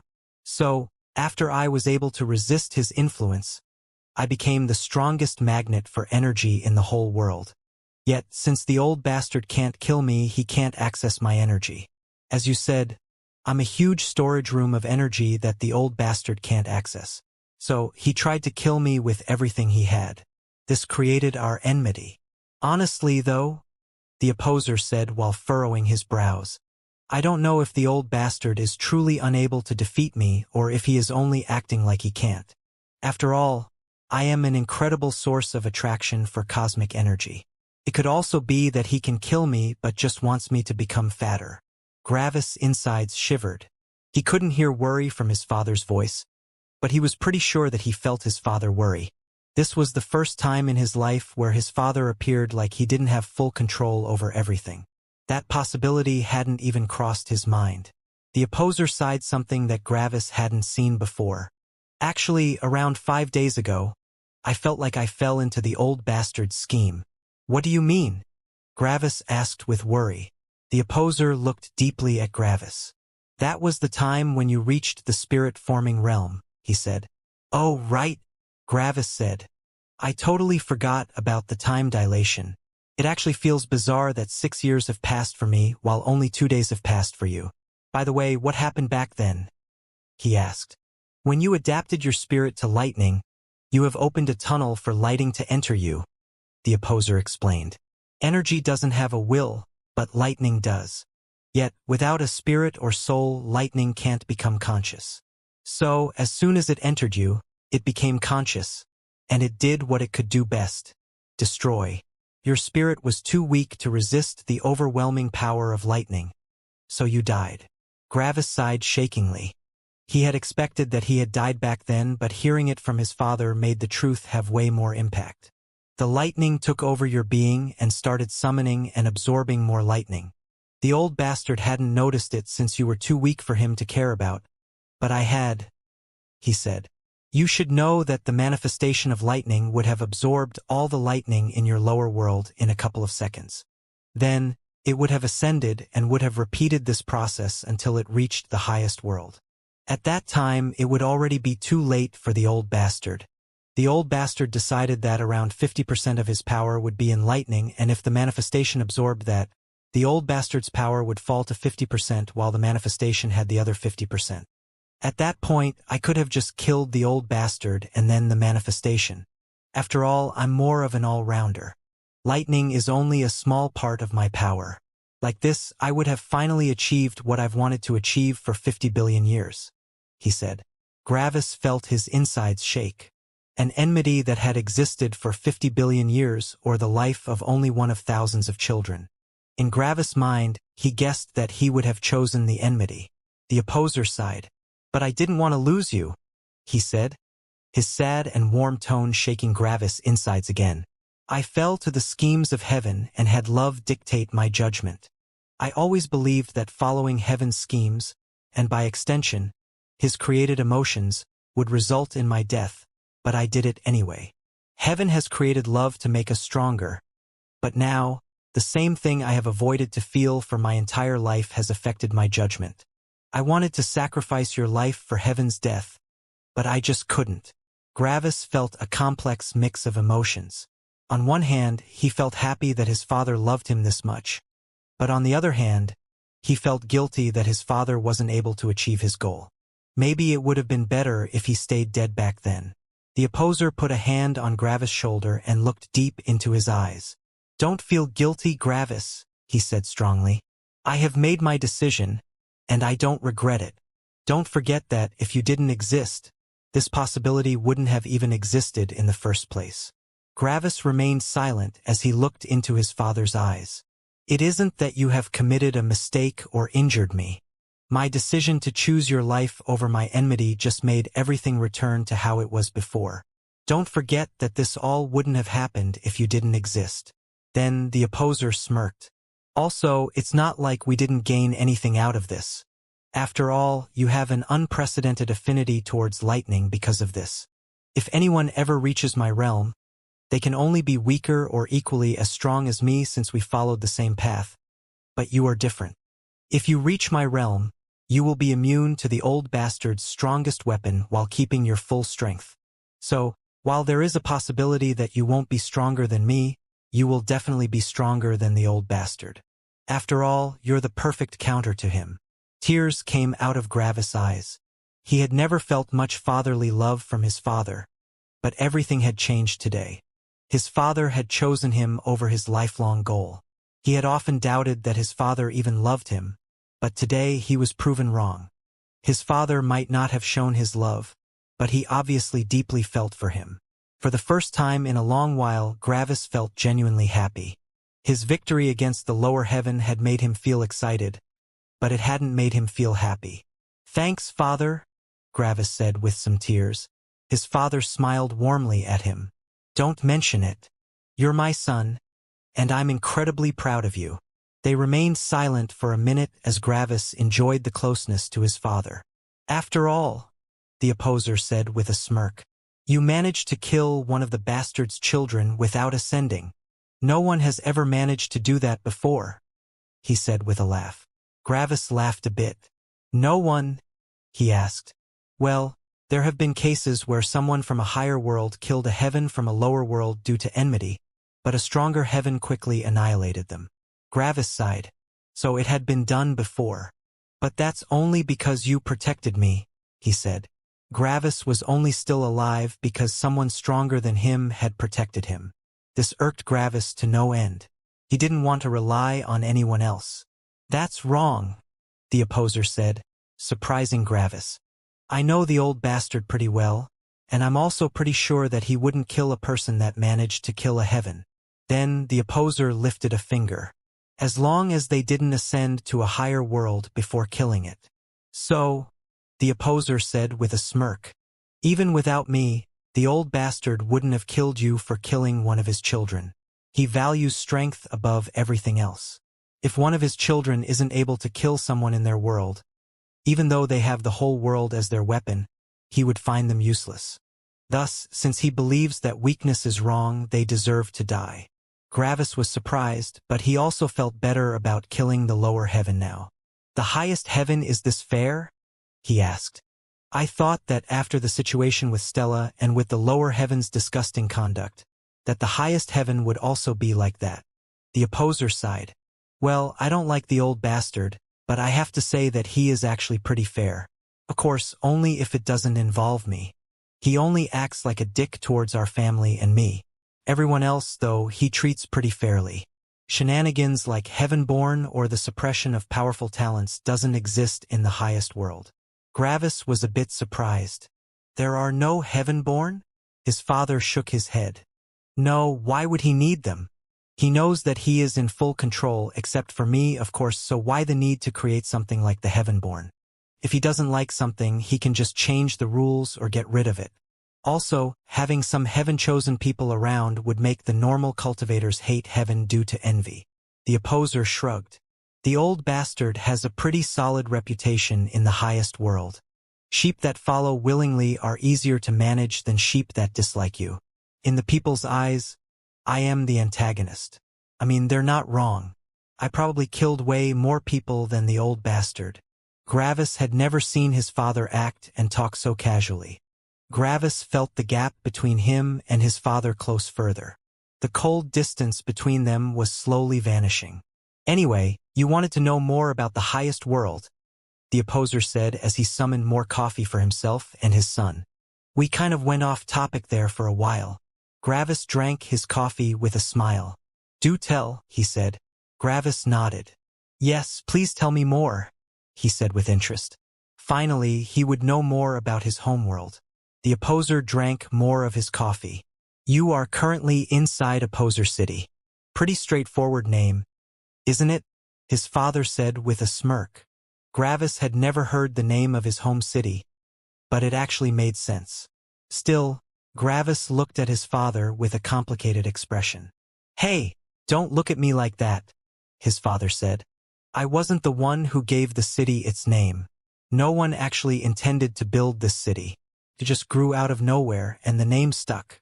I'm a big energy magnet, so my surroundings are the densest in regard to energy. Therefore, a lot of people started building their own homes around ours. Opposer City, what a simple name, Gravis thought with a smirk.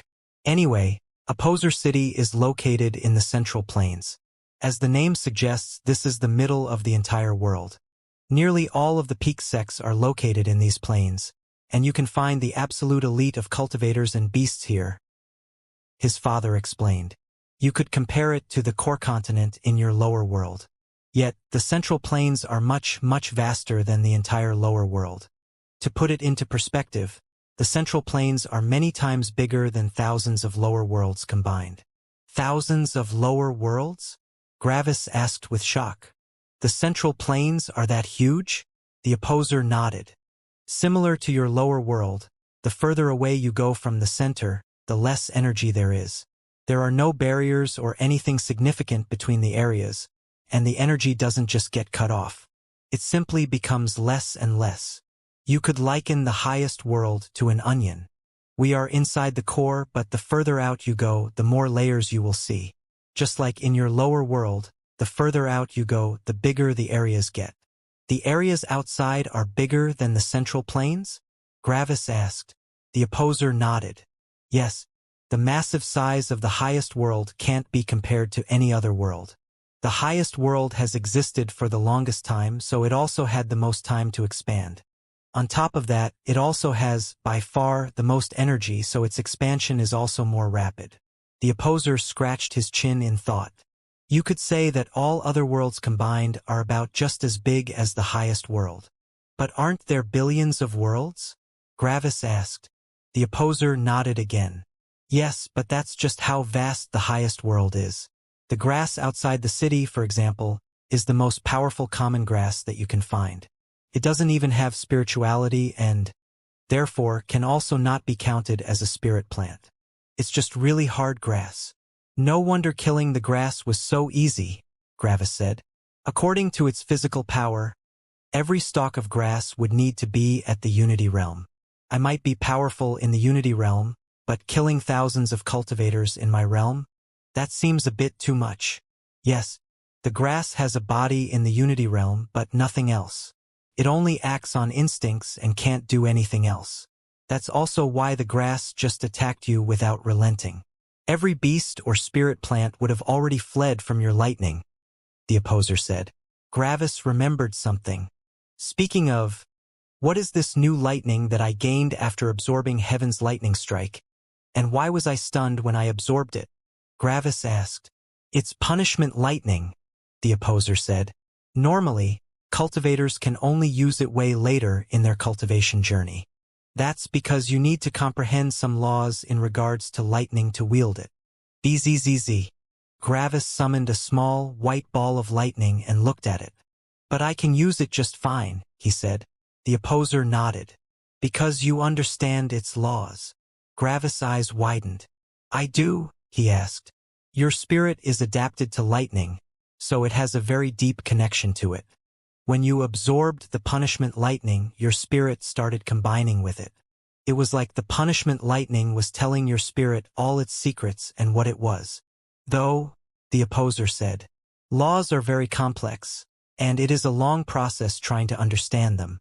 When the lower heaven unloaded so much lightning into you, your spirit was overloaded with understanding. It was completely occupied and couldn't do anything else. The opposer scratched his chin again and looked at the ceiling. You could compare it to one of your legs falling asleep. When your nerves get cut off for too long, they can't transmit signals back to your brain. So, when the connection gets reestablished, all the nerves send their signals at once, overloading your brain and making you feel uncomfortable. Though, of course, there are still differences. Gravis also scratched his chin in thought. Then he looked at the still hovering lightning ball and thought about it. For some reason, he had a peculiar feeling towards it. It just felt like it was right and that this lightning was him. When one tried to understand everything about themselves, it would be difficult to describe every facet of their being. It was just a feeling, and this feeling encompassed one's full understanding of themselves. The feeling Gravis had towards the lightning was similar. He tried to explain some of the facets of his new lightning and found a lot of information that he could share. He could explain how this lightning acted, how it felt, how it would interact with different things, and many more facets. Gravis felt like he could talk about his new lightning for days. As Gravis noticed that, he realized how much he actually knew about this new kind of lightning. He actually knew so much about it, yet he had never noticed it. He had only felt the feeling that the punishment lightning gave him, but had no idea that this feeling encompassed so much knowledge. There was a generally accepted truth about how people learned about a concept. In the beginning, the knowledge about the relevant topic was very basic and simple, and with further study it grew more complex. At one point, all the complex, seemingly disconnected facets of the topic would fuse together, creating one whole concept. At that point, one didn't need to learn many new things about it anymore since the concept can logically infer everything else. If the person were asked why they thought that something in their studied topic worked a certain way, they would often just say, because it makes sense, or it's logical, or because it's obvious. Gravis had skipped all the learning and directly reached a feeling around the whole concept of punishment lightning. Consciously, he felt like he knew nothing about it, but everything about it just made logical sense. You know, the opposer said, pulling Gravis out of his thoughts. This might be a bad thing. The understanding has basically been handed to you on a silver platter, and you didn't go through the trouble to understand it. It's similar to just getting your cultivation raised by a major realm. Understanding new laws in the future might become more challenging than normal. That's why you must progress slowly and understand all the facets of your cultivation. Gravis nodded. I know, he said. My power might be ahead of others in my realm, but as soon as I get complacent and increase my realm, my advantage will vanish. Those people would have honed their skills more. At that point, I would maybe only be slightly stronger. Another realm later, I would probably be only around average. The opposer smiled. It's good that you understand. They remained silent for some seconds until Gravis remembered something. By the way, What was that fungus that I absorbed into my life ring? Gravis asked. That's a common fungus, the opposer said. It sounds more like a category of a fungus instead of a specific kind, but that is actually the name of the specific kind. Is it because this is the most common fungus that it is called common fungus? Gravis asked. The opposer nodded. Gravis summoned his life ring and looked at it.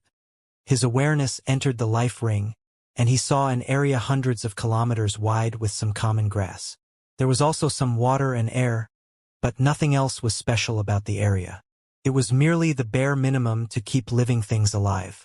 Yet, below the surface, Gravis felt the fungus. It was just staying underground, absorbing some nutrients and energy. The life ring was absorbing the energy in the air, and it funneled it into the life ring. Master. The fungus transmitted as soon as it felt Gravis' spirit. Gravis was surprised that the fungus could talk with him, but he noticed that it only understood basic concepts. It was similar to the Freya's birch in the lower world. In comparison to the grass, the opposer said, regaining Gravis' attention, this fungus is an actual spirit plant or unity plant, if you will. It has some awareness but isn't very smart. Yet, it has a hard body and a lot of life energy.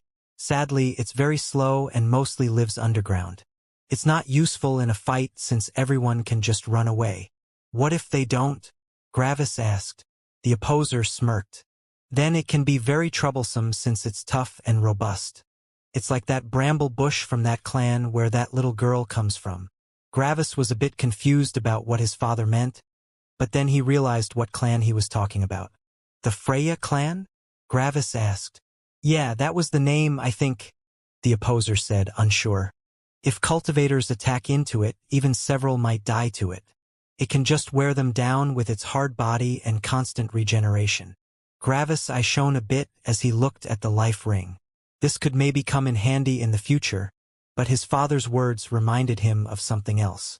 By the way, what happened to the lower world after I left? He asked.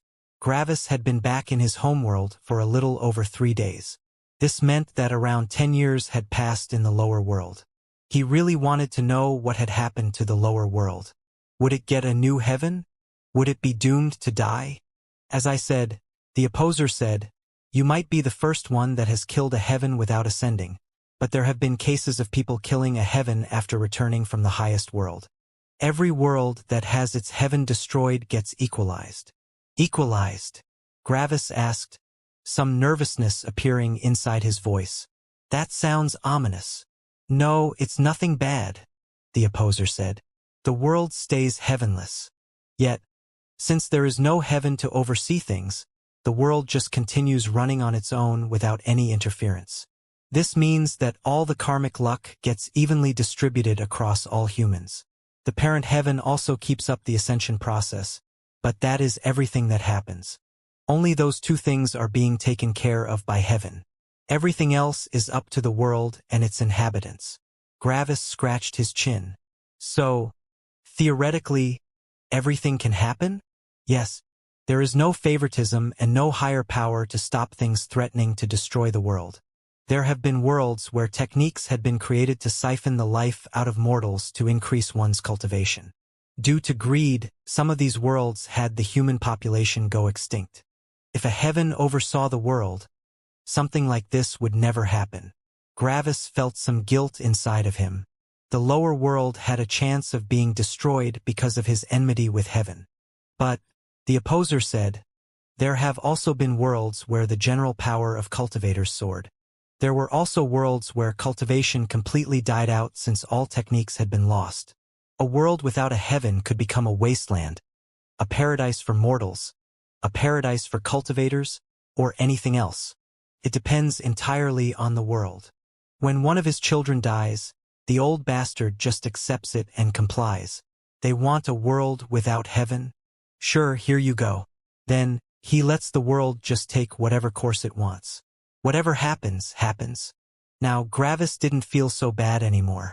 In actuality, he gave the world more freedom to do whatever it wanted. Whatever the world did with its newfound freedom was on them. More freedom might not result in the best results, but Gravis preferred freedom over being controlled. Granting someone more freedom was like developing a powerful weapon. Some will use it to protect their loved ones, but others will use it to commit atrocities. It was not the weapon that killed people, but the user of said weapon. Are my friends still alive? Gravis asked. Whom do you consider as a friend? The opposer asked back. Sky, Nero, Joyce, Laser, Old Man Lightning, Manuel and Ion, Gravis said. The opposer nodded.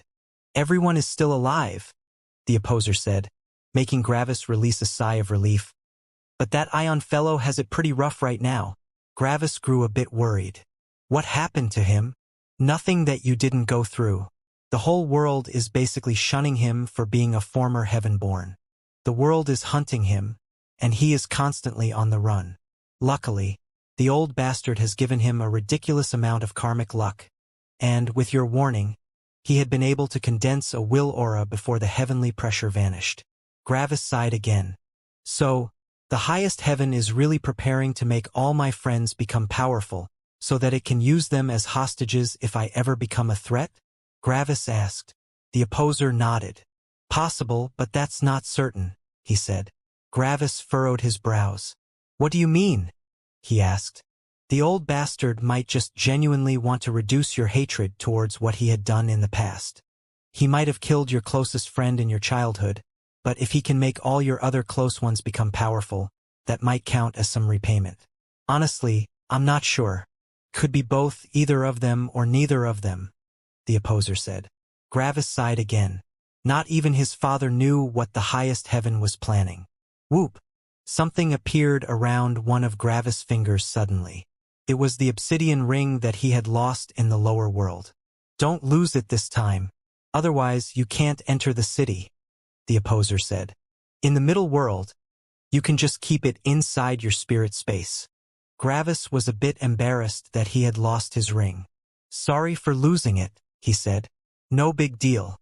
After all, you have already felt the consequences of not having it yourself, the opposer said with a smirk. Gravis remembered his 3-day vacation outside the city's borders. But then, he remembered something else. What about the heaven-born in the lower world? Gravis asked. All dead except for Ion and some hidden spies, the opposer said. The elemental sects were pretty angry about being suppressed for so long. They hunted down nearly every single one of them.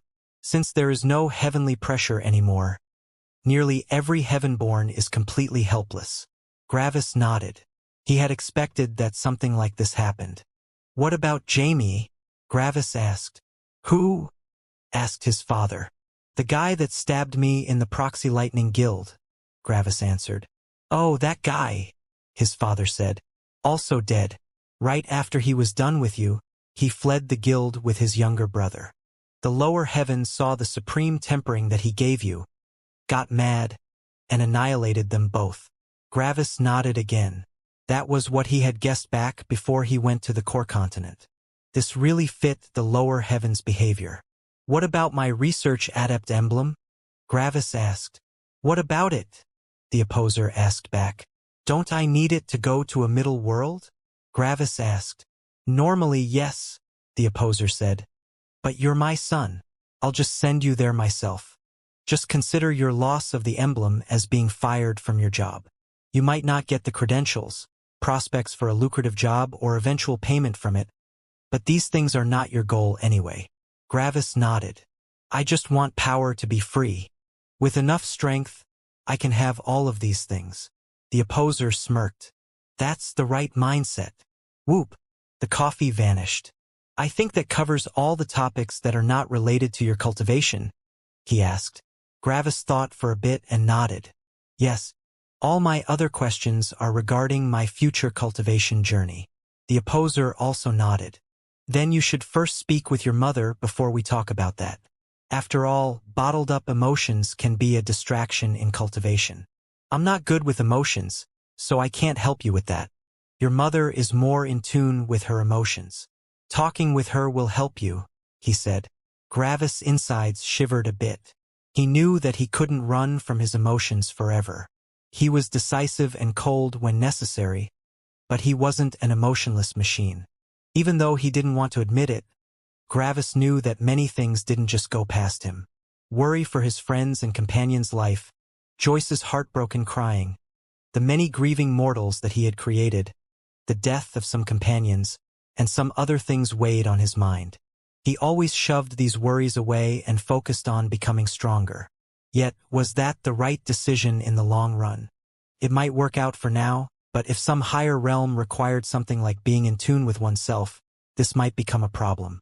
His father also said that this could become a distraction. He had to confront his emotions at some point if he wanted to have a stable foundation. Gravis stood up and looked at his father with a melancholic smile. "Thank you, father. I will go to Mom now," he said. His father nodded. "Take your time. You have been under a lot of stress for a long time. A couple of weeks or months of rest won't harm you." Gravis nodded and left the room. The opposer just closed his eyes and concentrated on something else. No one knew what the opposer did all day. After exiting the big room, Gravis sighed again. "I wanted to visit Mom first. Even though my father has supported me, I feel closer to Mom. I really missed her in the lower world," Gravis thought as he walked to his mother's room. Without hesitation, Gravis opened the door to his mother's room. Gravis entered the room and saw his mother directly standing in front of the door with a smile. She wore a comfortable white robe that gave her a graceful aura. Her white hair swayed in a non-existent ethereal breeze. It was almost like her hair was underwater. "Welcome back, Gravis," she said as she directly hugged him. Gravis wasn't surprised that she already knew that he was back. After all, the opposer's wife also had to be powerful. Gravis quickly returned the hug, and he felt some warmth coursing inside of him. He had always been pretty close to his mother. Sadly, she wasn't involved much in his cultivation. "I'm home, Mom," Gravis said. "I missed you." "I missed you too," she said softly as she embraced him. A mother's love was generally more direct than a father's love, and Gravis was really happy about that. The only people he could get close to without having to worry about heaven were his mother and father. Joyce, Sky, and all his other friends could die at any moment. None of them were safe.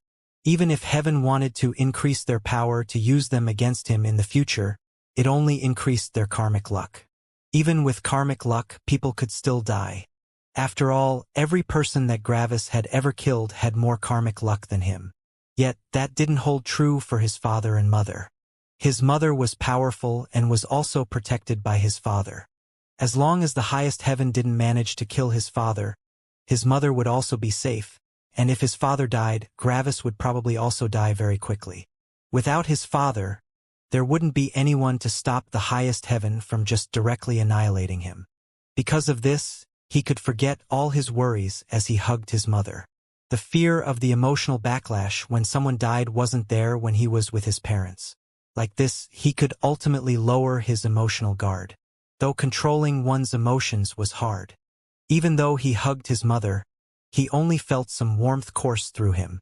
Before he had left for the lower world, he had felt happy by her side. Sadly, this feeling of warmth had reduced, even though Gravis didn't want that. Gravis felt a little guilty when his emotional response to his mother wasn't as strong as it used to be. It almost felt like his love for her had lessened. This caused him some distress. "You're a man now, Gravis," his mother said. Gravis slightly nodded. "MHM," he hummed. "Look at you," she said in happiness as she broke the hug to look at him. "Your hair color and eyes have changed. You also have a more manly and adult aura now." She pinched Gravis' cheeks. "The girls must be going crazy for you," she said with a smirk and moved a hand through her hair. "Girls like exotic hair colors." "Mom," Gravis said with indignance and some embarrassment. "I don't want to start a relationship yet."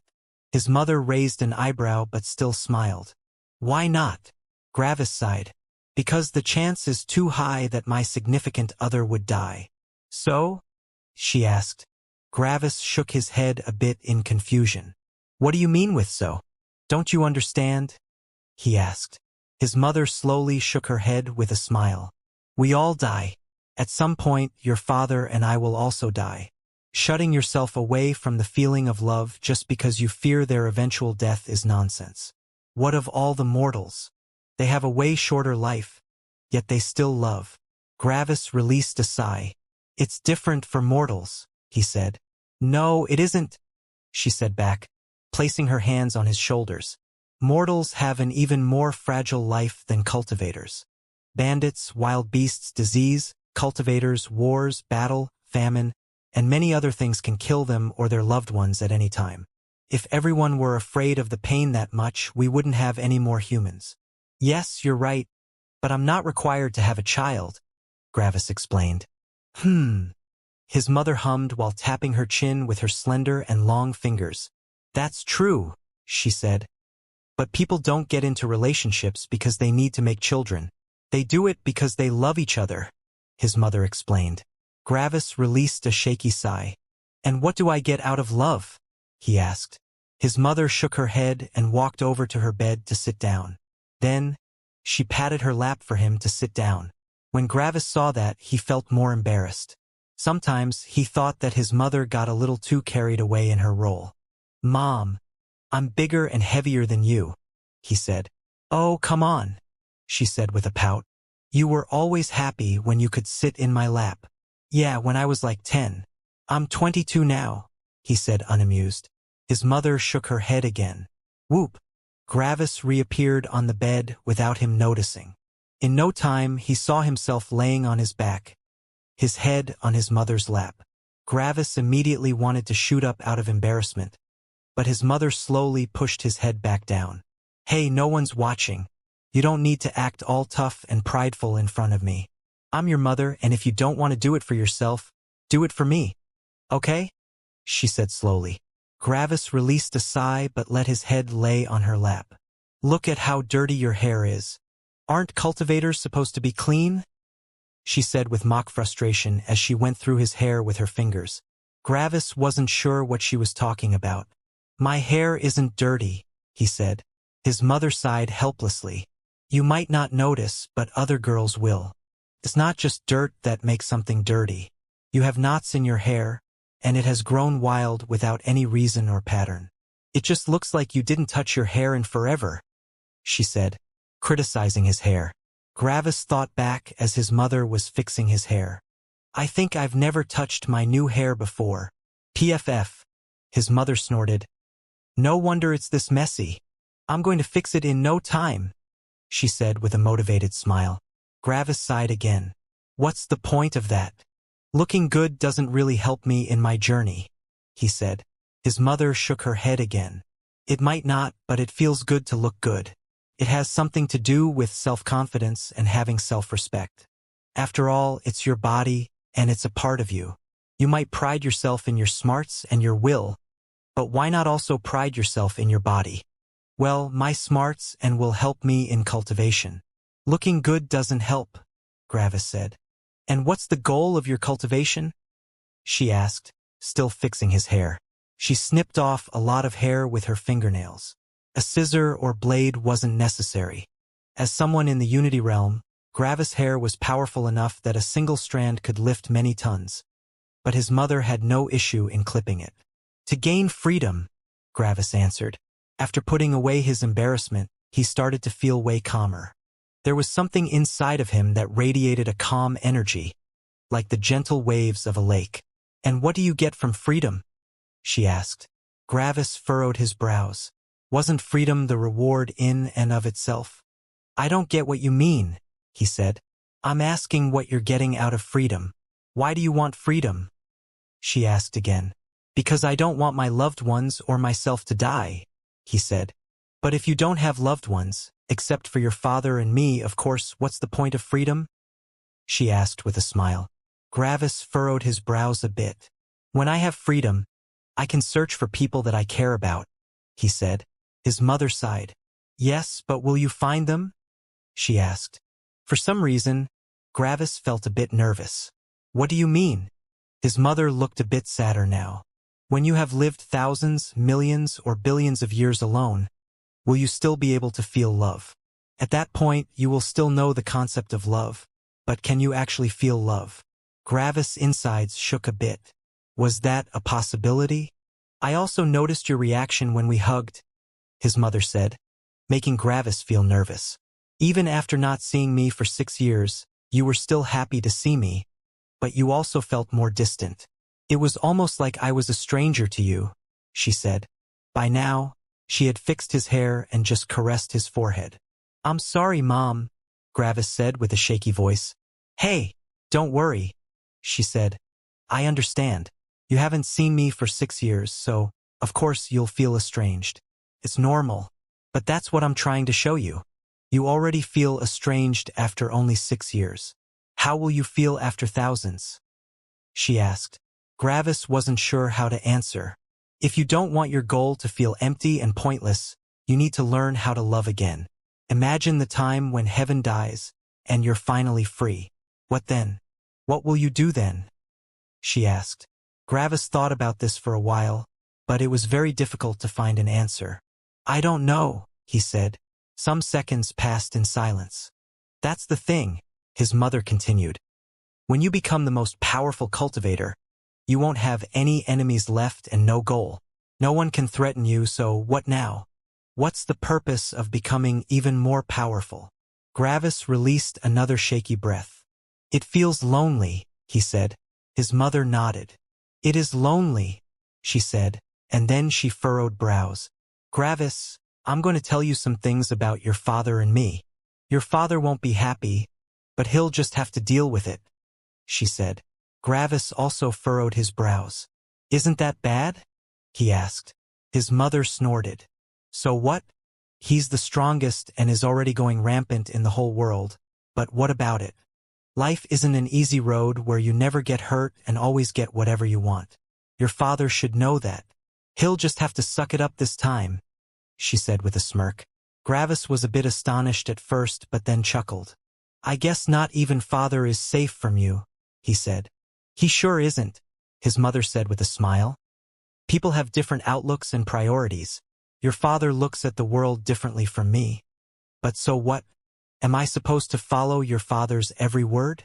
I'm my own person after all, she said. Gravis closed his eyes. Okay, tell me, he said. Your father has had a rough life. Similar to you, he put strength above everything else and let no one come close to him, she started explaining. After many, many years, he was finally the strongest and was able to resist heaven. But what then? Heaven was the first enemy that he couldn't defeat, no matter how much time passed or how strong he got.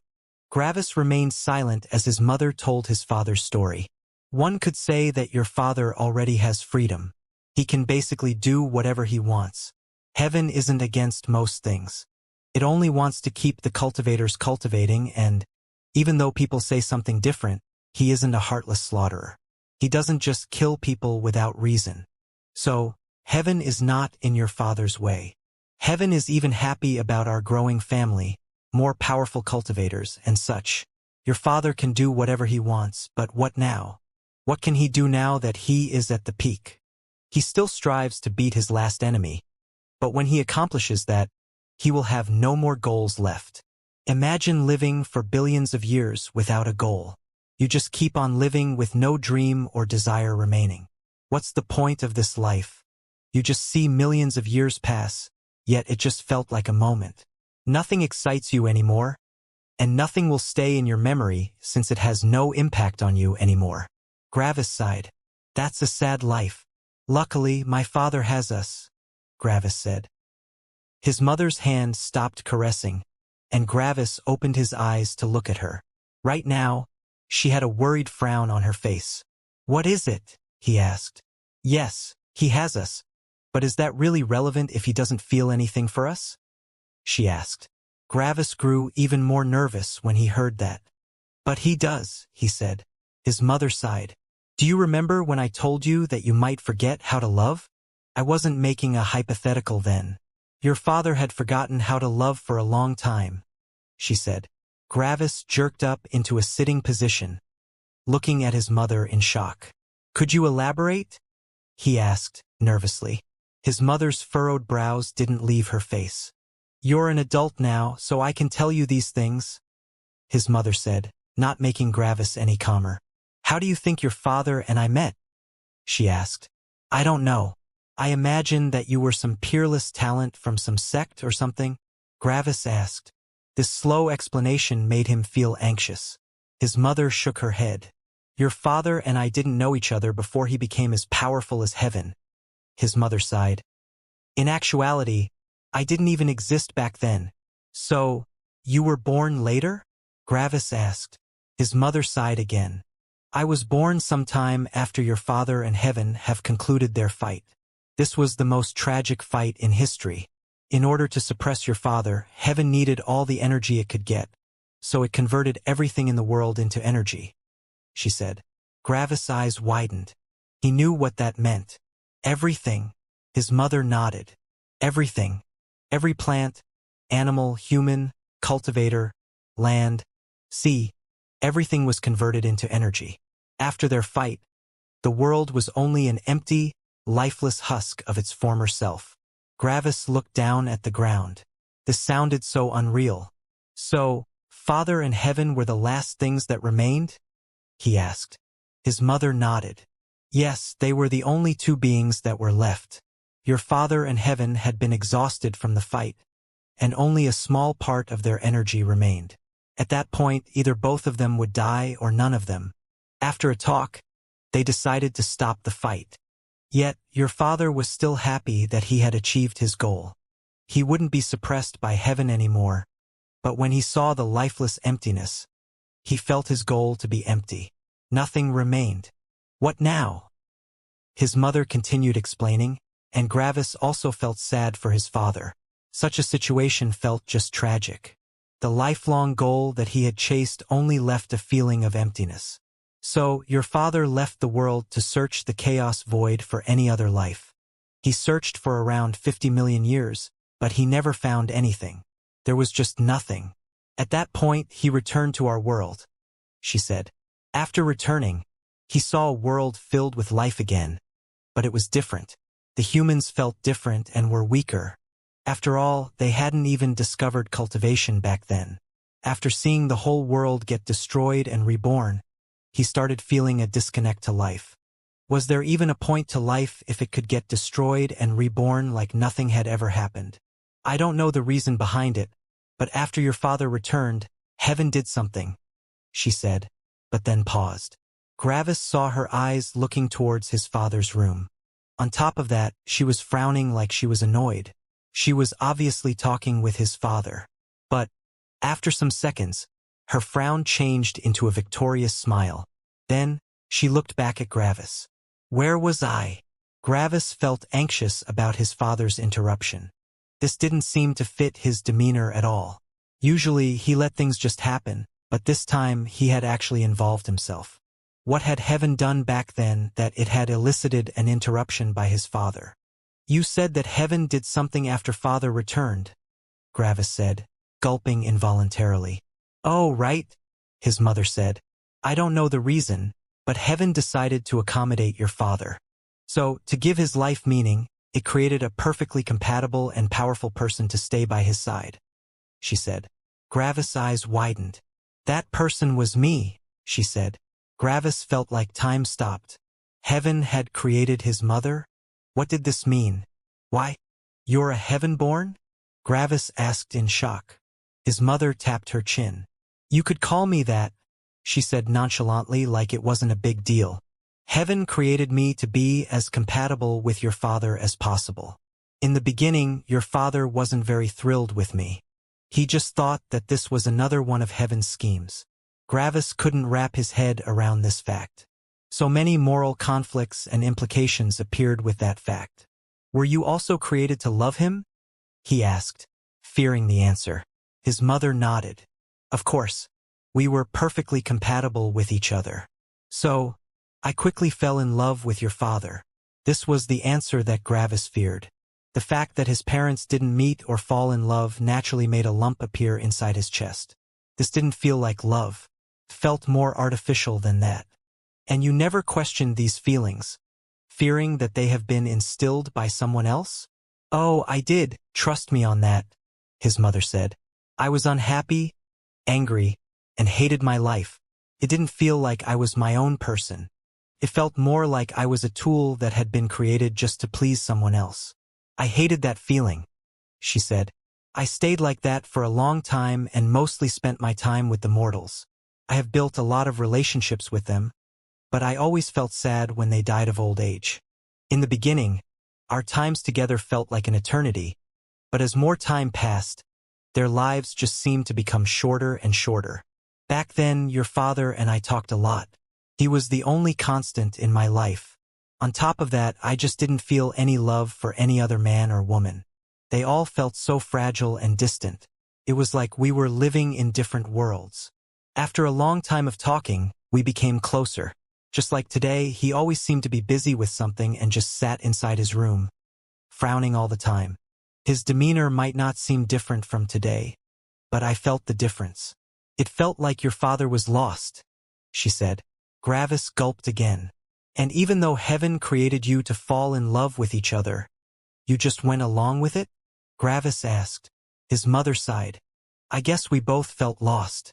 I felt isolated from the mortals, and your father felt isolated from everything. Except for heaven, we were the only two constants. We always were there and stayed the same. I fell into thought for a long time, just thinking about my life, emotions, and life in general. So, after a long time of thinking, I came to a conclusion, she said. Which is? Gravis asked. Emotions are necessary to give life meaning when you have nothing else to strive for, she said. You might believe that you are above such emotions, but your emotions are part of who you are. They drive you forward when you have no goal. Also, the want for freedom is also a kind of emotion. You just place it above any other one. Yet, if that want disappears, you need a backup to fall back on. I think feeling happy is the goal of everyone. Whatever emotion or circumstance creates this happiness is different for everyone. But basically, being happy is everyone's goal. If your dependent emotion for happiness vanishes, you need a different one to give your life meaning. The desire to reach supreme power won't ever be fulfilled for nearly everyone. So, with their goal in mind, they could strive for happiness for their entire lives. But that's because they can never reach it. It's like the saying that one bread can feed you for your entire life. But that's because, without more food, your entire life won't be very long. The desire for power follows everyone until the day they die because they will never reach supreme power. His mother smiled. But you have an actual shot of becoming supremely powerful. Yet, if you bank everything on this one desire, achieving your goal will only leave emptiness behind. In my opinion, betting all their happiness onto supreme power means that they have already committed to never achieving it. After all, if you do reach it, only emptiness or death remains. Gravis listened intently, reflecting on his own desires. I realized these things back then, so I decided that I wanted to be happy. I loved your father, and even though these desires might appear artificial, I'll follow them. I don't want to die or live an empty life. Felt like I lost to heaven's schemes. But so what? Losing isn't so bad. You can learn a lot of things by losing something, she explained. Gravis actually admired his mother.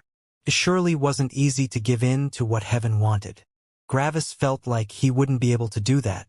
Something inside of him just didn't want to give heaven any victory, no matter how small it was. Yet wasn't his mother happy now? Of course, his father's words also returned. But didn't heaven create emotions like love to push people to power? Following this feels manipulative, he said. His mother tapped her chin again. Honestly, I'm not so sure about that, she said. Gravis lifted an eyebrow. What do you mean? He asked. It's like when you really dislike someone.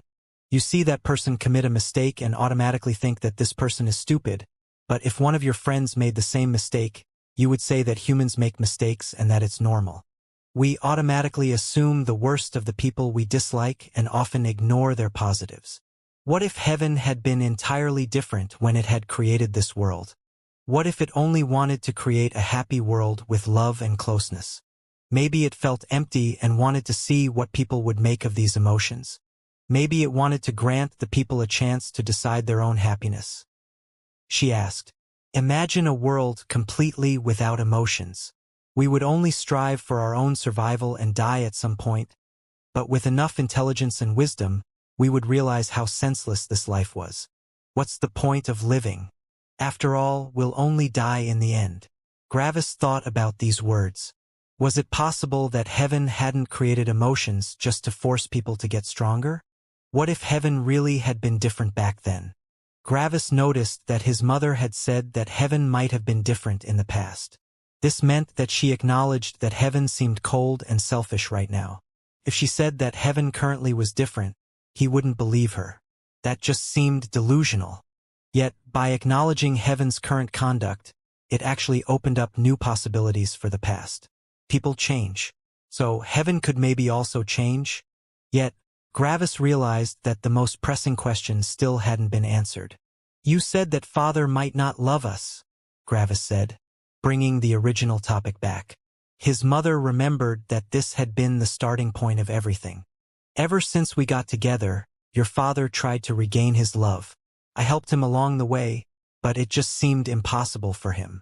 After a long time, he started believing that it was impossible for him to ever love again. Yet, he still tried against all hope. We created a family, grew bigger and bigger, and the world recovered. Sadly, with a bigger world, danger also returned to cultivators. At some point, the cultivators became powerful enough to fight our children evenly, she explained. You know your father, and you know that he values fairness. If one of your siblings died in a fair fight, he wouldn't stop it. Your father tried to feel love again, but when he felt the pain of his children dying, it became even more difficult to open up. After all, no one wants to feel the pain of having a loved one die. Ever since then, we have been working on that, she said. Now, Gravis understood what his mother meant. It wasn't that his father didn't love him, but that he couldn't. Yet, what of his sacrifice when Gravis reached the spirit-forming realm? Also, he had felt his love when he had been with him previously. I think you're wrong, Mom, Gravis said. His mother only smirked. No, I'm not, she said with a small laugh, which didn't fit the atmosphere. I didn't say that your father doesn't feel anything, but that he hadn't felt anything. It's past tense, she said. Gravis' eyes widened, and he felt anticipation. What do you mean? His mother laughed again. It's you, she said.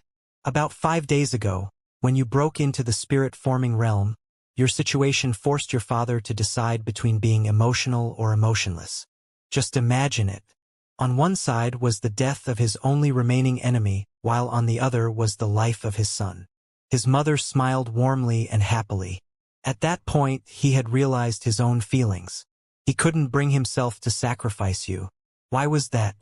It was because he loved you. You might not realize this, but you have created an unprecedented storm inside your father's heart. Me? Gravis said incredulously, pointing dumbly at himself. Yes, you, his mother said with a laugh. Your father has truly opened up for the first time. It made him realize that he wasn't a hopeless case. After realizing his own love for you, he finally felt something. You have helped your father more than you could ever imagine, she said, poking Gravis in the side. I helped my father? Gravis asked unbelievingly. Who was his father? His father was the most powerful being in all the worlds, except for heaven. He had been a constant monolith, unchangeable, and unstoppable by everything. Gravis' power was so far away from him that helping him seemed like a distant dream. It hadn't even been a possibility in his mind. Yet, everything that his mother had said made sense. Gravis was an adult, and he could understand these emotions in more clarity. Many younger people might feel betrayed by the fact that their father hadn't loved them or their siblings in the beginning. Yet, wasn't his father also a victim of circumstance? Not everything in the world went smoothly, and often enough there were bitter truths. Gravis had gone through enough pain to realize this. Having a perfect family was basically impossible. Everyone had their issues. Overcoming these issues was what made a family as perfect as possible. Yes, you helped your father, his mother said, pulling him into a hug again. And I'm really proud of you. Gravis was still a bit stunned, but he returned his mother's embrace. This time it felt even better than before. Hearing her talk about his father's past and Gravis' possible future allowed him to let go of some of his previous inhibitions. Yet, by letting go of his emotional control, he involuntarily felt a lump inside his throat again. He started thinking back about what had happened in the lower world. He remembered the pain he had been in when he was forced to deny every relationship with the people he met in the outer continent. He remembered the loneliness and emptiness he had felt when he had tempered his skin for the first time. He remembered Gorn's death. He remembered how he had been forced to kill the disciples of the Lightning Guild, which he felt indebted to, if he didn't want to die. He remembered the time when he had felt isolated from everything and everyone while staying inside the Heaven sect. He remembered the death of Wendy and how he had chosen power above emotions. He remembered being forced to abandon Sky for her own good. He remembered Cerrone, Wendy's father, and how he had died after helping Gravis. He remembered his parting with Ion. He remembered Byron's betrayal after Gravis believed that he finally had a group he could belong to. He remembered the death of Sky's parent. He remembered how he had involuntarily caused the death of thousands of beasts and cultivators by giving the Lightning Sect Destruction Lightning. He remembered his parting with Old Man Lightning and Laser. He remembered how Heaven had constantly suppressed him. He remembered how Claude had died when Gravis chose his opponent. He remembered the apocalypse he had brought while fighting Heaven. He remembered Joyce's heartbroken tears before he left. He remembered the uncertain futures of his companions. He remembered Sky's departure to a different world. On his journey until now, there had been a lot of pain and worry. Many of his close ones had died while the future of the other ones was uncertain. He felt sadness for his dead companions. He felt guilt for the lives he had involuntarily destroyed. He felt worried about his companions. Gravis remained silent, but his insides were shaking. He gulped a couple of times out of nervousness. He always believed that everything was natural and that he had accepted the cold reality of the world. But was that true? Did he really feel nothing? Gravis was not an emotionless machine. He felt sad when he lost someone dear to him. He grew angry when someone threatened the people close to him. He was worried about his close ones. Gravis was a human and he felt emotions. People often associated emotionlessness with strength, but that was only true when it was necessary. When emotions became a hindrance, shutting them off helped, but that couldn't be kept up forever without lasting damage. Gravis had realized by now that by always swallowing the pain, he was transforming his colorful life into a gray void. Yet pain was difficult to accept. Humans didn't want to feel pain, and most humans felt that emotional pain was worse than physical pain. Displays of emotions were a sign of weakness for many, but wasn't that because they were afraid of confronting their own feelings? Being strong when it was necessary was strength, but it was also strength to confront one's own inner demons and pain. Always hiding the pain away was like sweeping the dirt under the rug. On the surface, it appeared clean, but deep beneath, there was still dirt. At some point, it would become just too much. "You've gone through a lot," his mother said warmly. "I'm not able to watch like your father, but he has shown me everything. I know how difficult it is to lose someone close to you. I know how it is to fear for your friends. You're not an emotionless machine," she said. "I could feel your pain through your father's telling of what was happening to you." They remained silent for some seconds, just hugging each other. "Let it out," his mother said. "Let me help you with your pain. No one is watching, and there is no one that you need to be strong for. Even with the pain, your will is powerful enough to continue. You know that this pain won't stop you in your path. You know that you can still be cruel when it's necessary. But when you release it," his mother said warmly, "you also know how to be warm when it's necessary." Some more seconds passed as Gravis' body shivered. "I miss them," Gravis said quietly. "I miss Joyce, Sky, Nero, Manuel, Laser, the old man, Ion. I'm afraid I'll never see them again," Gravis said in a whisper. His mother remained silent. "I don't know what to do," Gravis said in a shaking voice. "I say that emotions are only a weakness, but yet, I am unable to shut them off. I try to believe that the pain just helps me to grow more powerful, and it does, but that doesn't mean that I like pain. I don't want to feel pain." His mother still remained silent. "But the world has become grayer as time passed. I felt less pain, but I also felt less happiness. No matter what I do, I only see pain or gray emptiness. So what if you feel pain? His mother said. It hurts, but only for a while. After that, it slowly vanishes. What's the harm in confronting it? Pain only stays for a limited time, but the gray nothingness stays forever. Gravis remained silent for half a minute. He had made his decision, and he would go through with it. He let go of everything. Tears formed in his eyes, and he hugged his mother with all his power. I don't want to be alone, he screamed, and with that, Gravis broke down. Gravis spent 2 whole weeks with his mother, just talking about everything. He had needed this breather and talk. He had confronted his emotions and had accepted the pain. By now, he felt much better, and he also felt like a constant pressure, which he hadn't noticed before, had disappeared. Laughing came way easier, and it also felt deeper. When he thought back on his journey in the lower world, it felt to him like it was in his distant past. It felt like this had been done by a younger him, even though he had still been there 2 weeks ago. He accepted the deaths that he had caused, but this wouldn't stop his path.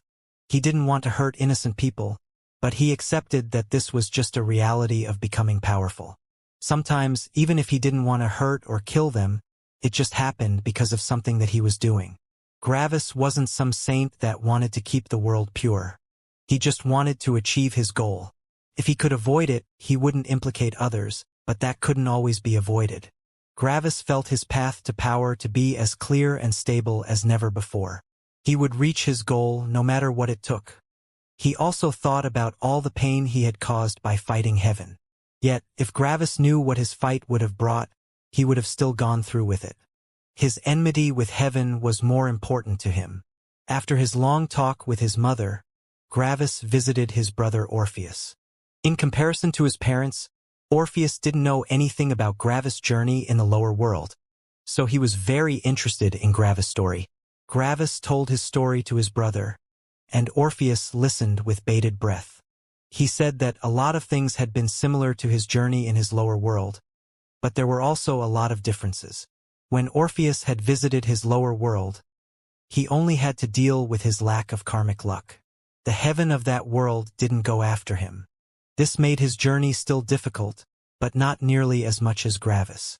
Heaven basically had all the power in the world, so it had been able to send stuff at Gravis that he shouldn't have been able to deal with. A good example of that was Ion's visit to Proxy Lightning Guild or the way more powerful lightning disciples at the tree. When one only looked at the numbers, one would come to the conclusion that Gravis would die.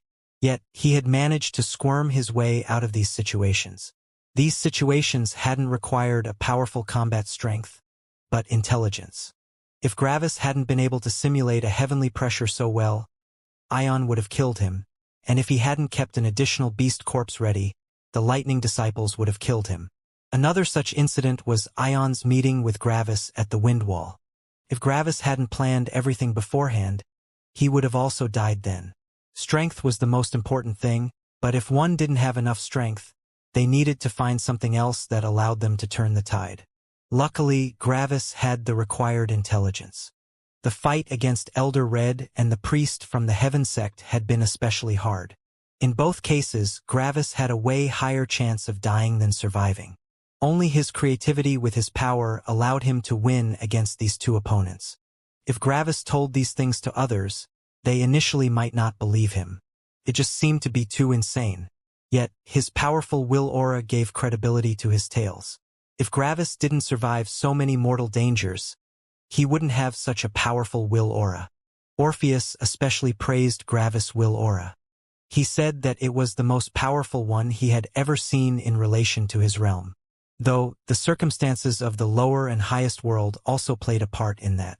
In the lower world, everyone only tempered themselves enough to achieve ascension. Why would there be a reason to risk their lives further if the peak of power, which they could comprehend, was already in reach? In comparison, cultivation in the highest world was way faster. Due to the abundance of resources and energy, people stayed inside their realms for shorter periods of time. On top of that, Orpheus told Gravis something else about the highest world that surprised him quite a bit. Apparently, not all cultivation paths required a will aura. There was a mountain of techniques that bypassed the will aura requirement, allowing people to reach a higher realm way sooner. Additionally, Many of the cultivation techniques also bypassed the resting period for tempering someone's spirit. Orpheus told Gravis that the path of requiring a will aura was called the will-forging path. It was the most original path and also the first one. People that didn't follow that path had basically no bottlenecks for the first 5 realms. Going through the body-tempering realm was easy since it only required resources. Same thing with the energy-gathering stage. With different cultivation techniques, people could also convert resources into tempering for their spirits. After that, they had a powerful body, a powerful dantian, and a powerful spirit. Thus, achieving unity also wasn't an issue. After all, the cultivation techniques bypassed the need for a will aura. Apparently, there were many Unity Realm cultivators that didn't even reach the age of 10. They were simply just kids that had been pumped full of resources. This seemed unreal to Gravis. There were small kids out there that were in the same realm as him. Reaching the nascent nourishing realm was, of course, also not hard for these children. It only needed time and resources. But after that, the required background for the kids became higher. In order to reach the next realm, they needed to understand some things about the laws. Something like that couldn't be solved with resources. On top of that, the kids, who had not achieved much by themselves, had not nearly enough experience with the world and their own power to grasp something as elusive as laws.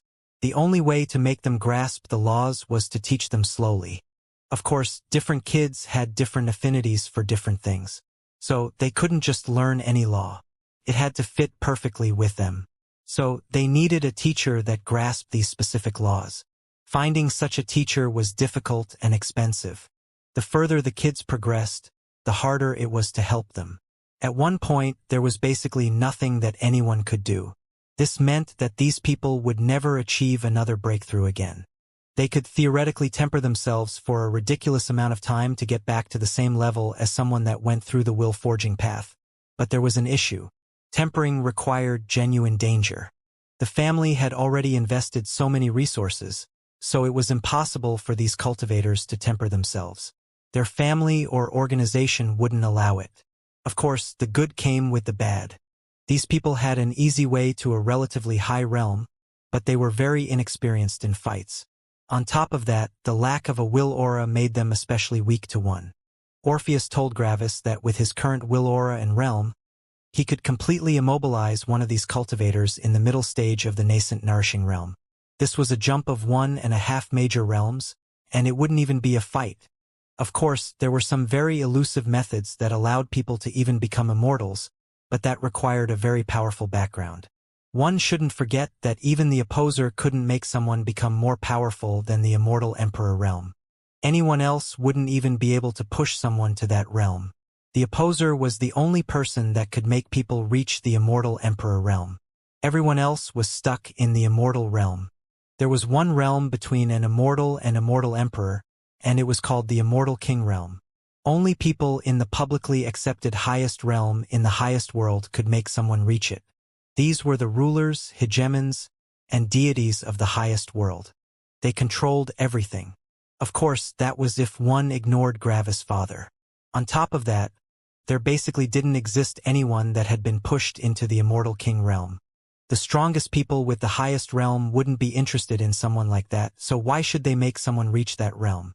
Because of these things, the practically strongest realm achievable for people not following the will-forging path was the immortal realm. At that point, they would be completely stuck. After talking about this topic, Orpheus also told him his realm. Orpheus was a star god. Orpheus also joked about the fact that there currently were fewer star gods than the realm coming after that. After all, the opposer had killed all living star gods 2 years ago. Of course, the opposer wouldn't just kill his own children. That's why Orpheus was now in one of the rarest realms. Orpheus also told him that he was the third strongest of all their siblings.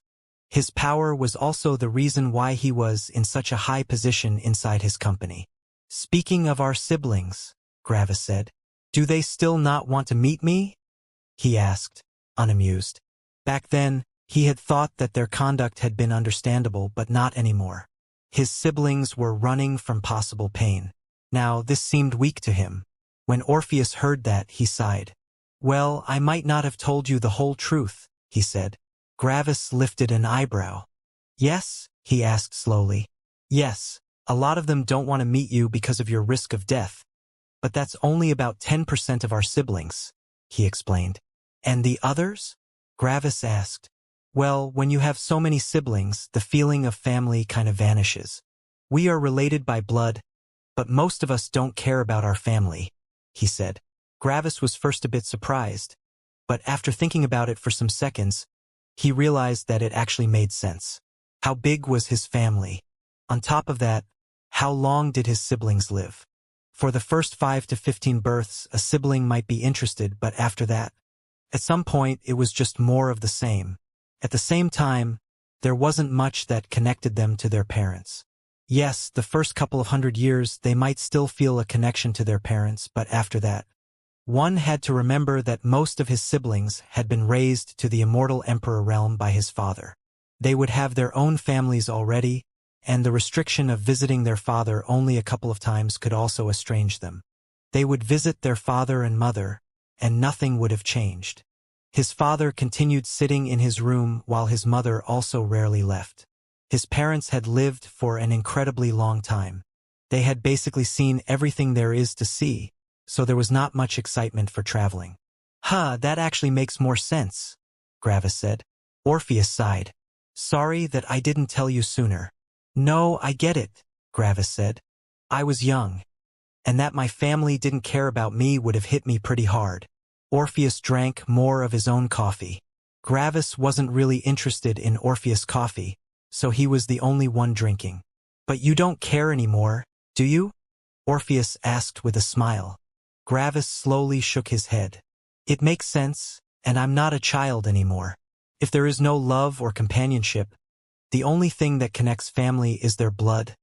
And what is that worth? I'm not angry at them because I think the same.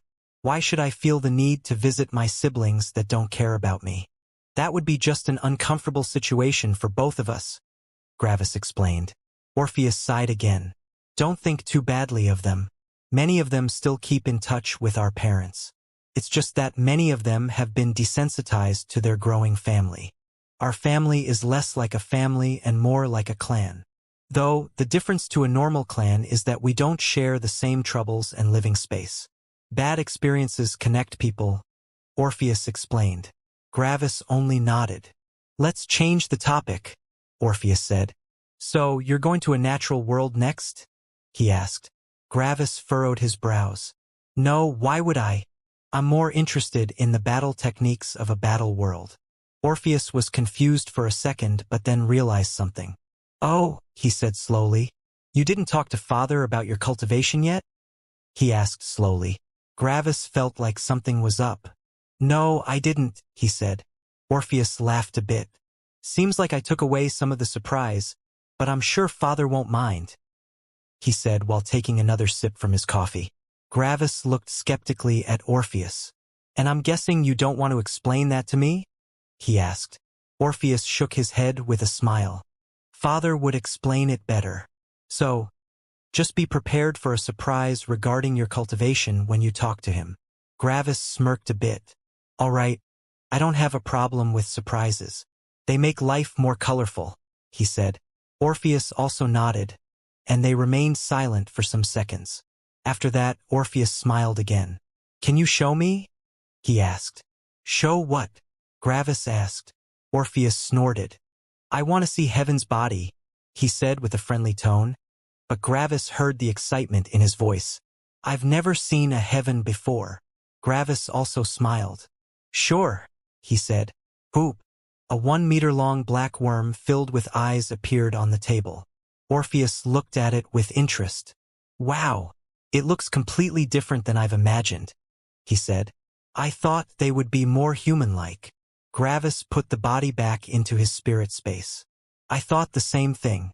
Their conduct is very human-like, and they mostly only care about humans. I expected them to have a similar body to us, but apparently, that's not true. Orpheus scratched his temple in thought. I wonder if all heavens look like this or if it's only the lower heavens. What do you mean? Gravis asked. Well, what if this is only a child version of heaven? After all, the lower worlds are the weakest. It could be that this is only a child, he said. Gravis thought about this for a while. Possible, but I'm not sure. Though it was acting a bit childlike. After that, the topic changed about some other things, but the most important things had already been discussed. Yet there was one last surprise. By the way, Orpheus said, did you know that Father lifted the rule that we can only visit him once per century about a week ago? I was really surprised about that, he said.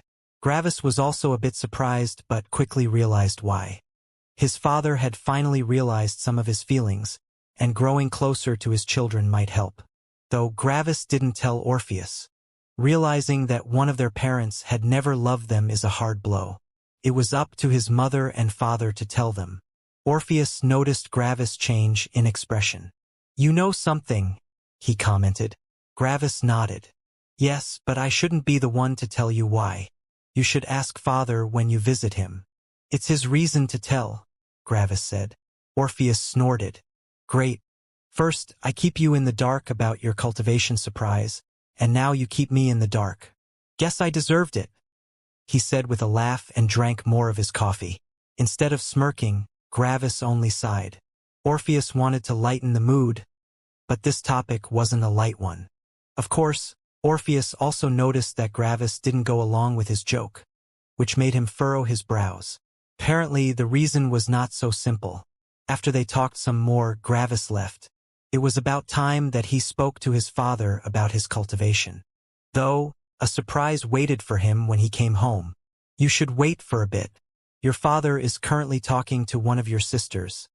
His mother transmitted to him. Gravis was a bit surprised but shrugged. Sure, he said and leaned against the wall beside the door. He only had to wait until they finished talking. Like this, Gravis waited for about 10 minutes until the doors opened. Out of the door stepped a beautiful, young-looking woman. Of course, with her powerful cultivation, one couldn't tell her age just by appearance.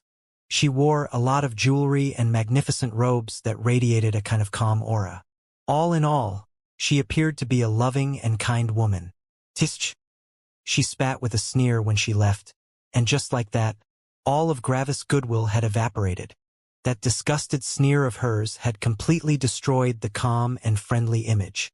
She actually had some amazing guts to sneer like this after talking with their father. She should know that their father saw this. This could only mean that she didn't care about what their father thought of her. Gravis immediately realized that she was one of his siblings that didn't care about family. Imagine not seeing your father for 100 years and then leaving with such a disgusted sneer. Well, if his father did something horrible, Gravis could understand that, but he knew his father pretty well. His father was very fair towards everyone and kept himself out of most things. He wouldn't be interested in forcing something onto someone else or forcing them to do something. He let his children do whatever they wanted. The woman noticed Gravis and looked surprised for a split second. Then, her expression immediately morphed into a sweet smile. When Gravis saw that, his disgust grew. I hate hypocrisy, he thought. You're the current center child, right? She asked with a sweet smile. I wanted to meet you earlier, but I was too busy. I'm sorry, she said with a sad tone. My name's Melody. What's yours? She said with a smile, offering her hand. Gravis still had his arms crossed. He looked at the offered hand for a second and then looked into Melody's eyes. If you were actually interested in meeting me, you would know my name. You don't need to act like you care about me. Melody had an offended expression on her face. How rude, she said in an offended tone. You shouldn't talk like that to your big sister. It would help if you learned some manners because, in the future, you won't be under father's protection anymore. At that time, saying things like this could get you into a lot of trouble. Gravis looked at her with a bored look. As I said, you don't need to act like you give a shit. We have no connection between us, so my opinion doesn't have any influence over you, he said as he stepped away from the wall. Then, he slowly walked to the door leading into his father's room. Melody looked offended again, but she quickly huffed and pulled her nose up. How dare this weakling talk to her like that? Didn't he know that she could kill him with merely a thought? Yet, instead of talking more to Gravis, she shook her head and walked away. Some people should really know their place, she said silently. knowing full well that Gravis could hear her. Gravis didn't care about what Melody said. Her opinion had no relevance to him. So, instead of answering, Gravis entered his father's room. Like previous times, his father sat in the same position. "Are you finished dealing with your emotions?" his father asked as he opened his eyes. Gravis nodded with a smile. "Yeah, I feel much better now," he said as he sat down in front of him. His father nodded back. "Good, because I have bad news for you," he said. Gravis furrowed his brows. "Yes?" he asked. "One of your friends died some days ago," he said. Gravis sighed and readied himself. He hadn't expected for one of his friends to die that quickly, but that had always been a possibility. "Who was it?" "The one called Laser," his father said. Gravis took a deep breath. "How did he die?" he asked. "Normal tempering," his father answered. He underestimated the power of the weaker of his two opponents. After killing the stronger one, he had thought that the weaker one was easier to kill. The weaker opponent self-destructed, taking your friend with him. Gravis looked to the side at the windows into the outside. "That was in the middle world, right?" he asked. "Yes," his father answered. "He met up with that old man that you also consider your friend. That's something, at least." Gravis took another deep breath. He was no longer running away from his pain. He felt the shock and grief inside him. He also remembered how he had met Laser and how he had accepted Gravis back into the Lightning Sect. They both stayed silent for a couple of minutes. Gravis was lost in thought, and the opposer simply waited for him. Gravis had to deal with these things by himself. "The others have also already reached the middle world?" Gravis asked after some minutes.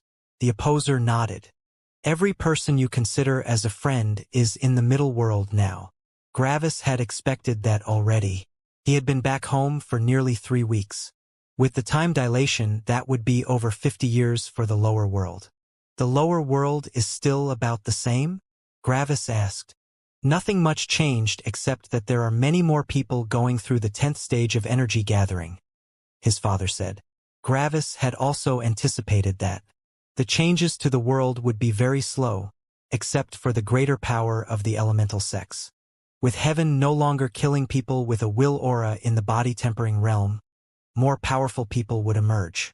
Gravis remained silent for some more minutes, just thinking about his friends and the lower world. Over 50 years had passed in the lower world, giving Gravis a feeling of disconnect. The lower world was quickly changing while he had only talked to some people. The worlds were really different. "So, about that surprise that Orpheus said?"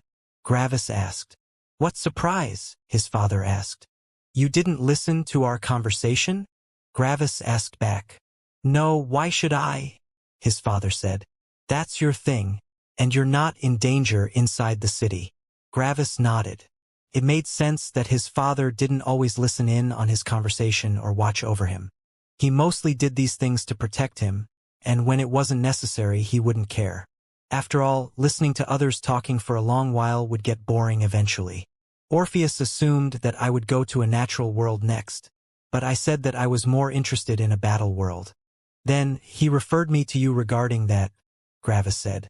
His father nodded and then looked Gravis in the eye. "If you want to continue cultivating, you have to go to a natural world. There is no other way," he said. Gravis lifted an eyebrow. "How come?" "Your body," his father said as he pointed to Gravis.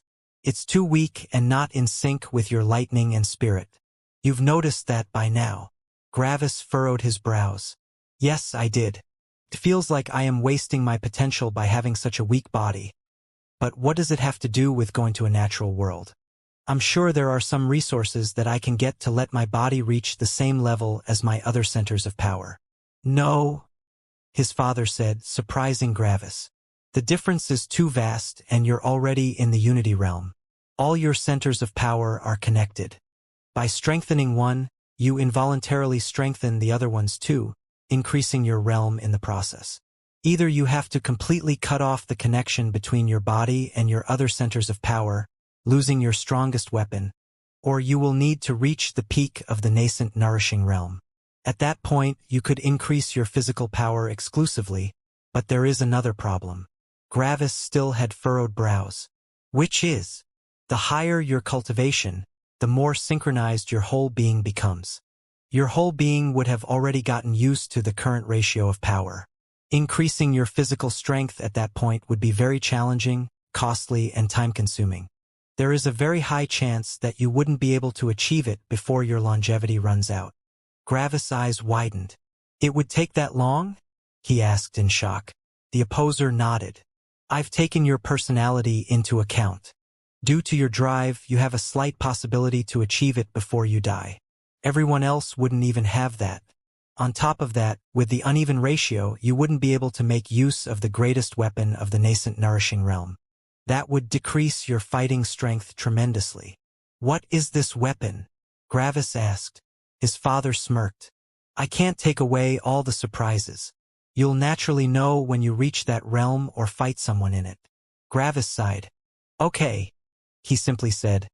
And what does all of this have to do with going to a natural world? I don't see how that would fix my situation. A natural world doesn't have humans.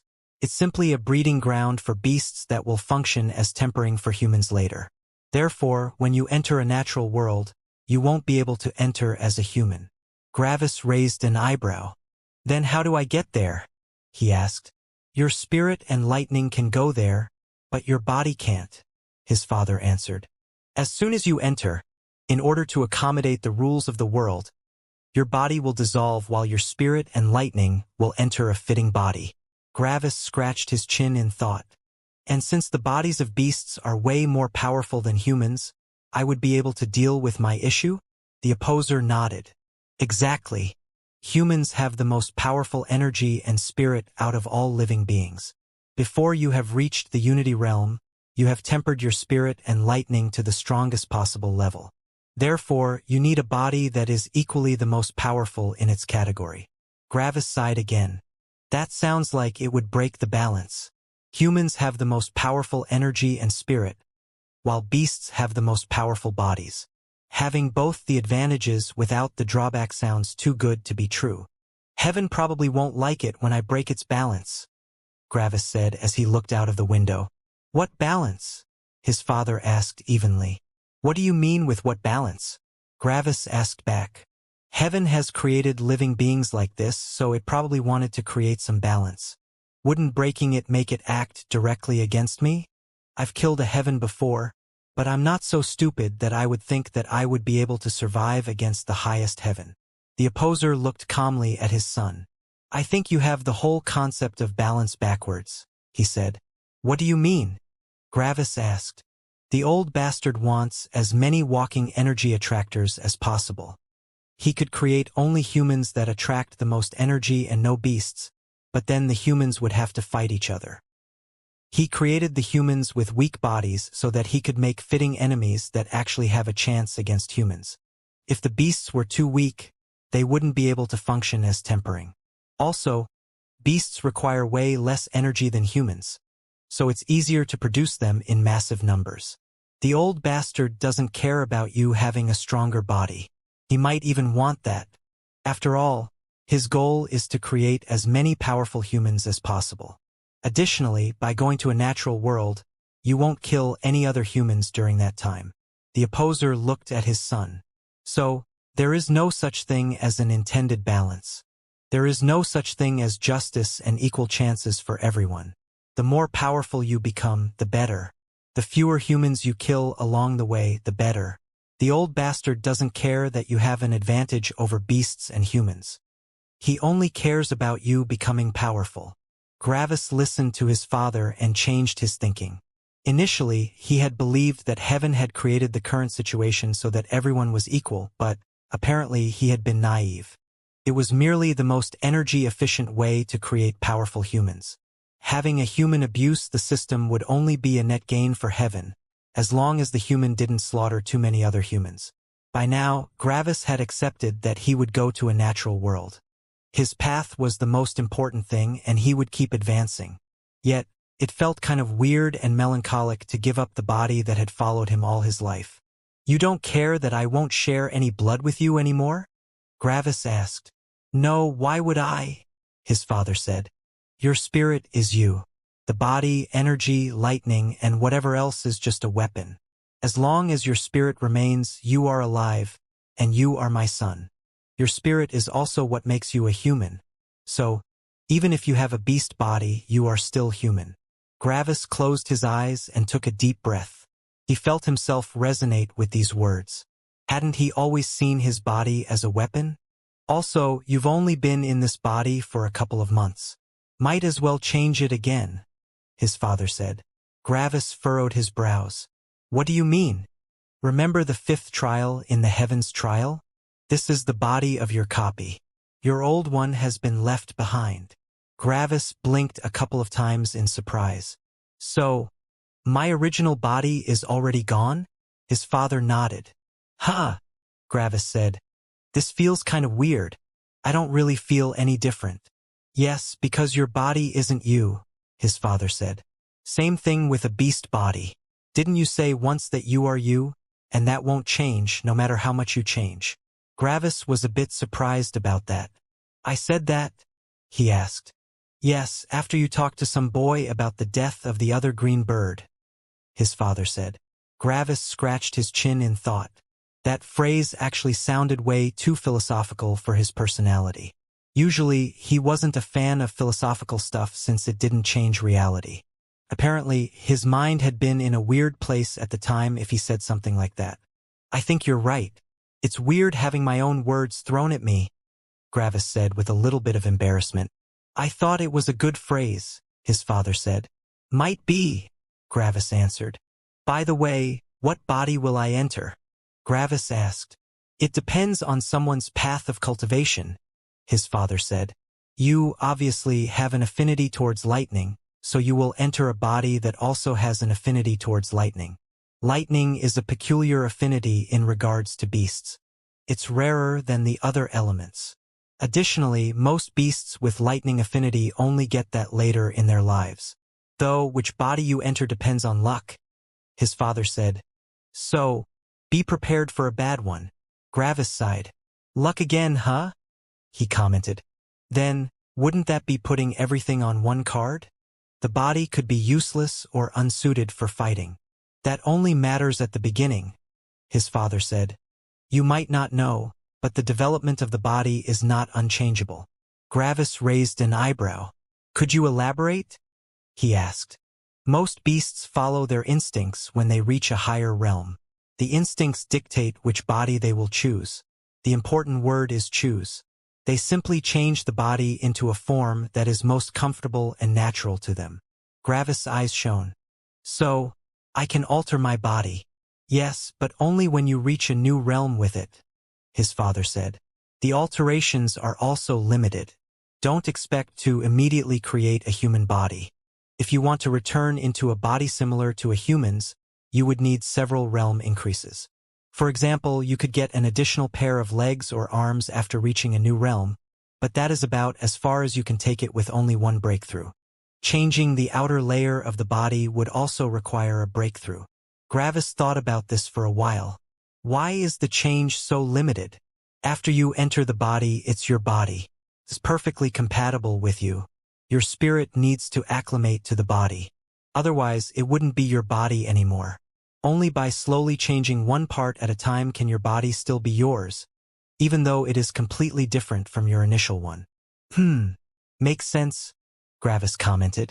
I would also need to change my fighting style, he said. Depends on how you want to change your body, his father said. If you aim for a humanoid body and enter the body of an ape, you could keep your current fighting style.